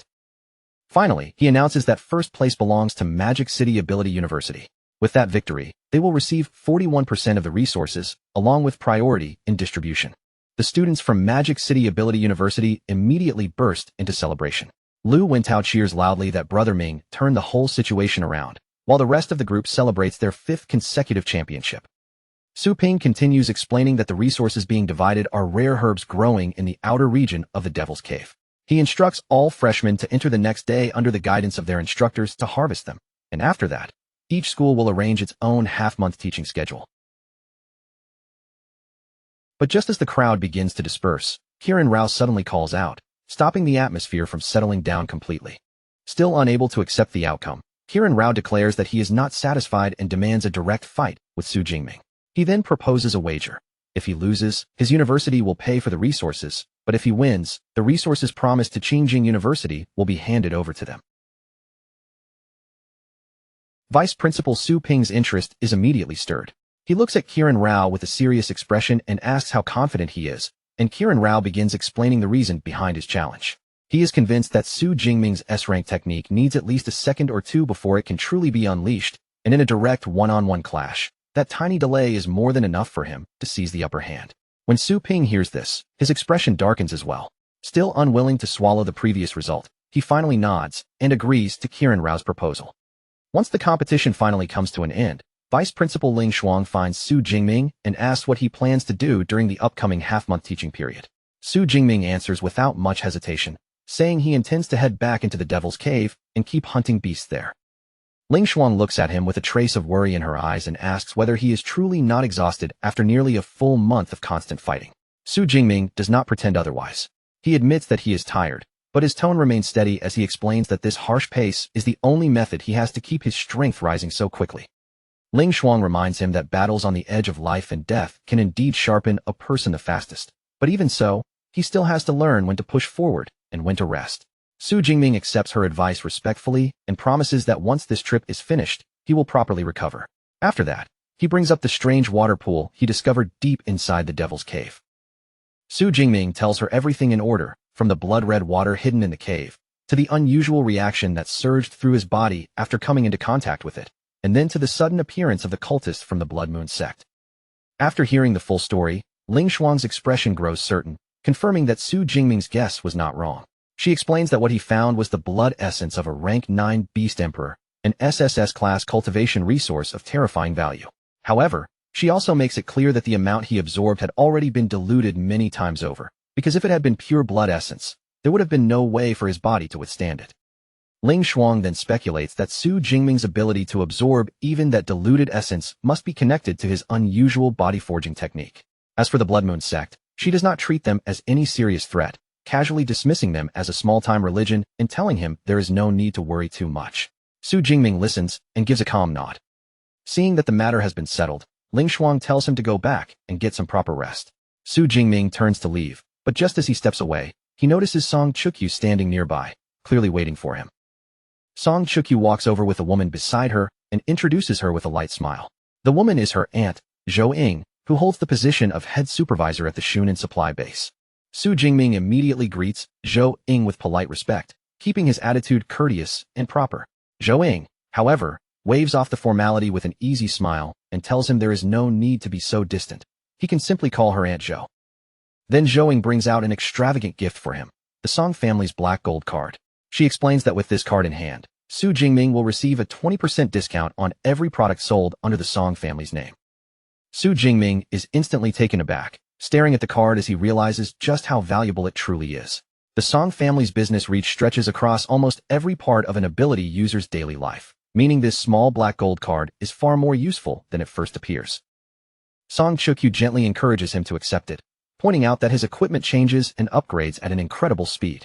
Since he is bound to keep replacing gear in the future, a discount like this will definitely save him a great deal. In the end, Su Jingming takes the card from her hand. As he looks down at it, a strange thought flashes through his mind, and he cannot help but wonder in a slightly ridiculous way whether this means he is being supported by a wealthy woman. Later, as Su Jingming walks through the supply base, he is suddenly surrounded before he can even react. Reporters crowd toward him with questions, while representatives from weapon and armor companies push forward with eager faces, all trying to catch his attention. Some want interviews, others want endorsement deals, and the noisy scene makes it painfully clear that his name has already spread far beyond the arena. That afternoon, Su Jingming meets with Vice Principal Ling Shuang and Vice Principal Su Ping. Ling Shuang does not waste any time and tells him directly that Qiran Rao wants to challenge him to a duel. She then explains the wager. Qiran Rao is putting up 20% of the resources, while Modu's side is betting a ruins pass. After laying everything out, she looks at Su Jingming and asks whether he is willing to fight. Su Jingming pauses slightly, clearly unfamiliar with that term. He looks at them and asks what exactly a ruins pass is. Su Ping explains that a ruins pass is the ticket needed to enter the remains of an ancient civilization. He also reveals that Qingjing University brought Qiran Rao to this competition for one main reason, to secure those 40 passes. Now that Su Jingming has won them away, Su Ping is obviously unwilling to hand them over so easily. Hearing this, Su Jingming is reminded of something from one of his history classes. Back then, a professor once explained that before the current era, there had been an incredibly glorious ancient civilization. That civilization had reached a level of development far beyond imagination, but for reasons still not fully understood, it was suddenly destroyed. Its once brilliant cities were buried deep underground, swallowed by time and silence. Thousands of years later, people finally rediscovered those buried ruins. From within them, the modern world obtained powerful cultivation methods, advanced knowledge, and even SSS rank combat techniques that reshaped the path of ability users. Only now does Su Jingming fully understand why certain ruins would require special passes to enter. If those places still contain resources and secrets from ancient civilization, then the value of a single pass is naturally enormous. Ling Shuang adds that these particular passes are for Civilization Ruin Number 9, a site that opens only once each year. Entry is limited to ability users between Tier 4 and Tier 6, making the opportunity even more precious. She then tells Su Jingming that if he can defeat Kirin Rao, she can give him one of the passes, but the final decision is his. Su Ping follows up with a pointed remark, deliberately reminding him that the small arena favors an enhancement-type fighter like Kirin Rao, especially in close-quarters combat. But Su Jingming shows no sign of fear. Instead, a confident smile rises on his face, and he declares without hesitation that he is willing to accept the challenge. Su Ping is clearly pleased by the answer. He says he will notify Kirin Rao immediately and confirms that the duel will take place in the arena inside the supply base. After Su Ping leaves, Ling Shuang glances at Su Jingming and comments on how quickly he agreed, as if he had never even considered refusing. From the look in his eyes, she can tell his confidence is not forced. Su Jingming answers casually that it should be fine, estimating at first that he has about a 90% chance of winning. Then, with a slight smirk, he corrects himself and admits that he was only being modest. Deep down, he is completely certain of victory. Ling Shuang lets out a helpless sigh, though there is clear amusement in it. She cannot help wondering what Su Ping and Kirin Rao would think if they knew Su Jingming was this confident before the fight even began. Elsewhere, Kirin Rao is stunned when he hears that Su Jingming has actually accepted the duel. His surprise lasts only a moment before it twists into anger, and he coldly declares that since Su Jingming dared to agree, then no one should blame him for being rude. Kirin Rao then turns to Vice Principal Su Ping and asks whether it will be a problem if Su Jingming gets injured during the match. Su Ping reassures him that instructors from all 3 universities will be present, and if true danger appears, someone will step in before things go too far. Hearing that, Kirin Rao breaks into a sharp grin. In his mind, Su Jingming has already lost the right to complain, because once the fight begins, he has no intention of showing mercy. Soon, the scene moves to the arena, where a massive crowd has already gathered. The stands are packed with students and spectators, all waiting for the duel to begin. The students are buzzing with excitement, their voices rising one after another as they look forward to a clash between 2 S-rank ability users. Some try to predict who will win, while others point out that both fighters are still Tier 3, making the final result difficult to judge. Others begin analyzing the matchup more carefully. They say that in a wide-open battlefield, Su Jingming's Heavenly Lightning technique would almost certainly dominate. But this small arena gives a close combat fighter like Kirin Rao a major advantage. In the end, many agree that the outcome may depend on whether Su Jingming has any hidden trump cards left. From a balcony overlooking the arena, Kirin Rao hears the discussions and scoffs in disdain. In his view, it is already a miracle for a freshman to master even one S-rank technique, so the idea that Su Jingming could have a second one is simply impossible. At that moment, Su Jingming arrives at the arena. The supporters from Modu immediately burst into cheers. Their voices surge through the venue as they shout Su Jingming's name again and again. Kirin Rao looks down at him from above, a restless grin spreading across his face. With obvious impatience in his voice, he tells Su Jingming to hurry up, because he can hardly wait any longer. Su Jingming responds with icy calm, his expression barely changing. If his opponent is that eager to rush toward death, then he says he does not mind granting that wish. With the atmosphere growing heavier by the second, both fighters step into the ring and take their positions. An elderly man then appears before them and introduces himself as Zhang Quan, the vice principal of Jincheng University and a Tier 8 Grandmaster who will serve as the referee. He explains the rules clearly.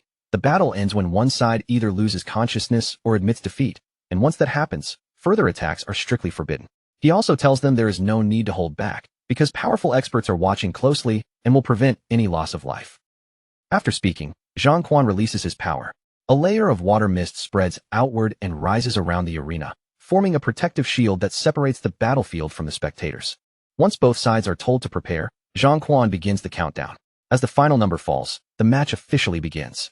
The instant the fight starts, Kirin Rao lets out a fierce roar and immediately activates his S-rank ability. His body begins to change at a terrifying speed, swelling larger and more muscular as powerful horns emerge and red markings spread across him. The overwhelming transformation is revealed to be his S-rank ability, Brahma Beast Sovereign. Su Jingming stands across from him and watches the transformation calmly, his expression steady and unreadable. Now towering in his enhanced form, Kirin Rao looks down with arrogant confidence. He tells Su Jingming that he will give him time to prepare his own S-rank technique, so that when he loses, he will have no excuses left. Around the arena, the crowd watches the duel between Su Jingming and Kirin Rao unfold with growing tension. Spectators remark that Kirin Rao's S-rank enhancement ability is especially dangerous in this 30-meter arena, where Su Jingming's ranged lightning techniques are restricted. Even so, many believe Su Jingming must have known this before agreeing to the fight. Inside the ring, purple lightning coils around Su Jingming's body like living energy. Facing Kirin Rao's powerful new form, Su Jingming silently decides that this opponent is the perfect target for testing the full extent of his third-tier strength. Without a moment of hesitation, Su Jingming releases an overwhelming burst of purple-blue lightning, and in the blink of an eye, the dazzling current surges outward, flooding the entire arena. The referee, Jiang Quan, stares in astonishment as the violent outburst of power crashes against his water mist barrier, a defense originally built to endure only the attack of a peak Tier 3 A-rank user. Realizing the pressure is far beyond what he expected, Jiang Quan is forced to pour in more strength, reinforcing the barrier before the raging energy can break through.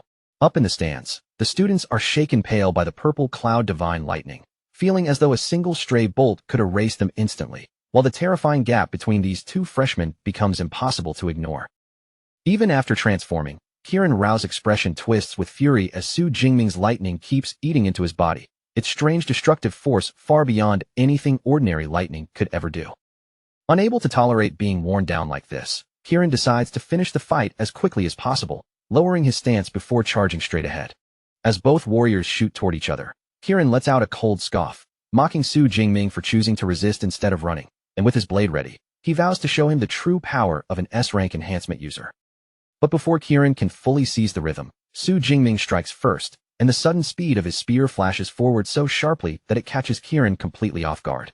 Kirin barely manages to raise his weapon in time to block the electrified spear, but the impact crashes into him with such force that his body is driven backward across the ground. His eyes widen in disbelief, because even after unleashing his S-rank transformation, he still cannot understand how Su Jingming's raw physical strength is able to stand on the same level as his own. Wrapped in a roaring storm of purple lightning, Su Jingming looks at Kirin with a faint mocking edge and asks if he is surprised, reminding him that no rule ever said a lightning-type user had to lose in strength to an enhancement type. Kirin admits Su Jingming has a point, saying he originally planned to toy with him for a while, but now sees that such arrogance will not work. Then, declaring that Su Jingming should feel honored for forcing him to use his full power, Kirin rushes forward again. In the next instant, Kirin's body undergoes an even more terrifying second transformation, his face twisting into something like a demonic mask as he unleashes Beast Sovereign Descent. The students in the stands erupt in shock, immediately recognizing that Kirin is stacking his S-rank ability, Brahma Beast Sovereign, together with an exclusive S-rank combat technique, pushing his already frightening power to an even more monstrous level.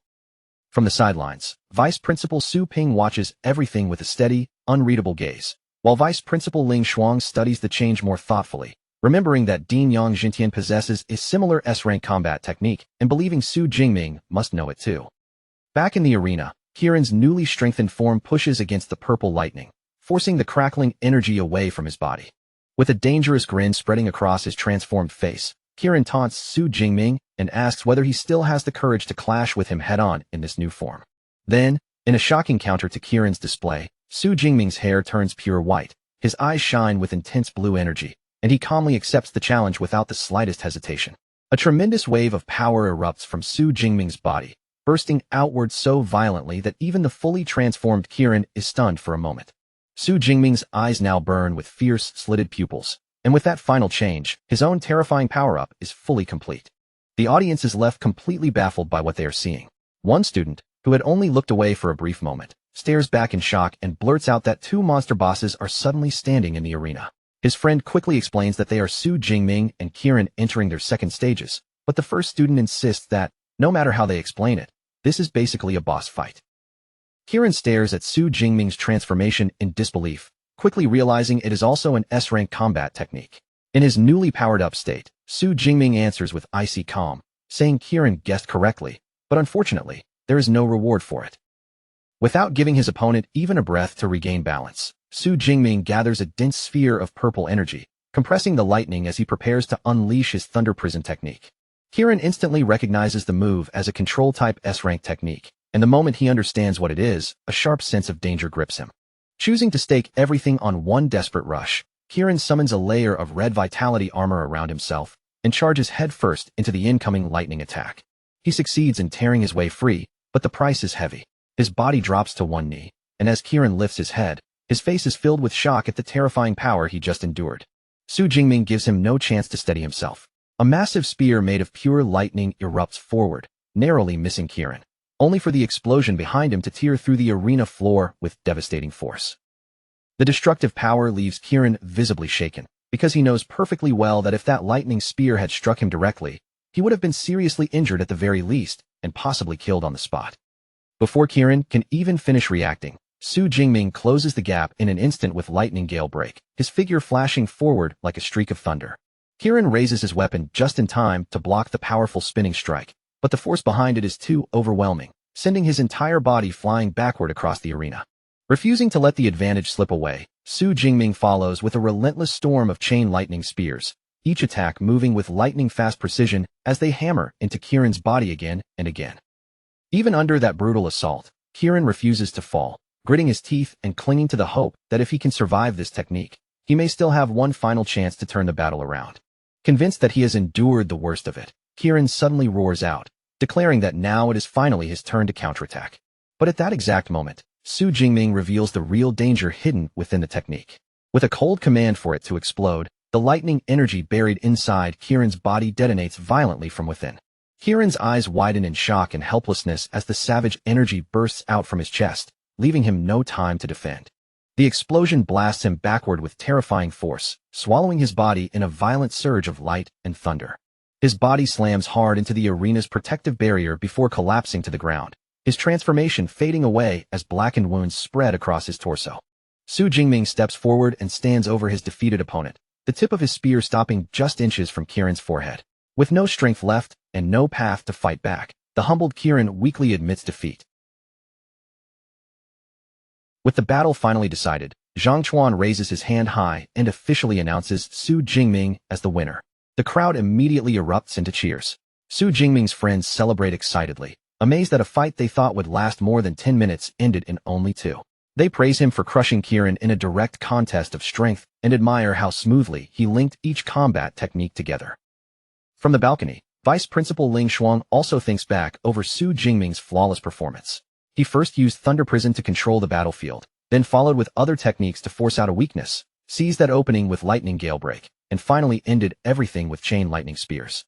In her eyes, the entire execution was clean, precise, and truly excellent. She then turns toward Vice Principal Su Ping and asks whether he has anything else to say. Wearing a somber expression, Su Ping admits that they have suffered a complete defeat and concedes the wagered 20% resource share to Moda University. He also confirms that the S-Class resource he promised Su Jingming will be delivered the next afternoon. As Ling Shuang and Su Jingming leave together, Su Ping remains behind, forced to swallow the bitter reality that his university has lost on both fronts. Ling Shuang warmly congratulates Su Jingming on a job well done, then presents him with a glowing blue card, Civilization Ruin Pass number 13. As an additional reward, she tells him the school will also grant him another 10,000 credits. Su Jingming is overjoyed and sincerely thanks her for such generous rewards. As he looks down at the coveted Ruins Pass resting in his hand, a confident, eager smile slowly appears on his face. Vice Principal Ling Shuang tells Su Jingming to head back and rest, while reminding him of everything he has earned. The S-Class resource from Qingjing University, the right to choose a combat technique from the libraries of all 3 universities, and the chance to return to the Devil's Cave the next day to collect the rare herbs his university won. Su Jingming agrees happily, thinking over just how successful this research trip has become, bringing him a Ruins Pass, extra credits, S-Class resources, and a huge haul of herbs and beast materials. While they are still talking, a young man with long black hair walks over, smiling as he compliments Su Jingming on the wonderful match and says that being able to witness a genius like him is truly fortunate. Su Jingming responds politely and thanks him. After the young man walks away, Su Jingming asks who he was. Song Chukyu explains that the man is Dong Sheng from Jincheng University, the student ranked third, just below Su Jingming and Kiran. Su Jingming cannot help but marvel at Dong Sheng's strength, realizing that his cultivation has already reached the high-rank second tier. With a faint look of surprise, he calls him a monster, only for Song Chukyu to glance over with a playful smile and tease him, asking if he is really praising Dong Sheng or just complimenting himself, since Su Jingming is already a tier 3 user. Su Jingming's expression turns mischievous as he grins and jokes that he is a little different, claiming he has a cheat ability that lets him level up with one click. He even asks Song Chukyu if she believes him, but she immediately snaps back in an annoyed, almost comically speechless way, making it very clear that she does not believe a single word.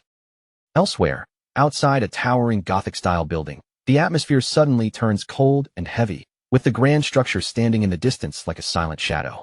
Inside the vast hall, rows of robed figures kneel respectfully before a man floating in midair, their heads lowered in devotion. Above the archbishop, a swirling pink orb glows with an eerie light as he leads the followers in a solemn chant, proclaiming that since receiving heaven's mandate, their heavenly God is eternal. The archbishop lowers his gaze toward one of his subordinates and asks in a calm but commanding tone whether everything at the plantation has already been arranged, and the subordinate quickly confirms that all preparations are complete. The archbishop then gives a grim order, his voice turning cold as he says the teachers from the 3 universities will be that subordinate's responsibility. He demands that as many of them as possible be killed, and the followers answer at once with a fierce shout of obedience. After that, the archbishop turns his attention toward a hooded man wearing a mask, addressing him as the Holy Sun. He assigns him the task of handling the 2 S-rankers, Su Jingming and Kiran Rao, saying that facing opponents like them should be useful for the Holy Sun's growth. Beneath the hood, the Holy Sun smiles in a chilling way and accepts the order without hesitation, promising that by the next day, the distance between himself and those S-rankers will become very, very close. The archbishop then gives his final instruction regarding the S-rankers. If Su Jingming and Kiran Rao are willing to join the Heaven's Mandate sect, that would naturally be best. But if they refuse, the Holy Sun is to kill them without showing the slightest mercy. At last, the archbishop faces all of his followers, his voice rising with fanatical passion. He declares that tomorrow will become the stage for the Heaven's Mandate sect, and that they must announce their existence to the entire country in the cruelest and most high-profile way possible. His chant rings through the hall, and the followers echo it with equal madness. Since receiving Heaven's Mandate, the Heavenly God is eternal. The next day, the students arrive at the Devil's Cave plantation, where a massive, beautifully built greenhouse stretches before them, its ornate exterior standing behind clear markings that identify the entire place as a restricted area. As soon as they step inside, the students are greeted by the sight of gorgeous C-class sunflowers blooming across the greenhouse, their bright petals drawing excited looks from everyone as they prepare to harvest the valuable herbs. A man named Ma Yang, the supervisor of the base, comes forward to greet them. With a polite smile, he welcomes the mentors and students from the 3 major universities to the plantation. Lead mentor Hu Ping explains that the vice principals did not personally come along because this harvesting task is not considered dangerous. She adds that even if something unexpected were to happen, Vice Principal Ling Shuang's space ability would allow her to arrive within minutes. Ma Yang then leads the entire group deeper into the greenhouse, walking ahead as he divides the harvesting work and assigns each university a different area filled with specific herbs. Qingjing University is assigned to collect the sunflowers, Jincheng University is sent to gather scarlet flame grass, and Moda University is given the responsibility of harvesting cleansing heart grass. But then Ma Yang suddenly adds a strange condition, saying that the top 3 freshmen must be separated from the main group. Hu Ping immediately frowns and questions him, pointing out that other plantations do not have this kind of rule. Ma Yang explains that a new batch of S-class exotic herbs has appeared, and he wants the top students to collect them personally, presenting it as a special opportunity. He then specifically tells Su Jingming, Kiran Rao, and Dong Sheng to follow him and his staff. Su Jingming senses that something about the arrangement feels suspicious, but with the university mentors nearby, he feels there should not be too much danger, so he follows along for the time being. As the group walks deeper inside, Dong Sheng moves closer to Su Jingming and Kiran, smiling as he compliments them on the spectacular battle they fought the day before. Dong Sheng then casually shifts the topic to religion, mentioning rumors that certain sects possess secret techniques capable of boosting a user's strength from Tier 2 all the way to Tier 4. He muses that if he had that kind of power, he might even be able to fight the 2 of them, prompting Su Jingming to immediately warn him not to get involved with those religions. Kirin, however, does not agree. He brings his hands together in prayer and says that religions such as his country's Jiddu sect and the Holy Father sect carry positive meaning, then proudly credits his own invincibility to the blessing of his Lord Brahma. Su Jingming immediately throws the words back at him, asking why Lord Brahma did not help him win their fight. The sharp comment hits Kirin right where it hurts, leaving him furious, embarrassed, and unable to answer. Dongsheng smoothly steps in before the tension can rise further, agreeing with Kirin that some religions can indeed bring great benefits. Then he turns towards Su Jingming with a sly smile, and says that in just a little while, Su Jingming will personally experience the power that comes from religion, and by then, he will probably change his mind. Those cryptic words make Su Jingming's expression tighten slightly, and an uneasy feeling creeps into his heart as he wonders what Dongsheng could possibly mean. Supervisor Ma Yang continues leading mentor Hu Ping and the 3 top students until they reach a more secluded section of the greenhouse. Once they stop, he calmly announces that they have arrived. Hu Ping looks around the area and immediately notices that something is wrong. There are no visible exotic herbs anywhere, so she asks where the promised S-class flowers are supposed to be. Ma Yang simply raises his hand and points forward, telling her to look in that direction. In that very instant, the friendly look on Ma Yang's face disappears completely, replaced by a sinister grin that makes the entire situation turn dangerous. The man who had been calling himself Ma Yang suddenly lunges straight at Hu Ping. His body twists into a shadowy figure, his eyes burn red, and a huge demonic claw of crimson energy forms as he attacks. With terrifying speed and overwhelming force, his claw slams directly into Hu Ping's chest before she can fully react. The impact sends Hu Ping flying backward through the greenhouse, but she manages to land, her face filled with shock as she steadies herself. The moment she senses the strength behind that blow, Hu Ping blurts out in disbelief that her attacker is a Tier 7 Grandmaster. Realizing they have been deceived, Hu Ping demands to know who he really is. At the same time, her body begins to change as she activates her A-rank Shadow Spirit Cat ability, preparing herself for battle. The shadowy attacker looks at her with interest and compliments her vitality, as though even surviving that strike has slightly impressed him. Then he removes his mask, revealing his true identity as the Archbishop of the Heaven's Mandate sect. With a cruel smile on his face, he says that since Hu Ping is about to die anyway, there is no harm in letting her know who they are. The Archbishop immediately commands his subordinate to kill everyone present. Hu Ping glares at them in fury and accuses them of trying to cut down the future of Great Xia's next generation. Without hesitation, Hu Ping crushes a crystal in her hand, shattering it in an attempt to call for help. The Archbishop only laughs at her desperate move, coldly telling her that it is already too late to summon anyone. He then activates the power of the red orb in his hand, and a massive space blockade spreads outward, sealing the area and trapping everyone inside. At the same time, outside the plantation, the 3 vice principals are immediately alerted that an attack has broken out. Ling Shuang's expression fills with fury as she realizes someone has dared to strike their team. In the next moment, the 3 powerful grandmasters rise into the sky and fly straight toward the crisis. Over at the Shonen Supply Base, head supervisor Zhou Ying reacts with alarm the instant she receives the news. She urgently orders multiple squads to rush to the Devil's Cave plantation and protect the eldest miss, Song Chukyu. Even as she gives the order, Zhou Ying tries to steady herself, telling herself that with Tier 8 grandmasters already on the way, there should not be any serious problem. Back inside the greenhouse, Hu Ping suddenly senses a disturbance rippling through the space blockade around them. The Archbishop mocks them, saying that their space-type grandmaster is useless against his blockade.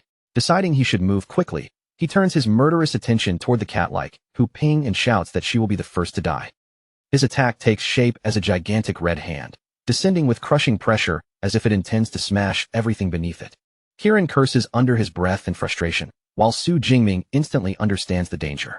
Facing a Tier 7 Grandmaster, he knows that with his current strength, resisting such terrifying power head-on is almost impossible. But before the Archbishop's attack can fully land, it is suddenly disrupted. His expression changes as he realizes that the space-type Grandmaster, Ling Shuang, is powerful enough to shake even his blockade. Choosing not to clash with Ling Shuang directly, the Archbishop leaps away from the battlefield and leaves the rest to the Holy Sun, telling him to handle the situation from here. With the Archbishop suddenly gone from the scene, Dongsheng slowly steps forward, and the friendly mask he had worn until now disappears completely. His voice turns cold as he declares that the time has finally come for the Heaven's Mandate sect to stand on the stage. Then he looks directly at Su Jingming and Kirin Rao, telling them he will now reveal his true form. The moment those words fall, Dongsheng's body begins to twist through a horrifying transformation. Dark energy erupts from within him like smoke from the abyss, and his aura surges upward at a terrifying speed, climbing from high-rank Tier 2 to the peak, then smashing into Tier 3 before finally soaring all the way to the peak of Tier 4. Seeing that impossible rise in power happen right before their eyes, both Su Jingming and Kiran Rao are left completely stunned, their expressions frozen with disbelief. Su Jingming's eyes sharpen in shock, unable to believe that any technique could raise a person by 2 entire major ranks in such a short time. But the more he feels that familiar, terrifying aura, the more certain he becomes that it is the aura of God's blood. While Kiran Rao stands there burning with rage, Su Jingming quickly pieces together what is happening to Dongsheng. The aura surrounding him clearly belongs to God's blood, and that means one dose of this SSS-class resource is likely what allowed Dongsheng to leap from Tier 2 straight to the peak of Tier 4. Now standing before them as a demonic figure with horns and glowing eyes, Dongsheng gives Su Jingming and Kiran Rao a ruthless choice. They can join the Heaven's Mandate sect and hunt down the other students, or they can be crippled first and then killed. Meanwhile, outside the main greenhouse, the other students finally realize how dangerous the situation has become. One of them shouts for everyone to charge in and help the two S-rankers, yelling that they absolutely cannot lose their hope, Su Jingming. But before the students can rush to the rescue, several hooded cultists step into their path and block them. The cultists sneer at their desperation, mocking them by saying no one can save the S-rankers now, and that the students should worry about surviving themselves. In the middle of the chaos, Song Chukyu forces her way through the cultists with her flaming spear in hand, each strike burning fiercely as she focuses on only one thing, reaching Su Jingming and protecting him. Far from the trapped students, the 3 Grandmasters quickly realize they have also been blocked from entering.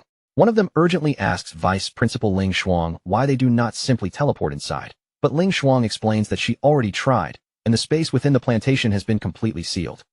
The source of that terrifying barrier is the Archbishop, who stands holding a glowing red orb in his hand, and inside that orb, a strange bone can be seen faintly shining. Ling Shuang immediately recognizes what it is. That bone once belonged to a rank 9 beast emperor with spatial abilities, and it is precisely the power of that bone that is sealing the entire area. The other 2 Grandmasters are instantly alarmed by her words. Zhang Quan remarks that the situation is far more serious than expected, while the other warns that if anything happens to the 2 S-rankers inside, the consequences will be enormous. The Archbishop bursts into mocking laughter, clearly enjoying the sight of the helpless Grandmasters outside the blockade. He tells them they will have no choice but to watch as his sect slaughters every freshman inside, declaring this day to be the Great Awakening of the Heaven's Mandate sect. Horror spreads across the Grandmasters' faces as they realize the enemies before them belong to a group they believe had been wiped out 60 years ago. Knowing they cannot waste another second, the 3 Grandmasters immediately decide to combine their strength. Ling Shuang proposes that they attack together, her gaze fixed on the sealed plantation as she calculates that 3 minutes should be enough for them to break through the spatial blockade. Taking command of the situation, Ling Shuang shouts for the ground to rise.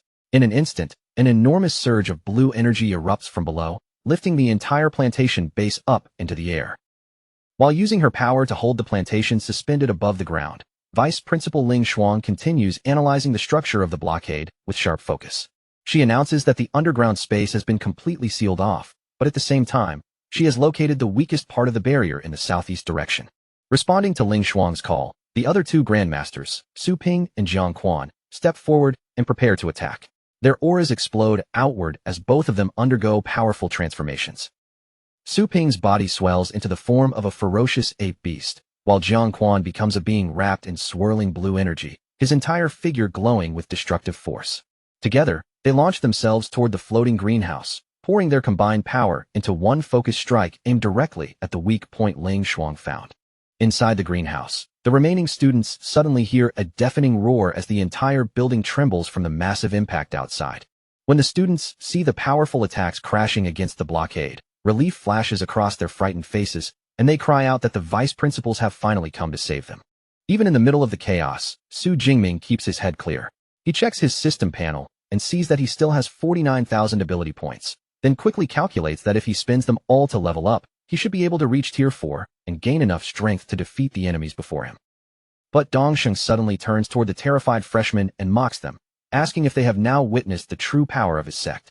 He offers them a twisted chance to join him, saying that if they kill the freshmen around them, they can become members of the Heaven's Mandate sect and receive the same power he has.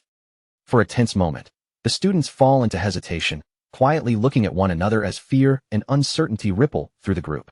Just then, Ling Shuang's voice echoes through the damaged barrier with stern authority. She declares that any freshman who dares to attack another student will be expelled immediately and killed on the spot.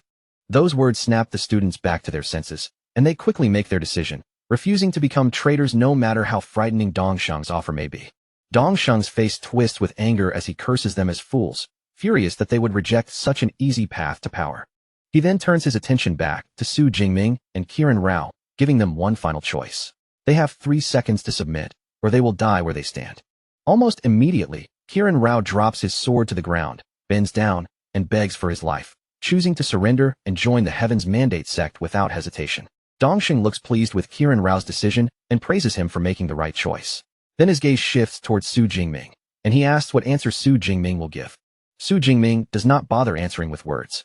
Instead, purple lightning begins crackling around his body, the violent arcs of electricity making his refusal unmistakably clear. Seeing Su Jingming's silent defiance, Dongsheng coldly declares that he has chosen death. Then he turns to his newly gained follower and orders Qiran Rao to prove his loyalty by killing Su Jingming. Faced with that order, Qiran Rao hesitates on the spot, sweat appearing on his face as he privately admits that taking on Su Jingming by himself is something he simply cannot handle. Noticing Qiran Rao's hesitation, the hooded figures beside Dongsheng step forward and declare that they will attack together with him, quickly moving to surround Su Jingming from several directions. Even while outnumbered, Su Jingming remains strangely calm, purple lightning crawling over his body like a living armor. He silently measures the enemies around him, counting 1 low-rank Tier 3 user and 4 low-rank Tier 1 users, and decides that he may not need to spend his precious ability points just yet before challenging them to come at him. One of the hooded cultists grips a large axe and leaps down from above, sneering at Su Jingming's confidence as he mocks his arrogance and declares that this is where he dies. The cultist brings his axe down in a heavy swing, but the strike crashes against Su Jingming's S-rank defensive technique, Thunder Armor, and fails to break through. Before the attacker can even process what just happened, Su Jingming drives his spear forward with ruthless precision, piercing straight through the cultist's chest. The defeated cultist stares in disbelief, unable to understand how he could be taken down so easily when he is a Tier 4 user. Su Jingming looks at him coldly and taunts him for being foolish enough to approach alone. After seeing one of his followers fall so quickly, the transformed Dongsheng can no longer stand aside. He decides to personally join the fight, announcing that he will attack together with the others. As all of his enemies prepare to strike at once, Su Jingming finally feels the real threat of death pressing in for the first time. A trace of disappointment crosses his mind, because he had wanted to save his ability points for upgrading his S-rank ability, but now it seems he may have no choice but to use them. At that very moment, a system notification suddenly appears, confirming that he has killed a low-rank Tier 4 God's Blood envoy and rewarding him with 1,000 ability points.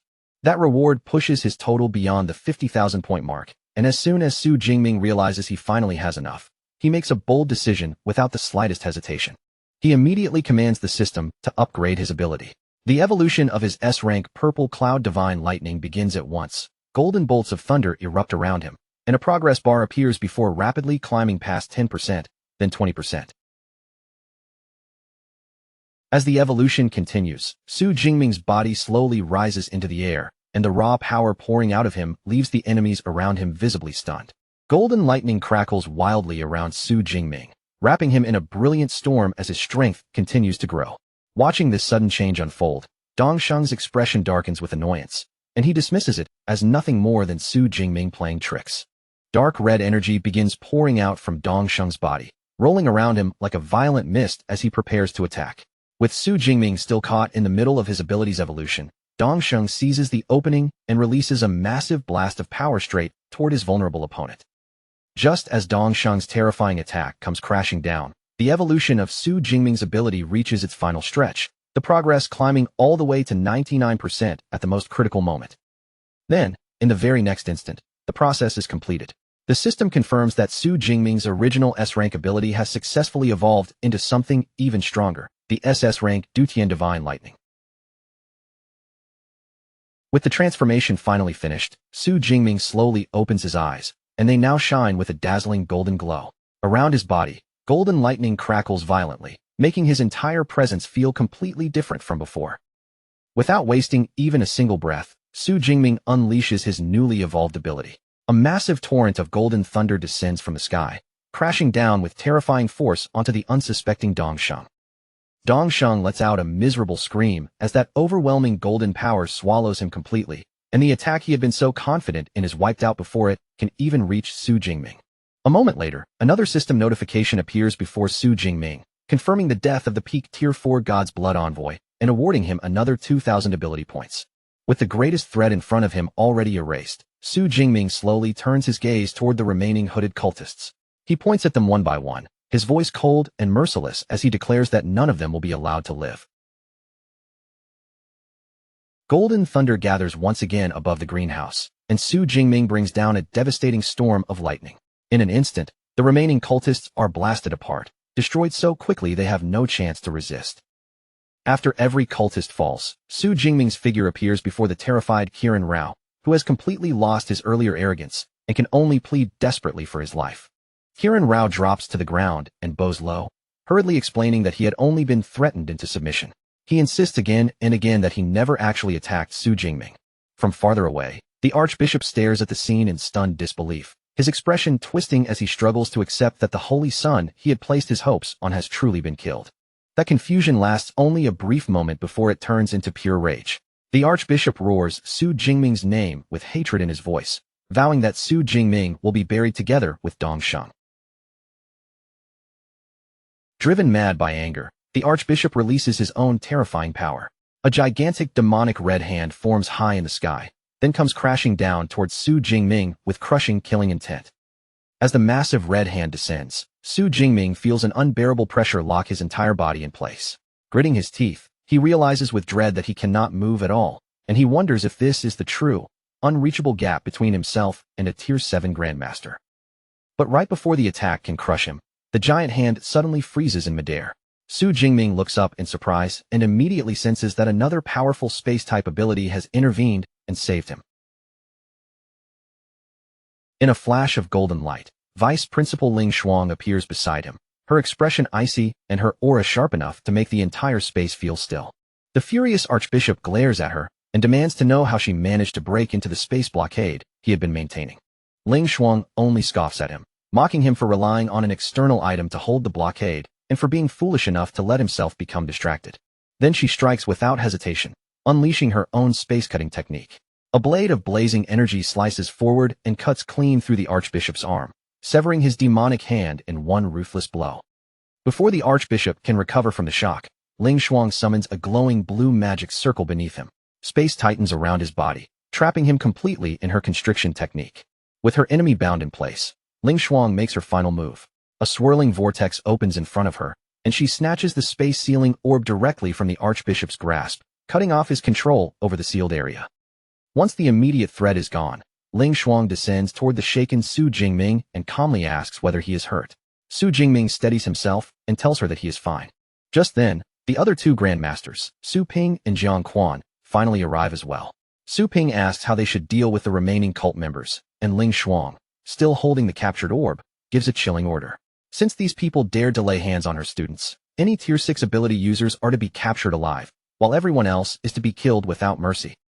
Following Ling Shuang's command, Su Ping and Jiang Quan immediately leap into action, tearing through the remaining cultists with overwhelming strength and crushing the last traces of resistance.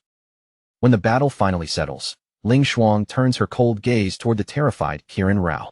He starts to open his mouth and make excuses, but she cuts him off instantly, telling him that someone will come to deal with him later. Finally, Ling Shuang looks back at Su Jingming and asks about the powerful golden lightning he used, especially since it seemed to require no casting time at all. Standing among the bodies of the defeated cultists, Su Jingming explains that even he is not completely sure. In that desperate moment, he only pushed his ability with everything he had, and somehow, it broke past its limit and mutated. Ling Shuang grows even more curious and asks whether it might have been a combat technique rather than his normal ability.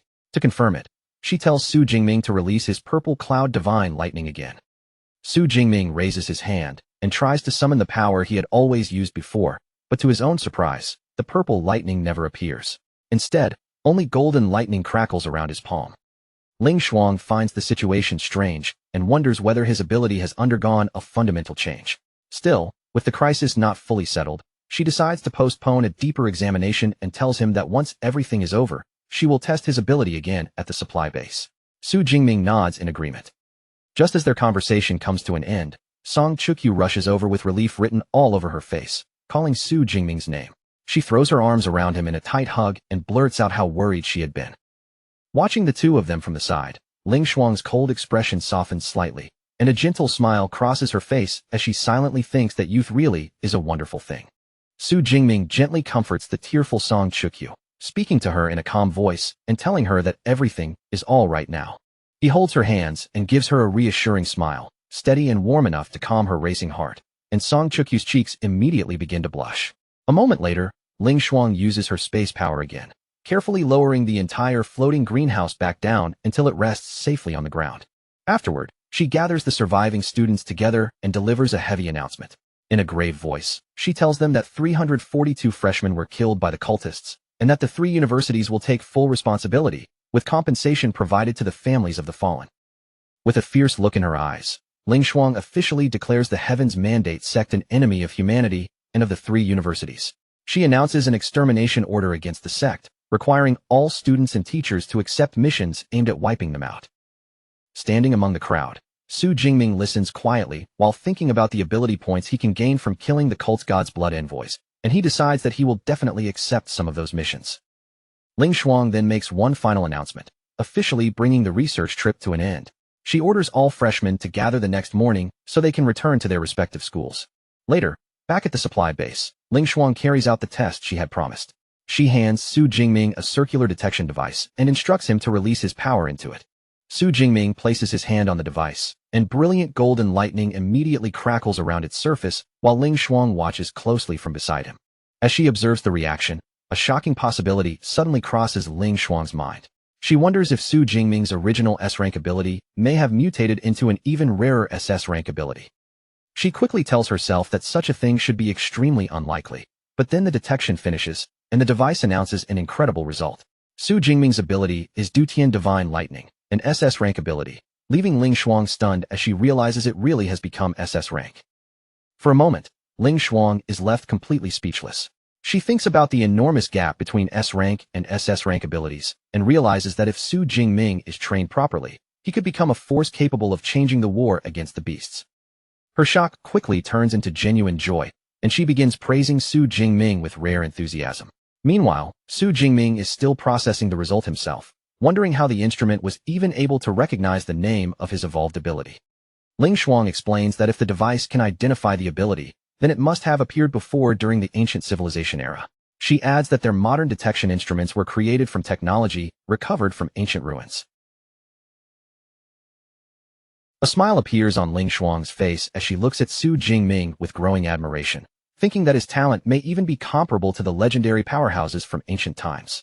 Then her expression turns serious again, and she advises Su Jingming not to spread news of his ability's evolution too widely. As a precaution, she gives him a special talisman, explaining that if he ever encounters true danger, he can crush it, and as long as he is within 400 kilometers, she will be able to rush to his location. Su Jingming accepts the talisman with both gratitude and relief, understanding just how valuable this protection is. After that, Ling Shuang presents him with the S-class resource promised by Qingjing University, a Tier 5 break rank pill. She suggests that he save it for the moment when he advances from Tier 5 to Tier 6. However, Su Jingming looks at the pill and asks Ling Shuang if it can be exchanged for a different resource instead. After all, with his cheat-like system helping him advance, he knows very clearly that he does not need this kind of pill to break through. Ling Shuang does not refuse him. She gives him special permission to visit Moda University's resource department and exchange the pill there. Then she reminds him that he still has one final reward waiting, the right to choose a combat technique from any of the 3 university libraries. Later, the AI Eva brings up every lightning-type ability above A rank from the other 2 universities. Dozens of glowing screens unfold across the room at once, filling Su Jingming's vision with all kinds of powerful combat techniques. Among them, 2 incredibly powerful SSS rank techniques immediately catch his eye. But after looking more closely at their requirements, Su Jingming realizes that the level needed to use them is far beyond what he can currently reach. So instead of chasing something flashy but unusable, Su Jingming quickly brings himself back to reality and decides to choose a technique that can actually help him right now. After carefully weighing his options for a while, Su Jingming finally makes his decision. He turns to the vice principal and clearly states that he has chosen the S-rank technique, Thunder God Finger. The screen immediately displays the technique's details. Thunder God Finger condenses lightning into a powerful single-point attack, and the minimum requirement is for the user to be at least Tier 3 while possessing an A-rank lightning ability. Ling Shuang warns him that learning a combat technique from another university will not be easy, especially without their usual teaching foundation. But Su Jingming answers with complete confidence that it does not matter, while privately thinking that the 6,000 ability points he still has should be more than enough. Seeing how certain he is, Ling Shuang's expression softens into a smile, and she agrees to approve his choice without saying anything more. As Su Jingming turns and leaves, Ling Shuang watches his back with quiet amazement. Thinking of all the advantages he has already revealed, she concludes that if he is allowed to grow smoothly, humanity may one day gain another peerless powerhouse. Back inside his private training room, Su Jingming sits down cross-legged, settling his breathing as he prepares to carefully examine the changes in his new power. He gives a command to his system, Deep Blue, telling it to open his attribute panel. The display appears before him, confirming that he is now a low-rank Tier 3 user with the SS rank ability, Dutian Divine Lightning, and a total of 6,359 ability points. Golden lightning crackles around Su Jingming's hand as he thinks back on the upgrade, realizing that it took a full 50,000 ability points just to transform his ability from S rank into SS rank. He also notices that this new golden lightning is much harder to control than before, its power feeling far more intense and unstable, so he decides that his next focus must be improving his ability control. With determination shining in his eyes, Su Jingming quietly looks forward to the day when he can fully master this newly evolved power. That evening at the supply base, a group of civilians suddenly looks up in amazement. They point toward a sleek aircraft in the sky, surprised that it has no propellers, and quickly identify it as an advanced anti-gravity aircraft recovered from civilization ruins. The smooth, disc-shaped aircraft slowly descends from above, hovering silently before landing gently on the ground. A ramp lowers from the aircraft, and a single figure steps out, immediately drawing the attention of everyone nearby. The newcomer is a stylish man with long white hair, carrying himself with effortless confidence as he announces that he has come here for Su Jingming. As the mysterious white-haired man appears before them, the surrounding onlookers are visibly startled, their eyes fixed on him in confusion and curiosity. Deciding that it would be better if fewer people knew about his arrival, the man casually raises his hand and snaps his fingers. In an instant, the onlookers completely forget about him, as if nothing unusual ever happened, and they naturally begin chatting about movies and what to eat for dinner. With his presence now erased from their minds, the white-haired man gives a faint, satisfied smile and continues forward unnoticed. At the base's temporary detention center, 2 guards stand watch outside, keeping strict security around the captured prisoners. Inside one of the cells, the captured Archbishop of the Heaven's Mandate sect shouts with fanatical conviction, declaring that his heavenly God will surely save his followers. The chief of public security reports to Ling Shuang that they have not been able to extract any useful information from the cultists, because their wills are far too strong to break through ordinary interrogation. The Archbishop only sneers at them from inside the cell, taunting them, and calling them fools for thinking they could force anything out of him. Grandmaster Jiang Quan says that, in that case, they will have to wait for someone from a higher authority to arrive. Ling Shuang agrees calmly, adding that the person they are waiting for should be here very soon. Right at that moment, the white-haired man appears in the hallway, arriving so silently that it feels as though he stepped out of thin air. Ling Shuang immediately senses the powerful aura around him, and her expression sharpens as she instinctively becomes alert. The man looks toward them with a calm expression and says that he has kept everyone waiting. A surprised Ling Shuang quickly greets him with respect as Lord Lu, then asks why he personally came here. He answers that since the Heaven's Mandate sect has reappeared, his presence is necessary. Even so, Ling Shuang cannot help questioning it in her heart. Lu Wangshan is a Tier 9 martial saint with immense authority and terrifying power, so she wonders why someone of his status would come in person. Lu Wangshan begins the interrogation without delay. One of his eyes glows with a strange purple aura as his gaze locks onto the Archbishop, and he coldly asks whether this man is the sect head. Under that overwhelming mental pressure, the Archbishop's resistance crumbles, and he is forced to admit that he is only a Grand Archbishop. He then reveals that their goal was to slaughter the freshmen, and he also confesses that their spies are hidden in far more places than just the universities. 10 minutes later, Lu Wangshan finishes the interrogation and explains that the results were only partially successful. He says the Archbishop's memories had been tampered with by another powerful user, which prevented him from uncovering the locations of their strongholds or the true identity of their leader. From this, he concludes that the sect must be preparing an even larger conspiracy. Then he shifts the topic, saying he needs to meet Su Jingming because of his recent ability evolution. Soon, Su Jingming is summoned into a private room with Vice Principal Ling Shuang. She invites him to sit down and introduces him to Lu Wangshan, a member of the Great Xia National Council. Su Jingming is stunned the moment he notices him, because until that introduction, he had not realized there was another person in the room at all. As Lu Wangshan greets him, Su Jingming suddenly feels an immense pressure crushing down on him, all from nothing more than the man's gaze. His instincts immediately kick in, and golden lightning bursts around his body as he summons his power to resist that overwhelming force. After a brief moment, the pressure finally disappears, but Su Jingming is left breathing heavily, his body drained as if he has just survived a fierce battle. A wave of awe rises in his heart as he realizes he never imagined that he would be unable to withstand even a single glance from a Tier 9 martial saint. Lu Wangshan praises him, saying it is rare for a Tier 3 user to resist his gaze at all, and that Su Jingming's willpower is extremely firm. Humbled by the praise, Su Jingming quickly bows to him with deep respect.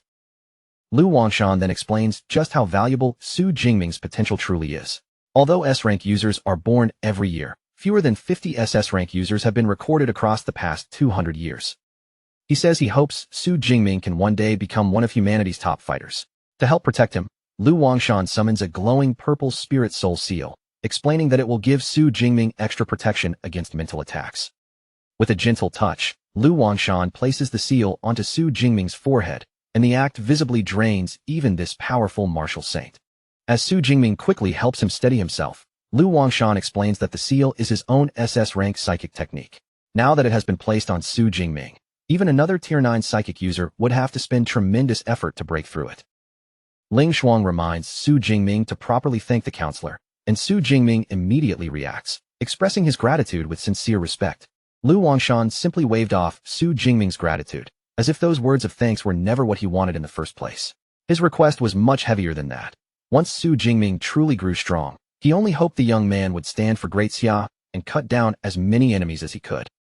Ling Shuang smiled from the side and teased him lightly, saying that if other Tier 8 grandmasters saw a gift like this, plenty of them would probably be desperate enough to beg for it.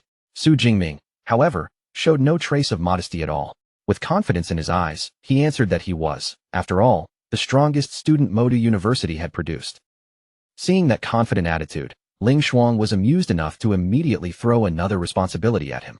She told Su Jingming that next March, during the All-Country University League competition, he would be the one leading the team. Su Jingming froze on the spot, completely speechless for a moment, before reminding her with disbelief that he was still only a freshman. Ling Shuang did not give him any room to dodge it.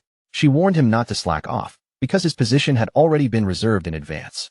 Faced with that firm decision, Su Jingming could only accept it, but the hesitation quickly turned into fighting spirit as he said he was already looking forward to clashing with the top geniuses from every university in the country. 3 days passed in the blink of an eye, and back at Moda University, Jiang Chuxian had already arrived early to wait for Su Jingming's return. She stood there with clear anticipation, her eyes fixed in the direction where the returning students were expected to appear. Before long, an enormous airship descended from the sky and slowly landed with a heavy presence on the campus grounds.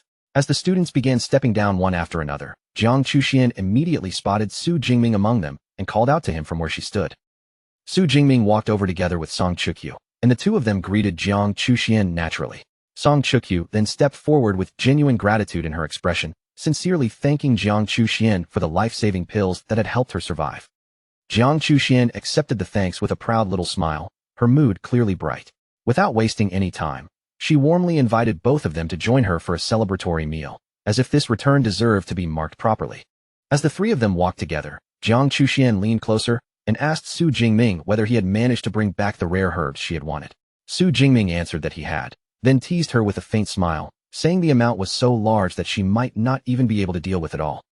From a distance, Vice Principal Ling Shuang hovered quietly in the air, watching the group walk away together with a knowing smile on her face. In her mind, she could not help thinking that Su Jingming really did seem blessed when it came to women. And since powerful people were more likely to leave behind powerful descendants, she even felt that having several partners might not be a bad thing for the future of humanity. But as that thought drifted through her mind, Ling Shuang's expression slowly shifted toward herself. Thinking back on her own life, she let out a helpless sigh, suddenly feeling the sting of still being single even though she had already reached her 30s. Later, inside a beautifully decorated room, Jiang Chuxian stared wide-eyed at the massive pile of rare herbs Su Jingming had brought back. The herbs were stacked so high and packed so densely that she could barely believe what she was seeing, and she asked in disbelief whether he had emptied out the entire Devil's Cave. Su Jingming remained perfectly calm as he explained that hardly any users could even make it into the middle section of the cave, which meant most of the herbs there had been left untouched. He even added that if he had stayed inside a little longer, he probably could have gathered even more. Jiang Chuxian looked at the mountain of materials before her and gave a slightly overwhelmed sigh, realizing she was about to be buried in work. After handing over the herbs, Su Jingming rose from his seat and prepared to leave. He explained that he still had another matter to handle. He needed to go to the university's resource department and exchange the S-class resource reward he had received. Not long after, Su Jingming arrived in front of the Grand Resource Department building. The structure stood tall and imposing, clearly one of the places at Moda University where the most valuable resources were managed. Once inside, Su Jingming directly called on the artificial intelligence, Eva. Without circling around the point, he instructed her to list every S-class resource he could exchange for with his 7th grade breakthrough pill.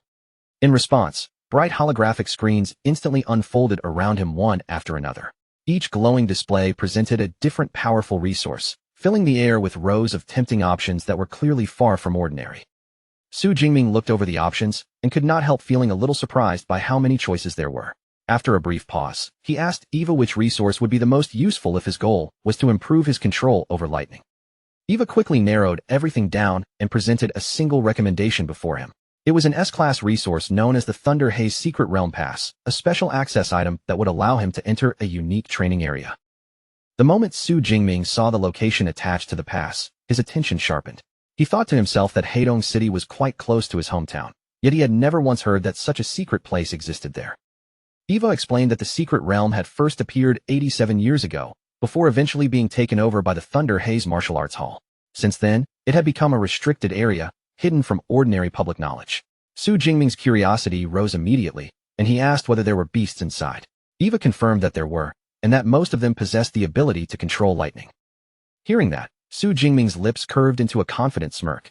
For someone like him, this was practically the ideal resource, so he made his decision without hesitation. The exchange was confirmed, and in the next moment, the Thunder Haze Secret Realm Pass appeared directly in his hand. While Su Jingming was still on campus, his phone suddenly rang. When he answered, the call turned out to be about a society exchange meeting scheduled for that very afternoon. The person on the other end addressed him respectfully as Vice President Su, a title he had only recently gained after joining the Meteor Society a few days earlier on his senior's suggestion. Su Jingming was slightly caught off guard by how quickly his responsibilities were beginning, but after a moment, he agreed to attend. After hanging up, Su Jingming thought about it for a moment and found the idea rather interesting. A meeting where students from different departments exchanged their experiences sounded like something worth seeing for himself. When Su Jingming went to meet his master, Yang Jintian, the man's reaction was immediate and unmistakable. Yang Jintian stared at him in complete astonishment, his eyes widening as he asked whether Su Jingming had already stepped into Tier 3. Su Jingming answered with a calm smile, showing no trace of arrogance despite the shocking news. He simply confirmed that he had broken through during the research trip. Yang Jintian was still visibly amazed.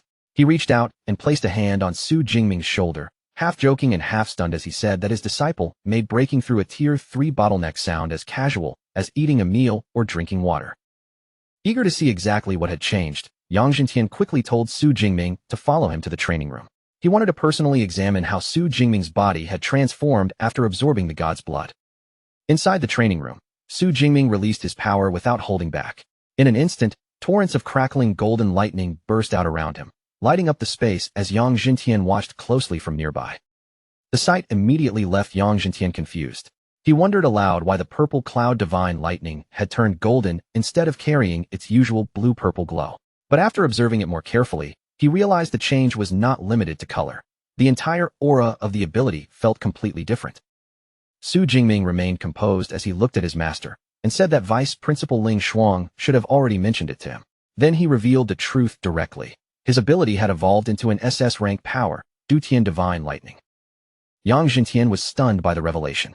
He shouted in disbelief, unable to accept at first that an S-rank ability could actually evolve into SS rank. Only then did he finally understand why Ling Shuang had called him the day before and said his disciple had a surprise waiting for him. After the first wave of shock passed, Yang Jintian's expression grew more serious. He warned Su Jingming that controlling an SS rank ability was far more difficult than managing an S rank one, meaning he would need much more practice from now on. Su Jingming nodded and replied that he had exchanged for a Thunder Secret Realm Pass, so he needed to make preparations. Yang Jintian agreed that the Secret Realm was indeed a suitable place for lightning-type users to train.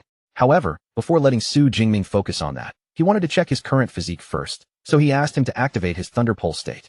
Su Jingming accepted without hesitation, ready for the inspection. Su Jingming activated the state at once, and golden lightning instantly surged across his entire body.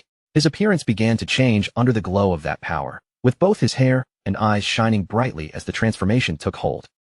Yang Jintian observed him closely, and an impressed look gradually appeared on his face.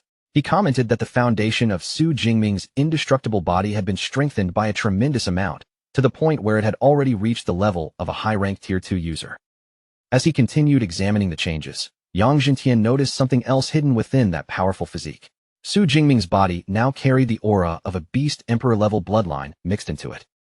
When Su Jingming heard that explanation, he immediately understood something that had puzzled him before. No wonder his physical strength alone was already comparable to Kirin Rao, an S-rank user.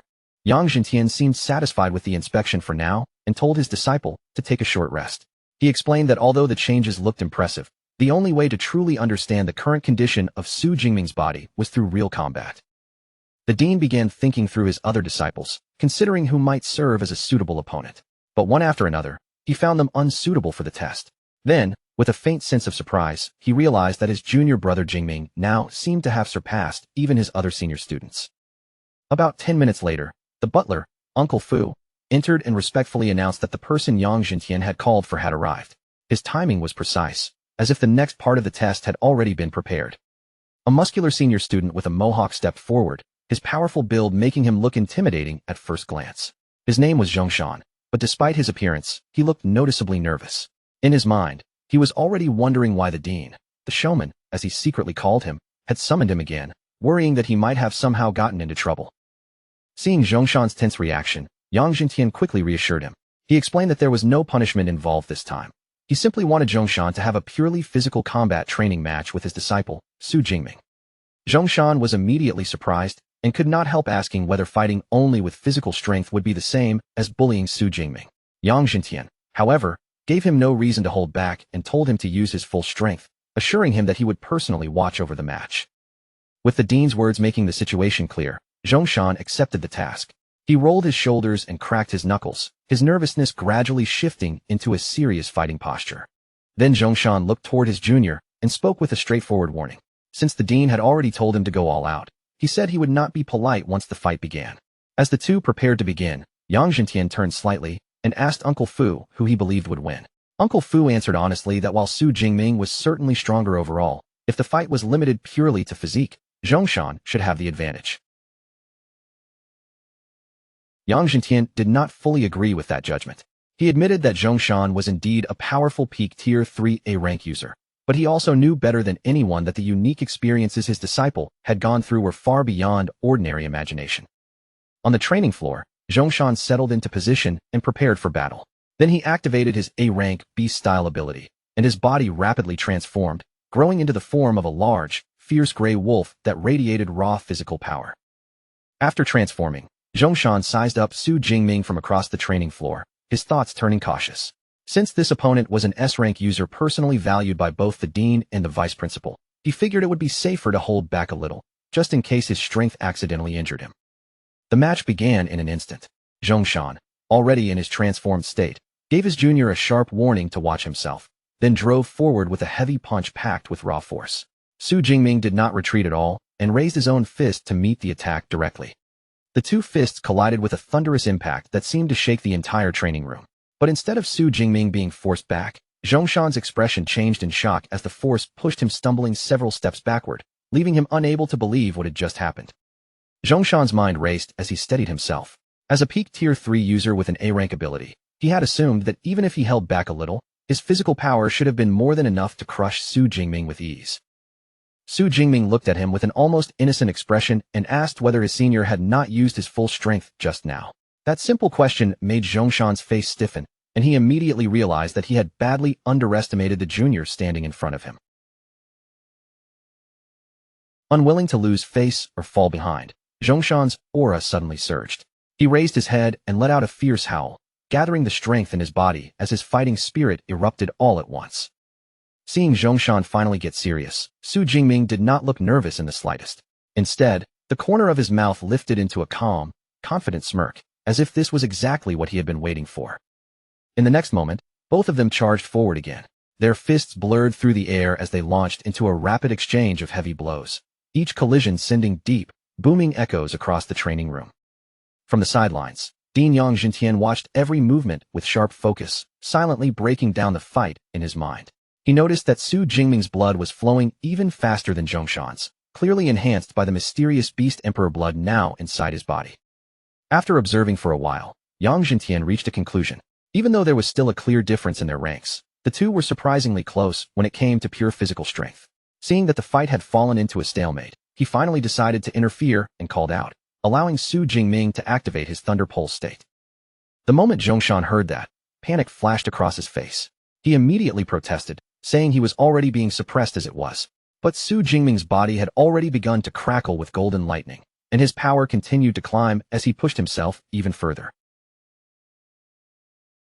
Zhongshan turned towards Su Jingming, his earlier confidence fading fast.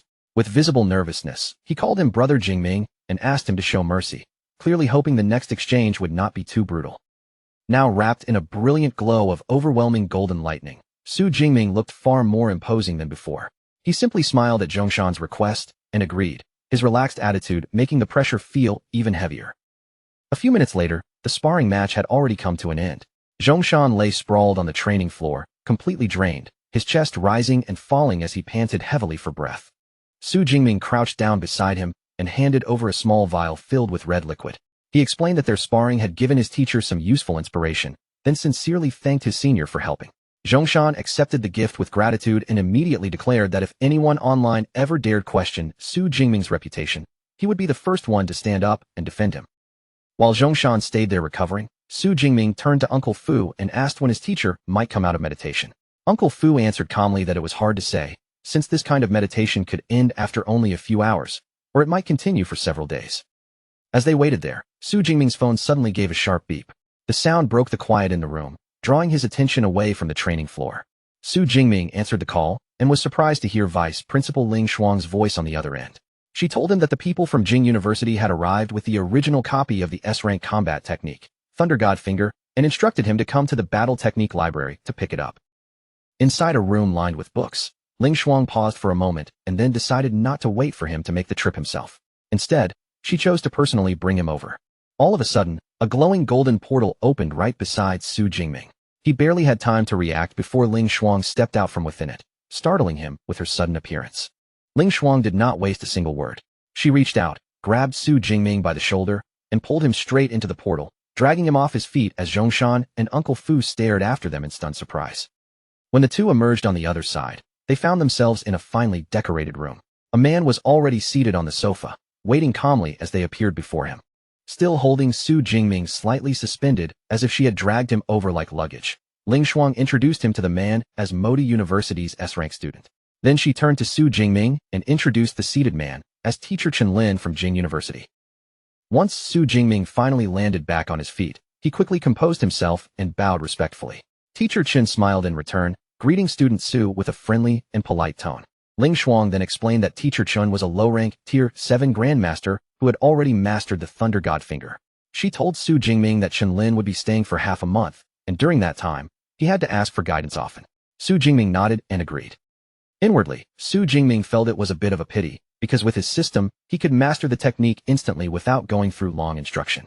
But outwardly, he remained perfectly respectful and told Teacher Chen that he might have to trouble him quite a lot in the coming days. Teacher Chen waved away the concern with an easy smile. He explained that he was an old friend of Su Jingming's master and had come over partly for a visit anyway. If Su Jingming needed help, he could simply find him at Yang Jintian's residence. That evening, after a day packed with one thing after another, a tired Su Jingming finally arrived at a large building where the society meeting was being held. As he stepped into the spacious meeting hall, Su Jingming apologized for being late, explaining that too many matters had come up that day. The moment he entered, many students greeted him as Vice President Su, and looking around at the crowd, he could not help noticing that the society had far more members than he expected. A young man with striking purple hair soon approached him and politely invited him to sit in the front row, clearly treating him with the respect due to his new position. After Su Jingming sat down, the purple-haired young man introduced himself as Vice President Du Liangping. He spoke with admiration about how quickly Su Jingming had reached Tier 3, even predicting that he might become the next president. Su Jingming, however, did not seem interested in that topic and simply asked what the meeting was about. Du Liangping's expression immediately became much more serious. He explained that the meeting was connected to the mission involving the Heaven's Mandate sect.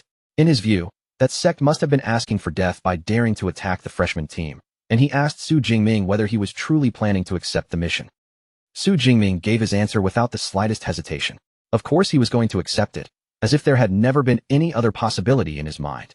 At the Meteor Society meeting, Wu Lan stood before the members and delivered a solemn announcement. He told everyone that the Heaven's Mandate sect had returned, and the government had already issued an extermination order against them. The school had released many related tasks for this mission, so he encouraged the members to take part if they were willing. After making the announcement, Wu Lan turned his attention towards Su Jingming. Guessing that Su Jingming would definitely take on one of the tasks, he offered to form a team with him. Sitting beside Du Liangping, Su Jingming responded politely but firmly. He declined Wu Lan's offer, saying that for this mission, he preferred to move on his own. Su Jingming's choice was not made casually.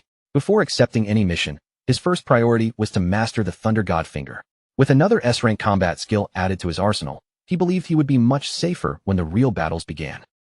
Following that plan, Su Jingming went to meet teacher Chen Lin in a quiet room where they could speak without interruption. This was his chance to properly ask about the Thunder God Finger. Su Jingming explained that he had already read through the Thunder God Finger manual the previous night and had come across several points he did not fully understand. Teacher Chun praised his diligence, saying that such effort was exactly what he expected from Modu University's top student. Then he invited Su Jingming to ask whatever he wished, promising to share everything he knew. Su Jingming brought up a specific part of the manual, the section that spoke about communicating with the thunder of the world and then merging that external force with one's own power. Teacher Chun explained that this concept was somewhat similar to the heavenly lightning technique Su Jingming had already learned before.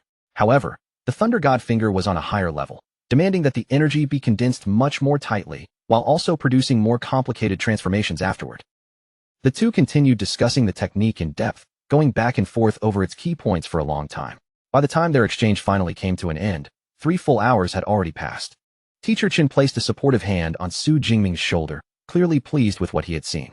He praised Su Jingming's understanding as truly excellent, and said that all he lacked now was practice. He even mentioned that it had taken him more than 10 days to reach the same level of comprehension, and Su Jingming sincerely thanked him for the lesson. After receiving the knowledge he needed, Su Jingming immediately turned to his own hidden advantage. He closed his eyes and silently commanded his system, Deep Blue, to add points. In the next instant, the system confirmed that Thunder God Finger had already been learned at the beginner level. Teacher Chin had no idea what had just happened.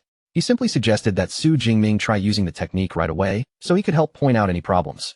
Su Jingming was a little surprised by the suggestion, thinking that since he had already learned it through the system, there should not be any issues left to find. Wanting to turn him down politely, Su Jingming said that he could return and practice on his own, so he would not take up more of Teacher Chen's time. But Teacher Chun dismissed the concern with a relaxed attitude, assuring him that a quick demonstration would not take long at all. With no good excuse left, Su Jingming could only agree, though somewhat reluctantly. He stepped into position and began demonstrating the Thunder God Finger, while Teacher Chun watched closely from the side. A powerful surge of golden lightning erupted around Su Jingming's body as he started gathering energy. The crackling light wrapped around him sharply, making the entire room seem to vibrate with the force of his thunder power. Teacher Chun observed the opening movement with a satisfied smile. In his eyes, Su Jingming's starting stance was nearly flawless, far more stable and precise than he had expected from someone just beginning. Teacher Chin knew very well that many excellent students struggled for their first 2 months just to master that opening stance. But as Su Jingming continued, his expression slowly shifted from satisfaction to surprise. He realized that Su Jingming had already completed the second step as well, communicating with the thunder of the world. Remembering that even Jing University's best student had needed 4 months to reach that point, Chen Lin could only think that the next, most difficult stage should be impossible for him to pass so quickly. But Su Jingming shattered that assumption almost immediately, proving with his actions that Teacher Chen's confidence in the difficulty of the technique had been far too conservative. Su Jingming lifted his hand and pointed straight toward the sky. In that instant, all the thunder energy he had gathered surged upward like a golden tide, condensing high above the university into a colossal hand made entirely of pure crackling power. Teacher Chin stood frozen in place, completely stunned by the sight overhead. A bead of cold sweat slid down his forehead as he wiped it away, unable to understand how Su Jingming had managed to release the Thunder God Finger successfully on his very first attempt. Before Teacher Chun could even recover from the shock, Su Jingming's panicked shout rang out. His voice carried clear alarm as he admitted that the technique was too powerful and he could no longer pull it back. Above the campus, that enormous golden hand began to descend. The terrifying mass of energy pressed downward from the sky, threatening to crash into the university grounds below. Teacher Chin reacted without the slightest delay. The moment he sensed the danger, his expression sharpened, and he immediately summoned his own strength to stop the falling attack. Blue lightning crackled violently around Teacher Chin's fingers. With a swift motion, he fired out a concentrated beam of thunder energy, sending it straight toward the descending golden hand. The two forces slammed together high above the university, erupting in a massive explosion that lit up the sky. The violent clash tore through the gathered energy and finally neutralized the danger before it could strike the campus. Once the threat had vanished, Teacher Chen finally confirmed that the energy was real and that Su Jingming had truly unleashed the Thunder God Finger. He reminded Su Jingming to focus on improving his control, because if that strike had actually landed, the entire surrounding area would have been caught in disaster. Su Jingming let out a nervous laugh, clearly relieved that Teacher Chun had been there to stop it in time. Then he raised the glowing scroll in his hand and suggested that since he had already learned the technique, it was probably time for him to return the manual. Teacher Chin stared at him in confusion, still struggling to process what had just happened. Su Jingming, looking slightly embarrassed, quickly said he would head back and practice more on his own, then hurried away before the atmosphere could become any stranger. Left alone, Teacher Chin looked down at the manual in his hand and let out a deep sigh. Thinking about old Yang's new disciple, he could only call Su Jingming's talent monstrous. If the boy were not already Modi University's prized S-rank student, Teacher Chin felt he would do everything possible to steal him away to Jing University. As Su Jingming walked along a campus street, his mind kept returning to the terrifying power of the Thunder God Finger. He felt that ordinary weaker Tier 5 users might not even be able to block a strike like that. But the weakness was just as obvious. One use had nearly drained half of his Dutian Divine Lightning energy. Realizing he needed a reliable way to restore his power, Su Jingming took out his phone and called on Eva. He directly ordered the AI to open the store, saying he wanted to buy pills that could recover ability energy. Just as Su Jingming was about to start browsing for recovery pills, a familiar voice suddenly called out his name. He turned his head and saw Song Chukyu walking toward him. Su Jingming asked why she happened to be there, and Song Chukyu explained that she had seen a gigantic lightning finger appear over the villa area. After seeing something that dramatic, she immediately guessed it had to be connected to him. Curious, Song Chukyu asked him what new skill he had learned this time. Su Jingming answered plainly that he had mastered the S-rank combat technique, Thunder God Finger, in preparation for the Heaven's Mandate sect task. The moment Song Chukyu heard that, a faint blush appeared on her cheeks. She looked at him with obvious interest and asked what level the task was. When Su Jingming told her it was an S-rank task involving one of the sect's branches, Song Chukyu's expression immediately fell. She understood at once that a mission of that level was far beyond what she could join, and with clear disappointment, she said she could only stay at school and wish him success from there. Su Jingming then asked whether she planned to accept a task of her own.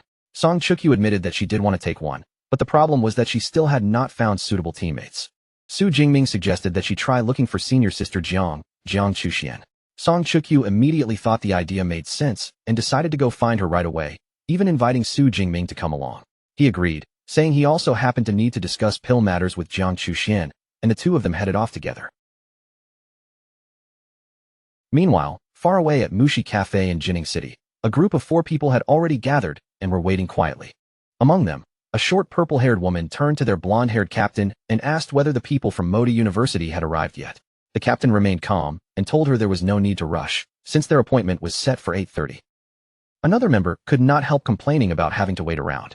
The captain immediately shot back that they had no choice because their public security bureau was short-handed. Hearing that, someone else asked who exactly was coming to assist them.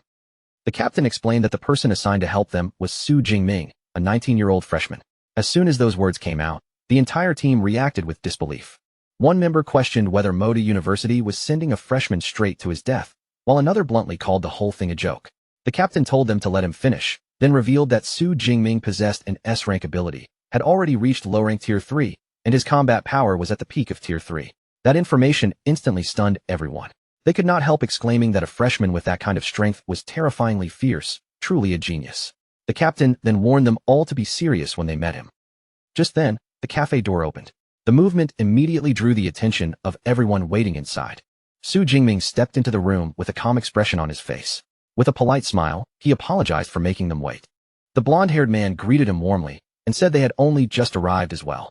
He reached out to shake Su Jingming's hand, introducing himself as Kaiju, a peak Tier 3 user with a B-class enhancement ability. Next was the man with long gray hair. His name was Xiangshan, and he was introduced as a mid-rank Tier 3 support user. The short purple-haired woman was Zhang Tong, a high-rank Tier 3 user who possessed a fire-type ability. The final member was the bespectacled man named Sun Yan. He was also a high-rank Tier 3 user, but his ability belonged to the mental-type category. Once the introductions were finished, Kaiju did not waste time on small talk. He said they could move straight to the main issue and prepared to lay out the clues they had gathered about the Heaven's Mandate sect. Kaiju explained that their investigation had led them to two key individuals. One was Zhao Wuhao, the president of the Tiger Society, and the other was Lung Chong, the CEO of Blue Ocean Technology. A holographic projector lit up and displayed the images of both suspects in front of the group. Kaiju explained that according to their intelligence, both men were likely connected to the sect. Their plan was to capture them for interrogation, which should then lead them to the local branch of the Heaven's Mandate sect. Kaiju continued by saying that Lung Chong was considered the more troublesome target, so their original plan was to arrest Zhao Wuhao first. As for Su Jingming, his role would simply be to follow their operation the next day. Su Jingming listened, then smiled slightly as he questioned their arrangement. Since there were two targets, he asked why they did not split up and act on both sides at the same time. Kaiju answered that moving together would be safer. Su Jingming immediately understood that they were still underestimating him. With a confident tone, he proposed a different plan, telling the team to leave the more difficult target, Lung Chong, to him while they handled the Tiger Society. Kaiju was clearly skeptical of that suggestion. Inwardly, he wondered whether this S-rank student was being far too confident, because even with an S-rank ability, taking on a mid-rank Tier 4 user was an extremely difficult thing to do. Zhang Tong strongly objected as well, explaining that Lung Chong had a mid-rank Tier 4 bodyguard protecting him, which made him a dangerous target for one person to handle alone. She insisted that they stick to the original plan, but Su Jingming remained completely calm and told her not to worry, saying it would not be a problem. Frustrated by his attitude, Zhang Tong turned sharply toward her captain. With anger rising in her voice, she asked whether Su Jingming truly understood how serious this situation was. Seeing that Su Jingming had no intention of backing down, Kaiju finally gave in. He agreed to let him act alone and handed him a data chip containing all the information they had gathered on Lung Chong. Su Jingming accepted the chip with a confident smile. He could tell that the team did not have much faith in an S-rank student, so he decided that he would simply have to show them a glimpse of his real strength. Inside a room, Su Jingming focused on a holographic map projected from his portable EVA terminal. The display showed the layout of a technology park in clear detail. As he studied the map, Su Jingming noticed just how intense the park's security was. Thousands of sensors covered the area, and dozens of ability users patrolled throughout the grounds. In his eyes, Lung Chong had turned the place into a fortress, one guarded even more tightly than a military base. At that moment, Su Jingming's phone suddenly buzzed. He glanced down at the screen and answered the call. The caller was Kaiju, who informed him that the Bureau had assigned a special action squad of 20 agents to serve under Su Jingming's command. Even after hearing that reinforcements had been arranged, Su Jingming lowered his phone with a calm expression. Deep down, he felt that once the operation truly began, this extra help probably would not be able to contribute much. The next day, Su Jingming sat at an outdoor cafe inside the bustling, futuristic Blue Ocean Technology Park. Around him, the park moved with the polished efficiency of a high-tech city district. Su Jingming turned toward the subordinate beside him and asked Captain Wang for the latest update on their surveillance, clearly ready to begin tracking every movement around the target. Captain Wang Gang, the peak Tier 2 user leading the Special Action Squad, reported the situation in a low voice. His team had already swept through the entire surrounding area, checking every possible entry point, but even after all that scouting, they still had not found a single clear weakness in the park's defenses. After hearing that report, Su Jingming's expression stayed calm, but his thoughts became clear. He had originally hoped to avoid forcing his way in with pure strength, yet from the look of things now, brute force might be the only path left. Just then, before Su Jingming could make his next move, a woman's surprised voice suddenly called out his name from nearby. Su Jingming turned around and saw Lin Qingli standing there, his old class monitor from high school. The unexpected encounter caught him slightly off guard, because he had nearly forgotten that she was now attending university here in Jining City. Lin Qingli looked at him with curiosity and asked what had brought him all the way from Modu to Jining, wondering if he had come here as a tourist. Su Jingming did not explain too much and only vaguely agreed, saying he had wanted to visit Blue Ocean Technology Park, but unfortunately, he had not been allowed inside. When Lin Qingli heard that, she immediately thought of a way to help. She explained that her uncle had been invited to attend a technology exhibition inside the park, and with his invitation, he could probably bring Su Jingming in as a guest. Seeing that Su Jingming seemed hesitant to trouble her, Lin Qingli quickly reassured him that it would not be any trouble at all. Since she was so sincere, Su Jingming accepted the offer with genuine gratitude. Lin Qingli then smiled playfully and teased him for still calling her monitor after so much time had passed. Her tone was light, carrying a bit of familiar warmth from their school days. As the two of them headed toward the park entrance, Su Jingming quietly considered this unexpected change in the situation. Since he now had a legitimate way inside, he decided to have the Special Action Squad remain on standby for the time being. Later, inside an open-air courtyard within the technology park, Lin Qingli's uncle, Lin Haima, spoke to the group around him. He told them that CEO Long Chong would be arriving soon, and while he went off to greet a few friends, they were free to look around on their own. Su Jingming smiled politely and thanked Lin Haima, but inwardly, he was already thinking that this arrangement could not have been better. If Long Chong was coming here himself, then Su Jingming would not even need to waste time searching for the target. While they waited in the courtyard, Lin Qingli turned to Su Jingming and asked whether he had already become an ability user. Su Jingming answered simply and confirmed that he had. Lin Qingli let out a small sigh, her tone carrying a clear trace of envy. She complained that Su Jingming had become a true ability user in only half a year, while she was still stuck at the awakened stage and had not managed to break through. At that moment, Su Jingming's phone suddenly rang. He glanced at the screen, then stepped away from the group to answer the call in a quieter spot. On the other end, Kaiju's voice came through urgently, asking whether Su Jingming had found Lung Chong yet. He explained that their other targets from the Tiger Society had all escaped, which meant Lung Chong was now their only remaining lead. Kaiju warned him not to let the man get away, and that made Su Jingming wonder whether his own target was also preparing to flee. Then, as Su Jingming listened to the call, something suddenly clicked in his mind. His eyes widened slightly as he realized what might be happening right under his nose. Kaiju immediately asked what was wrong, but Su Jingming quickly steadied himself. In a calm voice, he replied that it was nothing, then informed Kaiju that he had just located Lung Chong. Meanwhile, back at the bureau headquarters, Zhang Tong turned to Captain Kaiju and asked for the latest update. Kaiju explained that Su Jingming had found Lung Chong, though the exact situation was still unclear, so they were heading over immediately to provide backup. Back at Blue Ocean Technology Park, Su Jingming ended the call and turned to Lin Qingli with a calm but serious expression. He told her to take her friends and find a safe place to hide, because he had business to handle. Lin Qingli looked confused and asked what exactly they were supposed to hide from. Su Jingming's expression grew sharper as he answered her indirectly. He revealed that he had not come to the technology park today just to take a casual tour. Not far away, Lung Chong, the CEO of Blue Ocean Technology, was surrounded by guests and associates at the exhibition. He was greeting them with a practiced smile, looking every bit like a respected public figure. Without any warning, Su Jingming stepped forward and raised his voice across the venue. He called out Lung Chang's name directly, declaring him a member of the Heaven's Mandate sect and ordering him to surrender. Su Jingming pointed straight at the CEO and announced that the Jining City Public Security Bureau's investigation had already connected Lung Chong to the cult. He warned every bystander to leave at once, making it clear that anyone who dared protect Lung Chong would be treated as an enemy. The crowd instantly erupted into shocked murmurs. Many people found it almost impossible to believe that someone as famous and successful as Lung Chong would have ties to an evil cult, but since the accusation came in the name of the Public Security Bureau, no one could simply ignore it. A burly bodyguard named Wu Hang stepped forward and blocked the CEO with his broad frame. He claimed he was only a bodyguard and knew nothing about any cult, then sneered at the Bureau for sending a low-ranked Tier 3 kid to deal with someone of his boss's status. Lin Qingli overheard those words from the side and was instantly stunned. She could hardly believe that in less than one semester of university, Su Jingming had already advanced all the way to Tier 3. Su Jingming looked at Wu Hang and quickly judged that this bodyguard was probably connected to the cult as well. Deciding to finish everything right there, he quietly instructed Eva to begin recording the mission. Wu Hang was infuriated by Su Jingming's fearless attitude. Dark red energy began to glow around his body, and a massive sword appeared in his hand as his killing intent surged. With a furious shout, Wu Hang charged forward and unleashed a powerful blood tiger slash. The crimson attack tore through the air with terrifying force, but Su Jingming moved swiftly and dodged it cleanly.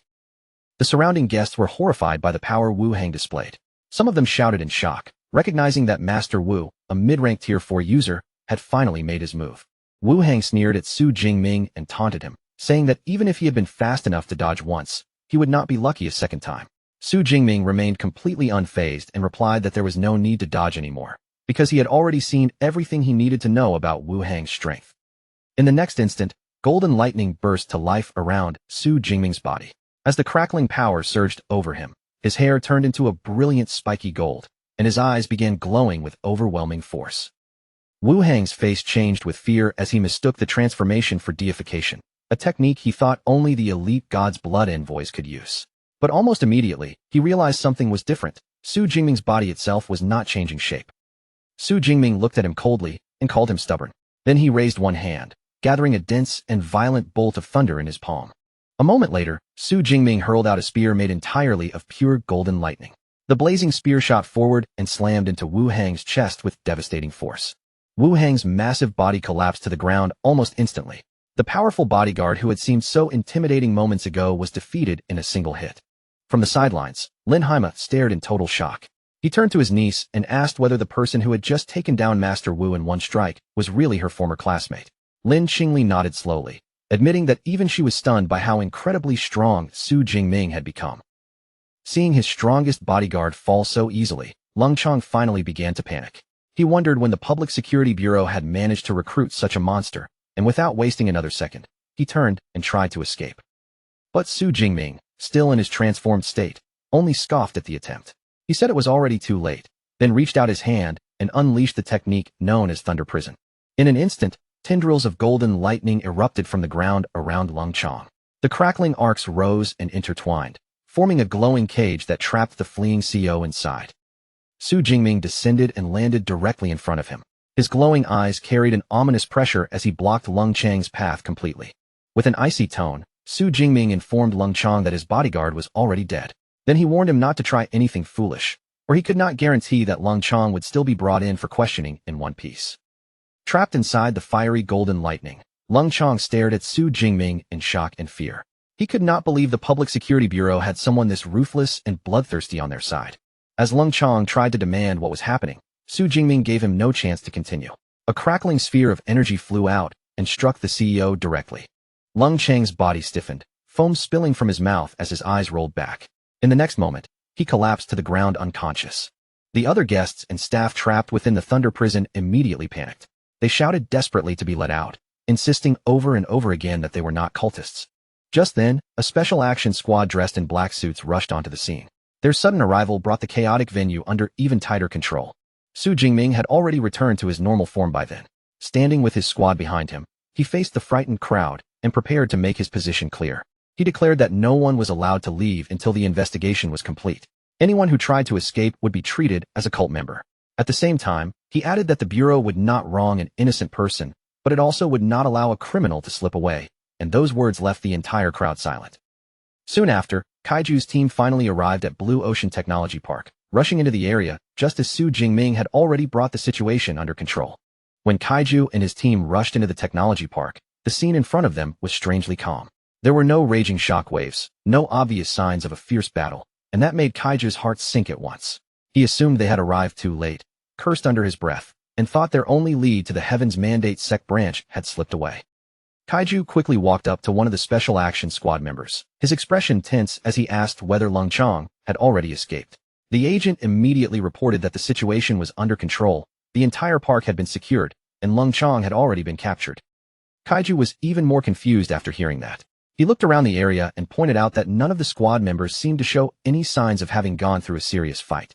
The agent could only explain that they did not know the full details either, because by the time they arrived, Officer Su had already handled everything, and their job had only been to clean up the aftermath. That answer left Kaiju's whole team stunned. They could not help exclaiming in disbelief, unable to understand how the situation could have been settled so quickly when Lung Chong had a mid-rank Tier 4 bodyguard protecting him. A moment later, Kaiju's team finally discovered Wu Hang's lifeless body. The once powerful bodyguard lay motionless on the ground, and the sight instantly confirmed that a real battle had happened before they arrived. Kaiju crouched down and examined Wu Hang's corpse carefully, his eyes growing more serious the longer he looked. He realized that Su Jingming had not only defeated a mid-rank Tier 4 user, but had killed him with a single blow. Only then did Kaiju truly understand how badly he had underestimated this S-rank student, and he silently felt grateful that he had not offended him earlier. Just then, Su Jingming walked over calmly. Captain Kaiju immediately thanked him for his hard work, openly admitting that if his squad had faced this situation alone, they might have been completely helpless. He even promised to buy Su Jingming a drink once the mission was over. Su Jingming had no interest in celebrating yet. He waved off the offer and reminded Kaiju that their real priority was to interrogate Lung Chong as soon as possible, so they could uncover the location of the Heaven's Mandate sect branch. After Lung Chong was chained and restrained, Sun Yin completed his mental probe and reported what he had found. The branch was hidden in the suburbs of Jining City and had around 200 cultists inside. More importantly, their forces included 3 low-rank tier 4 God's Blood envoys, 1 mid-rank tier 4 God's Blood envoy, and several weaker members beneath them. When Su Jingming heard those numbers, a faint smile appeared on his face instead of fear. To him, every God's Blood envoy meant a large amount of ability points, so finding this branch was exactly what he had hoped for. Kaiju, however, looked much more concerned after hearing how powerful the enemy lineup was. He asked whether they should request reinforcements, but Su Jingming answered with complete confidence that there was no need. He said he could handle it himself and urged everyone to move out immediately. The group soon made their way along a narrow path cutting through a lush forest. Dense greenery surrounded them on both sides as they moved deeper toward the hidden location. When they finally reached the area, Sun Yin explained that the branch had been concealed and could not be seen through normal means. He asked everyone to relax their minds so he could share his vision with them. As the shared vision took effect, Su Jingming's eye glowed faintly. Feeling the strange connection unfold, he silently noted how useful mental-type abilities could be in situations like this. Through Sun Yin's vision, their true target finally appeared. A massive alloy gate, hidden by strange power, was built directly into the side of the mountain like the entrance to a secret fortress. Peering through the trees, Kaiju turned to Zhang Tong and asked whether her fire ability could blast open the alloy gate. Zhang Tong studied it for a moment before admitting that breaking through such a solid defense would be extremely difficult. At that moment, Su Jingming stepped forward and said he would give it a try. As he spoke, he took out a Tier 3 ability recovery pill, clearly preparing to use a far more powerful move. Golden lightning began crackling around Su Jingming as his transformation started. Watching from the side, Kaiju could only let out a helpless sigh, thinking that beside this S-rank student, his so-called elite squad suddenly felt almost useless. Once Su Jingming had fully entered his transformed state, he unleashed a devastating attack without hesitation. Terrifying thunder power gathered around him, and the air itself seemed to tremble under the pressure. A gigantic golden finger descended from the sky like divine punishment. It crashed down onto the alloy gate with overwhelming force, shattering the entrance in a violent explosion. The blast wave rushed outward, forcing Captain Kaiju and Zhang Tong to stumble back in shock. Even though they had prepared themselves, the sheer power of the impact still caught them off guard. For a moment, both of them were left completely speechless. They could hardly believe what they had just seen, wondering if they were dreaming and questioning whether this was truly the kind of power a Tier 3 user should possess. Su Jingming soon returned to his normal form, a satisfied smile appearing on his face. The first time he had used this move, Teacher Chen had stopped it before it fully landed, but this time, he finally witnessed its true destructive force, making up for that earlier regret. He turned back toward Captain Kaiju and calmly informed him that the gate had been breached. Then, without waiting for anyone else to move first, Su Jingming said he would enter ahead of them. With his spear already in hand, Su Jingming gave Eva the order to activate combat follow mode. The next instant, he rushed through the shattered entrance and charged into the fortress alone. Kaiju finally shook himself free from his shock. His body transformed into a leopard-like beast form, and he immediately ordered the squad to follow. He commanded 10 people to stay outside and block any escaping enemies, while the rest charged into the fortress with him. Inside the fortress, harsh alarms began ringing through the corridors, throwing the cultists into panic. Priest Wang quickly stepped forward to steady them, shouting for everyone to grab their weapons. With his voice echoing through the fortress, Priest Wang proclaimed that their heavenly god was eternal. He told the frightened cultists that their god would grant them strength. Priest Wang continued to rally the crowd, assuring them that the agents were weak compared to their powerful Tier 4 God's Blood envoys. He urged them to kill any intruders who dared enter, and the cultists roared back in unison, chanting that the heavenly god was eternal. But before their chant could fully rise, a blur of golden lightning suddenly tore through their ranks. The brilliant flash cut across the room so fast that most of them could not even follow it with their eyes. Before the cultists had any time to react, Priest Wang was struck down and sent flying. His rallying speech ended in an instant, crushed by overwhelming speed and power. Su Jingming landed right in the middle of the cultists, his fist smashing into the ground beneath him. With a sarcastic edge in his voice, he apologized for interrupting their little rally, then asked where the God's Blood envoys were hiding. The cultists erupted in anger at his attitude. They cursed him, mocked his arrogance, and sneered at the idea that a mere low-rank Tier 3 user would dare storm into their stronghold alone. One of them quickly tried to rally the others, shouting that if they attacked together, defeating Su Jingming would be easy. As the cultists rushed forward, Su Jingming only scoffed and told them they were overestimating themselves.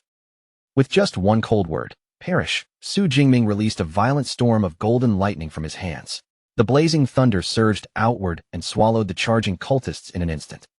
The raw power tore through them mercilessly, electrocuting the attackers where they stood. Those who survived were left shaking in terror, their earlier confidence completely shattered.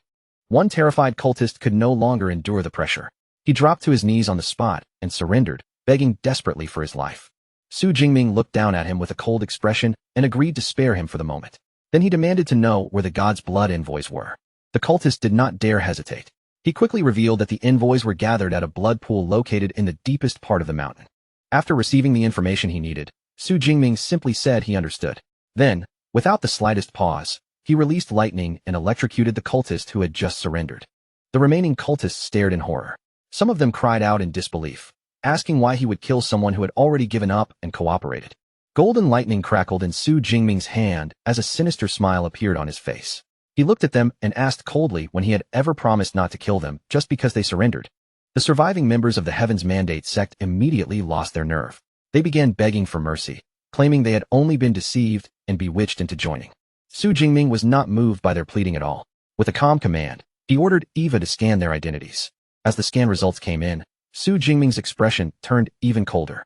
He scoffed at their claims of innocence, because Eva revealed that they were wanted fugitives who had committed heinous crimes, including murder and drug trafficking. After learning exactly what they had done, Su Jingming's eyes began to glow with golden lightning. The air around him grew heavy with killing intent. He questioned their so-called innocence one last time, then told them to die. A powerful electrical discharge erupted from him and tore through the remaining cultists, disintegrating them in the crackling light. Just then, Kaiju and Zhang Tong arrived deeper inside the fortress. They stopped in stunned silence as they witnessed the destructive power Su Jingming had just unleashed. Su Jingming turned toward Kaiju, who immediately asked about the blood pool where the bishop and the god's blood envoys were supposed to be. Su Jingming confirmed that it was a place used to breed those envoys. The group continued forward and soon discovered a gruesome laboratory hidden deeper within the mountain. Rows of tanks filled the space, and inside them, humanoid figures floated silently in glowing blue liquid. Fury surged through Su Jingming the moment he understood what was happening here. This sect was not just hiding in the shadows. They were using living humans as test subjects. His eyes turned cold as he declared that filth like this had no right to keep breathing. Kaiju's expression tightened as he looked around the place, recognition flashing across his face. This was the blood pool. And if the blood pool was here, then it almost certainly had a direct connection to their other target, Zhao Wuhao. Before they could move any deeper, a bald, heavily muscled man stepped into their path with a squad of cultists behind him. His glare locked onto Kaiju first. Then he raised a finger toward the group and snarled that none of them would be leaving this place alive. Su Jingming only glanced over the cultists with a faint, confident smirk on his face. After sizing them up, he casually noted that the strongest one among them was merely a peak Tier 3 user. Then, with open mockery in his voice, he asked where the god's blood envoys were hiding. The bald leader's face twisted with rage. He roared that they did not need their strongest members to deal with someone like Su Jingming, then charged forward with killing intent. But before he could even get close, Su Jingming struck him down effortlessly with a single spear of thunder. One of the remaining cultists froze in horror and cried out that their leader, Bishop Zhao, had been killed. In a desperate attempt to survive, he quickly changed his tone and offered Su Jingming a high-ranking position within the sect, only for Su Jingming to reject him without the slightest hesitation. Su Jingming looked at them with cold amusement and taunted them further. Their information network was clearly terrible because they had not even realized one crucial fact. He was the one who had already killed their holy son. The moment those words sank in, panic spread through the remaining cultists like wildfire. They finally understood who stood in front of them, the S-rank student from Magic City University, and their courage shattered as they turned to flee. Su Jingming did not let them escape so easily. Lightning snapped through the air, racing after the fleeing cultists, and several of them were struck down by crackling arcs of electricity before they could get far. Kaiju quickly stepped in and asked Su Jingming to spare a few of them for questioning. As he watched the calm way Su Jingming moved, he could not help thinking that this young man fought less like a student and far more like a seasoned professional killer. Su Jingming accepted Kaiju's request without argument. After leaving a few cultists alive, he turned his attention back toward the deeper passage and announced that they would head into the blood pool next. Before advancing, Su Jingming searched Bishop Zhao's body and found an access card. He took it without hesitation, walked up to the massive metal door ahead, and used the card to unlock the way forward. As the heavy door opened, Su Jingming and the others stepped into the blood pool chamber. Almost immediately, Kaiju and Zhang Tong were hit by a thick, nauseating smell of blood that seemed to hang in the air. Their eyes were drawn straight to the center of the chamber, where a huge circular pool sat like a wound in the ground. Inside it, dark blood-red liquid churned and swirled, almost as if it had sensed their arrival. Su Jingming narrowed his eyes, clearly sensing that something about the pool was not right. Rather than rush forward recklessly, he decided to probe it first and see what was lurking beneath the surface. He raised his hand and launched a spear of lightning directly into the pool. The moment it struck, the blood-red liquid exploded upward in a violent eruption, splashing and surging with terrifying force. But Su Jingming was not satisfied with just one test. He summoned spear after spear of thunder, hurling them into the pool in rapid succession until the entire chamber shook under the continuous barrage. From the side, Kaiju watched with a complicated expression and remarked on how cautious Su Jingming was being. Zhang Tong, meanwhile, stared in amazement, stunned that Su Jingming could unleash combat techniques so quickly and so smoothly. Just then, a furious roar thundered out from within the pool. A massive lion-like beast-man burst from the blood-red liquid, his voice shaking the chamber as he shouted for them to stop. 3 more beast-like figures immediately leapt out after him, including one with the appearance of a pig. Su Jingming calmly measured their strength at a glance. 3 low-ranked Tier 4 users and 1 mid-ranked Tier 4 user, then told his team to stay back.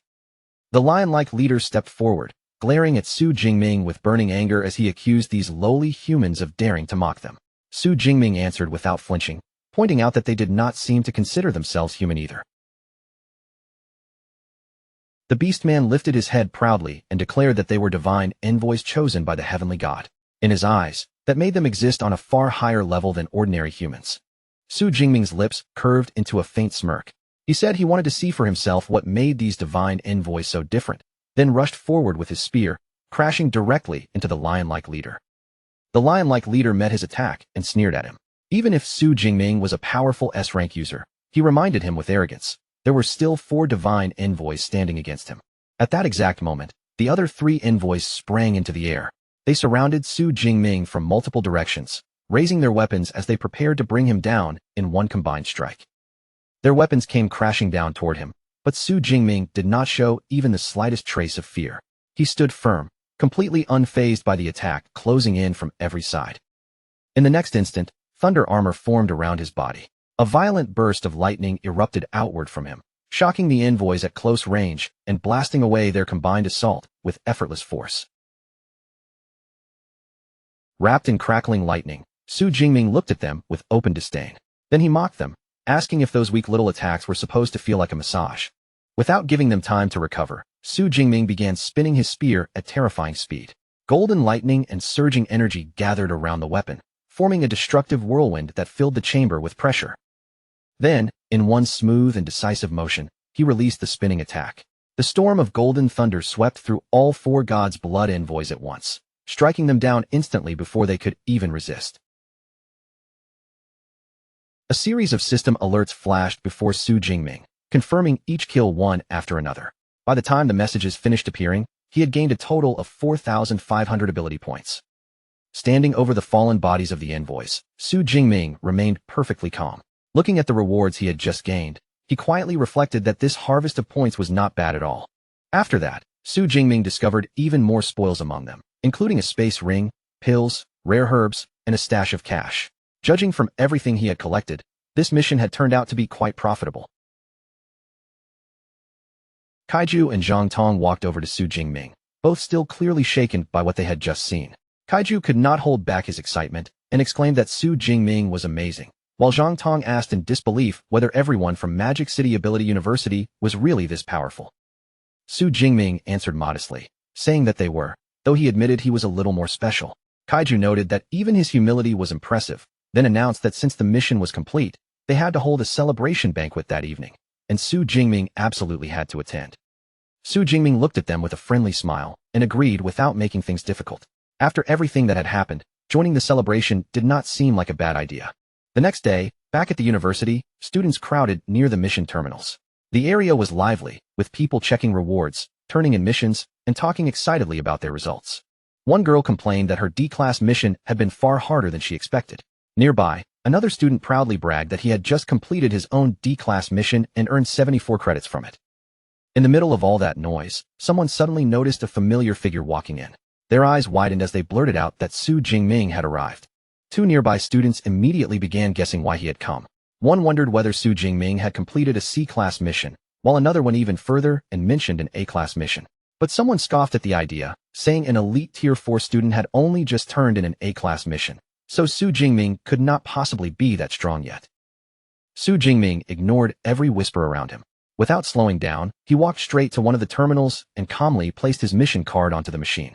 The terminal lit up at once, announcing that Su Jingming had successfully completed the first S-class mission against the Heaven's Mandate sect and had risen to the #1 position on the glory ranking. The students who had just been gossiping about him were left frozen in place, their voices cracking with disbelief as they realized he had actually completed an S-class mission. On the large screen inside the university hall, the updated glory ranking appeared for everyone to see. Su Jingming now stood in first place after completing an S-class mission in just over 67 hours, while Li Kong and Zhang Yu were listed below him for completing A-class missions. The surrounding students stared at the screen in shock. None of them could believe that a freshman had finished a mission of the highest difficulty so quickly, and the entire hall buzzed with stunned voices. At that moment, a well-dressed young man walked towards Su Jingming with a calm, composed air. He remarked that he had not expected anyone to complete an S-class mission faster than him, then added that Su Jingming truly lived up to his reputation. The young man then introduced himself as Yao Fong. With an easy confidence, he explained that he liked making friends with strong people, and Su Jingming clearly qualified. The students watching from nearby quickly recognized him and began whispering in surprise. This was Iceberg Yao Fong, one of the top 5 students in the university, and they were stunned to realize that Su Jingming had completed his mission even faster than him.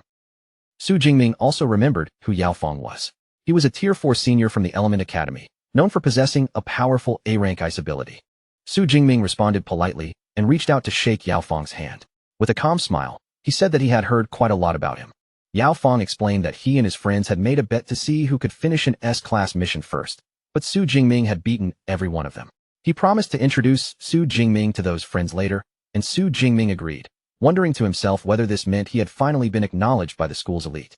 Sometime after wrapping up everything on his end, Su Jingming chose not to rush straight into another mission. Before setting out again, he decided to pay a proper visit to his master, Yang Zhentian. Su Jingming soon arrived at a grand traditional residence, its old-fashioned elegance giving the place a calm, imposing air. Inside, he found not only his teacher, Yang Zhentian, but also his senior brother, Lu Ming.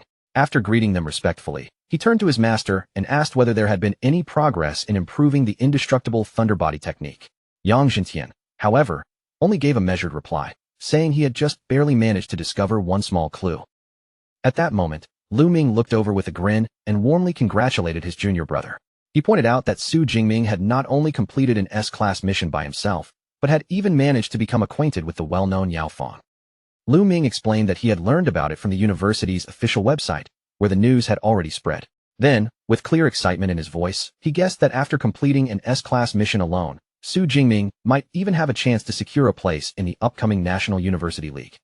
Yang Zhentian calmly revealed that there was no need to guess anymore. Vice Principal Ling Shuang had already confirmed that Su Jingming had been given a reserved spot in the league.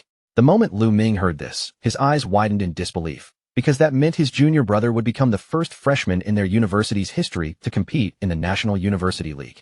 After letting that news settle for a moment, Yang Zhentian turned his attention back to Su Jingming and gave him a direct instruction. He wanted him to have a live combat sparring session with Lu Ming. Soon, the three of them moved into the training room. Lu Ming stood across from Su Jingming and warned him with a serious expression that he would not be holding back. Once both fighters had taken their positions and their battle intent had risen, Yang Zhentian gave the signal for the match to begin. In the very next instant, both combatants released their power without hesitation. Lu Ming's body shifted as a fierce turquoise lightning aura surged around him, sharp and violent like a storm. Su Jingming answered with equal force, golden lightning bursting around his figure in thick, crackling arcs that filled the room with overwhelming pressure. The moment Lu Ming felt the sheer intensity of Su Jingming's power, his expression tightened. He immediately understood that dragging this fight out would be dangerous, and if he wanted any chance of winning, he would have to settle it as quickly as possible. Lu Ming shot forward first, his body cutting through the training room like a bolt of lightning. Su Jingming did not retreat even half a step, meeting the charge head-on with his own surging momentum. The two forces slammed together in a dazzling clash, and a violent burst of energy exploded between them. Lightning scattered in every direction, turning the entire exchange into a breathtaking collision of raw power. The fight continued with fierce intensity, each exchange carrying enough force to shake the training space. But despite how explosive the battle looked, only 3 short minutes passed before the result was decided. By the end, Lu Ming was down on one knee, breathing heavily as exhaustion weighed on his entire body. Unable to continue, he lowered his head and openly admitted that he had lost. Su Jingming quickly tried to stay humble, saying that his senior brother must have let him win. But Lu Ming immediately rejected that idea, making it clear that he had fought seriously from the start. Calling Su Jingming a monster, he suddenly became excited instead of discouraged, declaring with bright enthusiasm that he absolutely had to go watch the National University League matches in person. Yang Jintian watched his disciples with satisfaction and praised the outcome of the battle. After acknowledging Su Jingming's victory and Lu Ming's effort, he asked Su Jingming what he planned to do next, adding that any leave from his classes would be approved without issue. Su Jingming answered that he intended to focus on completing more missions for the time being. Deep down, he was already comparing his options, realizing that hunting Heaven's Mandate sect envoys connected to God's blood was far more efficient for farming ability points than simply killing ferocious beasts. 1 month passed in the blink of an eye. Inside the university hall, a crowd of students had gathered around the displayed results, all staring closely at the final standings of the glory ranking. To the shock of nearly everyone present, the name at the very top was Su Jingming, a freshman. His record was almost unbelievable. 3 S-class missions, 6 A-class missions, and 4 B-class missions completed within that period. Beneath Su Jingming's name, the next 2 positions belonged to Kong Shi and Yao Fong. Even with their impressive reputations, both of them had still been forced to stand behind him in the final ranking. The students around the hall began whispering among themselves in disbelief. One of them could not help pointing out that even a powerful senior like Kong Shi had actually been surpassed by a freshman. Su Jingming soon arrived at the award ceremony, stepping into the hall while looking ahead with quiet curiosity. As he walked in, he wondered what kind of reward would be waiting for him after taking first place. The moment the other students noticed him, fresh waves of surprise spread through the crowd. They quickly realized that Su Jingming had already advanced to mid-rank tier 3, and the speed of his growth left them speechless. In only half a year, he had gone from being an awakener to reaching this level, and because of that terrifying progress, people had already started calling him by a new nickname, the Thunder Emperor. Yao Fong approached him with a smile, clearly amused by the attention surrounding him. With a teasing tone, she brought up his new title, while Su Jingming immediately grew a little flustered and waved it off, insisting there was no need to take that name seriously. After teasing him for a moment, Yao Fong turned slightly and introduced Su Jingming to another person beside her, Bloodhand, Shun Dongling. Shun Dongling looked Su Jingming over from head to toe, her gaze sharp as if she were measuring his strength. After taking in his sturdy physique, she praised him for looking tough enough to deserve the title Thunder Emperor. Then, almost casually, she asked why the 2 girls who were usually seen around him had not come with him this time. Su Jingming explained that both of them were busy preparing for exams, and that he himself would also have to return to his studies soon. Hearing that answer, Yao Fong was suddenly reminded that despite all his terrifying achievements, Su Jingming was still only a freshman. Just then, a man dressed in a formal suit stepped forward and began the award distribution.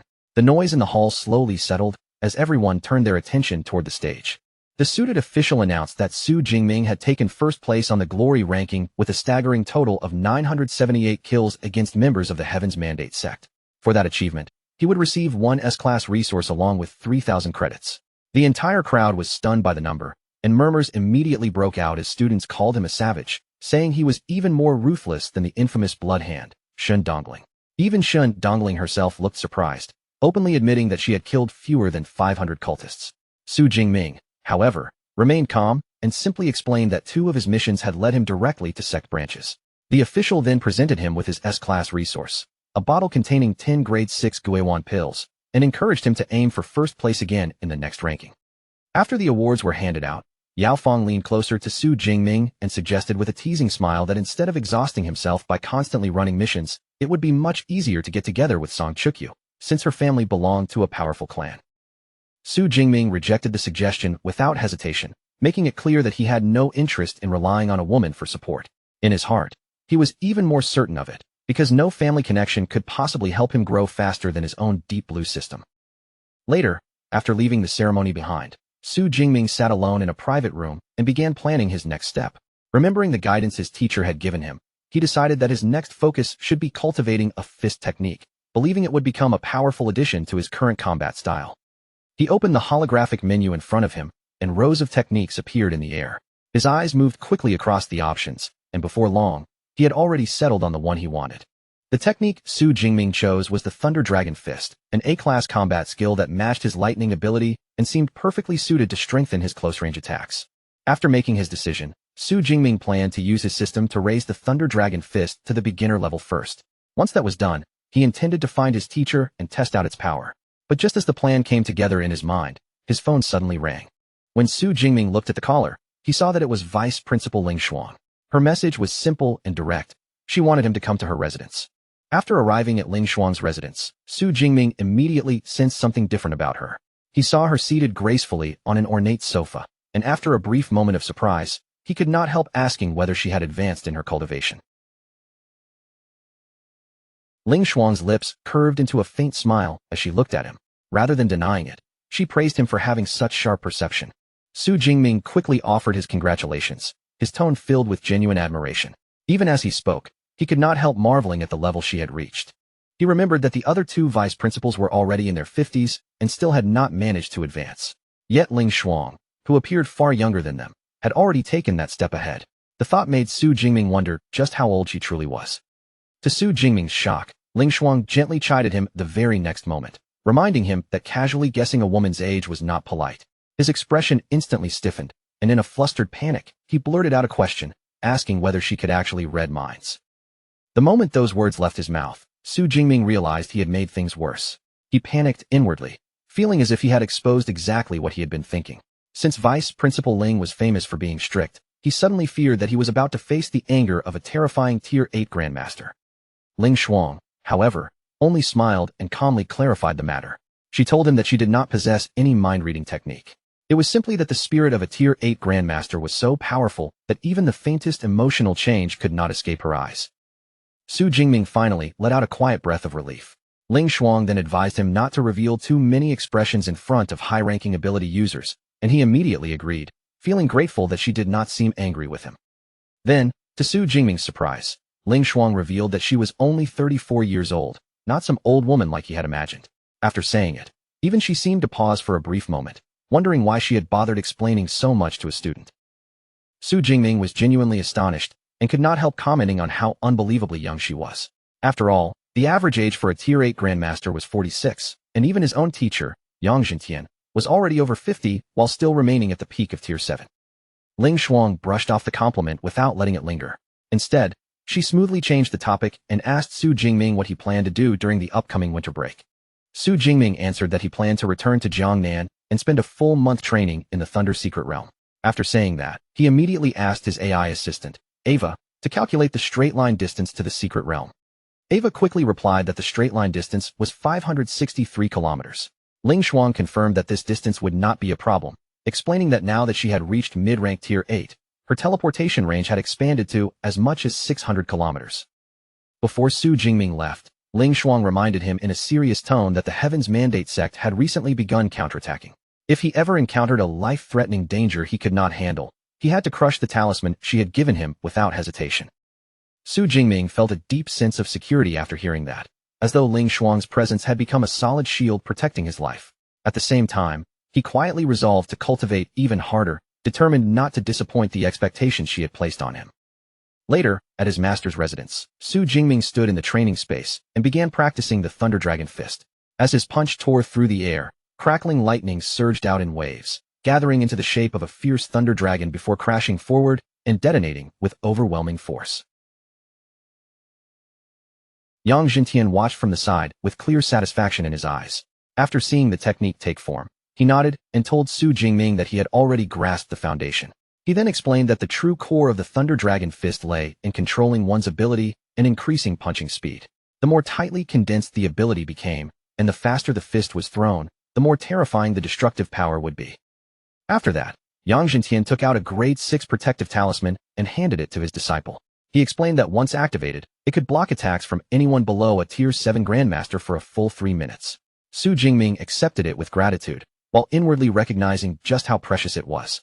After all, A protective relic left behind by an ancient civilization was something incredibly rare and difficult to obtain. Yang Jintian then mentioned that he would send Su Jingming the contact number of a graduated senior named Zhang Luo.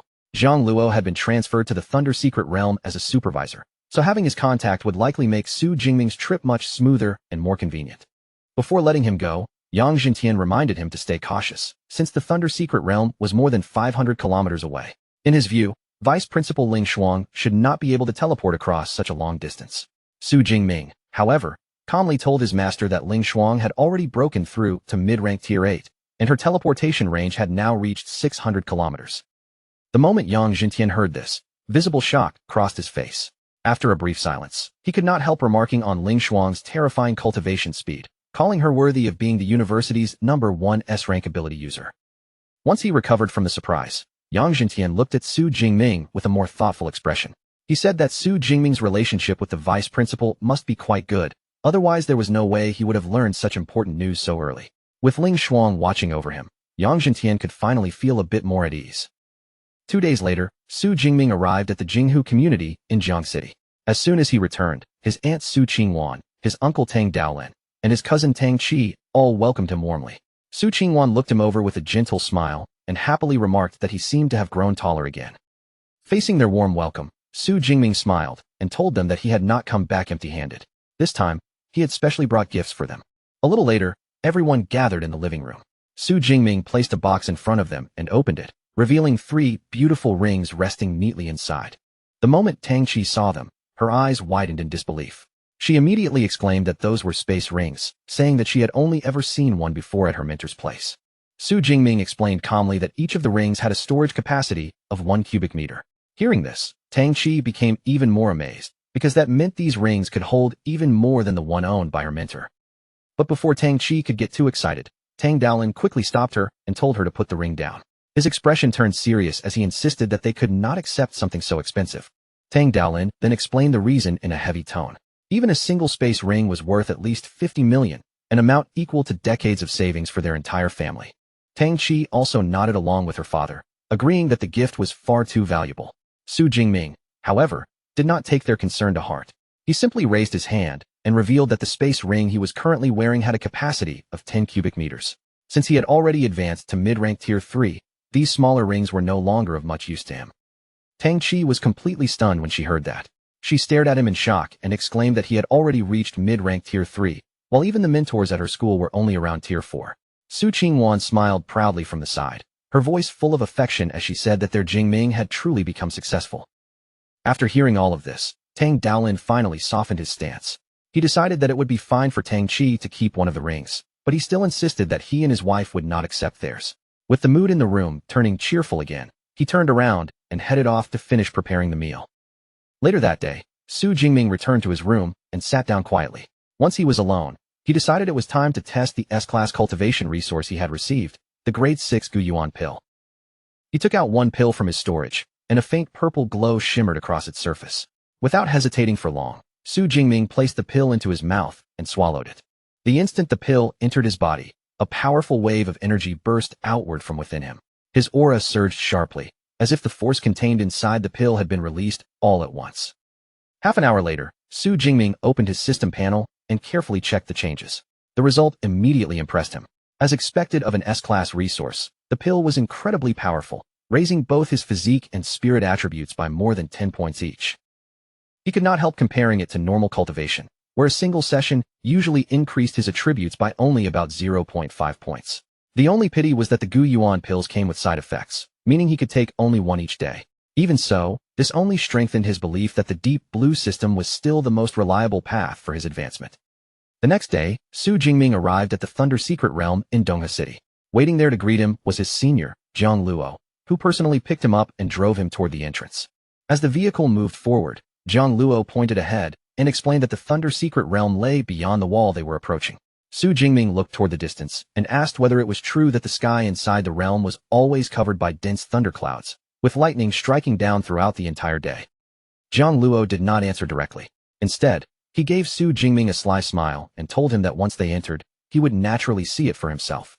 Their vehicle continued through a lush forest, with greenery sweeping past on both sides of the road. Before long, Massive ancient pillars appeared ahead, standing like silent guardians at the entrance. When they pulled up to the gate, an automated security system activated and began verifying their identities. Zhang Luo was confirmed as a supervisor, while Su Jingming's access was approved through the S-Class pass issued by Magic City Ability University, with nearly 30 days of permission still remaining. Once both identities were confirmed, the enormous gates slowly opened in front of them. Zhang Luo drove forward without delay, carrying Su Jingming into the Thunder Secret Realm. But when they passed through, Su Jingming did not find himself facing some wild and dangerous wasteland. Instead, what appeared before him was a clean, modern city street. Zhang Luo glanced at him and asked if the sight was shocking.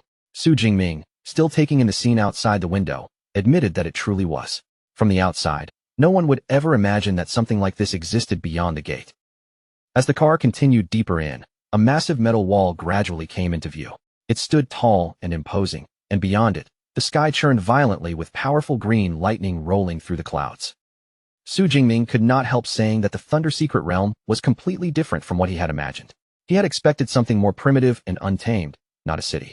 At the same time, he wondered how such a massive phenomenon could possibly be hidden by nothing more than a simple city wall. Zhang Luo explained that this was actually the work of high-ranking space-type ability users. The wall they were heading toward was not just an ordinary barrier, it was a space gate.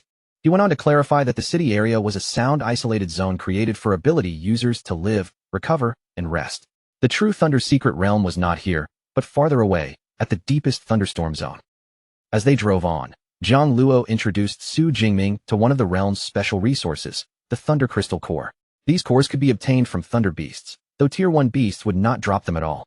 For Tier 2 and Tier 3 beasts, getting one depended on luck, while killing a Tier 4 Thunder Beast would guarantee a drop. As a welcome gift, Zhang Luo handed Su Jingming a top-grade Tier 4 Thunder Crystal Core. He explained that its simplest use was to crush it and use the lightning energy inside to temper the body. Su Jingming thanked his senior, but then asked with curiosity why ability users did not simply bathe directly in the lightning to cultivate. Zhang Luo explained that the lightning within the storm was far too violent, and its intensity could shift unpredictably from one moment to the next. By comparison, the energy released from a Thunder Crystal Core was stable and much safer to absorb. He also warned Su Jingming that Thunder Beasts were stronger than ordinary ferocious beasts, and the closer one moved toward the center of the storm, the more terrifying both the beasts and the lightning would become. When they approached the living quarters, Zhang Luo suggested that Su Jingming rest for the night before entering. But Su Jingming was clearly too eager to wait, and he directly said that he wanted to go in right away. Zhang Luo was amused by his impatience, but he still agreed to see him off. Inwardly, he could not help thinking that it was no wonder Su Jingming's teacher valued him so much. A hard-working S-rank ability user like this was truly rare. Meanwhile, in a dark and gloomy chamber, a cloaked member of the Heaven's Mandate sect knelt before his leader, the Lord Archbishop. In a low voice, he reported that Su Jingming, the student from Magic City University, had killed more than 1,000 sect members and destroyed 2 of their branches within a single month. He then added that Su Jingming was currently inside the Thunder Secret Realm and asked what should be done next. The Lord Archbishop's response was cold and decisive. Since Su Jingming possessed an S-rank ability, any action against him had to end in a one-hit kill. He decided that the matter needed to be reported to the general leader, but his order regarding Su Jingming was already clear. He was to be killed without mercy. Zhang Luo and Su Jingming soon arrived at the entrance to the thunderstorm zone. The place looked less like a normal training site and more like a military base, with armored trucks parked nearby and personnel moving through the area. As the two stepped out of the car, an instructor named Wu Chuan approached them. He explained that he was responsible for overseeing the newcomer assessment here. Zhang Luo introduced Su Jingming to him, saying that this was his junior brother from Magic City Ability University, and that he would be training in the Thunder Secret Realm during the winter break. Instructor Wu looked Su Jingming over and seemed impressed right away. He remarked that Su Jingming's aura was sharp and intense, just as one would expect from a genius who came from a top university. Nearby, a group of other students quietly watched the exchange. When they learned that Su Jingming came from a prestigious university and seemed to be around their level, they immediately began comparing him with themselves. Some wondered whether students from elite training camps like them were stronger, while others were curious if top university students had the real advantage. After the introductions were finished, Su Jingming turned to say goodbye to Zhang Luo. Before leaving him at the entrance, Zhang Luo gave one final reminder, telling him to be careful inside. Instructor Wu then turned toward his students and ordered them to enter. At the same time, he reminded them that their 6-day assessment was very clear. Each person had to kill a peak Tier 3 Thunder Beast. Zhang Luo commented that the requirement sounded rather high. Instructor Wu, however, brushed off the concern and said that for students from an elite training camp, a challenge of this level should still be manageable.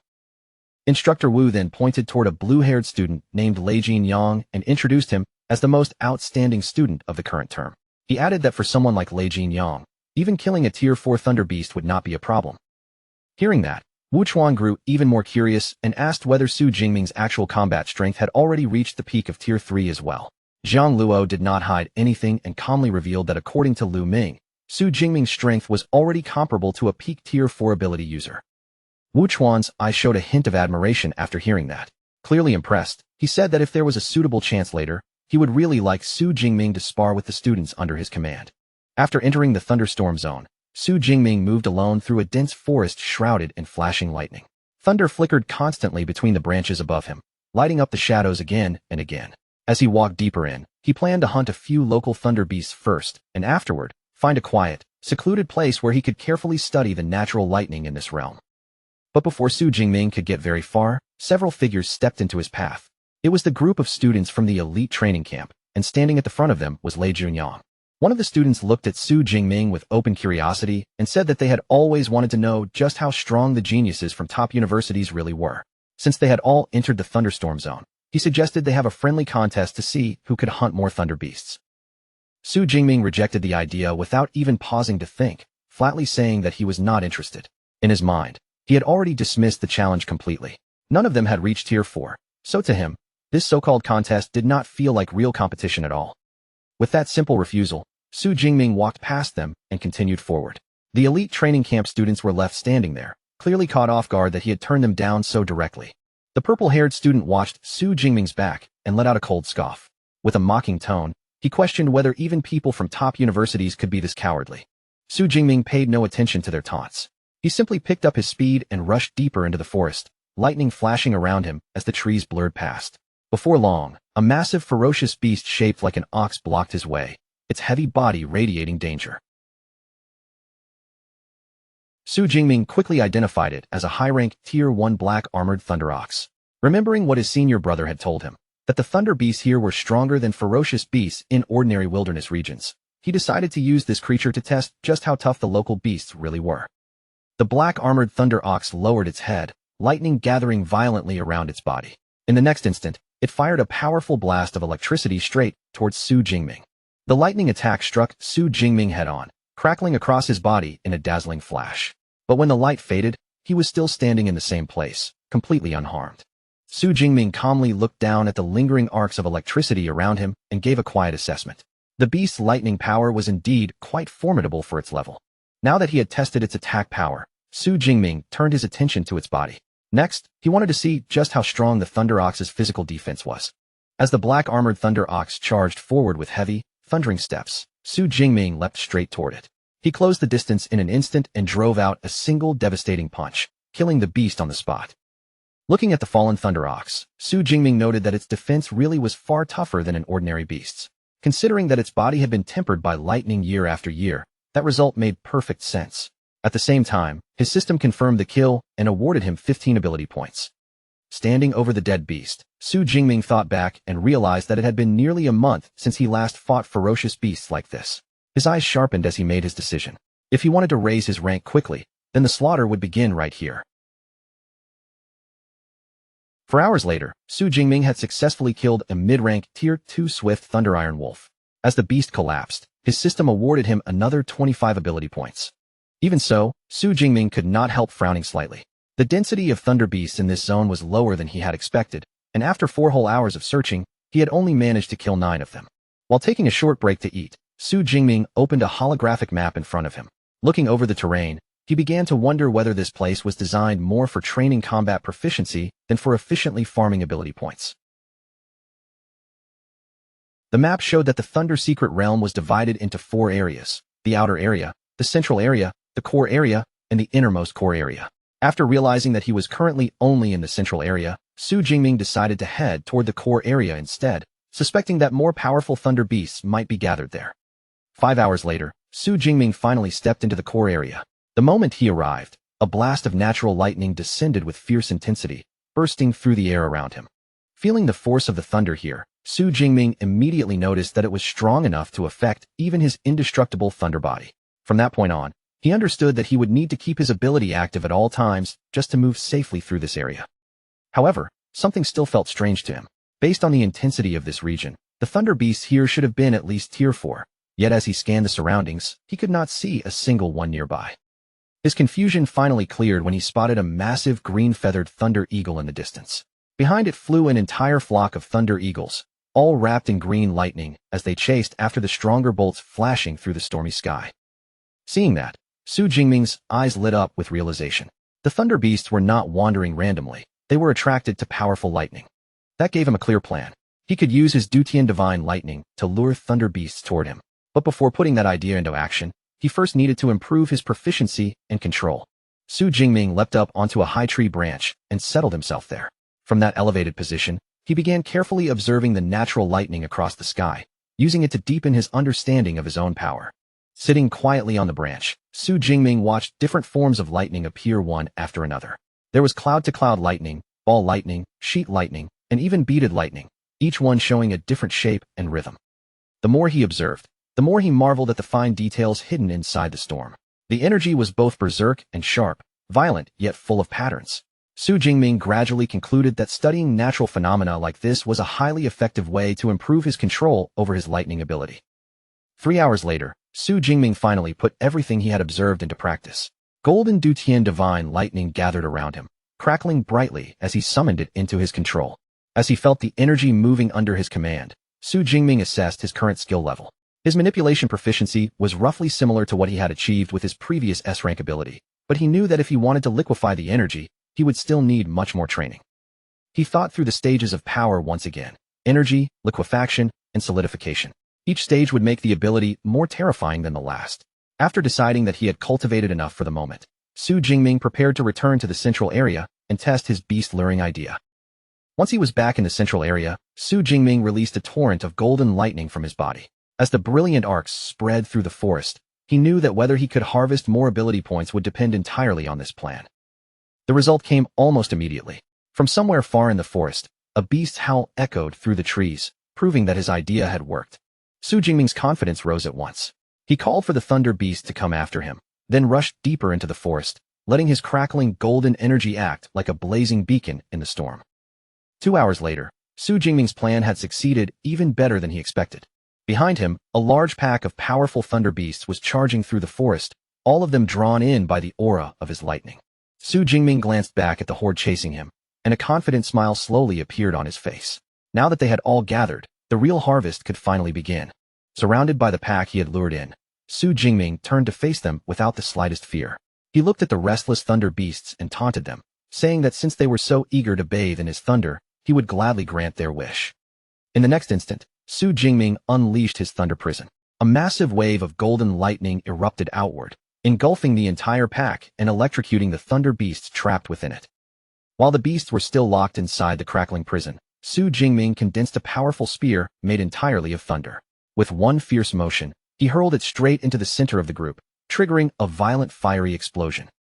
Many of the thunder beasts were defeated by the blast, but several of the stronger ones survived. Roaring through the smoke and lightning, they broke forward and lunged straight at Su Jingming. Su Jingming did not panic at all. Instead, he met their charge with a confident grin, as if their desperate attack had come at exactly the right moment. Then he released one final, devastating wave of Dutian divine lightning. Overwhelming golden power erupted from his body and swept across the battlefield, annihilating every remaining beast. One system notification after another appeared, confirming the kills of multiple thunder beasts and awarding him a large amount of ability points. Su Jingming looked over the result with clear satisfaction. A smile tugged at the corner of his mouth as he remarked that this new luring method was more than 10 times faster than the way he had hunted before. Standing among the corpses of the defeated thunder beasts, Su Jingming breathed heavily, his body clearly worn down from the intense battle. Even so, he felt completely satisfied. After checking his interface, he saw that he had gained 1,813 ability points, bringing him much closer to breaking through to high-rank Tier 3. Sweat continued to drip down Su Jingming's face as he steadied his breathing. With his current strength, he could go 6 days without sleep, yet only a little over 1 day had passed so far. Thinking over the routine, he found it extremely efficient. Lure monsters for 2 hours, recover for 8 hours, and gain around 3,600 points each cycle. That kind of daily harvest was massive. For the sake of efficiency, Su Jingming decided not to waste time lingering there. He quickly began collecting the loot from a fallen wolf, planning to finish up fast, and then find a suitable place to rest. While searching through the spoils, Su Jingming lifted a glowing purple gem into the air. A pleased look appeared on his face as he realized that the very first Tier 3 Thunder Beast he had killed had actually dropped a rare Thunder Crystal core. That kind of luck was excellent. 5 days later, deep within the central thunderstorm zone, 3 students from the elite training camp moved carefully through the forest. Lei Junyang walked at the front, with a female student and another male student following close behind, all 3 surrounded by the constant flicker of thunderlight. The female student could not hold back her complaint, grumbling to Lei Junyang about being forced awake at 3 in the morning. Lei Junyang remained calm as he walked, explaining that in this thunderstorm zone, where the sky was lit up all the time, day and night barely made any real difference. She then asked when they could finally return, since this was already the last day of their 6-day assessment. Lei Junyang, however, insisted they should hold out until 6 in the evening. In his view, enduring until the very end would leave a stronger impression on their superiors and help preserve the reputation of the elite training camp. The female student scoffed at that and suddenly brought up Su Jingming, calling him the coward from Magic City University. She assumed he must have left several days ago, reasoning that even their 3-person team had barely managed by taking turns resting, so there was no way he could survive in this place alone. She even felt proud of her decision to directly join the Thunder Martial Arts Hall. But before she could continue, a massive rumbling sound suddenly shook the forest, startling all of them at once. The 3 students immediately looked around, their expressions tightening as the ground seemed to tremble beneath their feet. For a moment, they wondered if the entire thunderstorm zone was being hit by an earthquake. The female student's face changed first, and she screamed that it was a beast tide, urging the others to run immediately. Lei Junyang tried to keep his composure, quickly judging the movement in the distance and saying that the scale of the tide did not seem too large. In the next moment, a horde of thunder beasts wrapped in flashing electricity burst through the forest. Their heavy bodies crashed through branches and undergrowth, turning the quiet woods into a roaring storm of claws, horns, and lightning. And running desperately at the very front of that chaos was Su Jingming. He moved like a streak of lightning through the trees, and from the way the beasts chased after him, it was clear that he had become their main target. The elite training camp students recognized him immediately, and surprise flashed across their faces when they realized he was still inside the zone. Lei Junyang's first thought was that Su Jingming must have accidentally provoked the herd, so he quickly suggested that they step in and help him. But the female student immediately stopped Lei Junyang, her expression filled with suspicion. She accused Su Jingming of deliberately leading the beast tide toward them, believing he wanted to use their group as bait so he could escape. Su Jingming did not even glance in their direction. Ignoring their reactions completely, he shot past their group at incredible speed, golden lightning trailing behind him like a bright path through the forest. Right after him, the herd of thunder beasts thundered past the students as well. Strangely, not a single beast stopped to attack them. They simply followed Su Jingming's lightning trail with blind, single-minded focus. The female student let out a mocking laugh at first, thinking Su Jingming had surely doomed himself by attracting so many beasts. But her expression quickly froze when she realized the entire herd had ignored them completely. Lei Junyang narrowed his eyes and watched the scene more carefully. He soon realized that Su Jingming was not fleeing in panic at all. He was deliberately using his golden lightning to lure the thunder beasts away for some purpose of his own. The more Lei Junyang watched, the more uneasy he became, because he could not understand how a mere mid-rank Tier 3 student could draw in so many powerful beasts, including several at the peak of Tier 3. Then the female student suddenly pointed ahead and said that Su Jingming had stopped running. Lei Junyang's forehead broke out in nervous sweat. Even he would have trouble facing such a large group head-on, so he could not imagine how Su Jingming planned to survive being surrounded. At that moment, Su Jingming abruptly turned around. His body erupted with a fierce burst of energy, and golden lightning exploded outward from him like a storm being unleashed. Countless streaks of lightning tore through the air, slashing across the charging beasts in every direction. In an instant, the horde was ripped apart by the dazzling electric blades. Lei Junyang stared in complete shock at the terrifying power and range of the attack. In his mind, he immediately compared it to his own limits. As a peak Tier 3 ability user, his attack range only reached about 30 meters, yet Su Jingming's lightning covered a far wider area with ease. A thought flashed through Lei Junyang's mind. Su Jingming's ability might not be A rank at all, but possibly S rank. Still, he quickly pushed the idea away, finding it difficult to believe that a freshman could already be at mid-rank Tier 3 while possessing such terrifying power. A massive lightning explosion then swept through the remaining herd, finishing off the beasts in one devastating blow.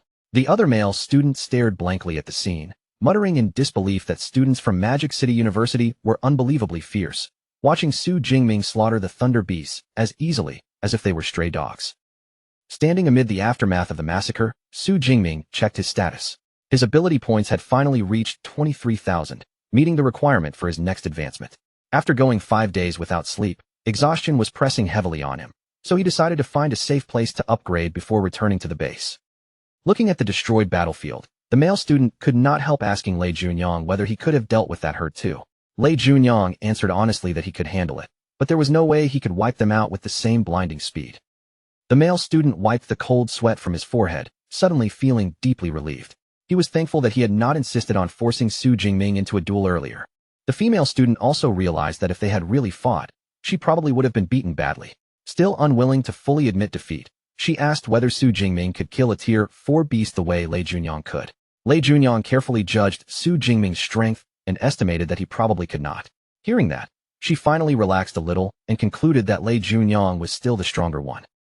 10 minutes later, in a quieter part of the forest, Su Jingming sat down on a fallen log. With the surrounding area temporarily calm, he activated his deep blue system and prepared to add his accumulated ability points.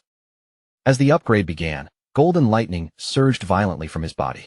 The energy erupted around him in waves, lighting up the dark forest and crackling through the air. Su Jingming successfully broke through to high rank Tier 3.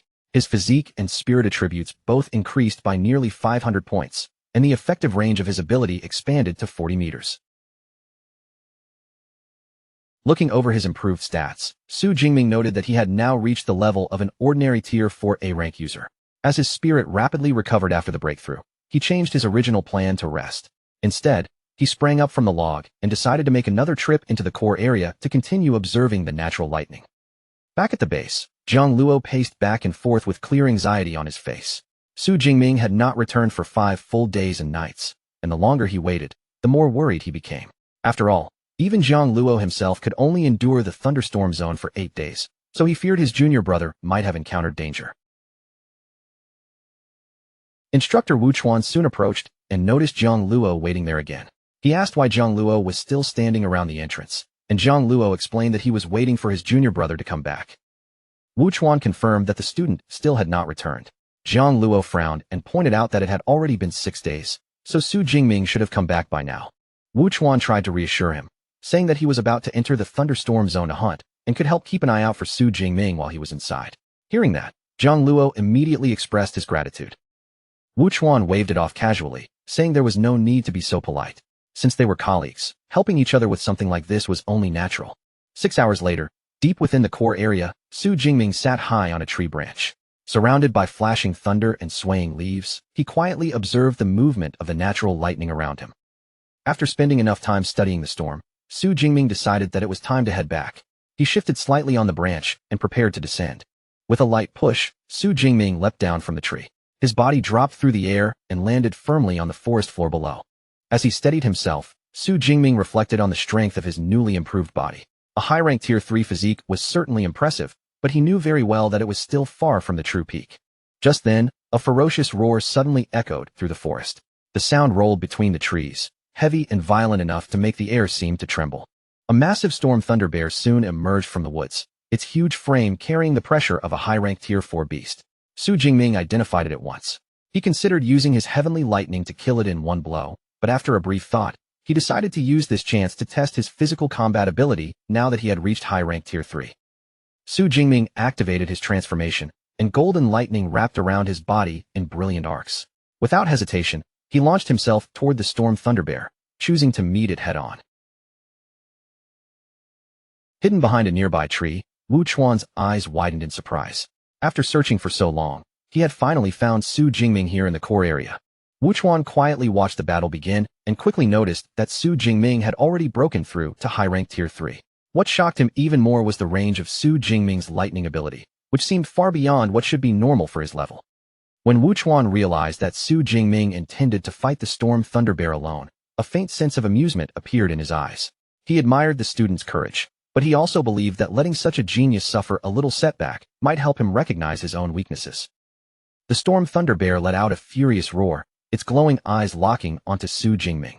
Electricity gathered around its enormous body, making its already terrifying frame look even more dangerous. With shocking speed for something so huge, the beast swung its gigantic arm downward. A lightning-infused strike tore through the air, crashing straight towards Su Jingming. Su Jingming did not dodge. Instead, he drove his fist forward and met the attack head-on. The moment their powers collided, a blinding explosion of energy burst outward, shaking the forest as thunder and force crashed together. Watching from the shadows, Wu Chuan was stunned. He could hardly believe that Su Jingming had actually blocked the storm thunder bear's strike, and even more shocking, the student's lightning seemed stronger than the beast's own power.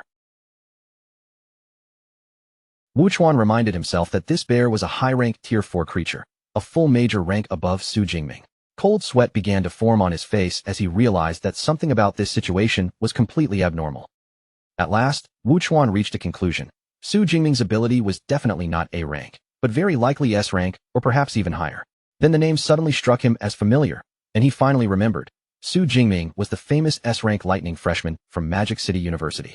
Even with that memory, it was still difficult for him to accept that a first-year student had already reached high-rank Tier 3. Meanwhile, Su Jingming continued pressing his advantage, clashing with the storm thunder bear in midair. Golden lightning flared from his eyes, and a confident smile spread across his face. Feeling his own lightning overwhelm the beast's power, he grew even more excited and challenged it to keep fighting. Wrapped in blazing golden lightning from head to toe, Su Jingming shot forward without hesitation, charging straight at the enormous storm thunder bear like a human bolt of thunder. In the next instant, their fists slammed together. Golden lightning and green elemental thunder collided head-on, bursting into a blinding flash that swallowed both figures. The force of that impact exploded outward, sending violent shock waves rolling through the forest. Nearby trees trembled fiercely, their branches whipping under the pressure. Watching from the shadows, Wu Chuan was completely shaken. He could hardly believe a human could actually trade blows head-on with a high-rank Tier 4 beast, and in his mind, Su Jingming's physical strength looked less like a student's and more like that of a humanoid monster. Wu Chuan quietly lifted the video camera in his hand and aimed it at the battlefield. He decided to record every moment of this fight, planning to show the footage to his arrogant elite students so they could see what a real top-tier university genius was capable of. Meanwhile, Su Jingming's grin only grew wider. After that direct clash, he was thrilled to confirm that his physical strength could actually contend with the massive storm thunder bear. With excitement burning in his eyes, Su Jingming pushed his power even further. His indestructible thunder body surged to full force, and he activated his thunder pulse state, letting his aura rise to an even more terrifying level. As his energy reached its peak, Su Jingming kicked off the ground once more. Golden lightning roared around him as he charged at the beast again with even greater momentum. His fist tore through the air and smashed heavily into the bear's body, carrying a devastating burst of lightning that sank directly into the monster's massive frame. The storm thunder bear let out a furious roar, its voice filled with both pain and rage. That solid strike had clearly hurt it. In retaliation, the beast swung one of its enormous paws with brutal force. The heavy swipe crashed into Su Jingming and sent him sliding backward across the ground. Su Jingming landed steadily and quickly regained his balance. Looking at the bear's still intact body, he understood that defeating such a durable creature usually required weapons, since even his powerful bare-handed strike had failed to break its leg. Even so, he had no intention of changing his approach for this fight. He was determined to continue using only his fists. Now fully enraged, the storm thunder bear began gathering an enormous amount of unstable green lightning around its body. The violent energy crackled wildly, making the air around it feel dangerous and heavy. Then the beast raised its head and released a deafening roar. In response, a devastating thunderstorm gathered over the area, spreading across the battlefield like a violent electric domain. Wu Chuan immediately sensed how dangerous the situation had become. Anyone caught inside that storm would either be severely injured or killed outright, and the normal choice would be to retreat at once. But as he watched Su Jingming, he realized the young man had no intention of backing away. Instead, Su Jingming stood there with golden lightning snapping fiercely around him, a fearless smile appearing on his face. He openly challenged the beast, as if asking whose lightning was truly superior. In the next breath, Su Jingming's body was swallowed by crackling energy. He sprang high into the air, rising above the storm like a golden flash. Then he descended with tremendous force. The moment he struck down, golden and purple lightning erupted together in a massive, blinding explosion that shook the entire area. With a confident grin still on his face, Su Jingming summoned his specialized lightning armor. The armor wrapped around him in shining arcs, strengthening both his defense and his offensive power. Now fully charged, Su Jingming did not hesitate for even a second. He rushed straight into the roaring storm Thunder Bear, meeting its terrifying presence head-on. His speed rose to a level the bear could barely follow. Su Jingming appeared from one direction after another, raining down a relentless flurry of lightning-infused punches and completely overwhelming the huge creature from all sides. Whenever the bear tried to counterattack, Su Jingming slipped away with ease. Its heavy swings looked far too slow in his eyes, and he calmly noted that even for a high-ranked Tier 4 beast, its speed could not compare to his own. Deciding it was time to end the fight, Su Jingming gathered his power and unleashed the Thunder Dragon Fist. A fierce dragon formed from pure golden lightning roared forward, tearing through the air toward the storm Thunder Bear. The Thunder Dragon crashed directly into the bear's head with devastating force. That single strike landed cleanly and delivered the fatal blow. Su Jingming landed lightly and gracefully on the ground. Behind him, the enormous body of the storm Thunder Bear collapsed with a heavy crash, kicking up a thick cloud of dust. A system notification appeared soon after, confirming that the storm Thunder Bear had been killed and that Su Jingming had received another reward of ability points. Still hidden nearby, Wu Chuan was drenched in cold sweat. Seeing such an apex predator fall so easily left him stunned, and for a moment, Su Jingming seemed less like a human student and more like a mythical dragon in human form. After calming himself, Wu Chuan finally stepped out from his hiding place and walked towards Su Jingming. His tone carried sincere admiration as he praised the strength of this S-rank student. Su Jingming turned to face him, and Wu Chuan could not help marveling again. A high-rank Tier 3 ability user had defeated a high-rank Tier 4 beast head-on, and Wu Chuan remarked that if humanity had more geniuses like him, the threat of monsters would no longer seem so frightening. Wu Chuan then revealed the video camera in his hand and explained that he had recorded the battle just now. He asked Su Jingming whether he could use the footage as teaching material for the elite students under his guidance. Su Jingming agreed casually, not treating it as anything important. Deep down, he knew very well that he had not even used his full strength in that fight. Wu Chuan, however, was genuinely grateful and thanked him on behalf of the Thunder Martial Arts Hall. Taking advantage of the moment, Wu Chuan asked whether Su Jingming had ever considered joining the Thunder Martial Arts Hall after graduation. Su Jingming was busy harvesting materials from the bear as he answered, saying that he had not seriously thought about his future plans yet. Wu Chuan immediately grew more enthusiastic and began explaining the benefits. If Su Jingming joined them, he could receive top-tier treatment, a highly profitable position guarding the Thunder Secret Realm, and even personal guidance from their hall master, a legendary Tier 9 martial saint. Su Jingming secretly understood that such a position would indeed bring enormous benefits. Still, he only thanked Wu Chuan politely and said he would consider it. At the same time, he reminded him that he was still only a freshman, so there was plenty of time before he had to make any final career decision. Seeing that Su Jingming had not rejected him outright, Wu Chuan felt satisfied enough and changed the topic. He told Su Jingming that his senior brother Jiang Luo had been anxiously waiting outside the zone, and if Su Jingming planned to keep training longer, Wu Chuan could pass along a message for him. Only then did Su Jingming remember Jiang Luo, and a trace of awkward guilt appeared on his face. He quickly declined Wu Chuan's offer and said that he was preparing to head back immediately. Wu Chuan watched as Su Jingming continued harvesting useful materials from the Storm Thunder Bear, inwardly marveling that this student had survived alone in the thunderstorm zone for 6 full days, surpassing even Wu Chuan's own record. After finishing what he needed to say, Su Jingming politely excused himself and urged the instructor to return first. A little later, Su Jingming reached deep into the thick fur of the fallen bear. Though fatigue weighed heavily on him, he continued searching carefully for the most valuable prize. At last, he pulled out a glowing blue thunder crystal core. After inspecting it closely, Su Jingming judged that it was slightly inferior to the one Jiang Luo had given him earlier, but it was still an extremely valuable gain. With the loot collected, he finally decided to head back. When he passed through the gateway of the secret realm and returned to the base, Jiang Luo spotted him almost immediately, relief flashing across his face. Jiang Luo rushed over at once, clearly amazed that his junior brother had endured 6 full days and 5 nights inside the thunderstorm zone. He quickly asked how Su Jingming was feeling, and Su Jingming gave a simple, honest answer. He was just incredibly sleepy. Jiang Luo could not help laughing a little at that. He placed a supportive arm around Su Jingming and said that anyone would be exhausted after fighting beasts for 5 days without sleep. Then he guided Su Jingming away, reminding him that cultivation required a balance between effort and rest before sending him off to get some proper sleep. Later that night, inside his office, Wu Chuan casually tossed a spherical projector in his hand. Standing in front of him were the three elite training camp students, Lei Junyang, the female student, and the purple-haired male student. Lei Junyang stepped forward and asked about the results of their mission. Wu Chuan confirmed that everyone had safely passed, since each of them had killed at least one peak Tier 3 beast. He also specifically praised Lei Junyang for taking down a low-ranked Tier 4 beast. Inwardly, Wu Chuan still recognized Lei Junyang's talent and strength. However, after witnessing Su Jingming's battle, he could not help feeling that Lei Junyang was still far behind that monstrous level of genius.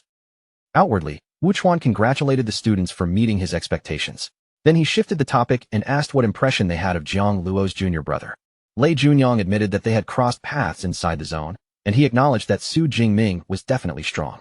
Based on what he had seen, he estimated Su Jingming's combat power to be around the peak of Tier 3. The purple-haired student then added that although Su Jingming was formidable, he still could not compare to Lei Junyang.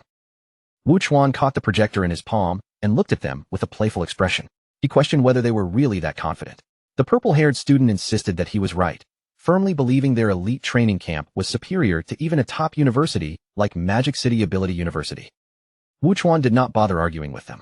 Instead, he simply held out the projector and told the boastful students to watch the video for themselves. The spherical device floated into the air and activated. A large holographic recording unfolded in the center of the office, casting bright light across the faces of everyone present. Within the projection, a massive glowing creature appeared first. The purple-haired student recognized it immediately as a storm thunder bear and gasped at its size, identifying it as at least a high-ranked Tier 4 beast.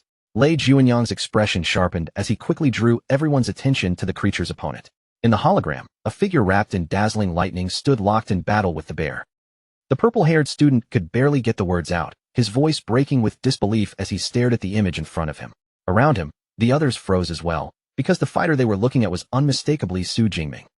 In the recording, Su Jingming's entire body blazed with brilliant light as he launched forward, releasing a terrifying strike that took the shape of a massive dragon and crashed straight toward the powerful beast.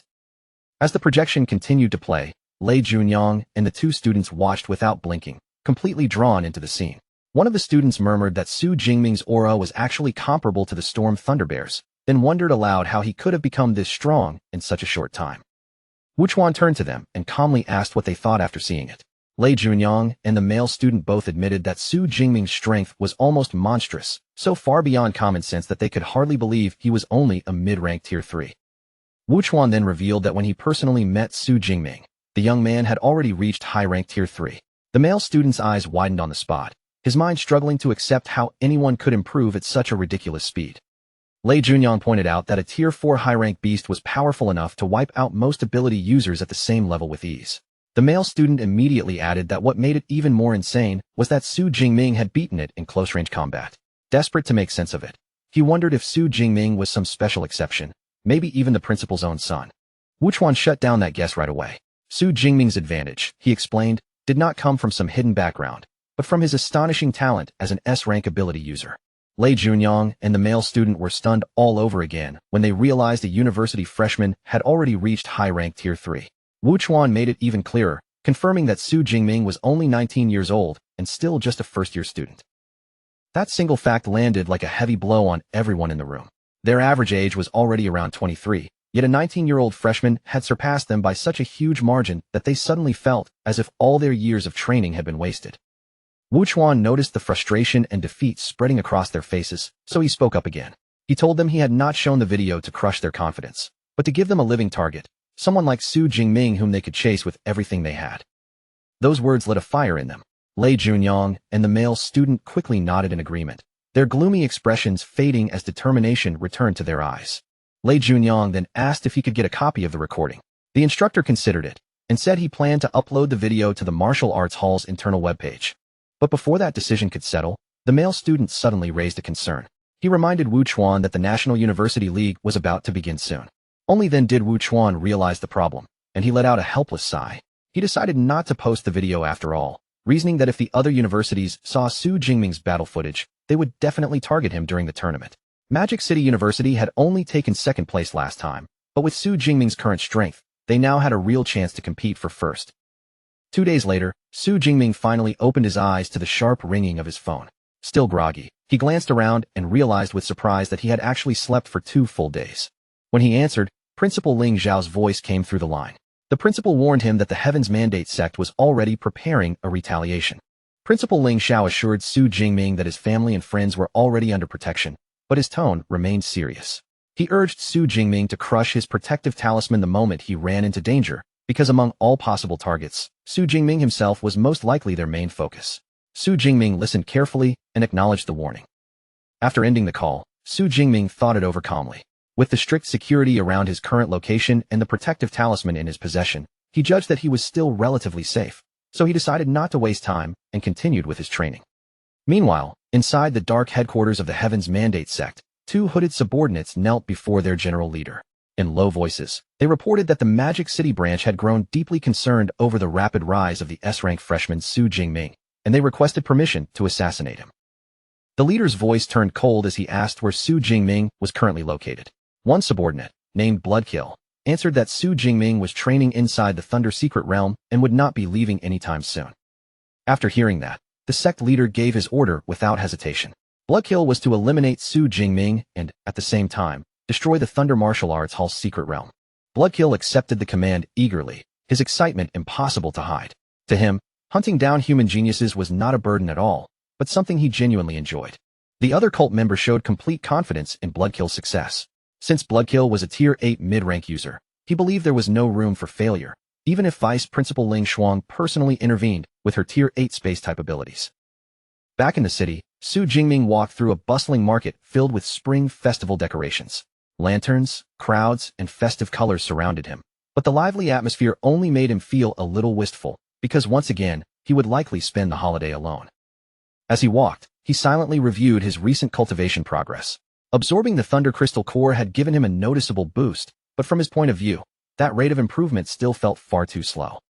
Wanting to grow stronger even faster, Su Jingming soon arrived before a towering skyscraper wrapped in crackling electrical energy. This was the Thunder Tower, and remembering how highly his senior brother Zhang Luo had recommended it, he hoped the place would truly live up to its reputation. Inside the Thunder Tower, Su Jingming walked up to the reception desk and presented his credentials. After checking them, the receptionist politely informed him that his S-Class pass granted him 4 hours of access to the secret room on the 100th floor. Su Jingming grew curious and asked what made the 100th floor so special. The receptionist explained that the tower had 110 floors in total, and the higher the floor, the better the conditions for observing natural lightning. Hearing that, Su Jingming was satisfied and decided to use his pass right away. When he reached the 100th floor, Su Jingming stepped into the secret room and looked around. At first, he felt puzzled, because there was no visible lightning anywhere in sight. But that silence did not last long. Moments later, raw green electrical energy burst to life around the room, crackling wildly as it spread through the space. Su Jingming stared at it with fascination and slowly reached out toward the surging energy. The moment he sensed it, he recognized it as the most fundamental form of lightning. Without wasting another second, he sat down cross-legged and began cultivating. Unlike the thunderstorm zone outside, this room allowed him to observe the element from up close, studying every subtle change and intricate detail with far greater clarity. For hours passed before Su Jingming finally ended his session. He felt deeply satisfied with the results, and after calculating his progress, he estimated that if he could cultivate here continuously for less than 5 days, he would reach the proficiency needed to liquefy his lightning. Just as he was thinking this through, a knock sounded from the sliding door, interrupting his thoughts. The receptionist stood outside and spoke to him politely, reminding him that his allotted usage time had already expired. Su Jingming immediately asked how he could extend his stay, clearly unwilling to stop there. The receptionist explained that additional time had to be exchanged with Thunder Crystal cores, but the 100th floor only accepted Tier 4 cores. A Tier 4 low-rank core could be traded for 3 hours, and each increase in minor rank would add 1 extra hour. Su Jingming was stunned when he heard the cost. In his head, he quickly calculated that a Tier 4 low-rank core could sell for more than 6 million in Great Xia currency, which meant using this room cost roughly 2 million per hour. The receptionist then told him that if he wanted to use Tier 3 Thunder Crystal cores, he could choose rooms from the 70th to the 90th floor instead. Su Jingming declined without hesitation, preferring to remain on the 100th floor. Then, to the receptionist's surprise, he directly took out 2 high-level Thunder Crystal cores. Seeing them in his hand, she could not help marveling at just how wealthy he was. After checking the value of the 2 cores, she calculated that they would give Su Jingming another 11 hours of training time. Curious about the very top of the tower, Su Jingming then asked what kind of requirements were needed to access the floors above the one he was currently using. The receptionist explained that floors 101 through 107 required Tier 5 cores, while floors 108 up to the highest 110th floor demanded Tier 6 cores. Su Jingming accepted the answer, politely apologized for troubling her, and returned to his cultivation. 11 hours later, outside the Thunder Martial Arts Hall, Su Jingming walked side by side with his senior brother, Zhang Luo. Zhang Luo jokingly insisted that Su Jingming would have to treat him to a meal next time. After all, his junior brother had just earned a staggering 301 million from selling 4 rings along with various beast materials. Su Jingming agreed readily, sincerely thanking him for connecting him to such a profitable deal. Their conversation soon turned to Su Jingming's recent accomplishments.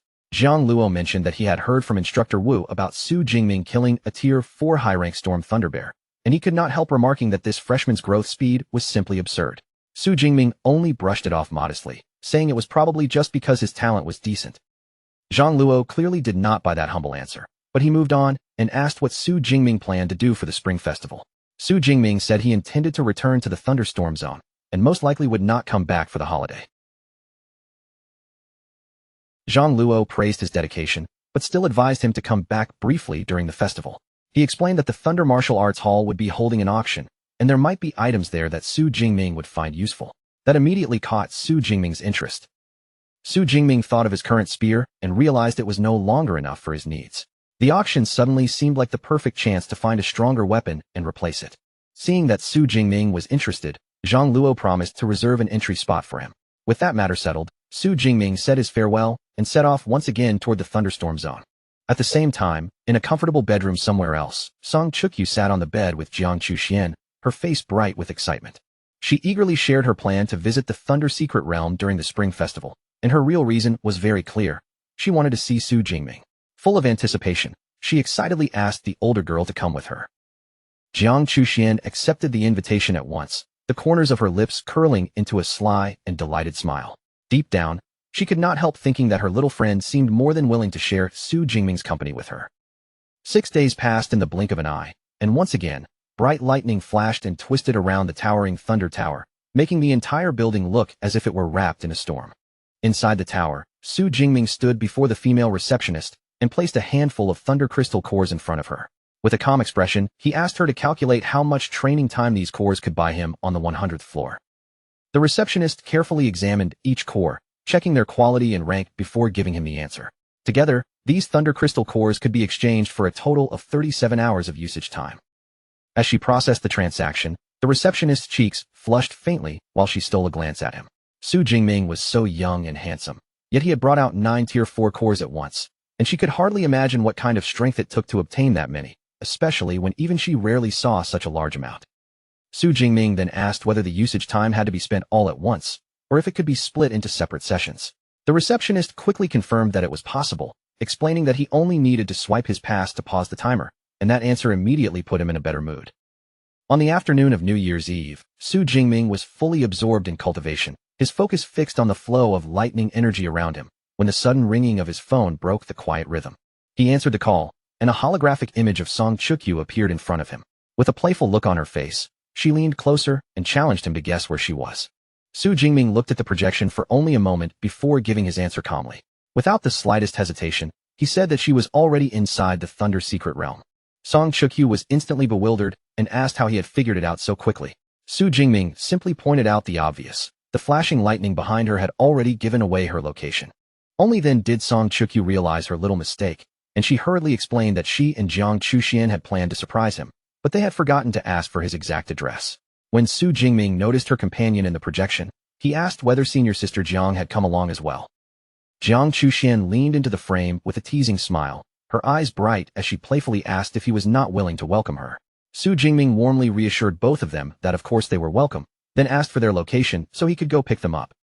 Following the receptionist's earlier advice, Su Jingming swiped his pass before leaving, pausing the cultivation timer so none of his remaining time on the 100th floor would be wasted. As he walked away, the automated system announced that he still had 4.5 hours left. Su Jingming frowned slightly, wondering whether that would be enough for him to fully comprehend the process of liquefying his lightning. If it still fell short, then he would have no choice but to make another trip into the thunderstorm zone and hunt for more cores. Su Jingming brought Song Chukyu and Jiang Chuxian back to his accommodation, and the place turned out to be a luxurious modern villa, complete with a spacious outdoor pool that made the whole residence look far more extravagant than they expected.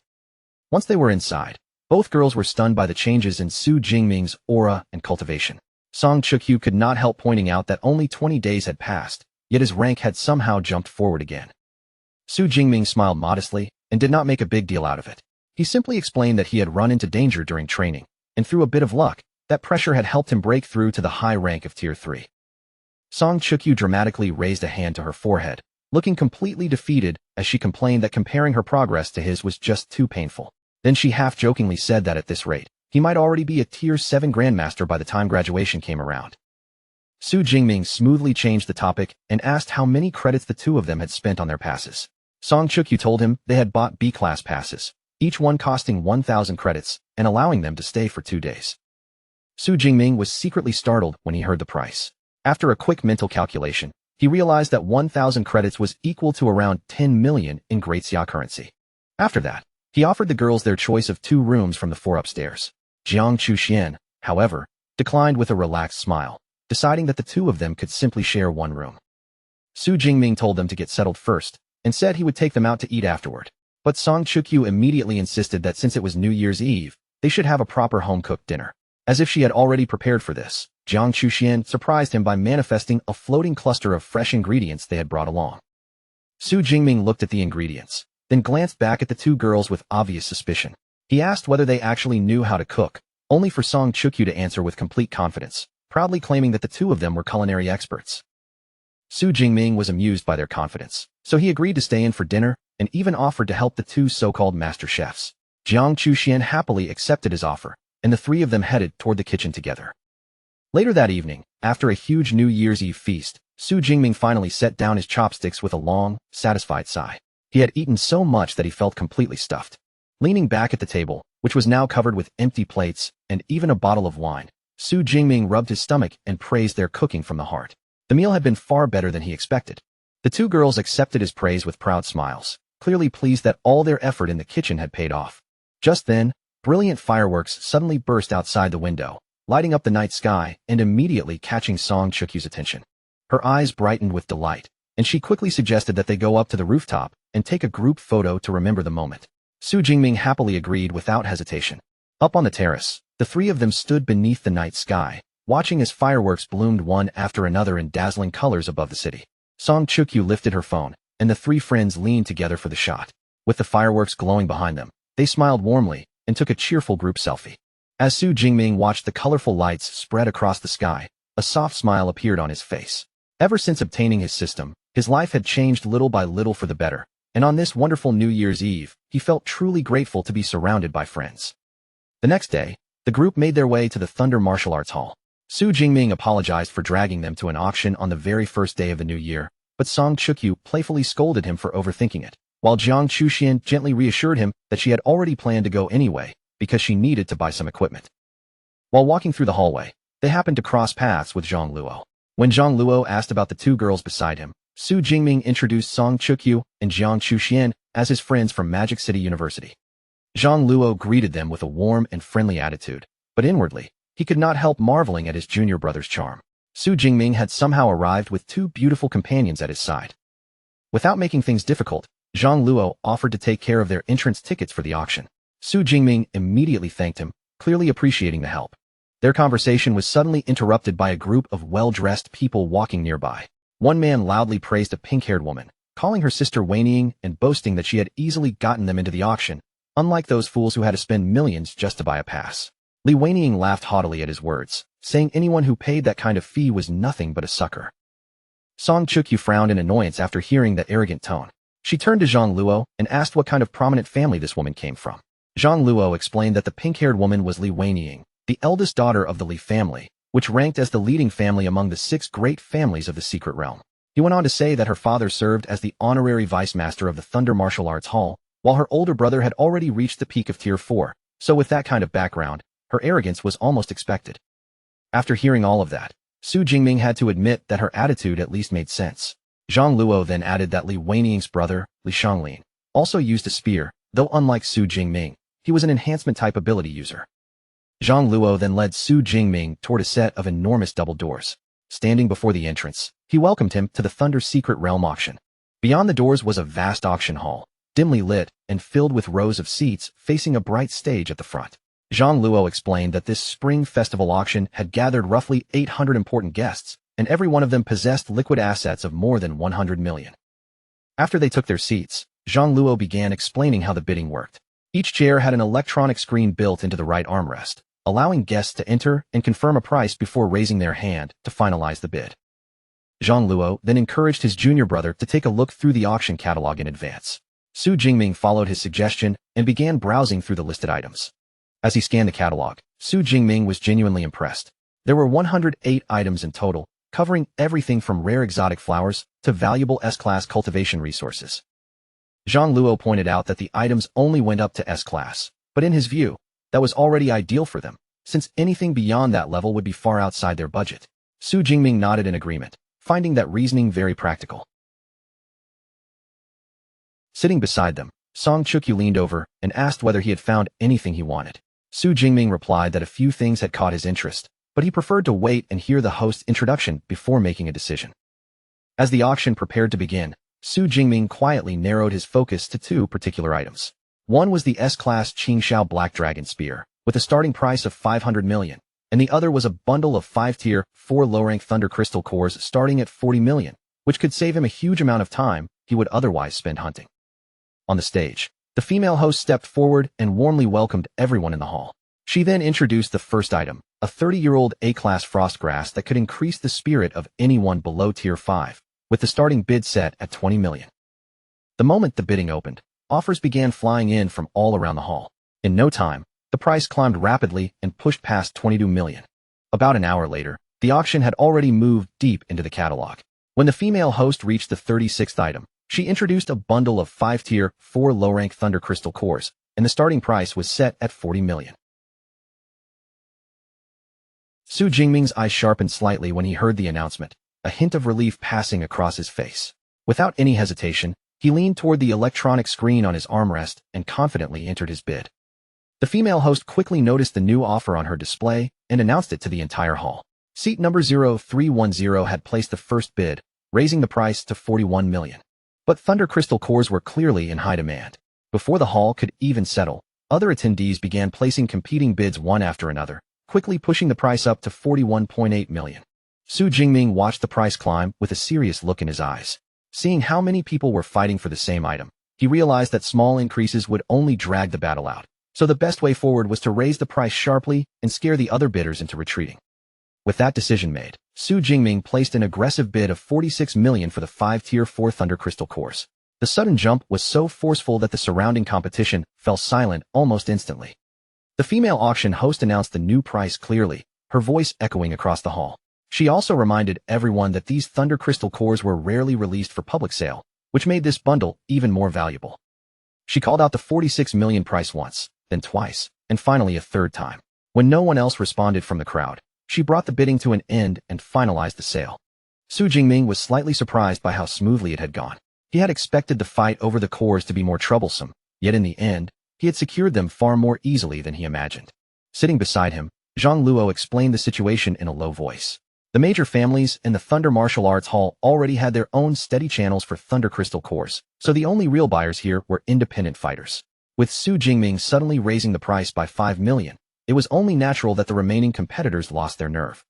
Zhang Luo then asked why he bothered spending so much money instead of hunting the cores himself to save the cost. Su Jingming calmly explained that his lightning proficiency was already at the edge of a breakthrough, and he wanted to finish the entire process in one uninterrupted cultivation session. Zhang Luo was stunned on the spot, a thin sweat forming on his forehead as he stared at his junior brother like he was looking at a monster.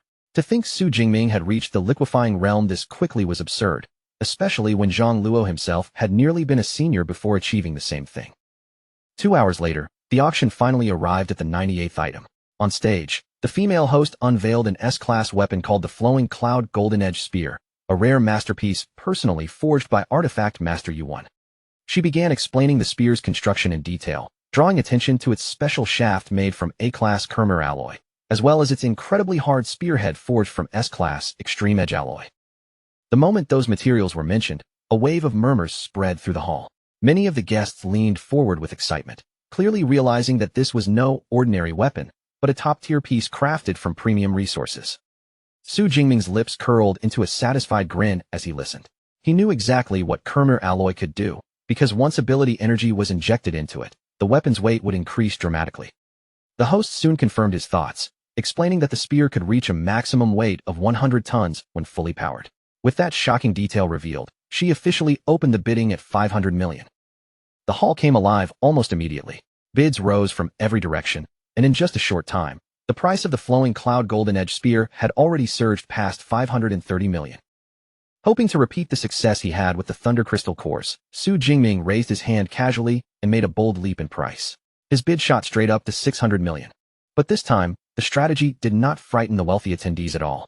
Voices continued ringing out across the auction hall, and the price kept rising rapidly, soon charging towards 630 million and beyond. Su Jingming quickly understood that an item this coveted could not be won simply by intimidating the room. Instead of rushing in blindly, he settled back and observed the situation, soon identifying Li Weining as his biggest rival for the spear. Li Weining, full of confidence in her own status, placed a commanding bid of 630 million. Inwardly, she sneered at the idea of anyone daring to compete with the power and reputation of the Li family. The host immediately called out Li Weining's bid for everyone to hear. Su Jingming, completely unfazed, raised his hand right after her and countered without hesitation, pushing the price to 640 million. That bold move instantly drew attention from the surrounding guests. Many of them began whispering among themselves, and after noticing Su Jingming's unfamiliar face, they assumed he had to be an outsider who knew nothing about the secret realm's unspoken rules concerning the Li family. Annoyed by his challenge, Li Weining stood up and tried to pressure him with her influence. She spoke directly to Su Jingming, saying that her older brother, Li Xianglin, needed a good spear, and if Su Jingming backed down, she would offer him her personal friendship as well as a favor from the Li family. Su Jingming remained completely unmoved by her words. In his mind, the so-called friendship of a peak Tier 6 expert meant almost nothing to him, so he brushed the offer aside without even considering it seriously. Before the atmosphere could grow even more tense, the female auction host stepped in sharply.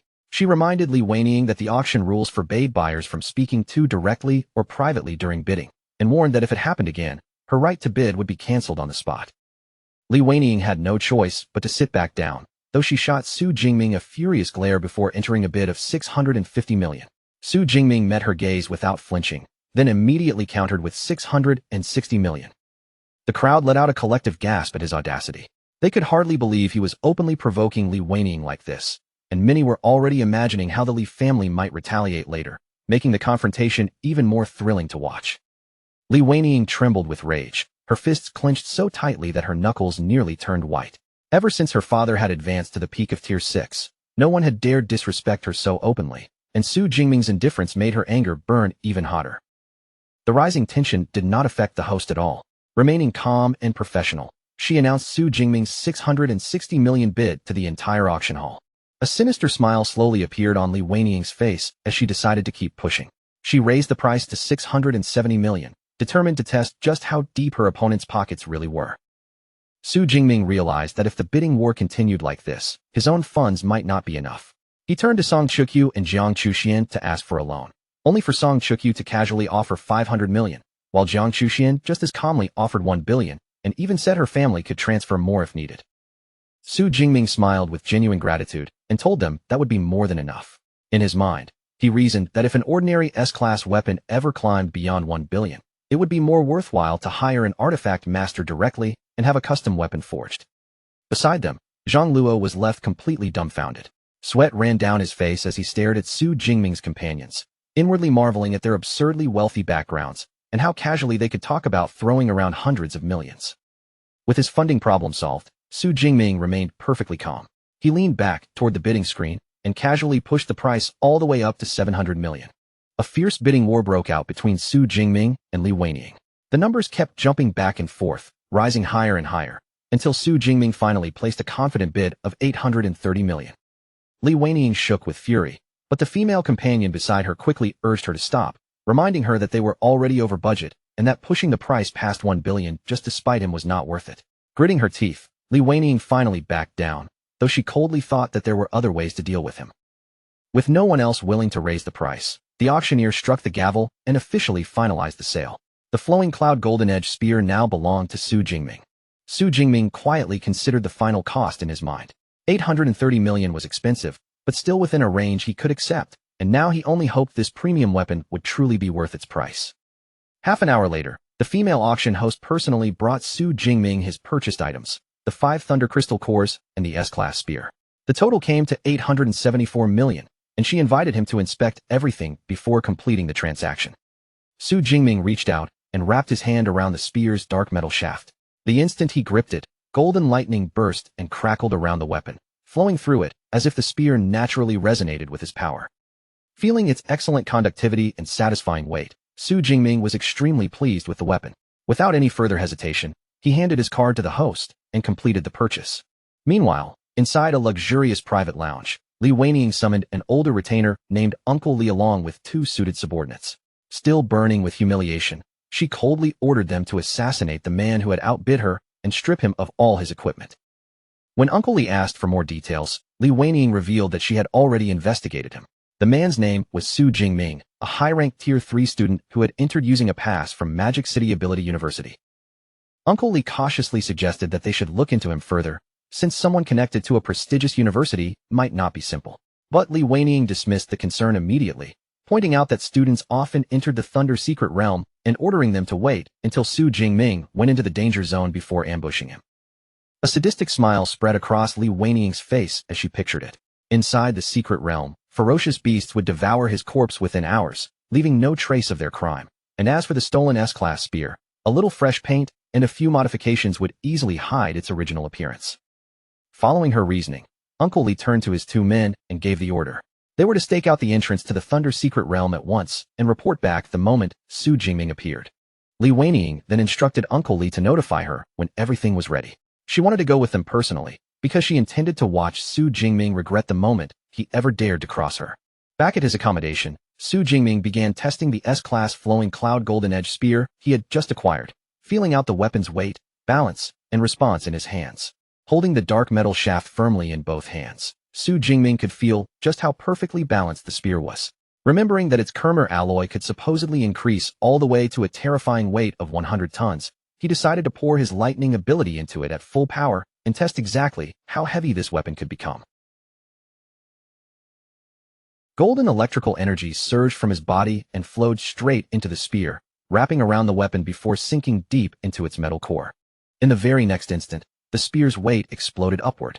Su Jingming was completely caught off guard by the sudden burden, and before he could adjust, his grip nearly failed as he dropped heavily to one knee and the spear's end slammed hard into the floor. Straining under the pressure, Su Jingming quickly judged that his current physical lifting limit was roughly 5 tons. Since the spear had almost torn itself out of his hands, he estimated that injecting his full power had caused its original weight of 800 kilograms to surge past 6 tons, and that sudden change immediately gave him a new idea for battle. After forcing himself back onto his feet, Su Jingming planted his stance and raised the spear again. Then he unleashed a heavy downward sweep, and the terrifying force smashed into the wooden floorboards beneath him, shattering them into flying splinters. A confident smile appeared on his face as he imagined the possibilities. If he swung the spear at its normal weight to build up speed, then suddenly injected his ability right before impact and pushed it to 6 tons, the combination of momentum and crushing mass would be enough to smash through almost any opponent. Standing in the middle of the wrecked floor, Su Jingming understood one problem clearly. Once the spear's weight spiked, controlling the follow-through became extremely difficult, but that only proved how deadly this weapon could be. After his friends left, he decided he would return to the thunderstorm zone and train with it properly. The next day at noon, Song Chukyu and Jiang Chuxian stood outside Su Jingming's accommodation to say goodbye. Before leaving, they told him that once school started again, they would still need him to guide them. Su Jingming smiled warmly at the 2 girls, his expression softening as he thanked them for coming all this way and spending the holiday with him. He stood there and waved as the 2 of them got into a red sports car and drove away together, the vehicle quickly disappearing down the road. Once he was alone again, Su Jingming stretched his arms and prepared to move out. He had less than a week left inside the secret realm, so he needed to rush back into the thunderstorm zone and gather as many thunder crystal cores as he possibly could. As Su Jingming headed toward his destination, a suited subordinate watched from the shadows. Speaking quietly through an earpiece, the man reported that the target was entering the thunderstorm zone and urged his superior to hurry over. Elsewhere, Li Weining was relaxing in a luxurious room when the message arrived on her phone. The moment she heard it, her eyes lit up with excitement, and she immediately agreed to head there at once. As Li Weining rose from her seat and prepared to leave, a man in the room noticed her movement and casually asked where she was going. A sinister red gleam flashed in Li Weining's eyes as she turned toward her older brother. She told him she was going to pick up his birthday present, claiming it was something she had spent a long time carefully preparing. Li Xianglin smiled with calm confidence after hearing that. Clearly intrigued, he said he was looking forward to seeing what kind of gift she had prepared for him. Meanwhile, deep inside the forested thunderstorm zone, Su Jingming stood beside the bloody, fur-covered corpse of a large beast. With almost no effort, he yanked his new S-class spear free from the body he had just pierced. Then his gaze shifted slightly. Sensing the presence behind him, Su Jingming looked over his shoulder and calmly called out to the people hiding nearby, pointing out that they had been following him for quite a while. Uncle Li stepped out from the thick foliage, with two suited subordinates following close beside him. He clapped slowly and praised the young university student, saying that for someone only at high-rank Tier 3, Su Jingming's perception was surprisingly sharp. Su Jingming narrowed his eyes as he looked over the unfamiliar group. His voice turned cold as he said he did not recognize them and demanded to know why they had been tracking him. At that moment, Li Weining walked out from behind her men, dressed in black and carrying herself with arrogant confidence. She lifted her chin and declared that even if he did not know her retainers, he should at least remember her. Su Jingming recognized her as the woman from the auction and asked whether they had come to steal his S-class spear. Li Weining corrected him with a cruel smile, saying she intended to take his life as well, though she mockingly sighed that it was a shame to waste such a handsome face, since he might have become the leader of her harem if only he had not crossed her. Su Jingming remained calm even in the face of her threat. He simply questioned how vicious she had to be, wanting not only his newly purchased weapon, but his life along with it. Li Weining smiled even more wickedly and declared that the weak had no right to speak in front of the strong. She ordered him to kneel and kowtow if he wanted a quick death, warning that if he resisted, she would make him suffer slowly before killing him. Su Jingming actually agreed with her twisted idea about strength deciding everything. Then, without another word, he activated his ability, and fierce golden lightning erupted from his body like a storm breaking loose. His hair rose under the force of the electricity, glowing brightly as arcs of raw power surged around him. Su Jingming coldly remarked that because they had failed to properly investigate him, they had completely misunderstood who was truly stronger here. The terrifying intensity of his aura burst outward in a shockwave, forcing Li Weining back and leaving her staring in complete confusion. She could not understand how his strength had suddenly climbed to such a horrifying level. Su Jingming grinned fiercely as he judged the strength of the enemies in front of him. There were 2 Tier 4 mid-ranks and 2 Tier 4 low ranks, yet he showed no fear at all and mockingly invited all of them to attack him together. Uncle Li immediately realized that the situation had become dangerous. Panic flashed through his face as he ordered his 3 suited subordinates to strike with everything they had and attack the glowing student together. The 4 men lunged forward at the same time, but Su Jingming only raised one hand, electricity crackling violently around his palm as he unleashed his divine lightning technique. In an instant, massive pillars of blinding electricity crashed down from the sky. Each bolt struck with terrifying precision, slamming into Uncle Li and all of his henchmen at the same time. The overwhelming voltage crushed the attackers straight into the scorched ground, leaving them completely overwhelmed beneath the brutal force of the lightning. Li Weining watched her entire elite escort get wiped out in a single move, and all the color drained from her face. Trembling uncontrollably, she realized she had to run for her life immediately. She turned in desperation and tried to flee, but panic made her movements clumsy. After only a few steps, her foot caught on a branch, and she stumbled helplessly. Li Weining crashed hard onto the forest floor, then looked up in pure terror. Su Jingming was already looming over her with an intimidating presence, coldly telling her that now it was her turn. She scrambled backward through the dirt, horrified and unable to keep her voice steady as she asked who he really was and how a mere student could possess such terrifying strength. Su Jingming calmly repeated that he was a student of Magic City Ability University, then sarcastically reminded her that she had been the one confidently trying to murder him moments earlier. Terrified, Li Weining continued crawling backward on the ground, tears gathering in her eyes as she admitted she had been wrong. She begged Su Jingming to spare her life, promising him tens of billions in cash and guaranteed safe passage if he let her go. As her fear grew even stronger, she clutched her chest and made an even more desperate offer. She said she could personally serve him, insisting that she was no less attractive than the 2 women who had been standing by his side. Su Jingming rejected her offer without the slightest hesitation. His voice was cold as he said his excellent friends could never be compared to someone whose body had been ruined by lust and drugs, then added with open disgust that he was a germaphobe and found her far too dirty to touch. That insult shattered Li Weiniang's pitiful act completely. Humiliation and rage twisted her face as she cursed him, screaming that if he dared kill her, her father and brother would slaughter his entire family and skin him alive. Su Jingming was not moved by her gruesome threats at all. He simply accepted her so-called terms with chilling calm, then raised a hand as intense golden electricity gathered around his palm. With one swift motion, he brought his hand down, and a massive pillar of lightning descended directly onto Li Weiniang with devastating force. Smoke rose from what remained after the lightning strike, but Su Jingming only turned away from the scene. In his mind, anyone who chose to kill others had to be ready to die themselves, and he decided not to loot their space rings, knowing that elite families often hid tracking devices inside such belongings. At the same time, inside a luxurious estate, an automated warning suddenly blared through the room. The system announced that the user of smart wristband number 003 had lost all vital signs. Li Xianglin had been sitting comfortably on his sofa, but the warning made him jolt upright in shock. He immediately recognized that the wristband number belonged to his younger sister, Li Weiniang. Fury flashed across his face as he demanded to know who had dared murder his little sister. Without wasting a second, he ordered his men to lock onto her final location immediately. Uncle Li checked his device and quickly reported that the wristband's connection had been completely lost, though its last signal had come from the edge of the thunderstorm zone.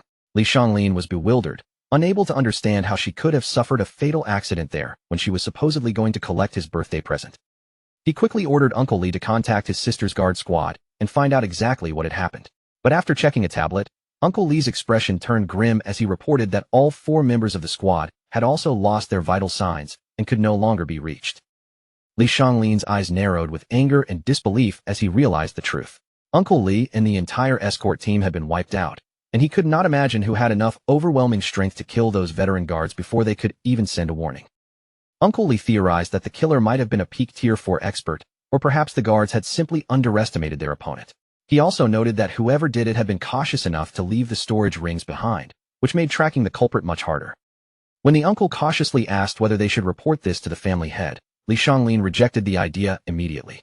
His father was currently in secluded cultivation, trying to break through to Tier 7 Grandmaster. So Li Xianglin ordered the uncle to trace Li Weiniang's recent movements and contacts first and find a lead from there. The uncle accepted the command at once and lowered his head to operate the device in his hand. Beside him, Li Xianglin sat there with a dark expression, rubbing his temples in frustration as he waited for answers. After reviewing the information, the uncle reported that aside from an old conflict with the Wang family, Li Weiniang's most recent notable activity was trying to buy an S-class spear as a birthday gift for her brother. But 2 days earlier, someone else had outbid her and taken the weapon away. Li Xianglin's eyes sharpened instantly, and he demanded to know the buyer's name. The uncle quickly identified him as Su Jingming, a student from Magic City Ability University who had entered with an S-class pass, then listed his background: a top provincial scorer, a Tier 3 ability user, and an S-rank genius. The moment Li Xianglin remembered his sister saying she was going to fetch his birthday present, everything clicked into place. He pointed forward with certainty and concluded that Su Jingming had to be the killer, though the uncle carefully warned him that targeting an S-rank genius could bring serious trouble. But Li Xianglin was already swallowed by rage and grief. He brushed aside the warning without hesitation, vowing that no matter how important Su Jingming's status was, a life had to be paid with a life. He suddenly rose from the sofa and ordered his uncle to come with him. Li Xianglin planned to wait at the exit of the thunderstorm zone and ambush Su Jingming there, even telling the older man to help execute the student if he failed to do it himself. Meanwhile, back in the forest, Su Jingming remained calm as he crouched beside a fallen beast. With a small knife in hand, he carefully carved out a glowing purple thunder crystal core from the creature's corpse. Looking at his newest prize, Su Jingming smiled with satisfaction and counted up his gains. He had slain 17 Tier 4 thunder beasts in total, earned 4,250 ability points, and collected 17 crystal cores, which was finally enough for him to complete his breakthrough and liquefy his lightning in one uninterrupted session. With the resources he needed now gathered, Su Jingming turned away from the bloody scene and walked through the dense forest, leaving the blood-stained ground behind as he prepared to return. At a security checkpoint, the Heaven's Mandate sect's red-robed Archbishop, Bloodkill, stepped forward and handed his pass to the receptionist with a calm, unreadable expression. Using the false name Zhang Heng and a C-class pass, he was granted 24 hours of access to the Thunder Martial Arts Hall's secret area. The receptionist returned the pass politely and reminded him to make good use of the time he had been given. Bloodkill smiled with dark satisfaction. To him, 24 hours was more than enough to finish his mission, and in his mind, the S-rank student Su Jingming had already reached the end of the road. Near one of the exit tunnels, several men in black suits had already taken position, standing quietly as they watched everyone who passed by. Some nearby onlookers noticed them and began whispering. One of them pointed out that those men belonged to the Li family and had been watching the area for days, meaning whoever they were waiting for was probably about to run into serious misfortune. The moment Su Jingming walked out, one of the Li family men immediately spotted him. He pressed his earpiece and quickly reported to his young master that the target had appeared. Su Jingming slowed to a stop, his brows drawing together slightly as he sensed the sudden attention locking onto him from the surroundings. In the next instant, Li Xianglin dropped down from above with a spear in hand. His voice rang out in fury as he shouted Su Jingming's name and demanded that he repay a blood debt with blood. Seeing the attacker's peak Tier 4 strength and the spear in his hands, Su Jingming calmly guessed that this must be Li Xianglin.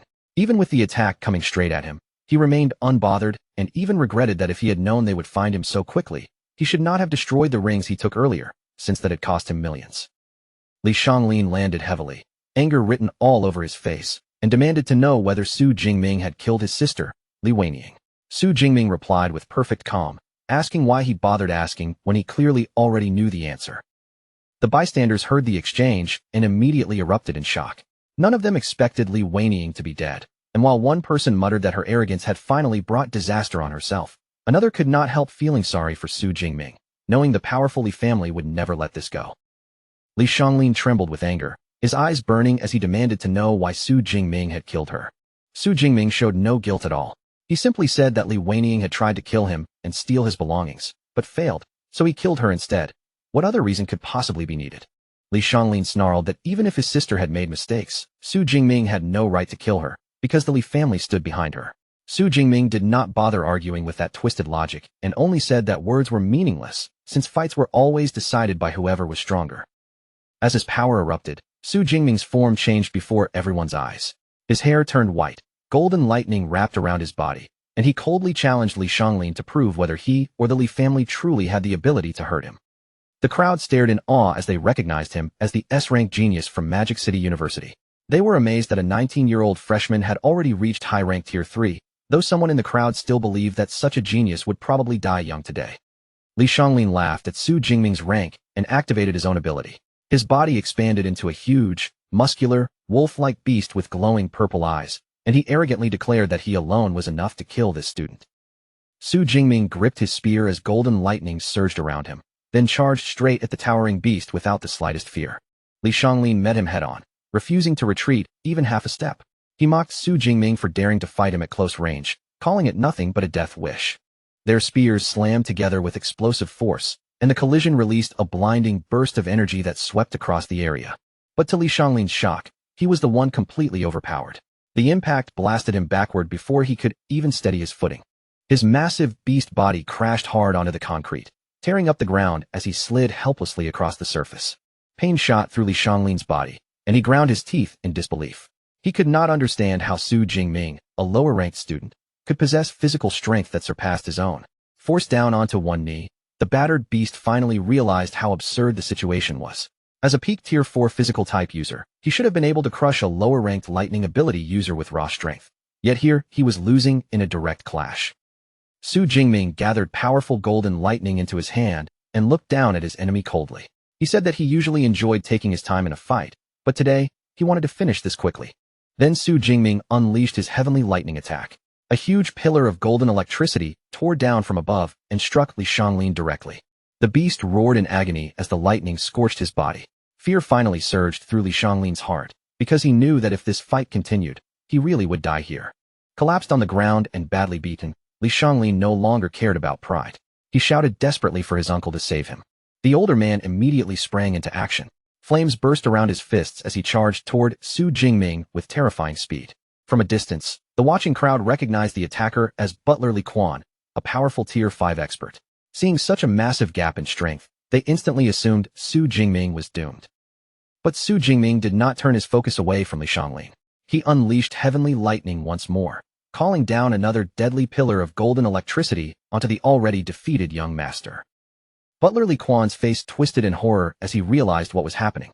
He shouted for his young master. But by then, everything had already gone terribly wrong.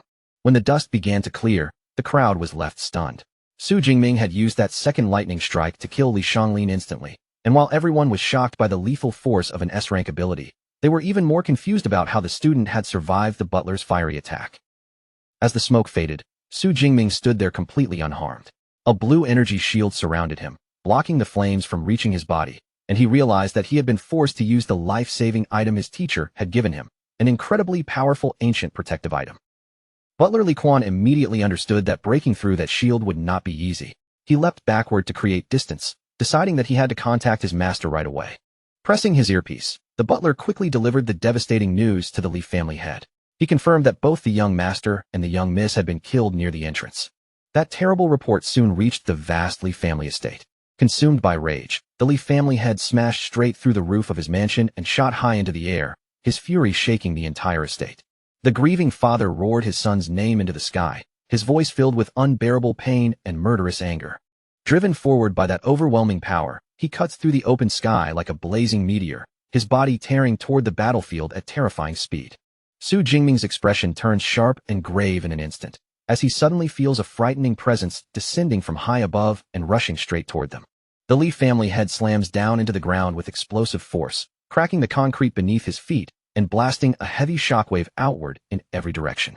His face twists with fury as he fixes a murderous glare on the student before him, roaring that Su Jingming has truly gone too far after killing both of his children.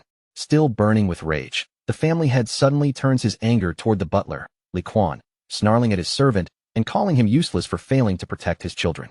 Without giving Li Quan even a moment to react, the enraged master strikes his own servant, catching the stunned butler completely off guard as a sinister red energy surges out.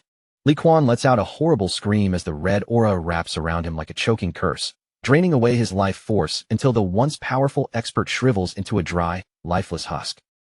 Now replenished by that stolen energy, the man's eyes glow with a blood-red light as he turns his cold, savage gaze back on his Su Jingming and declares that the young student will be next. Su Jingming tightens both hands around his spear, sweat sliding down his face as he steadies his breathing and prepares himself for the terrifying danger standing in front of him. But before the furious man can launch his attack, a gray-haired elder steps directly between them with several guards at his side. He is Wang Gu, the branch master of the Thunder Secret Realm, and he calmly asks Li Konghai what exactly he thinks he is doing. The surrounding crowd freezes in shock the moment Branch Master Wang appears, because everyone knows he is the only Tier 7 Grandmaster present. And when they notice Instructor Wu and several other top fighters arriving as well, it becomes obvious that the organization has come out in full force to protect Su Jingming. Surrounded by enemies and forced to face a Tier 7 Grandmaster head-on, Li Konghai clenches his teeth so hard his jaw trembles. In his heart, he curses bitterly, realizing that his chance to kill the boy today has slipped away. Forcing down the killing intent boiling inside him, Li Konghai swallows his humiliation and lowers his posture, greeting Branch Master Wang with a respectful expression. As the tense atmosphere briefly settles, Zhang Luo rushes over to his friend's side. He quickly tells Su Jingming that with the Branch Master here, Li Konghai will not dare cause trouble anymore, and Su Jingming finally lets out a relieved breath before thanking him. Branch Master Wang turns to Su Jingming with a faint smile, saying that Instructor Wu has already told him about the students' impressive battles. He praises Su Jingming as truly remarkable, and Su Jingming accepts the compliment with polite modesty. But while everyone's attention is fixed on the confrontation in front of them, someone else is secretly watching from the shadows. Behind the crowd, a dark figure stands silently, observing the powerful figures gathered together. That hidden watcher is Bloodkill, the assassin concealed beneath a disguise. A wicked smile creeps across his face as he thinks that with so many important targets gathered in one place, the slaughter he is about to unleash will be far easier. Branch Master Wang Gu reassures Su Jingming that as long as he is inside the Thunder Secret Realm, they will make sure he is protected. Su Jingming responds with a respectful thank you. Seeing Wang Gu take control of the situation, the crowd slowly begins to relax, believing the conflict has finally come to an end. After all, even an enraged Li Konghai would not dare act recklessly in front of a Tier 7 Grandmaster. But right in the middle of those unsuspecting bystanders, the disguised assassin suddenly makes his move. A violent burst of dark red energy erupts from him as he surges forward, the force of it blasting the nearby onlookers away and scattering them like leaves in a storm. An overwhelming explosion of aura tears through the area, and in that instant, the disguise hiding his true identity is completely shattered. With a crazed expression spreading across his face, The attacker reveals himself as Bloodkill, a red-robed archbishop of the Heaven's Mandate sect. He announces that he has come under orders to annihilate the Thunder Secret Realm, declaring that both Wang Gu and Su Jingming are doomed. Branchmaster Wang Gu's face changes immediately as he realizes the enemy before them is no ordinary assassin, but a terrifying Tier 8 Grandmaster from the infamous cult. Bloodkill's icy gaze settles on Su Jingming, and even he has to acknowledge the young man's monstrous talent. A Tier 3 high-rank fighter whose strength already surpasses a peak Tier 4 could very well become a martial saint one day. But Bloodkill says with cruel satisfaction that Su Jingming's growth ends here today. With a mocking smirk, Bloodkill tells the young genius to call that space-type Grandmaster from his university if he wants help. Then he laughs at the thought, certain that the distance is far too great for her to teleport all the way here in time. But Su Jingming does not look frightened at all. If anything, he only seems slightly irritated as he silently criticizes the arrogance of this Tier 8 Grandmaster, knowing full well that Bloodkill has badly underestimated Vice Principal Ling Shuang's terrifying ability as an S-rank space-type user. A confident smile rises on Su Jingming's face as he wonders why his enemies always start celebrating before the battle is truly over. Raising the protective talisman in his hand, he decides to give Bloodkill exactly what he so arrogantly asked for. Su Jingming closes his fingers tightly around the talisman, and with a sharp crack, crushes it directly in his palm. In the very next instant, a huge and intricate blue magic circle spreads open across the sky above him, its glowing patterns shining with dazzling light. From the center of that radiant portal, Vice Principal Ling Shuang descends gracefully, her figure surrounded by swirling, dreamlike energy as she steps into the battlefield. The onlookers stare upward in complete awe, barely able to believe that the university's Tier 8 Grandmaster has appeared before their eyes so suddenly. As Ling Shuang's terrifying aura presses down over the battlefield, the crowd is immediately filled with relief, convinced that with her here, they are finally safe. From the sidelines, Li Konghai breaks out in a cold sweat as he watches everything unfold. He can hardly believe that a mere student possesses the backing to summon a Tier 8 Grandmaster, and as he grits his teeth, he feels overwhelmingly thankful that he did not attack earlier. If he had, the entire Li family would have been dragged into disaster. Hovering above the battlefield, Ling Shuang looks down at the assassin with a calm, chilling gaze, remarking that the remnants of the Heaven's Mandate sect really do linger like ghosts that refuse to disappear. Bloodkill is visibly thrown off by her sudden arrival, because according to what he knows, Ling Shuang's maximum teleportation range should not exceed 500 kilometers. Ling Shuang calmly reveals the trap, explaining that she deliberately kept news of her recent breakthrough hidden because she had already predicted that the stubborn cultists would eventually take the bait. Bloodkill's expression stiffens as he feels the overwhelming force radiating from her body, finally realizing that Ling Shuang has already advanced to the level of a Tier 8 mid-rank Grandmaster. Knowing that he is completely outmatched as a B-class ability user facing an S-class opponent, panic flashes across Bloodkill's face, and he immediately turns to flee. But Ling Shuang simply raises her hand, projecting a glowing magic circle from her palm as she coldly tells him that it is far too late to run now. In an instant, a massive hexagonal energy barrier takes shape around Bloodkill, forming the spatial yin-yang domain and cutting off his escape completely. The enormous spherical domain seals the assassin inside like a prison of space itself, while Ling Shuang remains outside, calmly maintaining control over the entire barrier. With one swift downward slash of her hand, she sends a razor-sharp crescent of spatial energy slicing straight toward him. Refusing to be defeated so easily, Bloodkill roars in desperation and releases a storm of dark red energy to meet the attack, shouting that killing him will not be that simple. Their opposing powers collide violently inside the barrier, sending waves of red and blue energy erupting through the sealed space. Then the two powerful fighters launch themselves at each other, closing the distance in a blur of terrifying speed. Down below, Su Jingming and Branchmaster Wang Gu watch from a safe distance as explosive shockwaves of red and blue energy slam against the reinforced walls of the spatial domain, the barrier containing the destruction and protecting the surrounding area from being torn apart. Realizing that a battle of this level will not end quickly, Wang Gu immediately takes command of the forces on the ground. He orders his supervisors and instructor Wu to remain nearby and support the vice principal, while another group coordinates with the Thunder Martial Arts Hall to evacuate the citizens in the surrounding area. Wang Gu then advises Su Jingming to leave with Supervisor Jiang for his own safety, but Su Jingming refuses politely, choosing instead to stay where he is. Su Jingming calmly reasons that if he runs away now, it might only create more trouble for his vice principal. He is confident that Bloodkill is no match for Ling Shuang, and even if the worst somehow happens, she can easily teleport him to safety. Besides, Being able to witness a clash between two Tier 8 Grandmasters up close is an incredibly rare chance to learn. Half an hour later, the fierce battle finally comes to an end. Ling Shuang descends gracefully onto the heavily ruined ground, standing above a battered, exhausted bloodkill who has been beaten down completely. With every last bit of strength drained from his body, the badly wounded assassin could no longer hold himself up. His knees gave out, his body pitched forward, and he crashed face first onto the cold concrete, lying there motionless in complete defeat.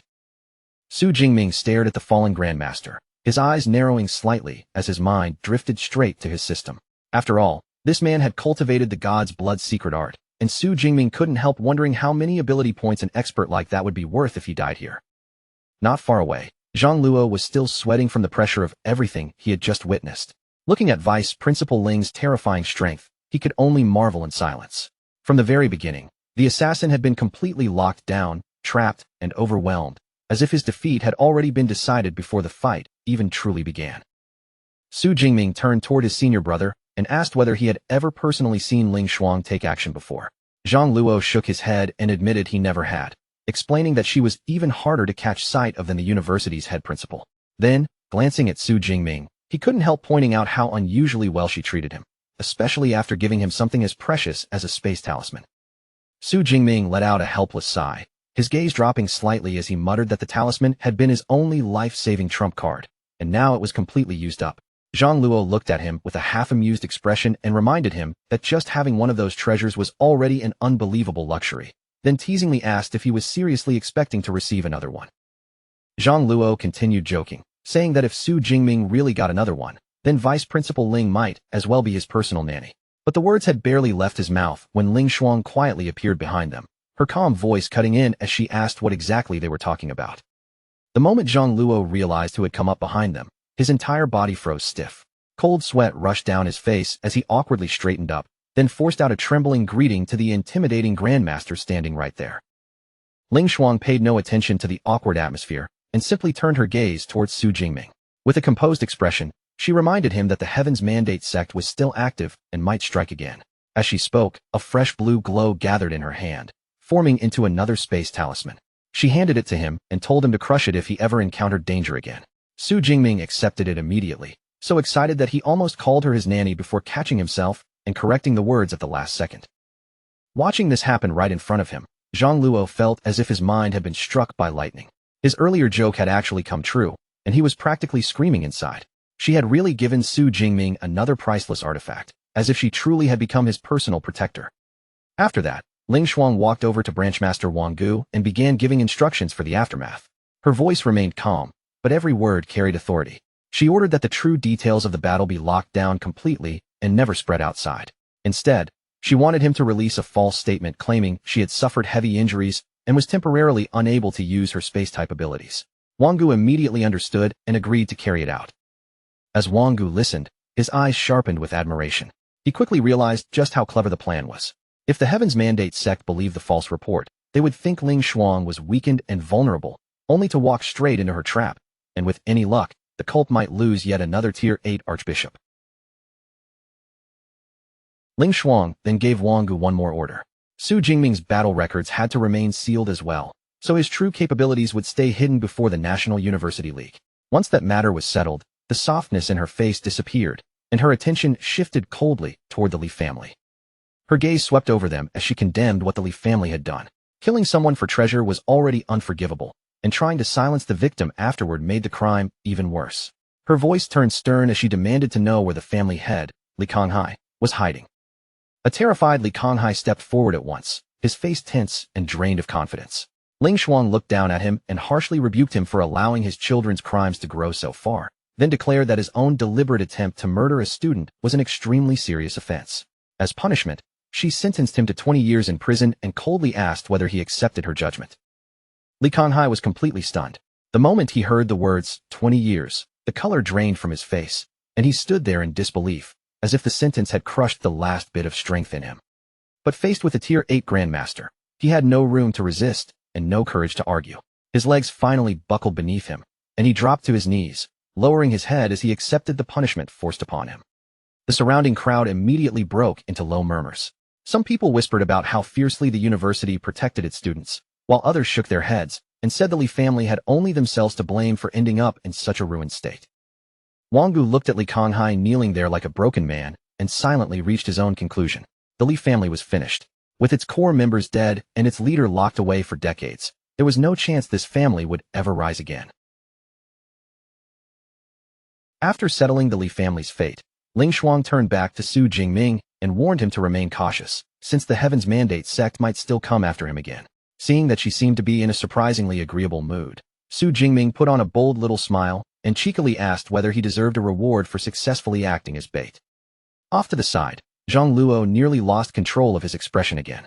He was screaming inside for the second time, completely unable to believe that his junior brother actually had the nerve to ask a terrifying Tier 8 Grandmaster for a reward right to her face. But to Zhang Luo's even greater shock, Ling Shuang did not get angry at all. She only paused for a moment, looked at Su Jingming calmly, and asked what kind of reward he wanted, leaving Zhang Luo utterly dumbfounded that she was genuinely considering it. Only then did Su Jingming realize she had taken his joke seriously. He quickly smiled, lifted both hands in a harmless gesture, and explained that he had only been teasing. After already receiving a second priceless space talisman, he admitted that asking for anything more would be far too greedy. Ling Shuang's lips curved into a rare, gentle smile. She remarked that it had been a very long time since anyone had dared to joke with her so casually. Then, as a soft blue light gathered around her hand, she revealed that she had actually prepared something specifically for him. In her palm appeared a beautiful pendant necklace, glowing faintly with blue light. The artifact shimmered like it held a quiet power inside, and Ling Shuang lifted it towards Su Jingming with a calm, almost gentle offer. Su Jingming hesitated the moment he saw the glowing blue pendant. Just from the aura radiating off it, he could tell this was no ordinary treasure. Its power was clearly far beyond the Tier 7 talisman his teacher had once given him. Ling Shuang confirmed his suspicion, telling him it was a Tier 8 talisman capable of blocking an attack from a mid-rank Grandmaster. Since it no longer served much purpose for her, she offered it to him directly as his reward. Su Jingming accepted the artifact with both gratitude and excitement, then immediately declared his loyalty to the vice principal.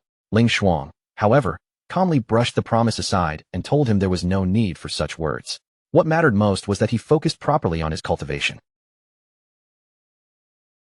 As Su Jingming carefully fastened the new talisman onto his wrist, Zhang Luo watched from the side, with eyes full of silent longing.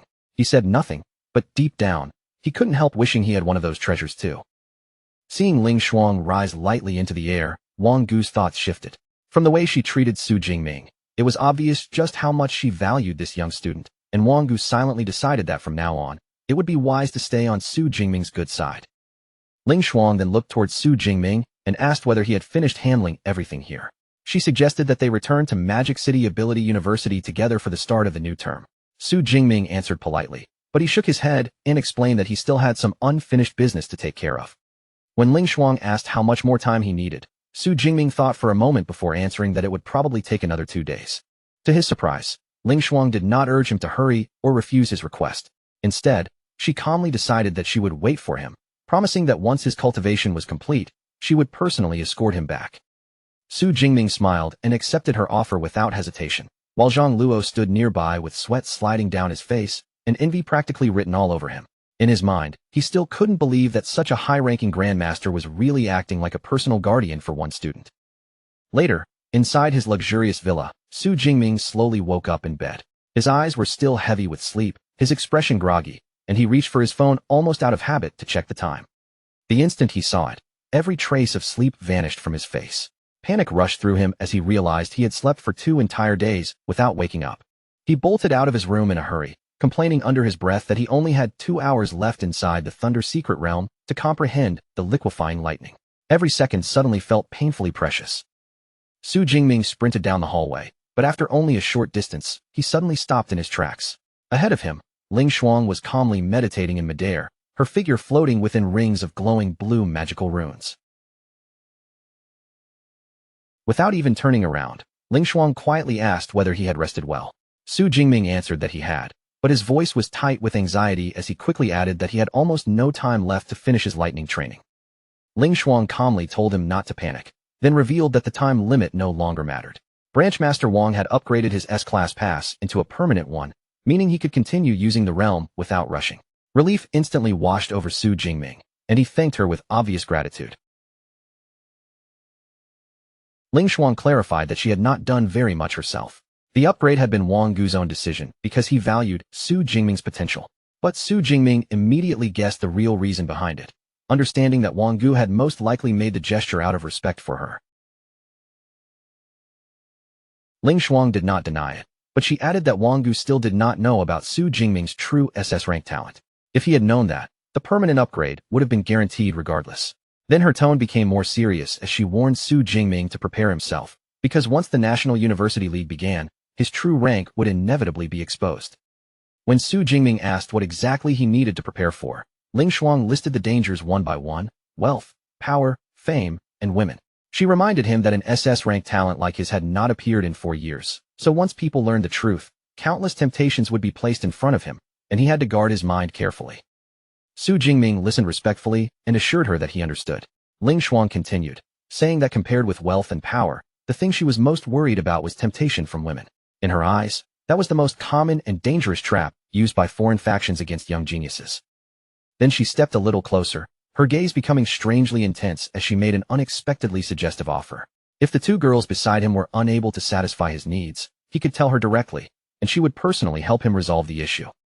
Su Jingming was completely caught off guard by the outrageous statement.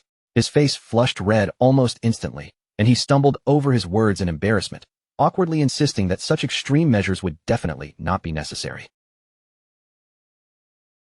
The tense and strange atmosphere was finally broken when Ling Shuang calmly called for someone outside to come in. Both she and Su Jingming turned toward the doorway as the person waiting there stepped forward. Branchmaster Wang Gu entered with Zhang Luo at his side. Looking at Su Jingming, Wang Gu reassured him that the hostile Li Konghai had already been imprisoned, and with that matter settled, the Li family would no longer be able to pose any threat to him. Su Jingming smiled and gave Wang Gu a sincere thanks, both for dealing with the Li family situation and for upgrading his pass to permanent access. Wang Gu simply waved off the gratitude, saying he was only doing what he should to nurture the country's top geniuses. Then, as if the permanent pass were not enough, he announced that he had also arranged 24 hours of access to the highest floor of the Thunder Tower specifically for Su Jingming. Su Jingming's eyes lit up with excitement, and he quickly thanked Branchmaster Wang once again for granting him such valuable access. Behind him, Ling Shuang silently raised her hand, and a glowing golden teleportation portal began to form in the air. Ling Shuang gave Su Jingming a light push from behind, guiding him toward the golden portal as if the trip was already decided. Her tone stayed calm and effortless as she offered to take him to the Thunder Tower herself. Just before stepping into the glowing portal, Su Jingming turned back toward Zhang Luo and said farewell to his senior brother. He promised that once his cultivation was finished, he would head straight back to school. Zhang Luo lifted his hand and waved him off, saying he had come here specifically to see him leave safely. Branchmaster Wang Gu and Zhang Luo stood where they were, watching the golden light swallow Su Jingming and Ling Shuang. In the next instant, the portal flashed brightly, then vanished completely from the room. At the Thunder Tower, terrifying bolts of raw green energy tore down from above, crashing against the building's outer walls again and again. The entire tower stood wrapped in violent arcs of power, like a fortress being struck by an endless storm. On the highest floor, Su Jingming sat cross-legged at the center of the raging energy. Around him, fierce golden lightning exploded through the air, striking and twisting in every direction as if the entire space had turned into a thunder prison. The golden flashes reflected in Su Jingming's eyes as he carefully sensed the energy around him. He quickly realized that the lightning here was far purer than what he had experienced on the 100th floor, and it felt much closer to the true source of thunder itself.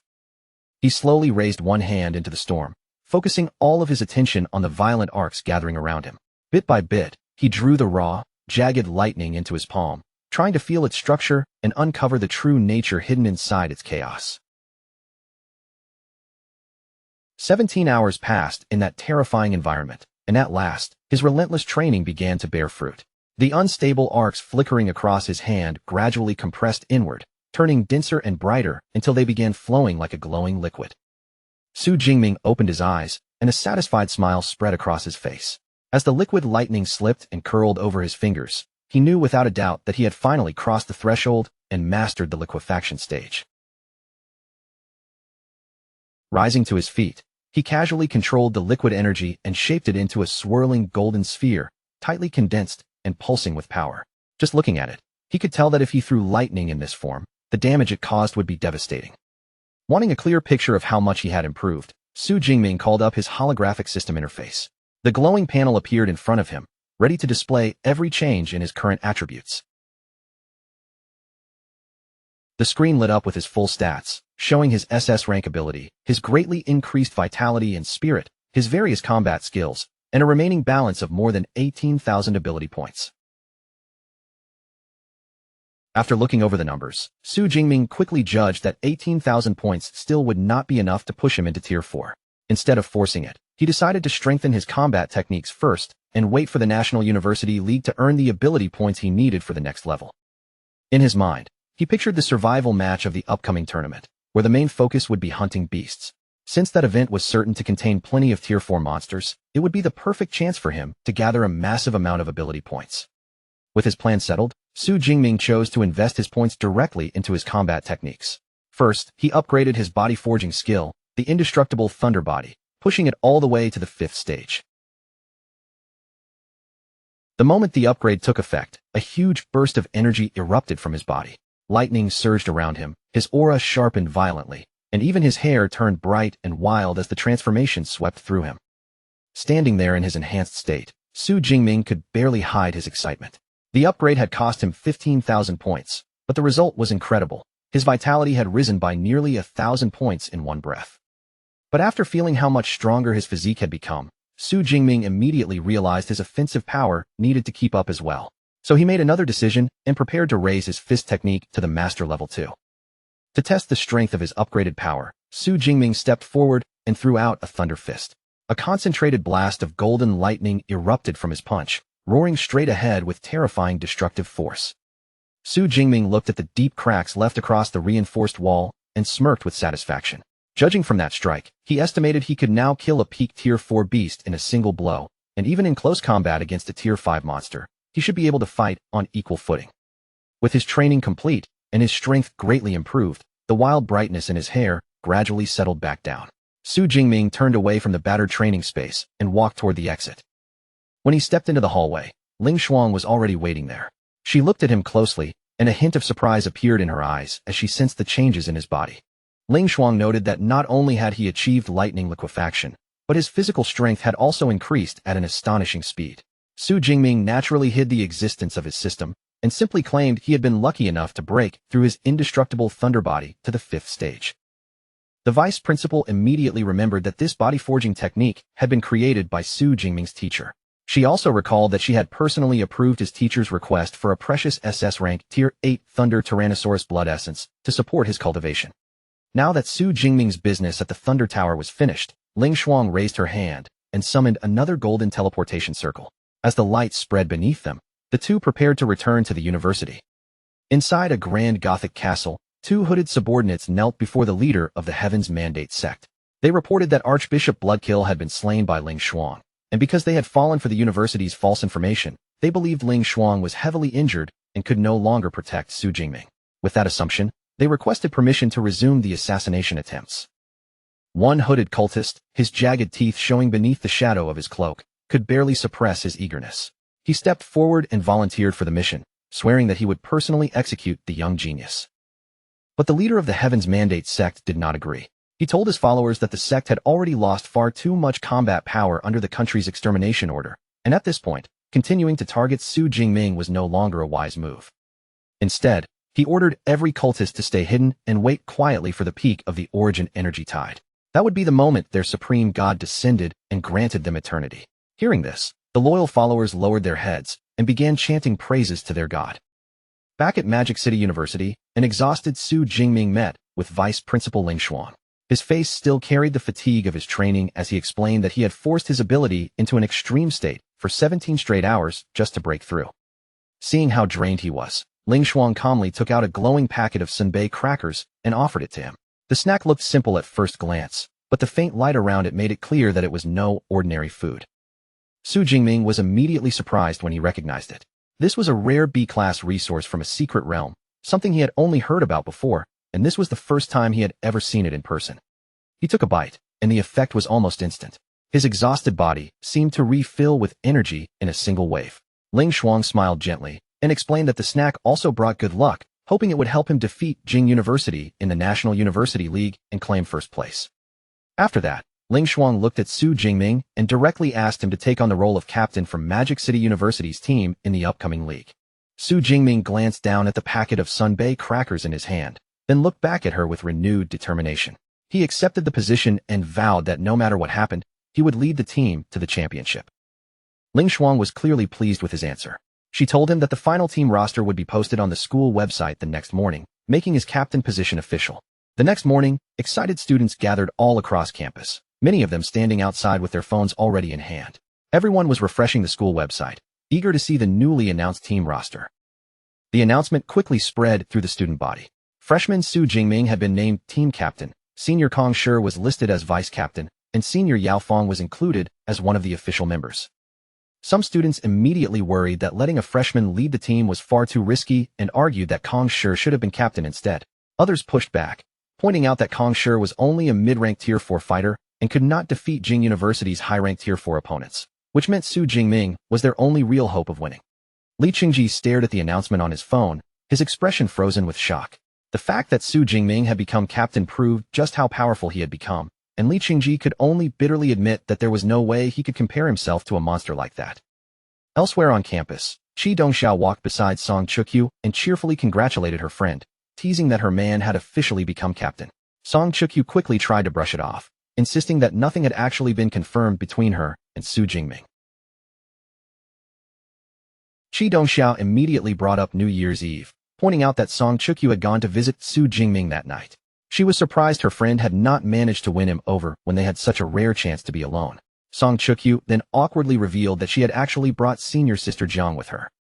Qi Dongxiao looked completely exasperated and asked why in the world Song Chukyu would bring along a romantic rival at a time like that. Song Chukyu answered honestly, saying Jiang was a good person, and if she had tried to sneak around behind her back, she would have felt guilty. When Qi Dongxiao asked how anyone could possibly share romance so calmly, Song Chukyu admitted that she did not mind sharing Su Jingming with Jiang.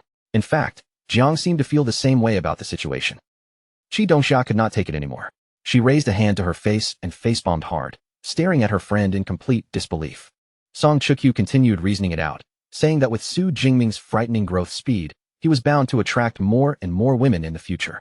If that was going to happen anyway, then sharing him with someone she already liked and trusted was easier to accept. Qi Dongxiao finally gave up arguing with her. Song Chukyu then added that it was still too early to think too deeply about it, because Su Jingming had not actually accepted either her or Jiang yet. Qi Dongxiao warned her not to stay so relaxed. Once the National University League ended and Su Jingming became famous, even more outstanding girls would come after him, and by then, the competition would only become harder.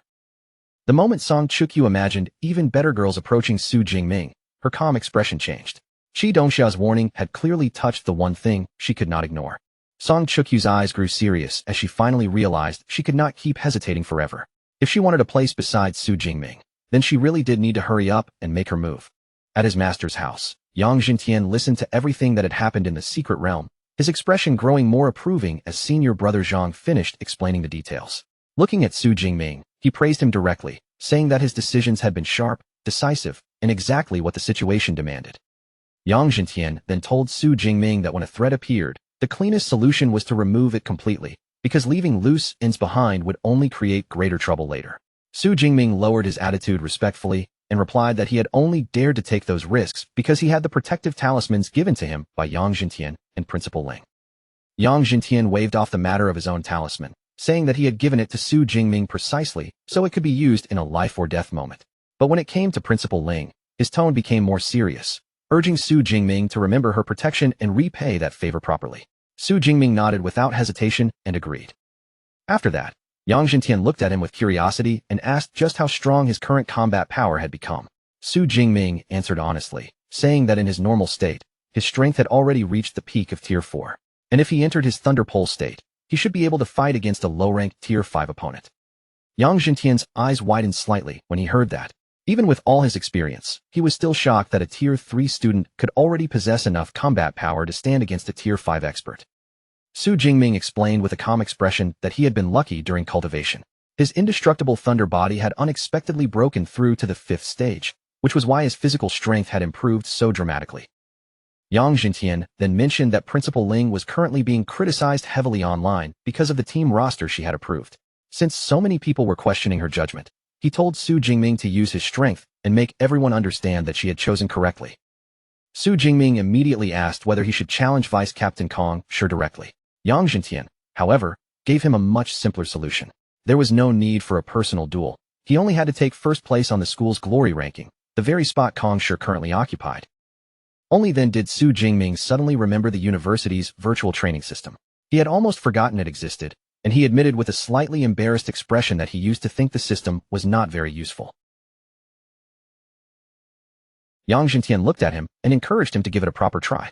In his view, the virtual training system was far from useless, and once Su Jingming experienced it seriously, he would understand how valuable it really was. Inside the practical training building, students moved through the wide interior, passing row after row of advanced virtual reality stasis pods. The machines stood neatly arranged, their glass covers glowing faintly under the building's lights. Nearby, two students were chatting as they walked. One of them confidently boasted that this time, he would definitely clear the 10th floor and push his combat power to 10,000. His friend immediately poured cold water on him, reminding him that fighting 20 Tier 2 beasts at once was basically impossible at his current rank.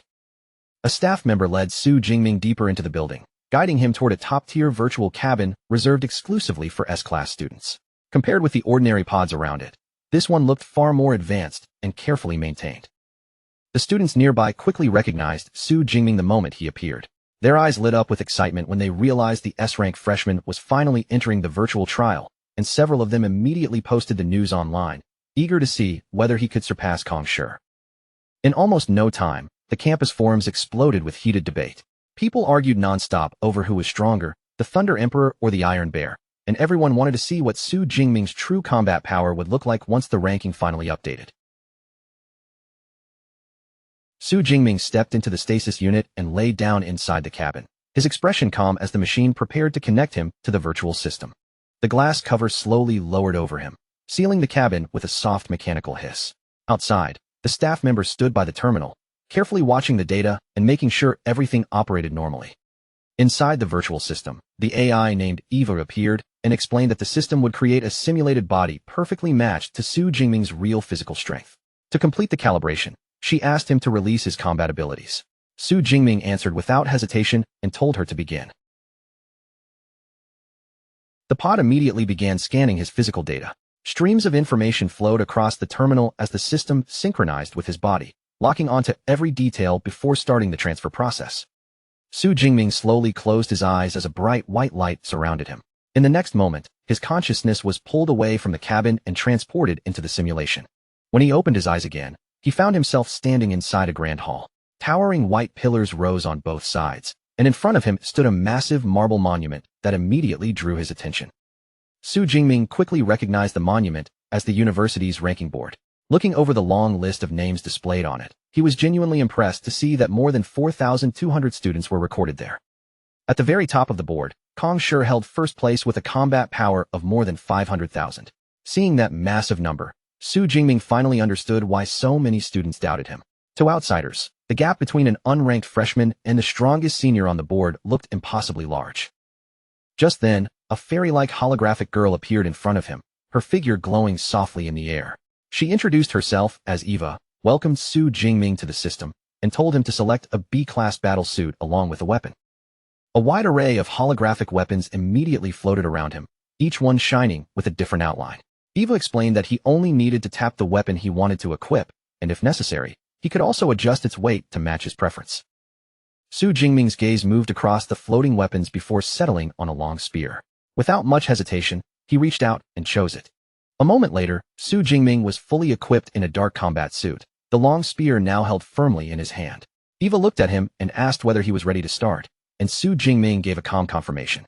Eva began counting down, and as her voice faded, a glowing magic circle lit up behind her. The first floor's trial activated, and the surrounding space began to shift.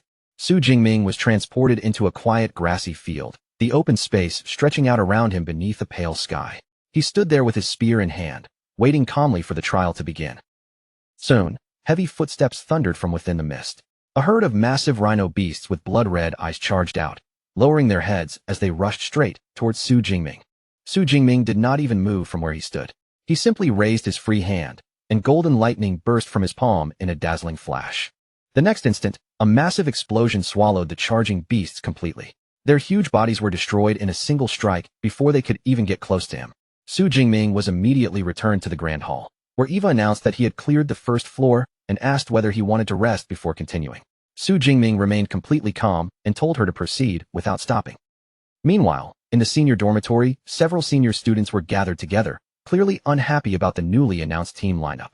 They complained that Kong Shi, as a mid-rank Tier 4 fighter, was obviously better suited to be captain than a freshman. But Kong Shi himself remained calm, defending the decision and stating that Su Jingming's raw strength was more than enough to qualify him. One frustrated friend could not accept it and angrily said that he would challenge the freshman himself. Kong Shi dismissed the idea almost immediately, trusting that Principal Ling must have had her reasons for arranging the roster this way. At that moment, another student glanced at his phone and suddenly interrupted the conversation. He said the campus forums were blowing up because Su Jingming had just entered the virtual trial, and everyone was waiting to see where his ranking would land. In the lounge, Kong Shi and one of the senior students opened the virtual trial rankings together. The student was stunned when he saw Su Jingming suddenly leap from a 0 score to 42nd place with 214,000 combat power. Kong Shi's expression sharpened, and he immediately told him to check exactly when Su Jingming had started the trial. The senior quickly checked the time on his device, and his face changed the moment he saw the result. Su Jingming had only started the trial 3 minutes ago. Kong Shi quickly calculated what that meant, and even he could not stay completely calm. Reaching that score in such a short time meant Su Jingming had already cleared the 20th floor, averaging an almost impossible 9 seconds per floor. The other student hurried over and joined them, confirming that the forum posts were showing the exact same progress. With multiple reports matching the ranking update, this clearly was not some system error. The senior tried to steady himself and guessed that Lightning users naturally cleared early floors faster than most people. Even so, he believed the 21st floor should finally be difficult enough to slow Su Jingming down. The standing student agreed, explaining that the 21st floor contained a low-rank Tier 4 beast. Passing that floor and reaching 240,000 combat power was already considered the threshold for the university's top students. But just as he finished speaking, he looked down at his phone and froze in shock. He suddenly shouted that Su Jingming had already cleared the 21st floor. Then, still staring at the screen, he said it should be impossible for him to maintain that instant kill speed on the 22nd floor, because that floor contained 20 low-rank Tier 4 beasts at once. A new update flashed across the phone screen. Su Jingming's ranking had climbed again, placing him at 35th with a combat power of 244,000. The senior's voice turned nervous as he reported the latest results. Su Jingming had passed the 22nd floor and had even instantly killed the armored earth dragon on the 23rd floor, a display of power so ridiculous that it left him completely shaken. Kong Shi's expression finally grew tense. Under the pressure of those numbers, he had no choice but to admit that Su Jingming was far stronger than he had originally expected. Meanwhile, on the 23rd floor of the virtual trial, Su Jingming stood completely unharmed beside the defeated armored earth dragon. The massive beast lay fallen nearby, while he remained calm, his spear still steady in his hand. Eva appeared beside him with a cheerful tone, telling him that the university forum was already exploding with posts about his terrifying clearing speed. His progress had clearly caught the attention of nearly the entire campus. Su Jingming, however, did not look surprised at all. To him, clearing the floors this quickly was completely normal, because with his SS rank ability, this level of performance was exactly what he expected from himself. Eva then announced that he had successfully cleared the 23rd floor and asked once again whether he wanted to rest. Su Jingming's answer remained the same as before. He told her to continue straight to the next floor. Eva immediately activated the 24th floor trial, and the virtual space shifted once again. Her voice rang out clearly, announcing that this round would not be easy. The opponents waiting for him were 5 armored earth dragons, all at Tier 4 mid-rank. The moment the trial began, the 5 green-scaled dragons burst forward together. Their heavy bodies pounded against the ground, their armor-like scales flashing coldly as the entire pack charged straight towards Su Jingming. Su Jingming stayed perfectly calm as golden lightning gathered in his palm. In just a breath, the crackling energy condensed into a bright sphere, spinning violently with terrifying power. Then Su Jingming kicked off the ground and leapt high into the air. From above, he pulled his arm back and hurled the golden lightning sphere directly down at the charging beasts. The lightning sphere smashed into the monsters and detonated instantly. A blinding golden explosion swallowed the battlefield, and the armored earth dragons were wiped out on the spot before they could even get close. Back in the hall, Eva congratulated him with a cheerful voice, telling him that his combat power had already broken past 400,000 and pushed him into the top 10. Then she revealed the next opponent waiting on the 25th floor, a Tier 4 peak storm thunderbear, and asked whether he wanted to rest first. When Su Jingming heard that familiar beast name, a slight smile appeared on his face. He refused the rest without hesitation, wanting to measure his current strength properly and see if he could bring down the storm thunderbear with just one punch. As the 25th floor trial began to load, Su Jingming suddenly looked toward Eva and asked what his ranking would become if he managed to win this round. Eva explained that the students ranked from 2nd to 7th had all been stopped on this very floor. Kong Shi was the only one who had ever cleared it, and even he had needed half an hour. If Su Jingming could defeat the beast faster than that, she confirmed that he would rise straight to first place. A massive storm thunderbear soon appeared on the battlefield, its huge body covered in crackling arcs of electricity. Every breath it took carried pressure, and the air around it trembled with violent thunder energy. Su Jingming looked at the creature and immediately remembered the difficult battle he had once fought against this species in the real world. But this time, his confidence was completely different. Believing the fight would be much easier now, he put away his spear and chose close combat instead. Golden lightning erupted across Su Jingming's body, wrapping around him like blazing armor. Without any hesitation, he rushed straight toward the giant beast, his fist already gathering power for the strike. The storm thunderbear let out a furious roar and raised its massive body, trying to crush Su Jingming with overwhelming force before he could get close. But before the bear could fully react, Su Jingming had already closed the distance. His lightning-covered fist slammed into the beast's chest, and a golden shockwave burst outward from the point of impact. That single strike tore through the storm thunderbear's body in a flash of light. The powerful beast was destroyed completely, vanishing before it could launch even one proper counterattack. When Su Jingming returned to the virtual hall, Eva praised his clean and decisive fighting style. She then confirmed that his one-hit victory had pushed him past Kong Shi's record, officially placing him first on the leaderboard.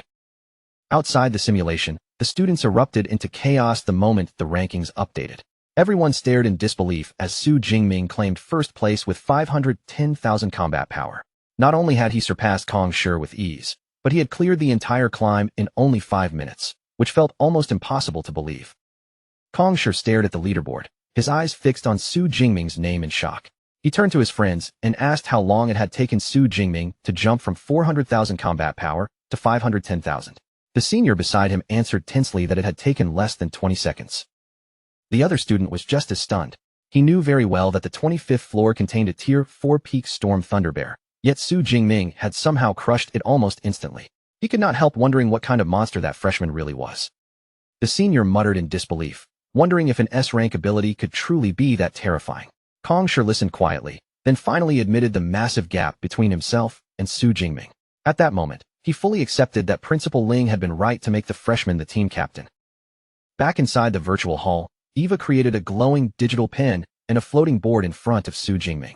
With a bright smile, she congratulated him again and told him to sign his name to officially claim his new rank. Su Jingming reached out, took the digital pen, and smoothly signed his name across the glowing screen.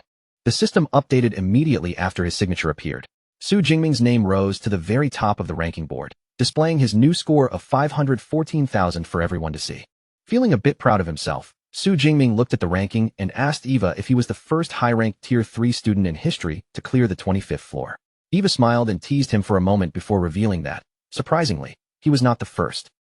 Su Jingming was caught off guard and immediately asked who had done it before him. Eva explained that a century ago, there had been a boy named Qianliang with an SS rank ability who also cleared the 25th floor at the same level. Su Jingming recognized the name from history right away. He remembered that Qianliang had once been a legendary prodigy, but before he could reach Tier 8, he died while exploring ancient ruins. Eva then asked whether Su Jingming wanted to continue, and he gave a firm confirmation. Curious about that old record, Su Jingming asked how far Qianliang had managed to go. Eva answered that he had died on the 26th floor after defeating only 3 of the 5 Tier 4 peak beasts waiting there. Su Jingming's lips curved into a confident smirk when he heard that. Without a trace of hesitation, he declared that he would break that century-old record right now, and Eva immediately began the 26th floor trial. The virtual battlefield formed around him in an instant. As soon as Su Jingming arrived, 5 storm thunderbears appeared around him, their huge bodies surrounding him from every side. The beasts did not charge blindly this time. They split apart and moved to attack from different directions, surrounding him with clear coordination. Su Jingming praised their tactics lightly, but as golden lightning gathered in his hand, he dismissed the strategy as useless against him. A massive hand made of golden lightning suddenly formed high above the battlefield. It hung in the sky like the palm of a thunder god, carrying crushing pressure as it descended. The giant lightning hand slammed down into the ground, triggering a huge explosion that engulfed the entire battlefield. In one devastating strike, all 5 Storm Thunderbears were killed at the same time. Su Jingming returned to the hall, where Eva congratulated him for clearing the 26th floor and announced that his combat power had now reached 710,000. Looking ahead, Su Jingming guessed that the 27th floor would likely contain either a low-ranked Tier 5 beast or a large group of Tier 4 peak beasts. When the next opponent was revealed as a Tier 5 Earth Black Wolf, Su Jingming's expression grew more serious. He knew this beast possessed powerful defensive skills, and since this would be his first time facing a Tier 5 beast head-on, he decided it was better to take a short break. Eva granted him 3 minutes of rest. After climbing the floor so quickly, Su Jingming could finally feel a bit of fatigue building up, so he sat down and steadied his breathing before the next fight. Outside, the watching students quickly noticed that Su Jingming had finally paused. The senior turned toward Kong Shi and asked what kind of opponent could be waiting on the 27th floor. Kong Shi thought for a moment and guessed it was either a Tier 5 beast or dozens of Tier 4 peak beasts. The standing student doubted it would really be a Tier 5 beast, feeling that the jump in difficulty seemed too extreme. Kong Shi agreed that it was more likely to be a horde of Tier 4 monsters, but even then, the sheer number of enemies would be extremely difficult to handle. Inside the simulation, Su Jingming's brief rest came to an end, and the 27th floor trial officially began. Golden lightning surged around his body as the atmosphere of the battlefield grew heavy. Su Jingming equipped his spear once more and activated his thunder armor. Purple and gold electricity wrapped tightly around him, turning his entire body into a blazing figure of lightning as he stood ready and dared his opponent to attack. The massive Earth Black Wolf answered him with a deep, furious roar. Its voice rolled across the battlefield like thunder, filled with the pressure of a true Tier 5 beast. Then the wolf slammed its paws hard into the ground, channeling its power deep beneath the battlefield. The earth trembled as the beast's energy spread outward. In the next moment, sharp boulders tore through the air and rained down from above like a meteor shower. Each heavy stone came crashing towards Su Jingming with terrifying force. Su Jingming spun his spear at high speed, smashing aside the falling rocks one after another. As the heavy impacts vibrated through his arms, excitement rose in his eyes, because it had been a long time since he had faced attacks this powerful. Spotting an opening through the storm of stone, Su Jingming kicked off the ground and jumped forward. Lightning surged along his spear as he thrust it straight toward the Earth Black Wolf. The wolf reacted with surprising speed. Before the spear could reach it, a thick stone pillar erupted from the ground, rising like a wall to block Su Jingming's attack. Su Jingming did not slow down at all. His spear struck the stone pillar with explosive force, and the entire barrier shattered into countless fragments. But as the dust and broken stones spread through the air, Su Jingming immediately sensed something was wrong. The beast had used the rock wall as a distraction, and its real body had already moved. Caught off guard, Su Jingming looked up just in time to see the Earth Black Wolf lunging down from above the shattered rocks. Its jaws were wide open, and it was already launching a deadly ambush from overhead. During the virtual trial, Su Jingming failed to dodge in time. The Earth Black Wolf's sharp claw struck hard across his shoulder, tearing through his defense with brutal force. Blood splattered through the air as pain shot across Su Jingming's shoulder. In that instant, he understood clearly that with his current defense, he could not easily withstand the attacks of a true Tier 5 beast. Su Jingming raised his hand and fired out several bolts of lightning in quick succession, the golden arcs cutting sharply across the battlefield. But the Earth Black Wolf moved like a dark blur, slipping between each strike with almost effortless speed. As Su Jingming watched the beast dodge again and again, his expression grew more serious. The wolf's speed was simply too frightening, making even his S-class ranged lightning attacks difficult to land. If he wanted to defeat it, he could no longer rely on distance. He had to force the fight into close quarters. With that decision made, Su Jingming tightened his grip on the spear and lunged forward. The spear flashed with lightning as he clashed head-on with the Earth Black Wolf, trading fierce blows while the beast countered every strike with brutal aggression. The wolf suddenly swung one massive claw toward him, and Su Jingming raised his spear just in time to block it. The impact exploded between them, sending a powerful shockwave rippling across the battlefield. Feeling the force behind that strike, Su Jingming immediately kicked off the ground and leapt backward. He needed a little space to reset his stance, or the beast's relentless pressure would swallow him whole. Green lightning crackled violently along his spear as Su Jingming poured more power into the weapon. Then he swung with all his strength, smashing the charged spear directly against the wolf's heavy claws in another fierce collision. Realizing that ordinary attacks would not be enough, Su Jingming pushed his power to the very edge. His aura surged wildly, and his body began to shift into an even stronger combat state. His hair flared upward as explosive golden lightning erupted around him, wrapping the battlefield in blinding flashes. With a devastating strike, he shattered the ground beneath his feet, sending broken rocks flying toward the Earth Black Wolf like a storm of stone and thunder. Eva watched the battle unfold inside the simulation and could not hide her admiration. She noted that Su Jingming's S-class strength was exceptional, especially since he was the first 19-year-old in a century to display Tier 5 combat power. And with his sharp battle instincts and tactical awareness, he was even more dangerous than the beast he was fighting. After a long and grueling fight, the massive Earth Black Wolf finally collapsed, its body covered in wounds as blood spread beneath it. Nearby, Su Jingming was just as exhausted, down on one knee with his spear planted into the ground to keep himself from falling. He lowered his head and panted heavily, every breath coming rough and strained. Even in the virtual world, that battle had pushed him far harder than he expected. When Su Jingming was brought back to the clean white virtual hall with Eva beside him, he quietly thought back over the fight. The biggest problem was obvious. He lacked an S-class spear technique, which had made the battle far more difficult than it needed to be. He decided that once he had the chance, he would head into the wilderness and harvest enough ability points to obtain a proper spear skill. Eva's voice turned bright with excitement as she congratulated him. His combat power had soared to a record-breaking 1,010,000 points, officially breaking past the million mark. Su Jingming was genuinely surprised by how much his score had jumped. Eva explained that defeating a Tier 5 beast was an extremely rare achievement, so the reward in combat power was naturally huge. Then she asked whether he wanted to attempt the 28th floor, warning him that the next challenge would be 5 low-ranked Tier 5 Earth Black Wolves. Su Jingming agreed to continue, but after such a demanding fight, he did not rush in immediately. He asked Eva to give him a short break first so he could recover some stamina. News of Su Jingming breaking 1 million combat power spread across campus at terrifying speed, instantly setting off a huge uproar. Students began shouting that Magic City University would dominate the National University League with ease, and many excitedly rushed toward the training tower just to see the results for themselves. The senior students were completely stunned by the news that a Tier 3 student had actually defeated a Tier 5 beast.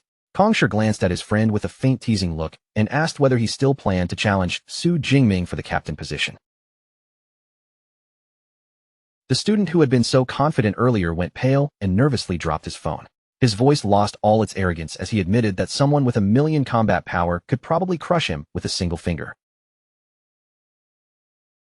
Yang Jintian looked at the updated rankings on his phone, and a proud smile slowly appeared on his face. He knew very well that a Tier 3 fighter defeating a Tier 5 beast was a rare achievement even on a global scale, even among SS rank users. What amused him most was that his most independent student had also become his strongest one. As the team's coach, Yang Jintian immediately realized that their entire tournament strategy had to be rewritten around Su Jingming's overwhelming strength. With a performance like this made public, Vice Principal Ling Shuang could finally stop worrying about the criticism surrounding her choice of captain. Relaxing on a plush sofa, Vice Principal Ling Shuang looked down at her phone with a warm smile. She understood right away that Su Jingming had intentionally pushed for such a high score to prove her decision correct in front of the whole school, and she quietly appreciated the effort. After fully recovering his energy, Su Jingming stood up again inside the virtual hall. Golden lightning surged around him as he told Eva he was ready to begin the 28th floor. In the next instant, Su Jingming was transported back onto the battlefield. A glowing magic circle faded beneath his feet, and 5 snarling Earth Black Wolves already surrounded him from every side. The pack launched its assault immediately, moving with sharp coordination. One after another, they hurled heavy boulders towards Su Jingming, filling the battlefield with a relentless storm of stone. Su Jingming spun his spear as fast as he could, knocking away the incoming rocks again and again. But the combined barrage was overwhelming, and even he felt the pressure rising with every heavy impact. The strain of defending against all 5 beasts at once quickly became too much. One Earth Black Wolf seized the opening, lunged in from the side, and viciously bit into his shoulder before whipping him up into the air. Su Jingming cried out as the pack's combined strength completely overwhelmed him. The 5 Tier 5 beasts swarmed in together, tearing his simulated body apart with brutal speed. The virtual battle ended abruptly. A glowing magic circle appeared above the shattered battlefield, and the entire simulation began to reset around him. Su Jingming's avatar respawned back in the virtual hall, his body still flickering with half-formed digital pixels. Eva gently told him that he had failed the 28th floor trial. Looking down at his reconstructed hands, Su Jingming accepted the result calmly. admitting that defeat was expected against those odds, though the sensation of dying in the simulation felt strangely unreal. Eva explained that the death sequence in the simulation only removed sensory input to protect the user's brain. She added that the system could reproduce the feeling of true death if needed, but doing so carried a serious risk of damaging the user's mind. Curious despite his defeat, Su Jingming asked what kind of challenge waited on the 29th floor. Eva gave him a playful look and said she normally would not reveal that to someone who had failed, but since he was an S-class student, she would make an exception. Eva then revealed that the 29th floor contained a single mid-rank Tier 5 Earth Black Wolf, while the 30th floor contained 5 of them. She also mentioned that the university's current virtual trial system only went up to the 30th floor. Su Jingming was a little surprised to hear that the trial ended so soon and asked why there were so few floors. Eva crossed her arms and reminded him dryly that ordinary students were not monsters like him. Since most seniors graduated around Tier 4 mid-rank, 30 floors were already more than enough. Su Jingming smiled with relaxed confidence and remarked that, at this rate, the university would probably need to add more floors soon just to keep up with him. Eva laughed and told him to clear the 30th floor first before making demands like that. As Su Jingming's avatar began dissolving for logout, she added that taking first place on the leaderboard came with a seasonal reward of 2,000 credits, which had already been deposited into his student account. A moment later, Su Jingming opened his eyes in the real world as the stasis pod around him powered down. He stepped out of the advanced machine and looked down at his hand, still thinking about how real everything had felt. Aside from the painless death sequence, the university's virtual technology was so convincing that the battlefield had felt almost no different from reality. But before he could think any further, he lifted his head and suddenly froze. Something outside the pod had clearly caught him completely off guard. A huge crowd of students had packed into the training facility, surrounding his stasis machine from every direction. All of them had been waiting eagerly for the moment he came out. The students erupted into wild cheers the instant they saw him. They shouted about his incredible 1 million combat power, called him by his moniker, the Thunder Emperor, and urged him to take first place in the upcoming league. One excited girl even pushed forward, begging him for an autograph. Caught in the middle of the roaring crowd, Su Jingming could only smile awkwardly. He was a little overwhelmed, but also amused, silently realizing just how enthusiastic his schoolmates could be. After finally slipping away from the excited mob, Su Jingming did not get far before he ran into Song Chukyu. Song Chukyu greeted him with a bright smile and cheerfully congratulated him on officially taking first place on the leaderboard. Su Jingming brushed it off modestly, saying it was only a normal performance for him. Then Song Chukyu changed the topic, reminding him that before he left for the secret realm, he had promised to spar with her after coming back. With a hopeful look, she asked whether he was free that afternoon. Su Jingming teased her playfully, asking whether she had not lost enough times already. Song Chukyu immediately raised her fist with confidence and challenged him back, telling him to beat her into submission if he really had the ability. Amused by her confidence, Su Jingming reminded her that he had defeated both her and Jiang Chuxian rather easily before. Even so, he agreed to the spar, but told her it would have to wait until evening because he still had a mandatory team training session. Song Chukyu accepted happily and said she would come find him later. As Song Chukyu watched Su Jingming walk away, a faint blush rose across her face. She could not help marveling at how quickly he had grown, and deep down, she quietly hoped that her romantic push tonight would finally succeed. Meanwhile, Yao Fong and Kong Shi arrived at a specialized circular room equipped with advanced training pods. The room looked built specifically for high-level team practice, with the pods arranged neatly around the space. Yao Fong glanced at Kong Shi and asked how he felt about losing his top rank. Kong Shi answered calmly, showing no resentment at all. He admitted that Su Jingming's overwhelming strength proved he truly deserved the first-place title. At that moment, Shun Dongling appeared with a blue-haired senior student walking beside him. Hearing Kong Shi's answer, he praised him for having such a mature mindset. The blue-haired student was the first to notice movement near the entrance. His eyes shifted that way, and he immediately spoke up, warning the others that someone was coming. Su Jingming walked into the room with an easy smile on his face. As he arrived for their scheduled practice, he greeted his senior teammates politely, keeping his tone calm, respectful, and completely natural. Stepping into the training facility, Su Jingming saw the others already gathered there, including Shun Dongling, Yao Fong, and Kong Shi. The moment they noticed him, they straightened slightly and greeted him with respect, acknowledging him as their captain. Coach Yang Jintian brought the whole team together without wasting time. He looked across the group and told everyone to enter the virtual stealth cabins so their practice session could officially begin. A brilliant flash swept over them, and in the next instant, the entire team was transported into a wide, empty virtual space glowing with clean white light. Once everyone adjusted to the virtual environment, the coach began explaining the purpose of the session. Their upcoming matches would depend heavily on teamwork, so he started with introductions, making sure each member understood the powers and roles of the others. He first laid out the team structure for everyone. Altogether, they had 8 members, 5 main starters who would take the field first, and 3 substitutes ready to step in when needed. The coach began with their vice-captain, Kong Shi. He explained that Kong Shi possessed the A-rank ability Solid Iron Giant Bear, a power that greatly strengthened his body and made him the team's frontline tank, the one meant to withstand pressure head-on. After that, the coach moved on to Shun Dongling, introducing her as the team's assassin and explaining that she wielded the A-rank Demon Moon Bloodfox ability. Then he pointed to Yao Fong, their long-range mage, whose power was the A-rank Extreme Cold Ice Soul. The final starting member was Gu Wan. She served as the team's support, using her myriad-turning spiritual light to mend injuries during battle and strengthen her teammates when they needed extra power. Then the coach shifted to the substitute members. Tao Guan was introduced as a warrior with the A-rank bronze body, while Li Chengfeng was a mage who controlled the A-rank abyssal karmic fire. Finally, there was Su Ryun, a support player whose A-rank gentle spirit water could aid the team from the backline. With the rest of the lineup already explained, the coach finally turned his attention to Su Jingming. Everyone's focus naturally followed, because it was time to formally talk about the captain's abilities. Before the coach could continue, Yao Fong cut in with a casual tone. He said there was no real need to explain anything, since everyone already knew their captain was a rare S-rank awakener. But the coach immediately corrected him, and his next words made the whole team freeze. Su Jingming was not merely S-rank. He was an SS-rank awakener, and his lightning ability was called Dutian Divine Lightning.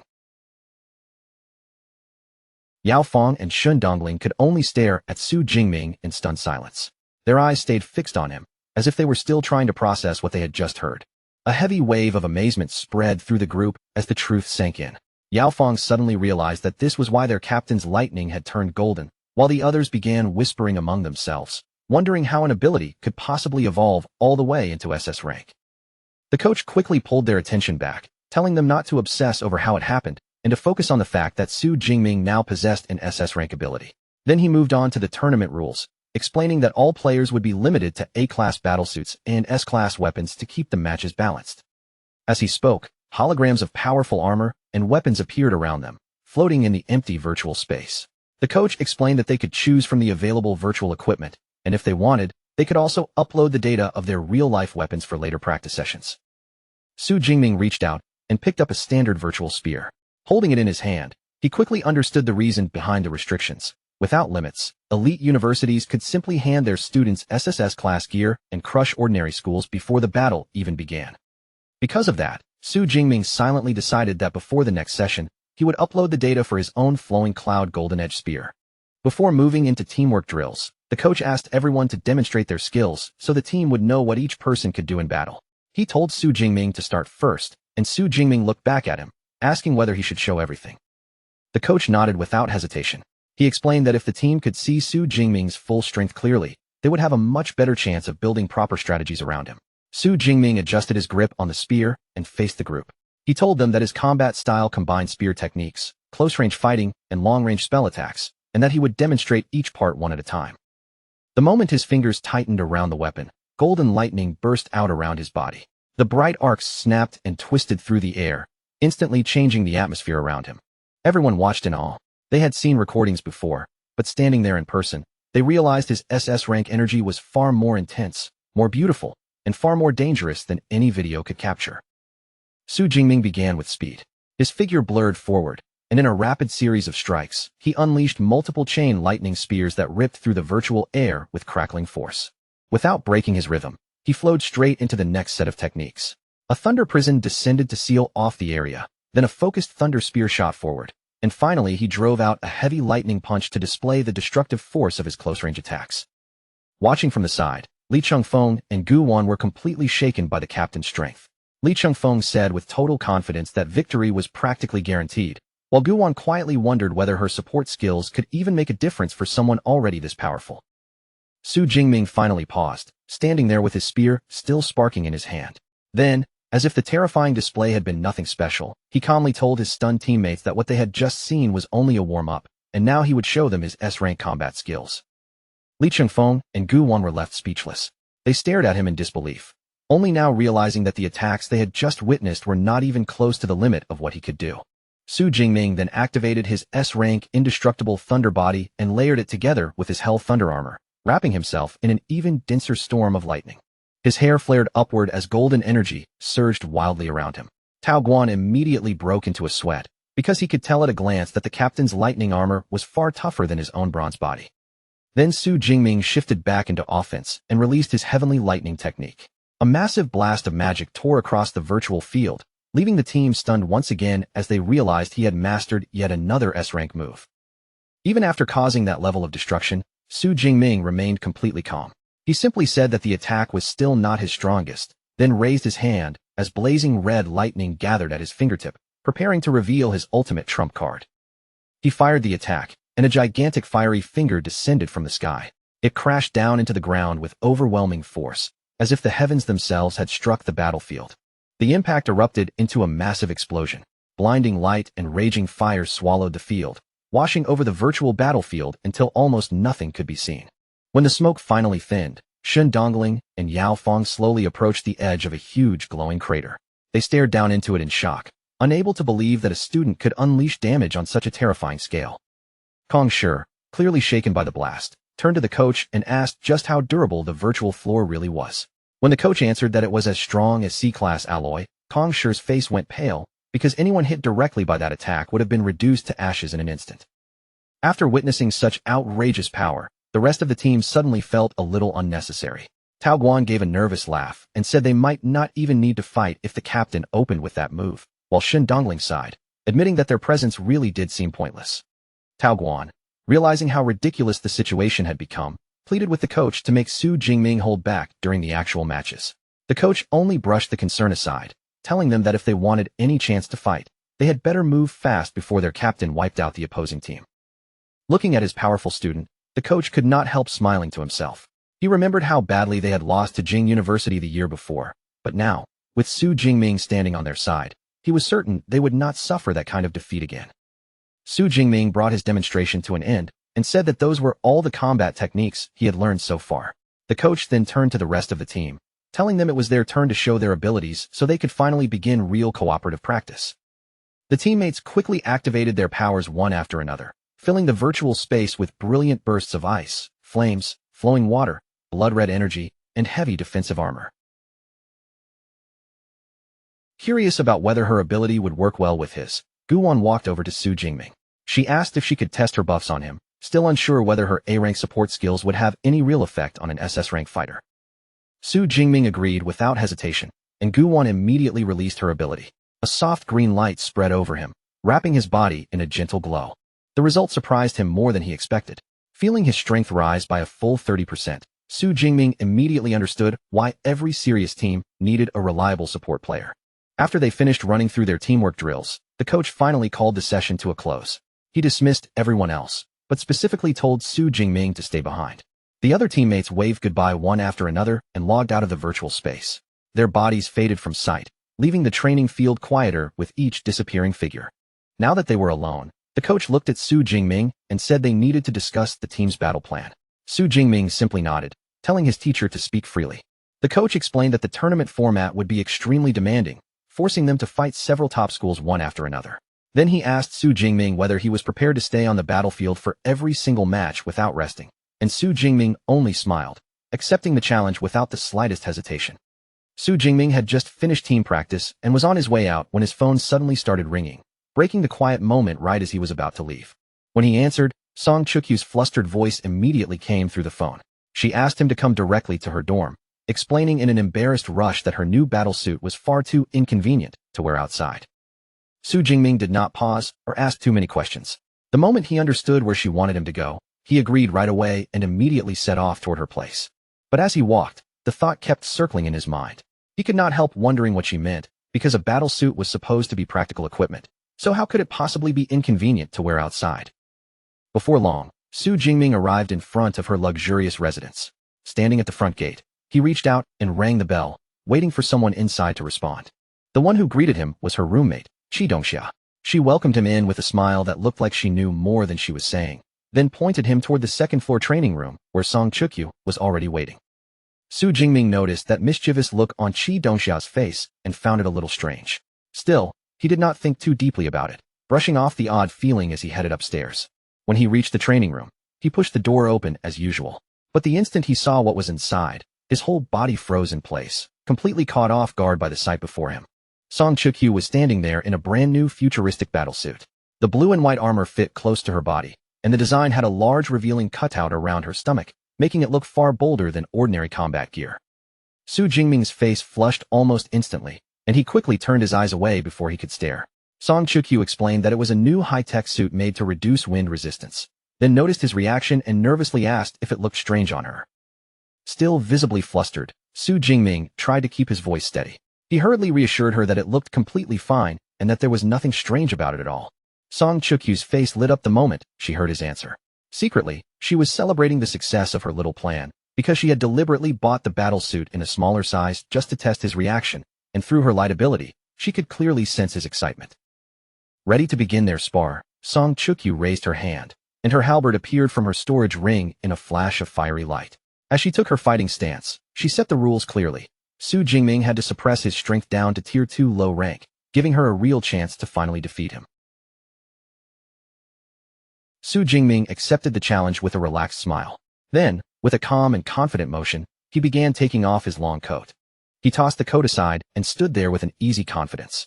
Looking straight at Song Chuk-Yu, he declared that he had become much stronger than before and could beat her using nothing but his bare hands. Song Chuk-Yu was not shaken by his confidence at all. Instead, she tightened her grip around the halberd and warned him that she had not been wasting time either. She had been training hard too. The moment the words left her mouth, she launched herself forward. Her speed surged as she charged straight at him, thrusting the sharp point of her halberd directly toward his chest. Su Jingming reacted with almost effortless calm.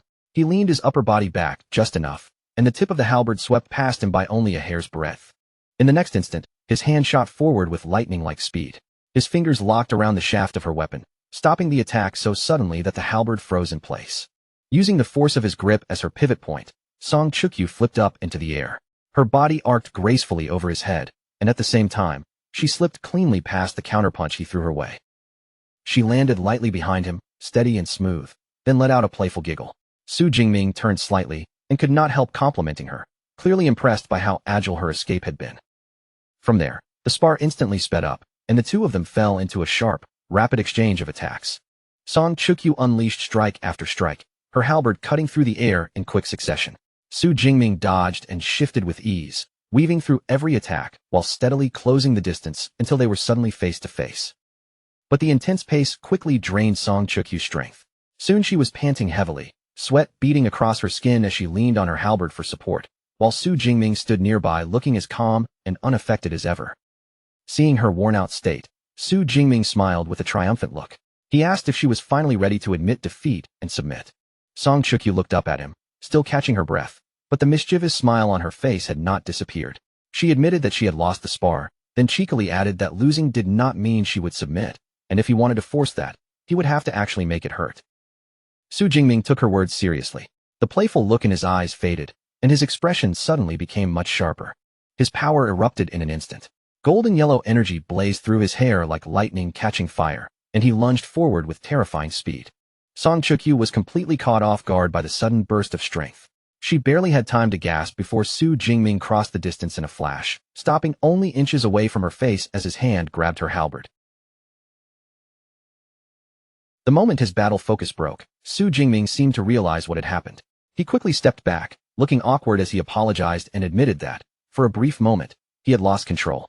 Song Chuk-Yu was still breathing unevenly, but she immediately reassured him that it was not his fault. She guessed that the aggressive surge was probably connected to the dragon-type beast bloodline he had absorbed. After that intense moment, the air between them suddenly felt heavier and far more intimate. Gathering her courage, Song Chuk-Yu hesitated for a second before nervously asking if she could ask him something. Her cheeks turned red as she lifted her gaze to meet his. Then, with surprising boldness, she asked him directly whether he liked her, leaving Su Jingming stunned for a moment. The playful mood around Su Jingming disappeared completely. He looked straight into her eyes, and this time, his answer was sincere and clear. Yes, he liked her. Song Chuk-Yu's eyes widened the moment she heard him say it. A deep blush quickly spread across her face, and for a few seconds, she seemed completely overwhelmed by how direct and honest his answer was. Overjoyed, she hurriedly put her halberd back into her spatial ring. Her voice was filled with excitement as she asked him again if he truly meant what he had just said. Unable to hold back her happiness any longer, Song Chukyu confessed her own feelings too. Then she threw herself into his arms and asked him to officially be with her. Su Jingming smiled warmly as he caught her. Holding her close, he agreed without any hesitation. Then, without wasting even a second, he leaned in and kissed her deeply. Song Chukyu was caught by surprise as he pulled her closer, lifting her slightly off the ground in a passionate embrace. When they finally parted, Song Chukyu was so flustered that she covered her mouth with one hand. Shyly, she asked why he had never been this bold before, and Su Jingming playfully replied that if they had not officially become a couple, acting like that would have made him a hooligan. Hearing his reasoning, Song Chukyu turned her head away with a bashful look. Still, she playfully agreed that his logic did make sense. Then, before Su Jingming could react, she leaned in close and gave him a quick, unexpected kiss on the cheek. Su Jingming touched his cheek in surprise, and Song Chukyu explained her reason with a small pout.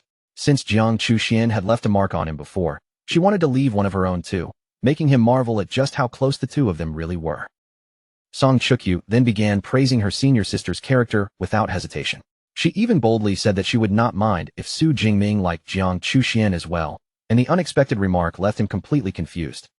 She stepped closer and explained herself with surprising seriousness. An elite SS rank user like him was bound to attract more than one woman sooner or later, and if that happened, she would much rather share him with someone she already liked, such as Jiang Chuxian, than with a complete stranger. Su Jingming looked down at her, clearly surprised by how open-minded she sounded. Still, he gently pointed out that even if he did have feelings for their senior sister, Jiang Chuxian herself might not be willing to become part of their new relationship. A sly smile slowly appeared on Song Chukyu's face, as if she had been waiting for him to say exactly that. She teasingly asked whether that meant he would not refuse as long as Jiang Chuxian agreed, and Su Jingming immediately began to panic. Before he could come up with an answer, Song Chukyu turned toward the doorway and called out to Jiang Chuxian. She announced that Jiang Chuxian had heard everything already, and now the final choice belonged to her. Su Jingming was stunned to the core. He whipped his head around, cold sweat breaking out, as Jiang Chuxian calmly stepped into the training room. With a smile on her face, Jiang Chuxian walked toward him at an unhurried pace. Then she playfully warned her junior brother that he had better not go back on his word. Su Jingming stood there completely caught in their perfectly coordinated setup. For a moment, he could not even find the words to respond, only staring blankly as he finally realized Song Chukyu and Jiang Chuxian had planned this together from the very beginning. With both women smiling at him and watching him expectantly from either side, Su Jingming suddenly felt like every path of escape had been sealed off. Cold sweat gathered on his forehead as he stood trapped between their gazes, unable to dodge the situation anymore. At last, Su Jingming lowered his head and let out a long, resigned sigh. Since things had already reached this point, and good fortune seemed to have arrived in pairs, he accepted his fate and decided to honor the words he had spoken. Song Chukyu immediately brightened and happily declared that the matter was settled. From now on, the three of them were together. She hugged one of Su Jingming's arms tightly, while Jiang Chuxian warmly took his other side, smiling as she suggested they go out for a late-night snack. But before they could leave, Song Chukyu insisted that she needed to shower first, since the spar had left her covered in sweat. She reached out and took Jiang Chuxian's hand, inviting her to wash up together, and Jiang Chuxian agreed with a cheerful smile. As the two girls began walking away hand in hand, Song Chukyu suddenly glanced back over her shoulder. With a teasing sparkle in her eyes, she asked Su Jingming whether he planned to wait there obediently or come join them in the shower. The bold invitation instantly made Su Jingming flustered, and he was just about to accept with far too much excitement when Jiang Chuxian cut him off. Smiling playfully, she said that since he was so strong and had not even broken a sweat, the two of them would simply go by themselves. Left behind all alone, Su Jingming froze in absolute devastation. He clenched his fists, anime-like tears streaming down in his imagination as he screamed inside his heart, desperately wishing he could follow them. Only after a while did he finally calm himself down. The excitement drained from his face, and he let out a helpless, defeated sigh. Even after all that teasing, a genuine smile slowly spread across Su Jingming's face as he watched his two new girlfriends walk away together. He could not help finding the whole thing absurdly funny, because what began as a simple training session had somehow ended with him gaining two girlfriends at once. The next day, Su Jingming stood in the Wanshui wilderness area, surrounded by the remains of massive beasts scattered across the ground. Looking over what he had earned, he calculated that the 5,000 ability points he had just accumulated would be more than enough to support his current goals. Resting casually against his spear, Su Jingming thought back on how quickly he had grown. In less than half a year, he could now move through this dangerous wilderness almost without resistance. with only a few rare mid-rank Tier 5 beasts still capable of posing a real threat to him. Just then, a sudden glimmer of light flashed from within the dense forest, instantly catching Su Jingming's attention. He recognized it as a rare glowing plant native to this wilderness area. Since he had already noticed it, he decided he might as well gather some before leaving. Su Jingming bent down and carefully harvested a radiant golden 100-color flower. Its petals shimmered with vibrant light, and after searching the area, he collected 3 beautiful bunches in total. Meanwhile, back at the university, Vice Principal Ling Shuang was seated in her office. In front of her, a floating drone projected a holographic screen as she calmly reviewed a stack of official files. A gentle knock sounded at the door, and Ling Shuang lifted her gaze from the holographic display before calling for the visitor to come in. Su Jingming stepped into the office, and Ling Shuang immediately asked whether he had just returned from the wilderness. He nodded and confirmed it, explaining that he had been hunting beasts to keep his real-world combat instincts sharp and responsive. Ling Shuang nodded with approval and praised his dedication to practical combat. Even the most lifelike virtual trials, she agreed, could never fully replace the pressure and unpredictability of true real-world experience. Su Jingming kept a calm expression on the outside, but inwardly, he found the situation a little amusing. He had only thrown together a quick excuse, yet somehow it had earned such sincere praise from her. Still, Su Jingming thanked her respectfully for her encouragement. Then he took out one of the glowing 100-color flowers and presented it to her, politely saying it was a small souvenir from his trip into the wilderness. Ling Shuang accepted the flower with a thoughtful look.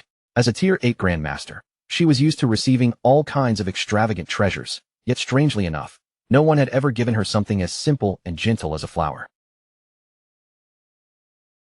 A faint blush warmed Ling Shuang's cheeks.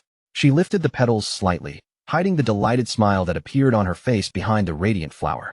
After that, Ling Shuang returned to business and brought up his team's recent victories in virtual training. She praised them for defeating one of the university's strongest legendary teams, especially since those opponents had reached the peak of mid-rank Tier 4. Su Jingming humbly clarified that they had only fought the weaker of the 2 legendary squads. Ling Shuang, however, reassured him that it was still an outstanding achievement, and admitted that seeing his team's strength finally made her feel much more at ease before the tournament. With a graceful motion, Ling Shuang formed a glowing blue magic circle in the air. From within it, a neat stack of 10 tickets appeared, and she handed them to Su Jingming as a return gift. Su Jingming looked down at the red passes in his hand, and the moment he recognized what they were, nervous sweat began to form on his face. These were ultra-rare premium interfield tickets for the National University League, the kind ordinary people could hardly get their hands on. Su Jingming smiled awkwardly and admitted that the gift was far too valuable, especially when he already felt he owed Ling Shuang so much. Ling Shuang only smiled gently in response. She told him that if he performed brilliantly in the tournament, that alone would be the best repayment he could give her. Encouraged by her words, Su Jingming's hesitation faded. His expression turned confident as he accepted both the tickets and the challenge behind them. Later, Su Jingming walked along a sunny campus street while making a video call to his aunt. He offered her some of the tournament tickets, and she accepted happily, clearly relieved because his cousin had been worrying about how to secure seats. As he passed by a local coffee shop, Su Jingming silently counted the remaining tickets in his mind. He began planning how to distribute the rest, especially to Song Chukyu and Jiang Chuxian. Right at that moment, he heard someone call his name. Turning his head, he saw Song Chukyu and Jiang Chuxian happily hurrying toward him along the paved campus path. Su Jingming greeted them warmly, then took out 2 more radiant golden 100-color flowers. With a smile, he offered one to each of them, and both girls were visibly touched by the unexpected gifts. Overjoyed, Song Chukyu and Jiang Chuxian leaned in almost at the same time. Each of them planted a sweet kiss on one of Su Jingming's cheeks, leaving him caught between their affection. Su Jingming smiled at their happy reactions, then pulled out the tournament tickets. Holding them up, he asked how many they would need to attend the upcoming event. Song Chukyu immediately asked for 2 tickets with excitement, saying she wanted to bring her friend Xiaoyao along. Jiang Chuxian, smiling brightly beside her, said she only needed 1 pass for herself. Clinging to Su Jingming's arm, Song Chukyu explained that she would not be able to properly see him off because she had to leave early. Jiang Chuxian also apologized softly, adding that she would miss his farewell as well because she had to take her level 3 pharmacist exam later that day. Su Jingming smiled warmly and gently patted Jiang Chuxian on the head, wishing her good luck on the exam. Then he reassured both of them that it was fine, promising that they would all reunite soon in Qingshu City for the main event. Afterward, Su Jingming arrived at the massive combat technique library. With the tournament approaching, he decided it was time to learn a new S-class spear technique to make victory even more certain. Inside a private study room, Su Jingming addressed the AI Eva and instructed her to filter all S-class lightning attribute spear techniques for him. Eva quickly projected the holographic files into the air. There were only 5 options available, and after scanning through them, Su Jingming selected the thunder-piercing demon-killing spear. The system displayed the details of the skill, explaining that it formed a lightning net to drastically boost thrusting speed before ending in a compressed thunder explosion packed with destructive force. Su Jingming was highly satisfied just from reading the description. The technique sounded powerful and direct, so he immediately asked Eva to retrieve the physical manual for him. An assistant soon arrived with a thick tome and placed it before him. Su Jingming opened it without delay and immersed himself in the material, studying every part with intense concentration. After a long period of focused study, the system deducted 3,200 ability points and confirmed that he had successfully learned the beginner level.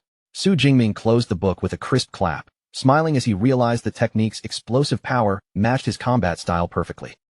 Leaning back, Su Jingming stretched his body in satisfaction and silently praised the system's instant learning ability. Since this new technique cost even more points than his Thunder God finger, he became even more eager to test just how destructive it could be. However, his preparations were not finished yet. Su Jingming turned back to Eva and instructed her to bring up the library's latest A-class lightning combat techniques.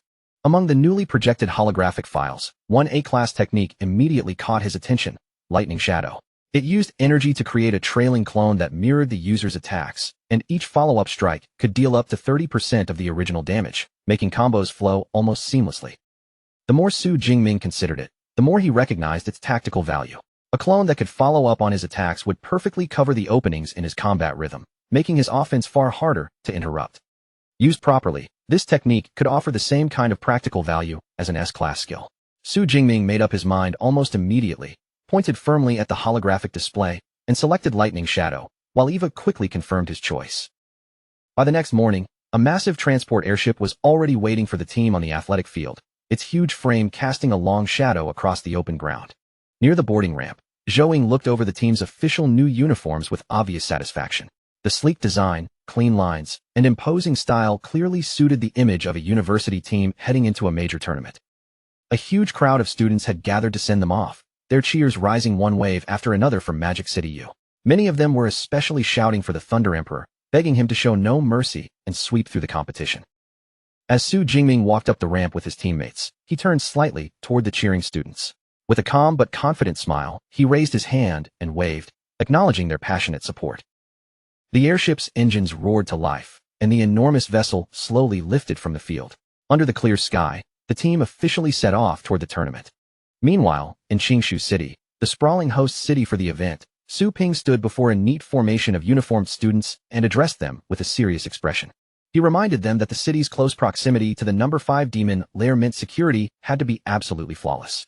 As representatives of Qingjing Superpower University, they also had to show grand hospitality to every visiting team.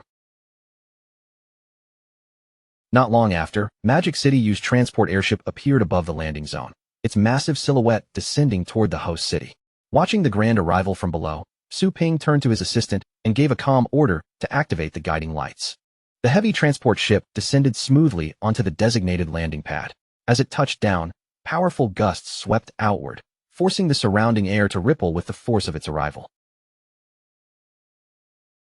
When the team stepped out in their matching long coats, the waiting crowd immediately stirred with excitement. Some onlookers recognized Kong Shi and whispered in awe about his mid-rank Tier 4 strength, while others pointed out Shin Dongling's striking and formidable presence. Then the crowd's attention shifted to the final figure emerging from the airship. It was the rapidly rising S-rank Thunder Emperor himself, Su Jingming. Su Jingming stepped forward with a calm, focused look in his eyes. He knew that the tournament had truly begun now, and from this point onward, there was no longer any need to hide his true SS rank ability. After the team arrived in Qingshu City, Su Ping personally welcomed Vice Principal Ling Shuang and the Magic City U team. He invited them to a lavish luncheon prepared in their honor, and Ling Shuang accepted the gesture with polite composure. As the group entered the elegant venue, the staff greeted them respectfully, guiding them inside with careful courtesy and polished manners. Their arrival quickly drew the attention of the other guests.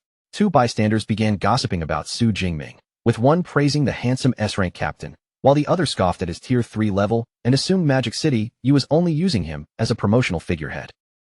Zhou heard the remarks and quietly whispered to Su Jingming that people were looking down on him. Su Jingming, however, did not seem bothered at all. He simply smiled and replied that being underestimated only made things more interesting. At that moment, Wang Qi, the captain of Jing University's team, walked over and formally introduced himself to Su Jingming. The two exchanged a brief handshake, and Wang Qi spoke with open confidence, saying that he looked forward to seeing Magic City U at the opening ceremony. After that, Wang Qi turned and walked away with his teammate, leaving Su Jingming standing there quietly, watching his back in silence. Yao Feng frowned, clearly annoyed, and called Wang Qi arrogant, saying he acted as if Jing University had already won. But Zhou pointed out that the rival captain did have reason to be cocky, since he was a Tier 4 high-rank fighter with a pseudo-S-rank ability known as Heavenly Universe Meteorite. Yao Feng clenched his fist, anger burning in his eyes. He swore that they would crush Jing University's overconfidence during the tournament and refused to let them repeat last year's victory. Su Jingming calmly brushed aside the tense atmosphere and suggested they focus on eating first. After all, he still needed to head to the high-speed rail station soon to pick up his guests.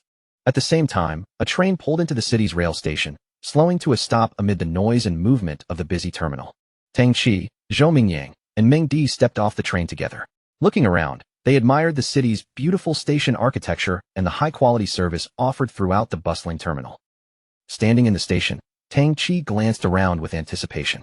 She kept searching the crowd, wondering why Su Jingming was taking so long to arrive. Her waiting was interrupted when a young man named Ku Liang approached with a smug smile, clearly walking over with no intention of hiding his interest.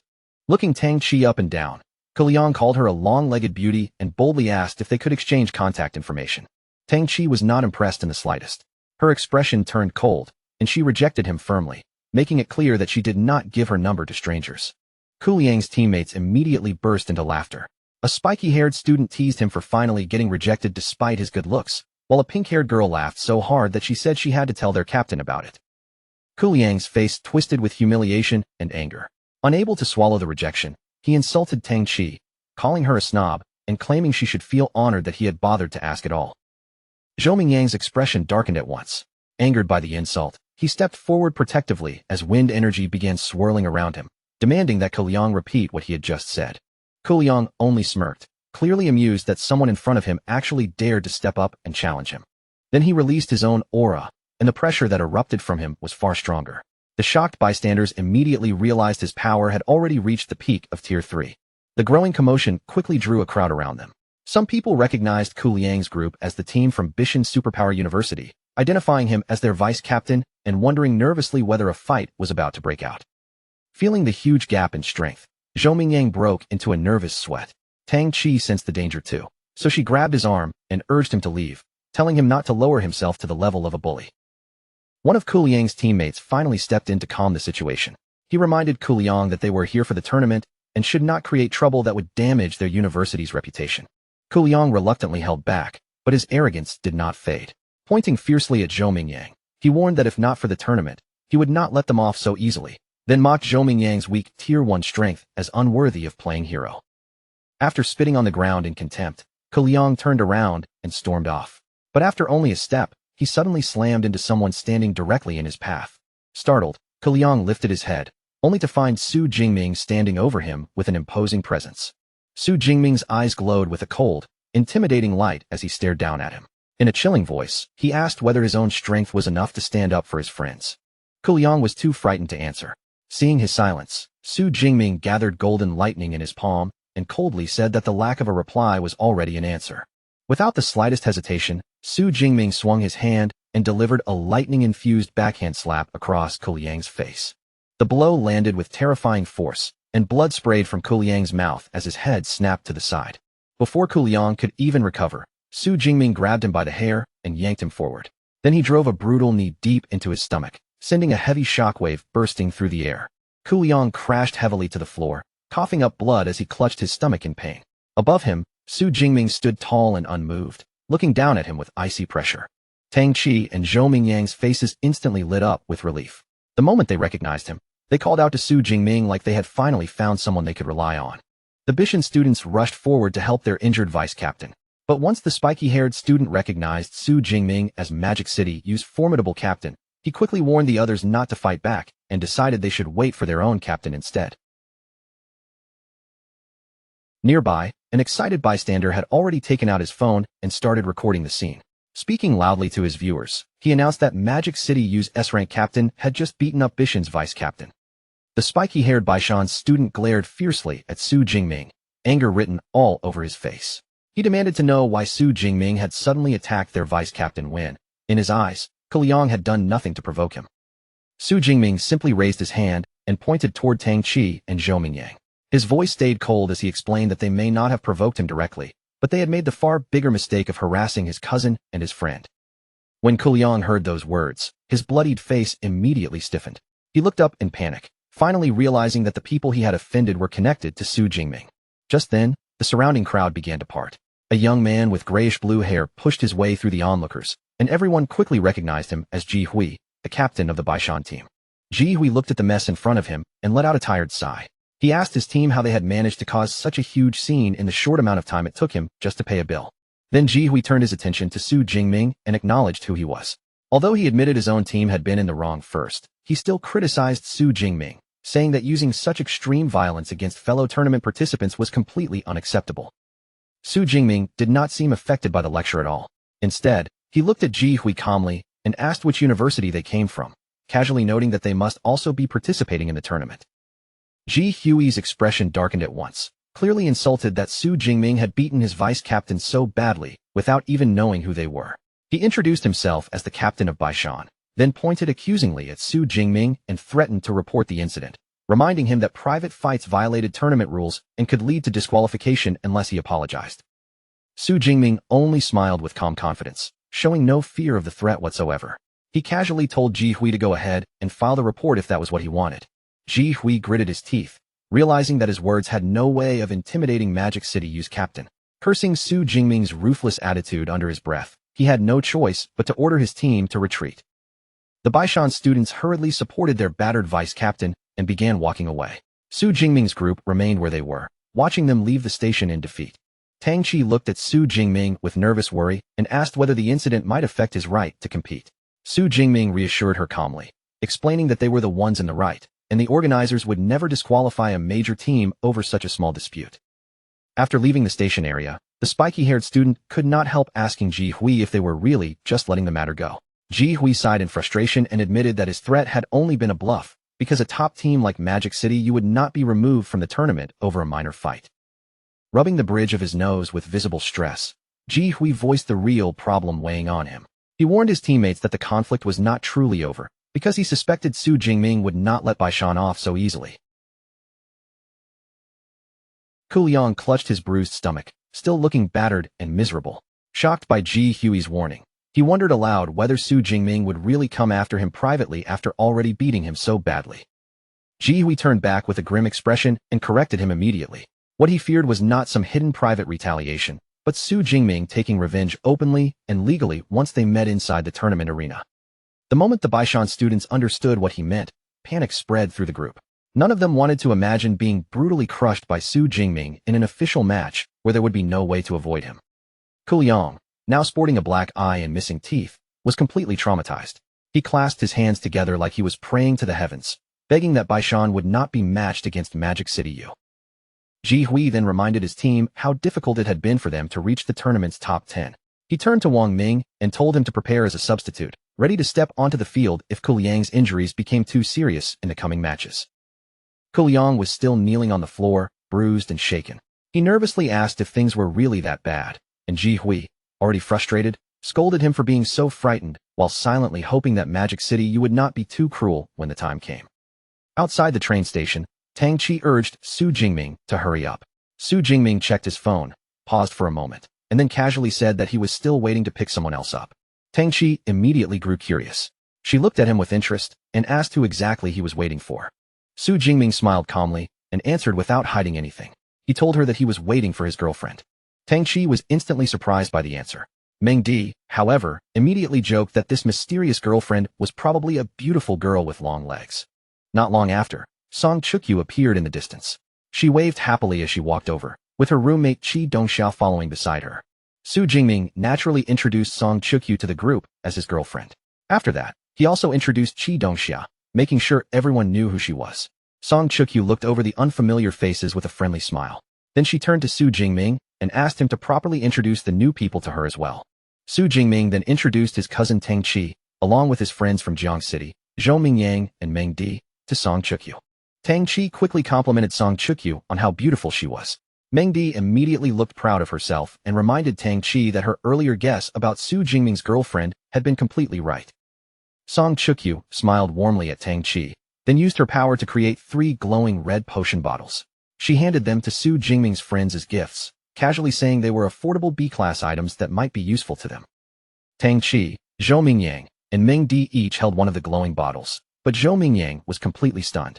He could hardly believe Song Chukyu had called them cheap, because he knew each bottle was worth at least 5 or 6 million. Su Jingming then suggested that they head back and pack their bags first. He asked Tang Chi where her hotel was so they could take her there, and she explained that it was about a kilometer away, not far from the train station. Su Jingming noted that the station was still quite far from the tournament stadium. Tang Chi sighed and explained that because the event was so popular, every hotel closer to the stadium had already been fully booked long ago. Hearing that the distance would be inconvenient, Song Chukyu immediately stepped in. She mentioned that she happened to have a few villas near the stadium and warmly invited Tang Chi to stay with them instead. Zhou Mingyang began to sweat as he listened from the side. He knew Qingshu City was an extremely wealthy area where villas could cost hundreds of millions and were difficult to buy even with money, making him realize just how rich Song Chukyu's family must be. Tang Chi politely accepted the offer and apologized for the trouble. Song Chukyu smiled and told her there was no trouble at all, because Su Jingming's cousin was naturally like her own family too. Song Chukyu then took out her phone and called Uncle Hua, telling him to come over and pick them up. Soon after, a line of luxury cars pulled up along the roadside. Several men in black suits and sunglasses stepped out in unison, immediately drawing attention from everyone nearby. The head bodyguard, Uncle Hua, stepped forward respectfully and addressed Song Chukyu as the eldest miss. Zhou Mingyang and Meng Di were completely amazed by the sight. Zhou Mingyang sensed the men's energy and realized that even the driver was at least a high Tier 3 user, while Meng Di thought that any one of these bodyguards would be considered a major figure back in their hometown. Song Chukyu acted as if this was completely normal. She casually invited the shocked Tang Chi to get into the luxury car, as though a convoy like this was nothing special. A serious-looking bodyguard held the car door open for her.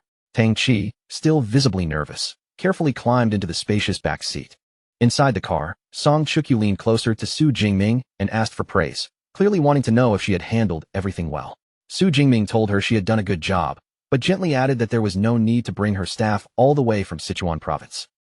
Song Chukyu immediately corrected him, explaining that these guards had already been in Qingshu City and she had only called them over for a short while. Surprised, Su Jingming asked whether her family's main base was not supposed to be at Devil's Cave No. 7. Leaning comfortably against his arm, Song Chukyu explained that Devil's Cave No. 7 was only their main area, not their only area. The powerful Song family had influence in all the other major caves as well, and hearing that made Su Jingming truly understand how terrifying the wealth and reach of a great grandmaster family could be. The next day, the National University League officially began inside a massive modern stadium. Helicopters circled above while countless excited spectators packed the venue, filling the air with roaring anticipation. In the stands, Tang Chi looked around in wonder and noticed that top organizations from across the country had sent elite Tier 7 grandmasters to lead their teams. Song Chukyu explained that the tournament was the best place to discover new talent, so no major power would ever miss it. Fireworks suddenly burst across the sky above the huge open stadium, their brilliant colors marking the official start of the tournament. On the main stage, the host, Feng Lei, stepped forward and welcomed the roaring crowd. With the atmosphere at its peak, he began introducing the 10 universities taking part in the team matches. He began with the defending champions, Qingjing Superpower University. Then came Jing University, and one after another, the powerful teams started walking out before the cheering audience. Feng Lei's voice rose across the stadium as he stirred up the crowd, turning everyone's attention toward the powerful team that had taken second place in last year's competition. With the energy in the arena climbing higher, the host called out in a clear, booming voice, officially announcing the entrance of Magic City Ability University. At the front of the formation, Captain Su Jingming led his teammates onto the field, each of them walking with steady steps, sharp eyes, and the calm confidence of a team ready for battle. The introductions continued without a pause, and Feng Lei smoothly carried the momentum forward as he announced the next university team making its way into the arena. One after another, More elite university teams entered the massive arena, stepping beneath the blazing lights and taking their assigned positions on the wide field. At last, Feng Lei introduced one of this year's rising teams, the Baishan team. Their captain, Ji Hui, led the serious-looking squad out from the tunnel, with the recently defeated Ku Liang among them. Once every team had gathered and settled into place, Feng Lei began laying out the rules. The event would be divided into 3 major parts: the team match, the individual match, and the survival match. First, the team and individual battles would be held, and only after that would the thrilling prize announcements begin. For the champion team, every member would receive a custom-made S-Class battlesuit. The winner of the individual match would be awarded an enormous 30 cubic meter space ring, and the survival match winner would receive a grade 6 protective charm discovered in an ancient ruin, a treasure famous for its incredible defensive power. The moment the prizes were revealed, the entire audience erupted in shock. People in the stands stared wide-eyed, stunned by how generous the organizers were this year. After all, handing out full sets of S-Class battlesuits was ridiculously expensive, and everyone quickly realized these rewards would push the competitors to fight harder than ever. Down on the field, Su Jingming listened quietly before a confident smile curved across his face. To him, every one of these rewards was exactly the kind of top-tier item he needed most right now. Keeping the event moving, Feng Lei then explained the rules for the team matches. Each university would have to battle all 9 of the other teams in a single round-robin format, with 5 matches held every day across a demanding 9-day schedule. As the crowd's excitement continued to build, Feng Lei raised his hand toward the giant screen, drawing everyone's eyes to the display that would reveal the opening match. The massive board lit up brightly, and the first battle of the tournament appeared before everyone. Magic City Ability University versus Baishan Ability University. A moment later, a blue energy shield flashed across the arena, rippling through the air as the safety system was demonstrated for the crowd. Feng Lei explained that the intelligent energy shield would activate automatically whenever a fighter faced a deadly attack. But he also made it clear that once the shield protected someone, that fighter would immediately be removed from the match. With the rules now set, he called the first 2 teams forward. In the stands, the audience buzzed with anticipation for Magic City's first battle. Some spectators were eager to see their famous S-rank fighter in action, while others remained doubtful, whispering that his lower tier 3 level might leave him weak once the real fighting began. As he stepped into the bright sunlight, Kongshu looked toward the opposing side and said that facing the Baishan team first was actually a stroke of good luck. Panic immediately spread through Baishan's side.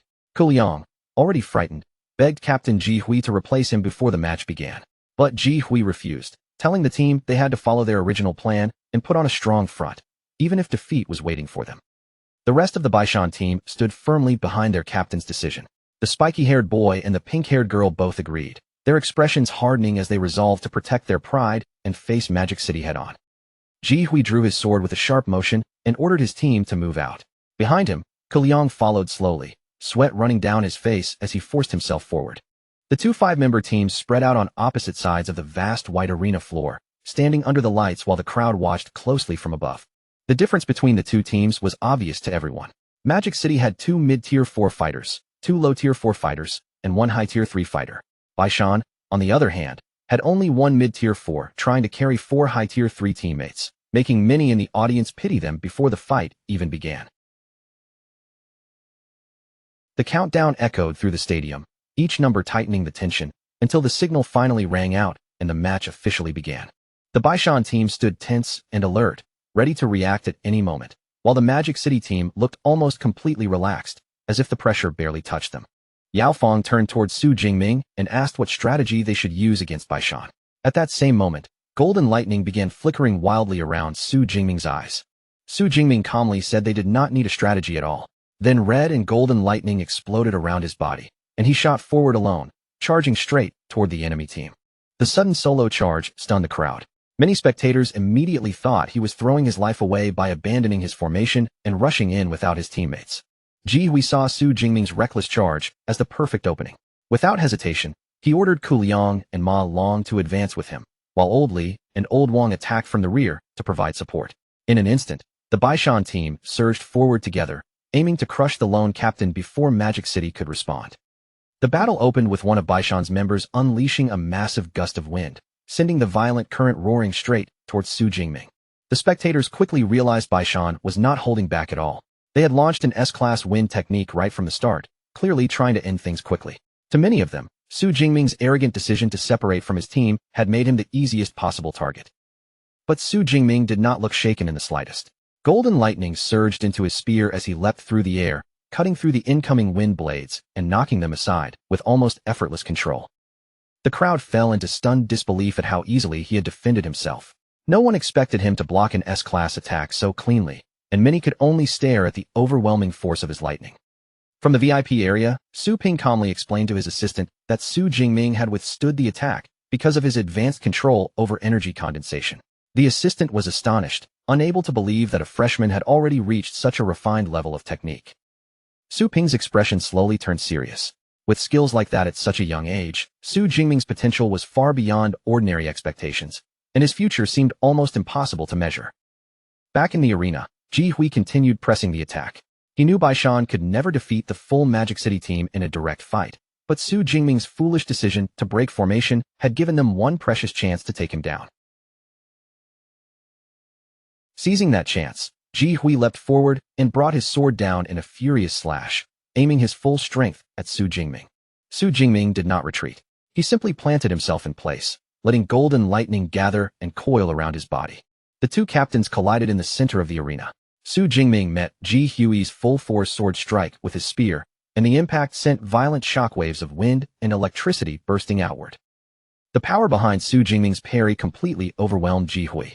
His sword was knocked from his hands, spinning into the air before stabbing hard into the arena floor. Left defenseless and trembling, Ji Hui stared at Su Jingming in disbelief, finally feeling the terrifying gap in power between them. The moment they saw their captain disarmed, Ma Long and Ku Liang rushed in to help. Ma Long attacked from the front with a heavy punch, while Ku Liang slipped behind Su Jingming, aiming for his exposed back.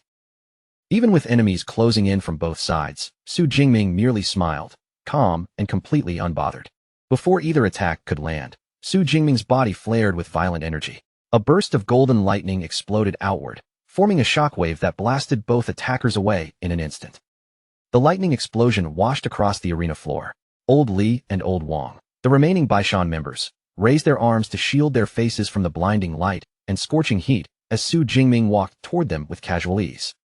Su Jingming extended one hand, his expression steady, and activated his Thunder Prison skill. A sphere of red and golden lightning formed in his palm, crackling fiercely before sending branching paths of energy racing across the floor toward the remaining enemies. The lightning caught Old Li and Old Wang, trapping them inside pillars of golden electricity. Their bodies convulsed under the powerful voltage as they cried out in pain. The students watching from the stands were both horrified and amazed by Su Jingming's monstrous strength. In just moments, he had disarmed Baishan's captain, blasted away two attackers, and trapped the last two in lightning. Sweating nervously, one student admitted he had been a complete fool to ever think Su Jingming was an easy target. As the smoke slowly cleared, the Baishan attackers lay unconscious across the arena floor. Su Jingming stood alone as the clear victor, letting out a faint sigh as he thought that peak Tier 3 Awakeners were simply too weak to give him a real challenge. Only then did the rest of the Magic City team arrive, just in time to see that the battle was already over. Shen Dongling complained that Su Jingming should have held back a little so they could fight too, while nearby, a dazed Ji Hui stood weakly in front of them. Wanting at least a little taste of the battle, Kong Shi stepped forward without hesitation and drove a punch straight into the stunned Baishan captain's chest. Ji Hui's eyes widened as blood burst from his mouth, and his body was sent flying backward before he crashed down, completely losing consciousness. Feng Lei's excited voice rang through the arena as he announced that every member of Baishan had fallen. With that, he officially declared Magic City Ability University the winner of the tournament's opening match. The crowd exploded into noise, still struggling to process the unbelievable gap between the two teams. All around the stands, people shouted and talked over one another, amazed that a full 5-on-5 match had ended in less than half a minute. Up in the VIP area, Su Ping's assistants stared at the battlefield in shock, wondering whether an S-class ability could truly be this terrifying. They quickly pointed out that Su Jingming's registered ability was Purple Lightning, yet the power he had just used shone with a completely different golden energy.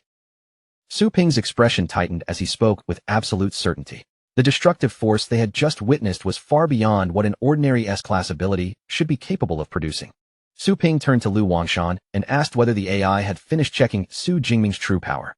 Facing the floating holographic display, Lu Wangshan confirmed that the lightning data and energy readings had already been fully analyzed.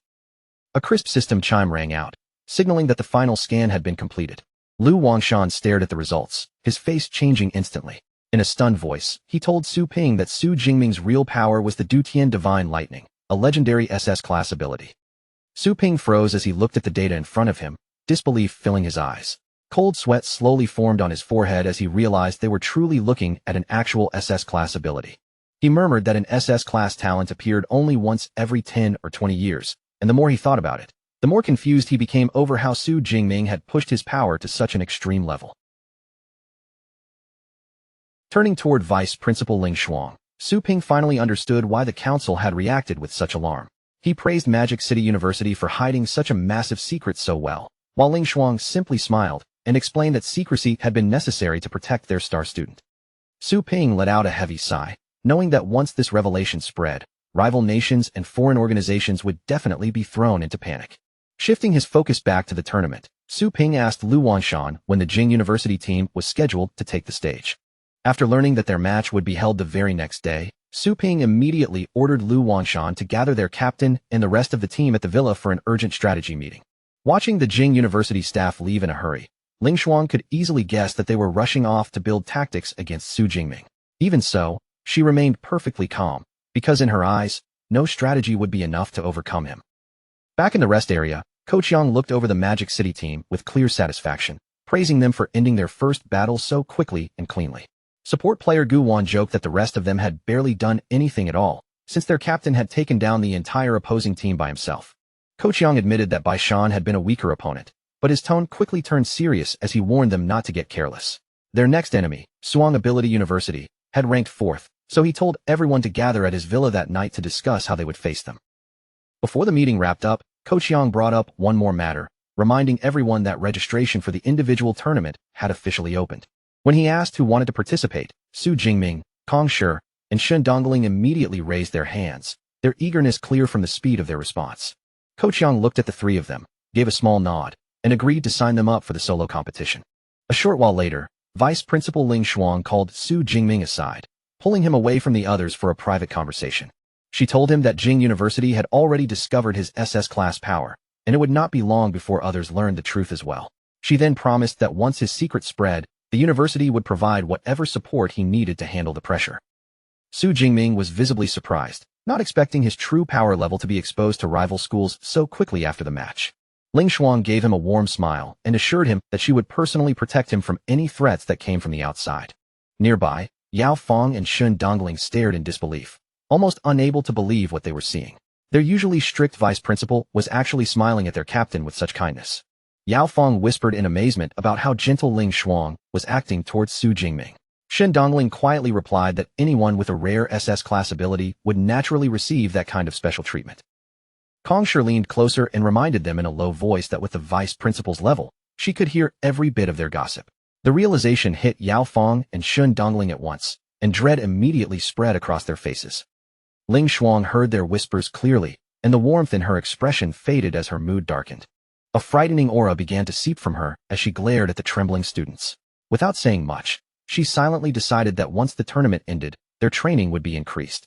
At a private villa, Su Ping gathered the Jing University team for an emergency meeting, the atmosphere in the room tense from the very beginning. He looked across the assembled team and asked them directly what they thought of Su Jingming's combat skills. Team Captain Wang Qi answered first, saying that while Su Jingming's combat instincts were indeed impressive, his biggest advantage came from the raw power of his S-rank lightning rather than his actual level. Su Ping agreed that the ability itself was the real issue, but with a grim expression, he corrected Wang Qi's assumption. Their scans had confirmed the shocking truth. Su Jingming possessed a legendary SS rank ability. The entire team was struck silent. Wang Qi and his teammates immediately questioned whether the scanners had malfunctioned, unable to accept that a student could have hidden an SS rank ability for so long. Su Ping carefully examined the scanner data again and confirmed that the instruments were working perfectly.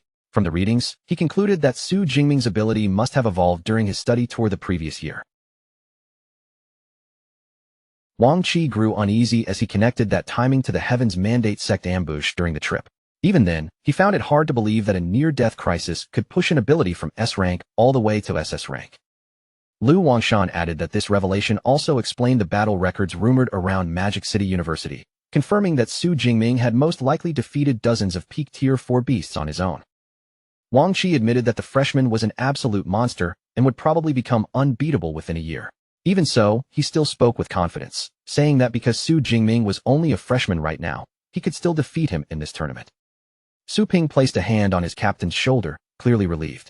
At least for this year, Jing University could still place its hopes on Wang Qi to secure victory. Before leaving, Su Ping instructed Dean Liu to adjust their tactics carefully and make the most of this year's chance, knowing that Wang Qi would be graduating soon. The news spread rapidly, sending shockwaves across the entire country. In his office, Jiang Quan stared at the holographic report in disbelief, then frantically ordered his staff to prepare a brand new counter-strategy. At the Thunder Martial Arts Hall, a manager hurriedly told his staff to contact headquarters right away and update their recruitment plans. Over at the Violent Bear Martial Arts Hall, the director wasted no time, ordering his team to recruit the young prodigy at any cost. Before long, the military also received word of Su Jingming's SS rank ability. An officer reported the SS rank student's existence to a general, who reacted with pride and immediately ordered the media to broadcast the news around the world, making sure every nation understood Great Xia's strength.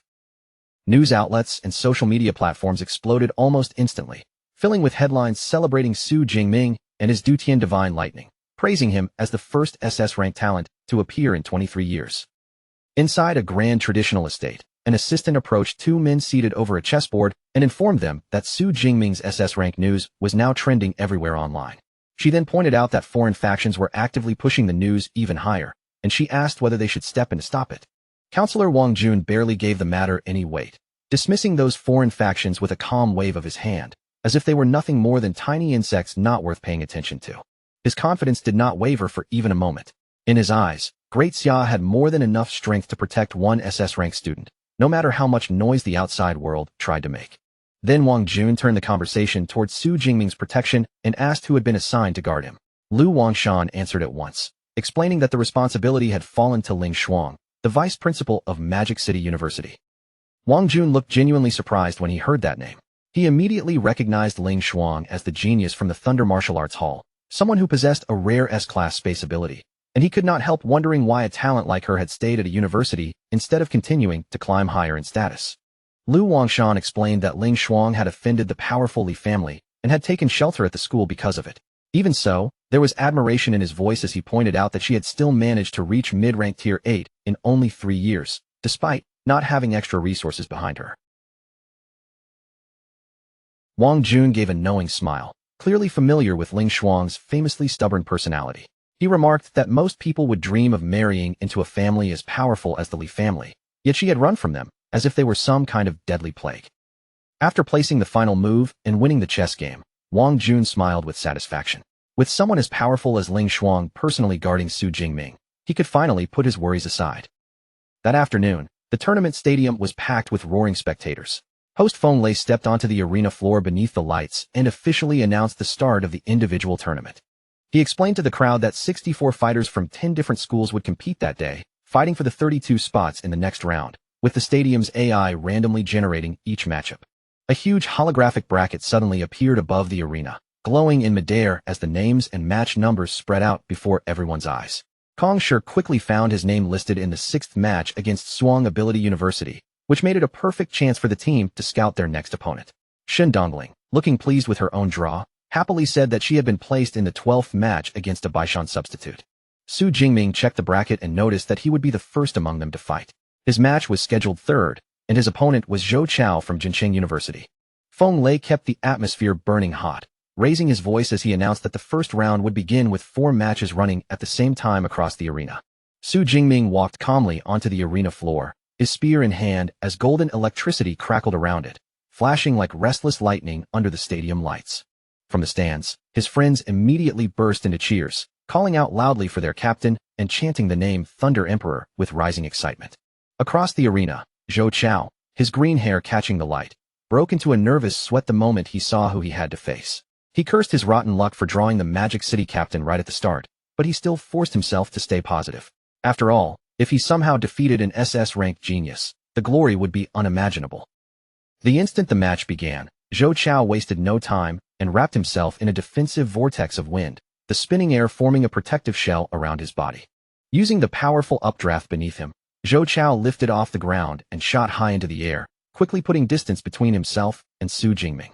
Su Jingming looked up at his airborne opponent with a flicker of surprise, silently acknowledging that no ability user in this tournament should ever be underestimated. Hovering safely out of reach, Zhou Chao grew bolder and shouted down at him. taunting that the Magic City captain would never be able to hit him before exhausting all his energy. From above, Zhou Chao launched his attack, sending sharp blades of wind slicing downward through the air toward the arena floor. The attacks crashed violently into the arena one after another, but Su Jingming moved with sharp bursts of speed, dashing aside each time and dodging them without much effort. As he moved, Su Jingming carefully measured the distance between them and realized that even with his jumping power, he would not be able to reach an opponent flying that high. Throwing his spear from a distance would also be difficult to aim with precision, so he quickly changed his approach and decided to create a powerful suction force to drag Zhou Chao down instead. The spectators watched the aerial bombardment with growing frustration, and some complained that flying around like that was a cheap tactic. Others pointed out that Zhou Chao was really just stalling for time, because after 20 minutes, the arena shield would shrink and force the fighters into close combat. Down on the field, Su Jingming had no interest in passively dodging attacks and waiting for the clock to solve the problem for him. That kind of slow fight simply was not his style. He began channeling his power, and golden electricity erupted around his body in violent arcs. Then he lowered himself into a crouch and gathered a dense sphere of crimson lightning in his hand, preparing a devastating counterattack. High above the arena, Zhou Chao scoffed when he saw the glowing orb forming below. He shouted that from a height of 75 meters, there was no way Su Jingming's attack could possibly reach him. Su Jingming only smiled as he held the compressed lightning sphere steady in his palm. Zhou Chao's confidence meant nothing to him, because he already knew the pull of his storm could easily drag a flying student out of the sky. Then he released the compressed energy, and a massive tornado of lightning erupted upward, tearing through the arena and ripping straight into the sky. In the stands, the crowd stared in shock as the roaring storm swallowed the arena, filling the space with flashing lightning and violent winds. Zhou Chao was caught completely off guard by the vortex. The terrifying suction locked onto him, leaving him nearly paralyzed in midair as panic spread across his face, and he struggled desperately to break free. Below him, Su Jingming calmly summoned his spear back into his hand. As golden energy wrapped around the weapon, Su Jingming looked up and acknowledged that Zhou Chao's flying ability was impressive. Unfortunately for him, his luck had run out the moment he became Su Jingming's opponent. With a powerful motion, Su Jingming hurled the lightning-coated spear straight upward, sending it tearing through the storm toward his trapped opponent. Zhou Chao, desperate to survive the incoming strike, quickly summoned a large wind barrier in front of himself, trying to shield his body from the spear. But that defense meant absolutely nothing against the force coming toward him. The spear smashed through the wind barrier head-on, shattering it into pieces before driving straight into Zhou Chao's chest. Zhou Chao is blasted down so hard that his body crashes straight into the arena floor, the impact knocking him out on the spot before he can even react. As the dust settles around him, the announcer's voice rings through the stadium and officially declares Su Jingming the winner of the match. The moment that crushing result lands, the entire crowd explodes into chaos. Cheers roll through the arena like a wave as everyone stares in disbelief at that effortless one-hit victory, completely shaken by just how monstrous the Thunder Emperor truly is. At the same time, high above in the VIP seats, Su Ping watches the battlefield with a serious look. He admits that he thought Zhou Chao's flying tactics would at least drag the fight out a little longer, but even he has to acknowledge how terrifyingly precise Su Jingming's control over his energy has become. And yet, Su Jingming is not the only dangerous figure stepping into the spotlight today, because before long, Qingjing University's captain, Wang Qi, walks forward for his own match. As Wang Qi enters the fight, heavy stone begins to crawl over his arm, wrapping around his fist until it forms a massive layer of jagged, spiky armor that makes every movement look brutally heavy. Then, with one savage punch, Wang Qi smashes into his opponent and sends them flying across the arena like a broken kite. The battle ends almost immediately, and he claims his victory with frightening ease. While the stadium erupts with cheers for the captain of Qingjing University, Wang Qi stands there with a confident smirk spreading across his face. His eyes are sharp, his posture relaxed, and everything about him makes it clear that this win was meant to send a message to every rival watching. Seeing that display, Shen Dongling immediately understands what Wang Qi is doing and points out that this was basically a public challenge. But Su Jingming barely reacts at all, remaining calm as ever before casually saying that Wang Qi simply is not qualified to be his opponent. Just as the atmosphere is still tense, Coach Yang Jintian pulls Su Jingming aside and lowers his voice.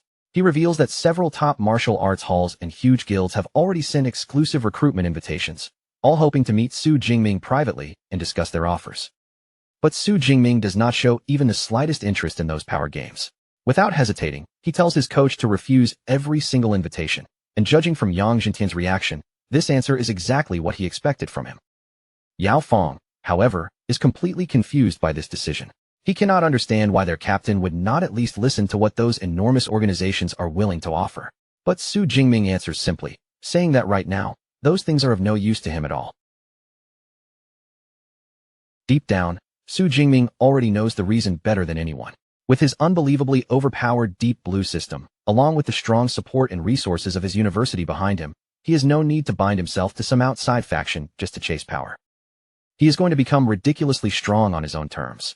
Later that night, after the noise and excitement of the arena finally fades away, Su Jingming and Song Chukyu walk side by side down a quiet street, enjoying the calm after the battle. But their peaceful walk is suddenly interrupted when a mysterious blonde woman steps into their path and blocks the way. With a composed smile, she introduces herself as Irene, a representative sent by the powerful William family. And this is not just any ordinary family, either. Irene makes it clear that she comes from the ultra-wealthy William family of the United States, a name backed by terrifying influence and resources. Without wasting time on polite small talk, Irene goes straight to the point and lays out an outrageous proposal. If Su Jingming is willing to give up his great Xia citizenship and defect to her family, then the William family will grant him absolutely anything his heart could want. Su Jingming does not get tempted by those words so easily. Instead, he looks at her with clear suspicion and openly questions whether her family truly has enough power to support such a ridiculous promise. In response, Irene's expression turns smug as she reveals the frightening weight behind the William name. She proudly declares that their family has 3 Tier 9 martial saints, controls 10 ancient ruins, and even holds 1/3 of the seats in the Global Council. The mention of 3 Tier 9 martial saints immediately makes Song Chukyu tense up. A cold sweat forms as she realizes that the woman standing in front of them represents a force so massive that it stretches far beyond ordinary imagination. Noticing that her words have shaken the atmosphere, Irene presses even harder. She promises Su Jingming access to SS rank resources, SSS rank resources, and even legendary treasures that exist beyond the level of SSS rank. Then she adds, almost casually, that once Su Jingming's level rises, he will naturally understand just how vast the world really is. And as if those resources were not enough, she even says they can provide him with as many beautiful young girls as he desires. The instant those words about other women leave Irene's mouth, Song Chukyu's expression changes. Her eyes turn icy, and she shoots Irene a glare so sharp and terrifying that it feels like it could crush someone's soul on the spot. Irene notices that dangerous stare right away. Instead of panicking, she smiles playfully and apologizes to the very territorial girlfriend, acting as though she had only been a little too blunt with her offer. But Su Jingming does not leave any room for misunderstanding.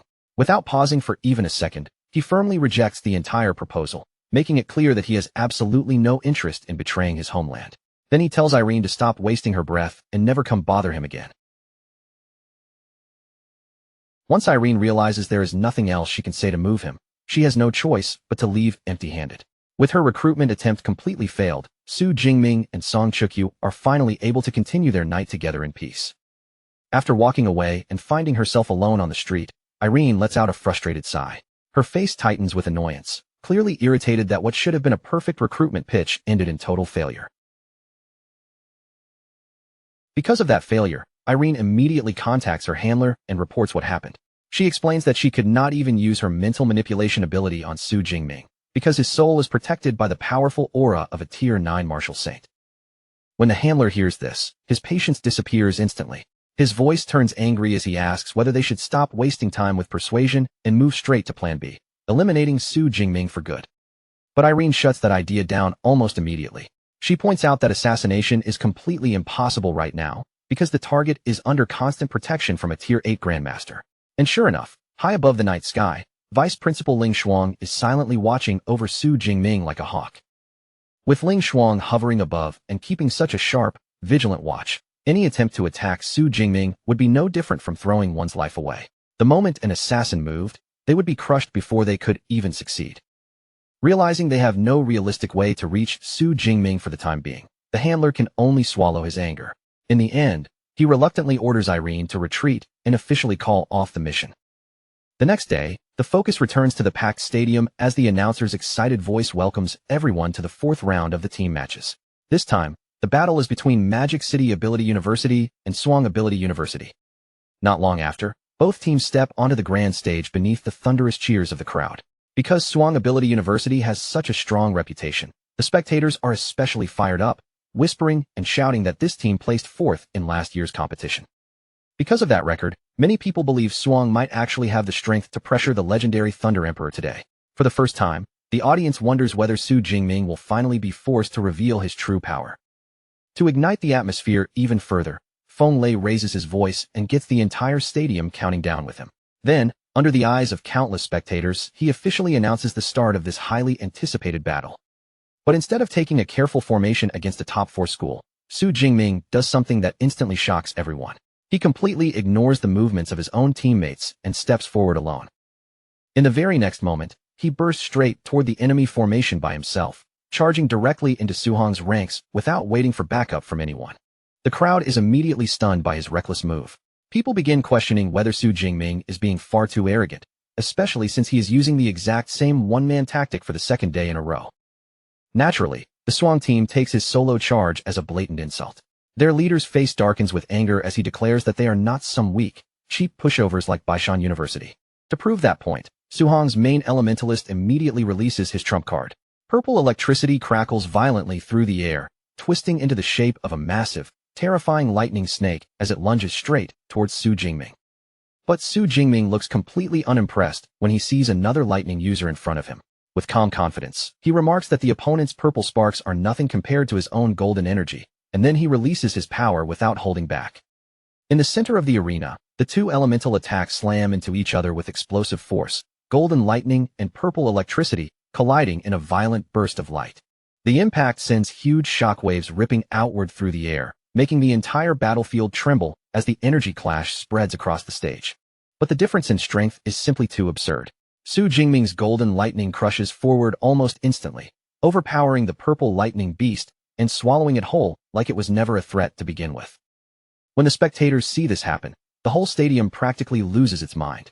Suhong's strongest spell had not even managed to break through Su Jingming's passive defensive barrier, and that realization leaves everyone shocked beyond words.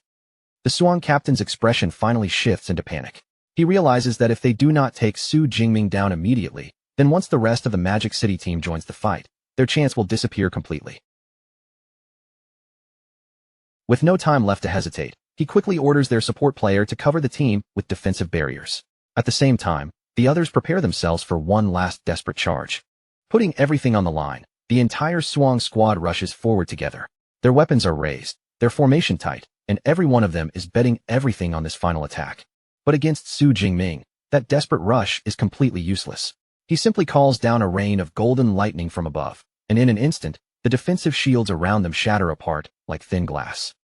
With their barriers destroyed, the Suang team is left standing there completely exposed. Shock spreads across their faces as they realize they have been stripped of their last layer of protection. Seeing them frozen in place, Su Jingming speaks with a mocking calmness, saying that relying on his lightning ability is basically bullying them. Then he gives them a chance to try something else, inviting them to show what they can do in a pure physical fight instead.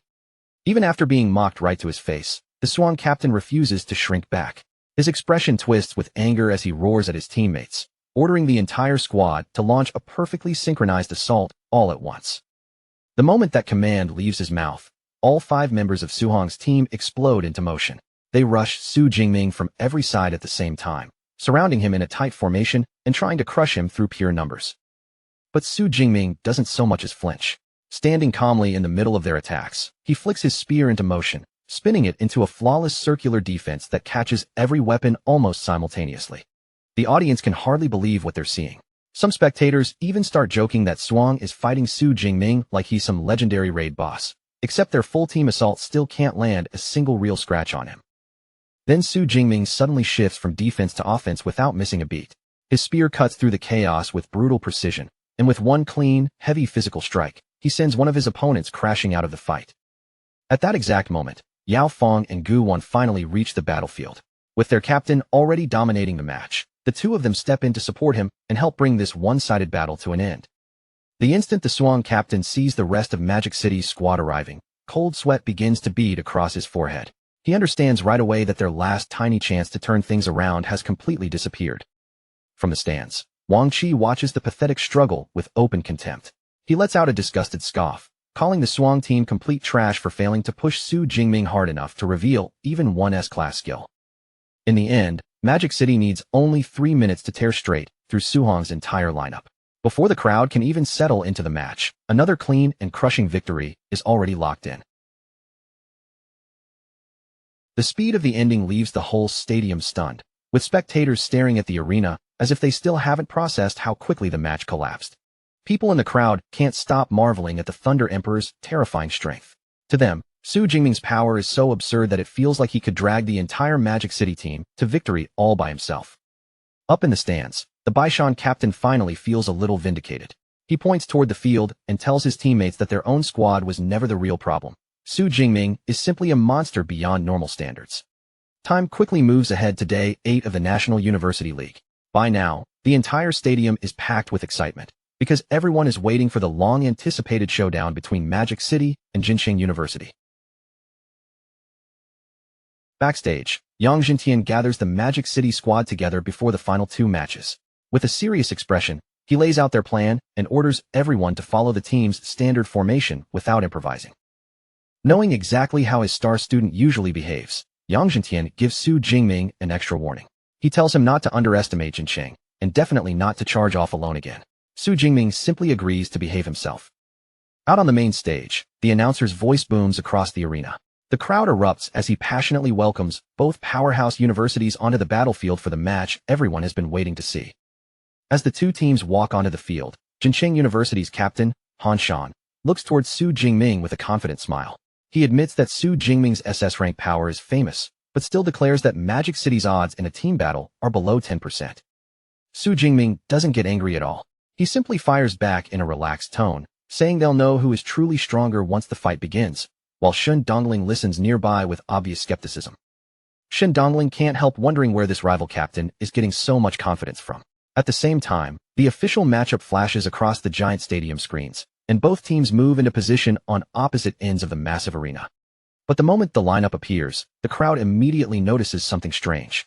Jincheng University has actually benched 3 of its main players, sending out an unusual and unbalanced formation made up of 2 supports and 3 ranged fighters. High above the arena, inside the VIP booth, Jincheng University's Principal Zhang Quan walks over to Vice Principal Ling Shuang. With a confident look, he asks whether she would be interested in making a little wager. Zhang Quan smiles as though the result has already been decided. He proposes betting a rare and valuable S-class cultivation resource on which university will walk away with the victory in this match. Ling Shuang remains silent for a moment, calmly weighing the bet in her mind. Behind her, Su Ping watches the exchange with amusement, finding it bold that Jincheng University dares to gamble against Magic City's SS rank monster. But Ling Shuang has no interest in playing small. She immediately rejects the low-stakes offer and tells Zhang Quan that an S-class resource is nothing more than pocket change, demanding that they raise the bet to an SS-class resource instead. Zhang Quan's face nearly freezes on the spot. For a moment, he looks like he might suffer a heart attack from how casually Ling Shuang just threw out a wager that expensive. Watching from behind, Su Ping starts to sweat a little. He knows Ling Shuang has always been forceful, but even for a Tier 8 Grandmaster, losing an SS-class resource would hurt badly enough to leave a deep mark. Ling Shuang gives Zhang Quan a cold, simple choice. Either bet big with an SS-class resource or stop talking about wagers altogether. Cornered by her pressure, yet still trusting Jincheng's hidden preparation, Zhang Quan finally takes the bait and stakes his own SS-class resource on Jincheng University's victory. Su Ping instantly senses that something isn't right. Zhang Quan is an old fox who would never accept such a massive bet without some hidden trump card, which makes Su Ping even more relieved that Qingjing University can sit back and scout Jincheng first. With enormous resources now hanging in the balance, the arena countdown finally reaches 0. In that explosive moment, the long-awaited battle between Magic City and Jincheng University officially begins. Almost immediately, the 2 support members on Jincheng University's side begin activating their abilities, their energy rising from the ground around them. A huge dome of glowing energy soon spreads outward and wraps around Jincheng's entire squad. The barrier churns and swirls like a luminous shell, completely enclosing all 5 members inside. Han Shan lifts his chin with a smug expression and announces that this is his ultimate SS rank technique, life sharing. He explains that it reduces all incoming damage by 60%, then evenly spreads the remaining force across the whole team, creating what he believes is an unbreakable turtle shell. The spectators quickly understand what Jincheng University is trying to do.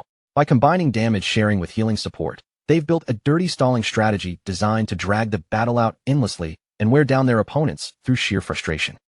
Yao Fong is clearly surprised that a student has already mastered an SS rank skill. But Su Jingming stays completely calm and simply tells him to go ahead and test the enemy's defense first. Yao Fong immediately raises his power and releases his A-rank ability, Extreme Cold Ice Soul, filling the air around him with a biting chill. In the next instant, countless sharp ice shards burst forward at terrifying speed.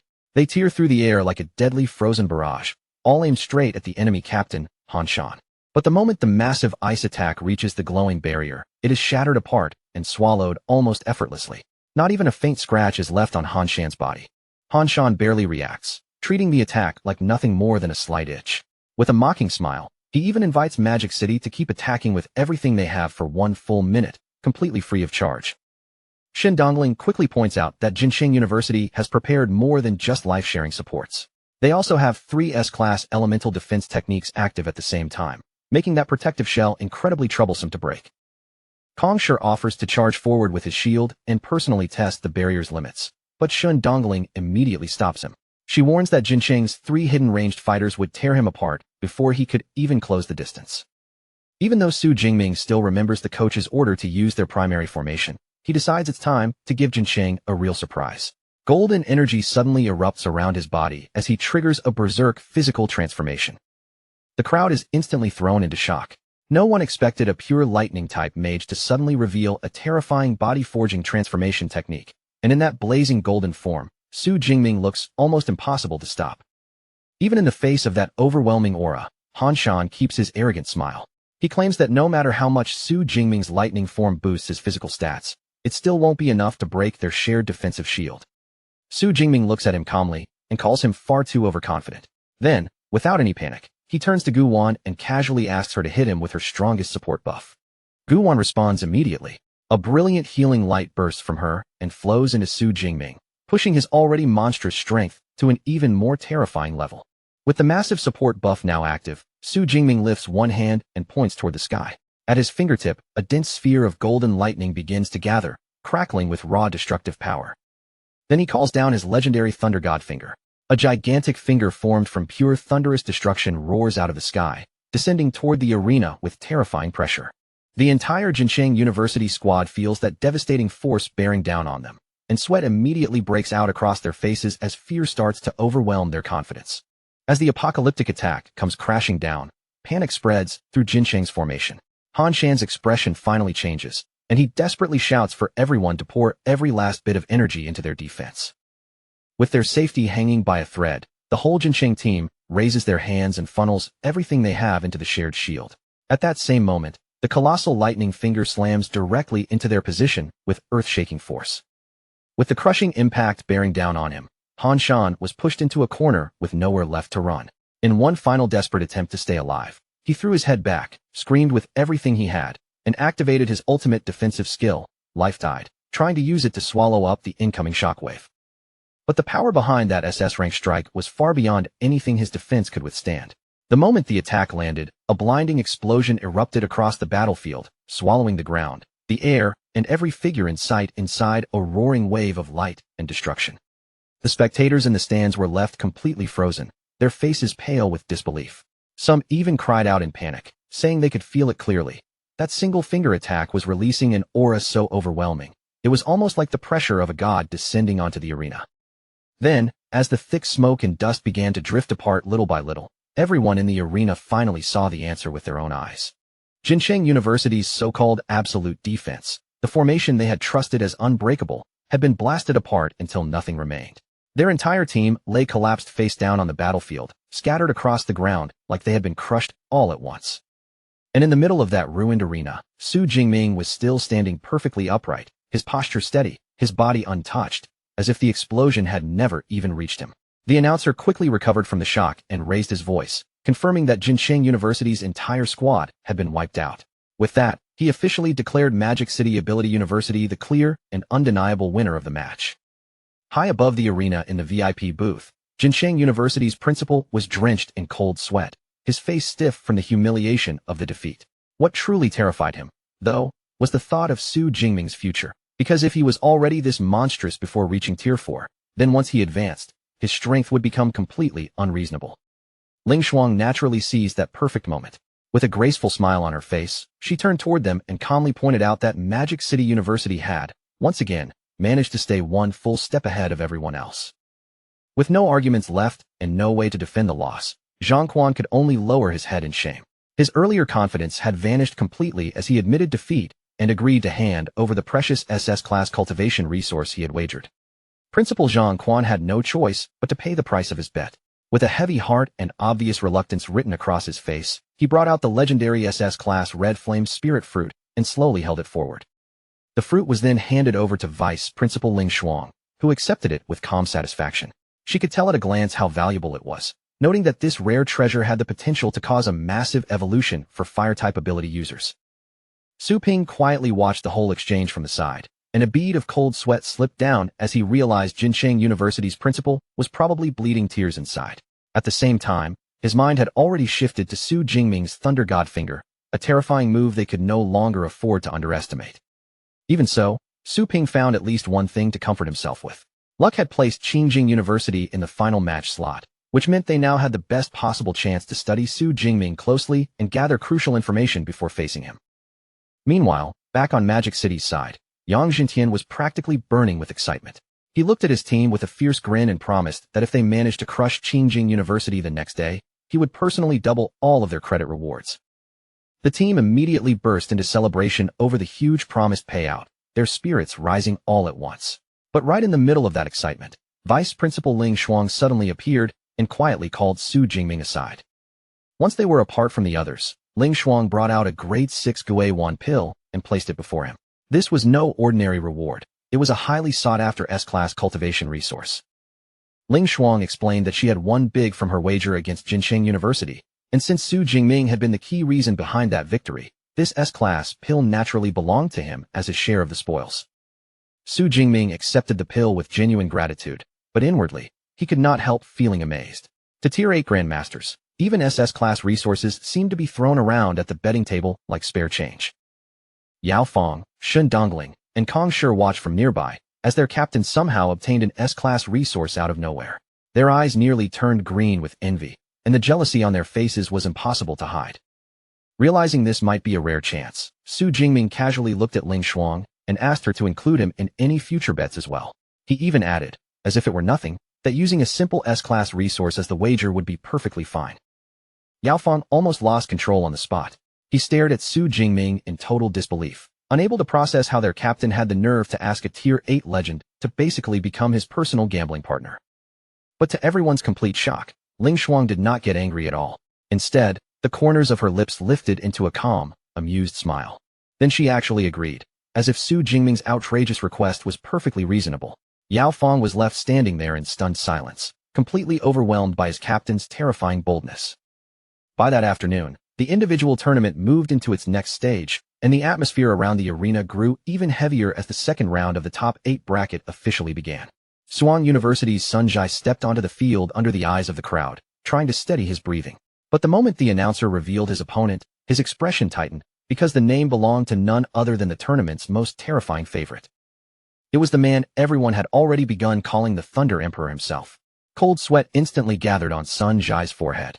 Among all the opponents he could have drawn, this was without question the absolute worst possible matchup. Still, Sun Jai refused to let that fear crush him before the fight even began. He drew his sword, tightened his grip, and swore that this time, no matter how monstrous Su Jingming was, he would face him head-on. Seeing that resolve in his opponent's eyes, Su Jingming was actually a little impressed. Sun Jai had real fighting spirit, and Su Jingming could only hope that the man would keep that same courage once the beating truly started. The countdown finally reached 0, and the match exploded into action at once. Golden lightning surged around Su Jingming's body as he activated his transformation and shot forward like a blazing meteor tearing across the arena. Sun Jai's pupils shrank the instant he saw that terrifying speed. Panic flashed across his face, and without wasting another second, he activated his A-class enhancement ability to withstand the first wave of pressure. His body rapidly changed shape, muscles swelling and features sharpening until he transformed into a savage, saber-toothed giant tiger, relying on that beastly form just to survive Su Jingming's opening charge. Letting out a fierce roar that shook the air, the transformed Sun Jai threw himself forward, claws and weapon ready, charging straight toward the golden lightning that was closing in on him. He poured all of his strength into his sword, and with one explosive swing, unleashed a roaring tiger wrapped in violent power, sending it directly towards Su Jingming's path. But Su Jingming only grinned in response. He raised his spear without the slightest panic and met the huge fiery strike head-on, blocking it with such ease that it looked almost effortless. The next instant, their weapons slammed together, and a violent collision of raw power burst outward between them. As spear and blade clashed, the pressure from the impact spread across the arena like a shockwave. The ground trembled under their feet, and even the stands seemed to shake from the force. But Su Jingming's physical strength was simply on a different level. The force behind his defense was so absurd that Sun Ji's heavy broadsword began to warp, bending out of shape right there in the middle of the clash. Su Jingming immediately seized that opening. With a brutal counterattack powered purely by his body, he struck back and sent the giant Tiger Man flying across the stadium like a cannonball. Sun Ji slammed violently into the arena barrier, the impact exploding through his entire body. The force was so overwhelming that his saber-toothed tiger transformation collapsed on the spot, and his body could no longer keep fighting. Blood spilled from Sun Ji's mouth as he struggled to stay conscious. He bitterly admitted that Su Jingming's attacks were impossible to block head-on, but even then, he felt a trace of pride, because at least this time, he had stood his ground instead of turning and running. With Sun Ji completely unable to continue, the announcer raised his voice and officially declared Su Jingming the winner. Just like that, Su Jingming secured his rightful place among the elite top 8. The spectators in the stands erupted into chaos once again. They could hardly believe they had just witnessed another flawless instant defeat, and what shocked them even more was that Sun Ji's high-grade weapon had been bent out of shape in a single clash. The announcer did not let the energy die down for even a second. He immediately fired up the crowd for the third round, calling Magic City's Yao Fong and Qingjing University's powerful captain, Wang Qi, to step onto the stage. As they made their way through the tunnel, Su Jingming tried to encourage Yao Fong, telling him to fight for a spot in the top 4. Yao Fong only let out a helpless sigh, realistically admitting that defeating a monster like Wang Qi was almost impossible, but even so, he promised he would fight to the end and lose with pride if he had to. Soon, both fighters entered the battlefield under the deafening roar of the audience. Wang Qi walked forward with obvious confidence, a smug smile tugging at his mouth as he looked Yao Fong over. In Wang Qi's eyes, this was finally a decent opponent, someone strong enough to serve as a proper warm-up before the real fight. The moment the match began, Wang Qi wasted no time and activated his earth-based physical transformation. His aura thickened around him as he shouted a direct challenge towards Su Jingming. He made it clear that Su Jingming was not the only one who had mastered elite body-forging skills, and his words rang across the arena like a declaration of war. Su Jingming's eyes sharpened with interest as he watched from above, clearly intrigued by the sight of another fighter walking a physical transformation path that felt strangely close to his own. The moment the match began, Wang Qi wasted no time showing off his terrifying strength.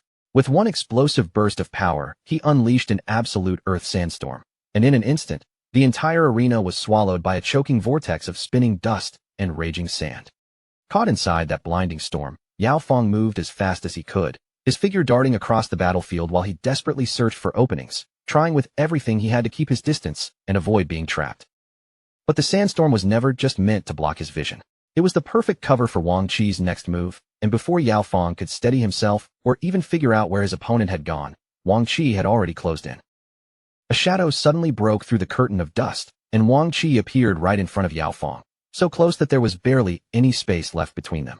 Without giving him even a heartbeat to react, Wang Qi brought down a brutal thick earth packed with terrifying force.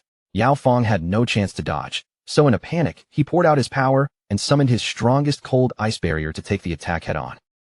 The two forces slammed together with a deafening impact, sending earth and ice exploding across the arena. In the next instant, Yao Fong's defensive shield shattered apart, breaking into countless glittering fragments under the weight of Wang Qi's attack.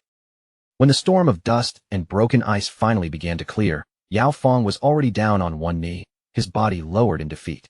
Seeing the result clearly, the announcer immediately declared Wang Qi of Qingjing University the winner. The entire stadium burst into thunderous cheers as the crowd stared in amazement, shocked by how cleanly Wang Qi had crushed such a powerful opponent.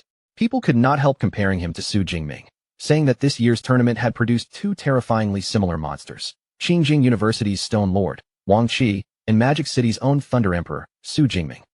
Standing in the arena with a victorious smirk, Wang Qi slowly lifted his gaze toward the balcony, looking directly at Su Jingming as if the entire match had been meant for him to see. Then he raised his voice for everyone to hear, bragging that he had also secured an effortless instant kill. With complete confidence, he openly invited Su Jingming to face him in tomorrow's finals and warned him not to lose his nerve before then. Gu Wan immediately scoffed at his arrogance, joking that Wang Qi was talking as if the gold medal was already in his hands. But Shen Dongling was calm and confident, quickly reassuring the others that when tomorrow's finals arrived, their captain would make sure this overconfident show-off learned a very painful lesson. About an hour later, the intense placement matches finally came to an end. The announcer then officially revealed the top 4 semi-finalists: Magic City's Su Jingming and Kong Shi, together with Qingjing University's Wang Qi and Zhu Taiji. By the next day, the stadium was packed from top to bottom, the stands roaring with excitement as everyone waited for the long-anticipated individual semifinals to begin. As they walked through the corridors, Gu Wan and Shen Dongling were stunned by the level of people who had come to watch. Gu Wan noticed several high-ranking government officials already seated among the guests, while Shen Dongling pointed out that even the deputy commander of the legendary military legion had appeared, making both of them realize that this year's VIP lineup was on a completely different level. Shen Dongling proudly guessed that all these powerful figures had come for one reason: to witness their captain's SS-rank power with their own eyes. But just as she finished speaking, she noticed an especially imposing figure entering the VIP suites. Escorted by a group of elite security guards, a stunning woman with extraordinary influence slowly stepped inside, and the moment she appeared, the attention of nearly every high-profile guest turned toward her. As the woman steps into the stadium, the staff nearby immediately straighten up and lower their heads, bowing to her with obvious respect the moment she arrives. Seeing such a huge security team moving around her, our boy cannot hide his confusion. He leans towards Shen Dongling and asks who this stunning, terrifyingly important woman actually is. Shen Dongling quickly tells him that the woman is Su Qingyi, the famous leader of the elite Thunder Martial Arts Hall, a Tier 9 martial saint, who controls the deadly S-class power known as Yuqing Divine Thunder.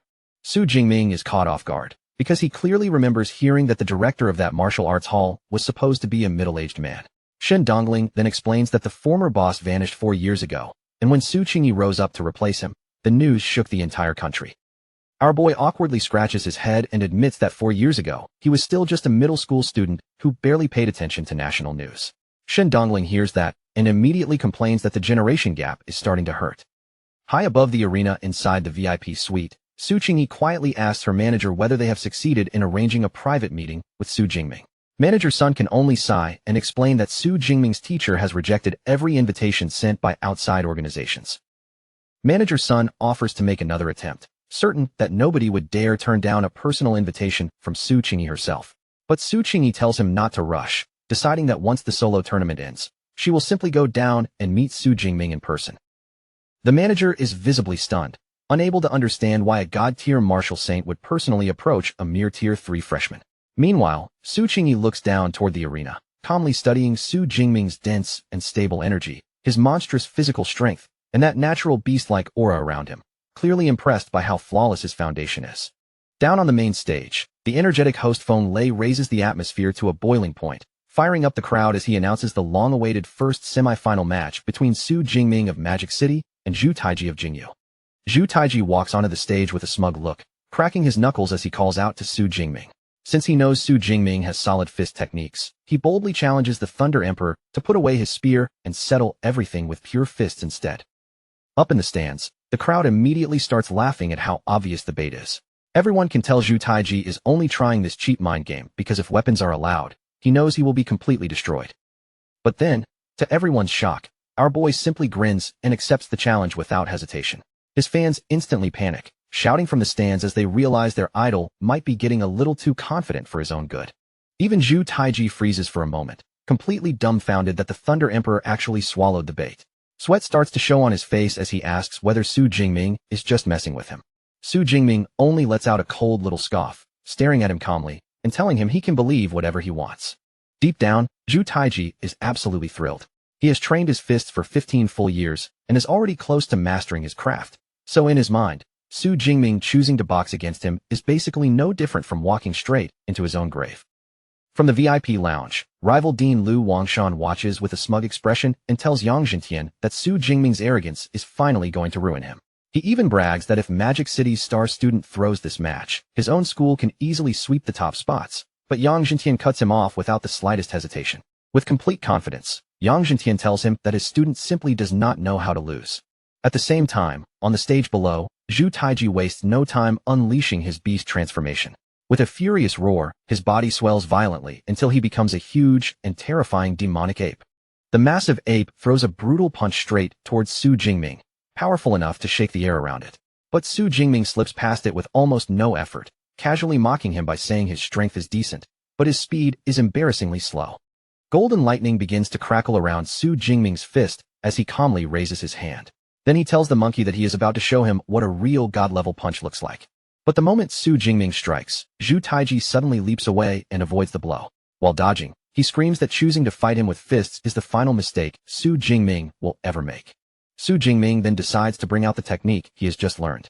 Behind him, a huge glowing clone made of golden lightning takes shape, and the sight leaves Zhu Taiji staring in complete shock. Before the demonic ape can even process what is happening, the giant lightning clone throws a vicious jab straight into his chin. Zhu Taiji is blasted backward instantly, coughing up blood as his huge body is sent flying. He crashes heavily onto the arena floor, battered and shaken, still struggling to understand what just hit him. When he forces his eyes upward, he sees Su Jingming standing tall, while that electric phantom still looms behind him like a threatening shadow. Only then does the demonic ape realize the horrifying truth. The attack that sent him flying was not even Su Jingming's real fist, but only the punch of his lightning shadow clone. Up in the VIP area, the students can barely keep calm anymore.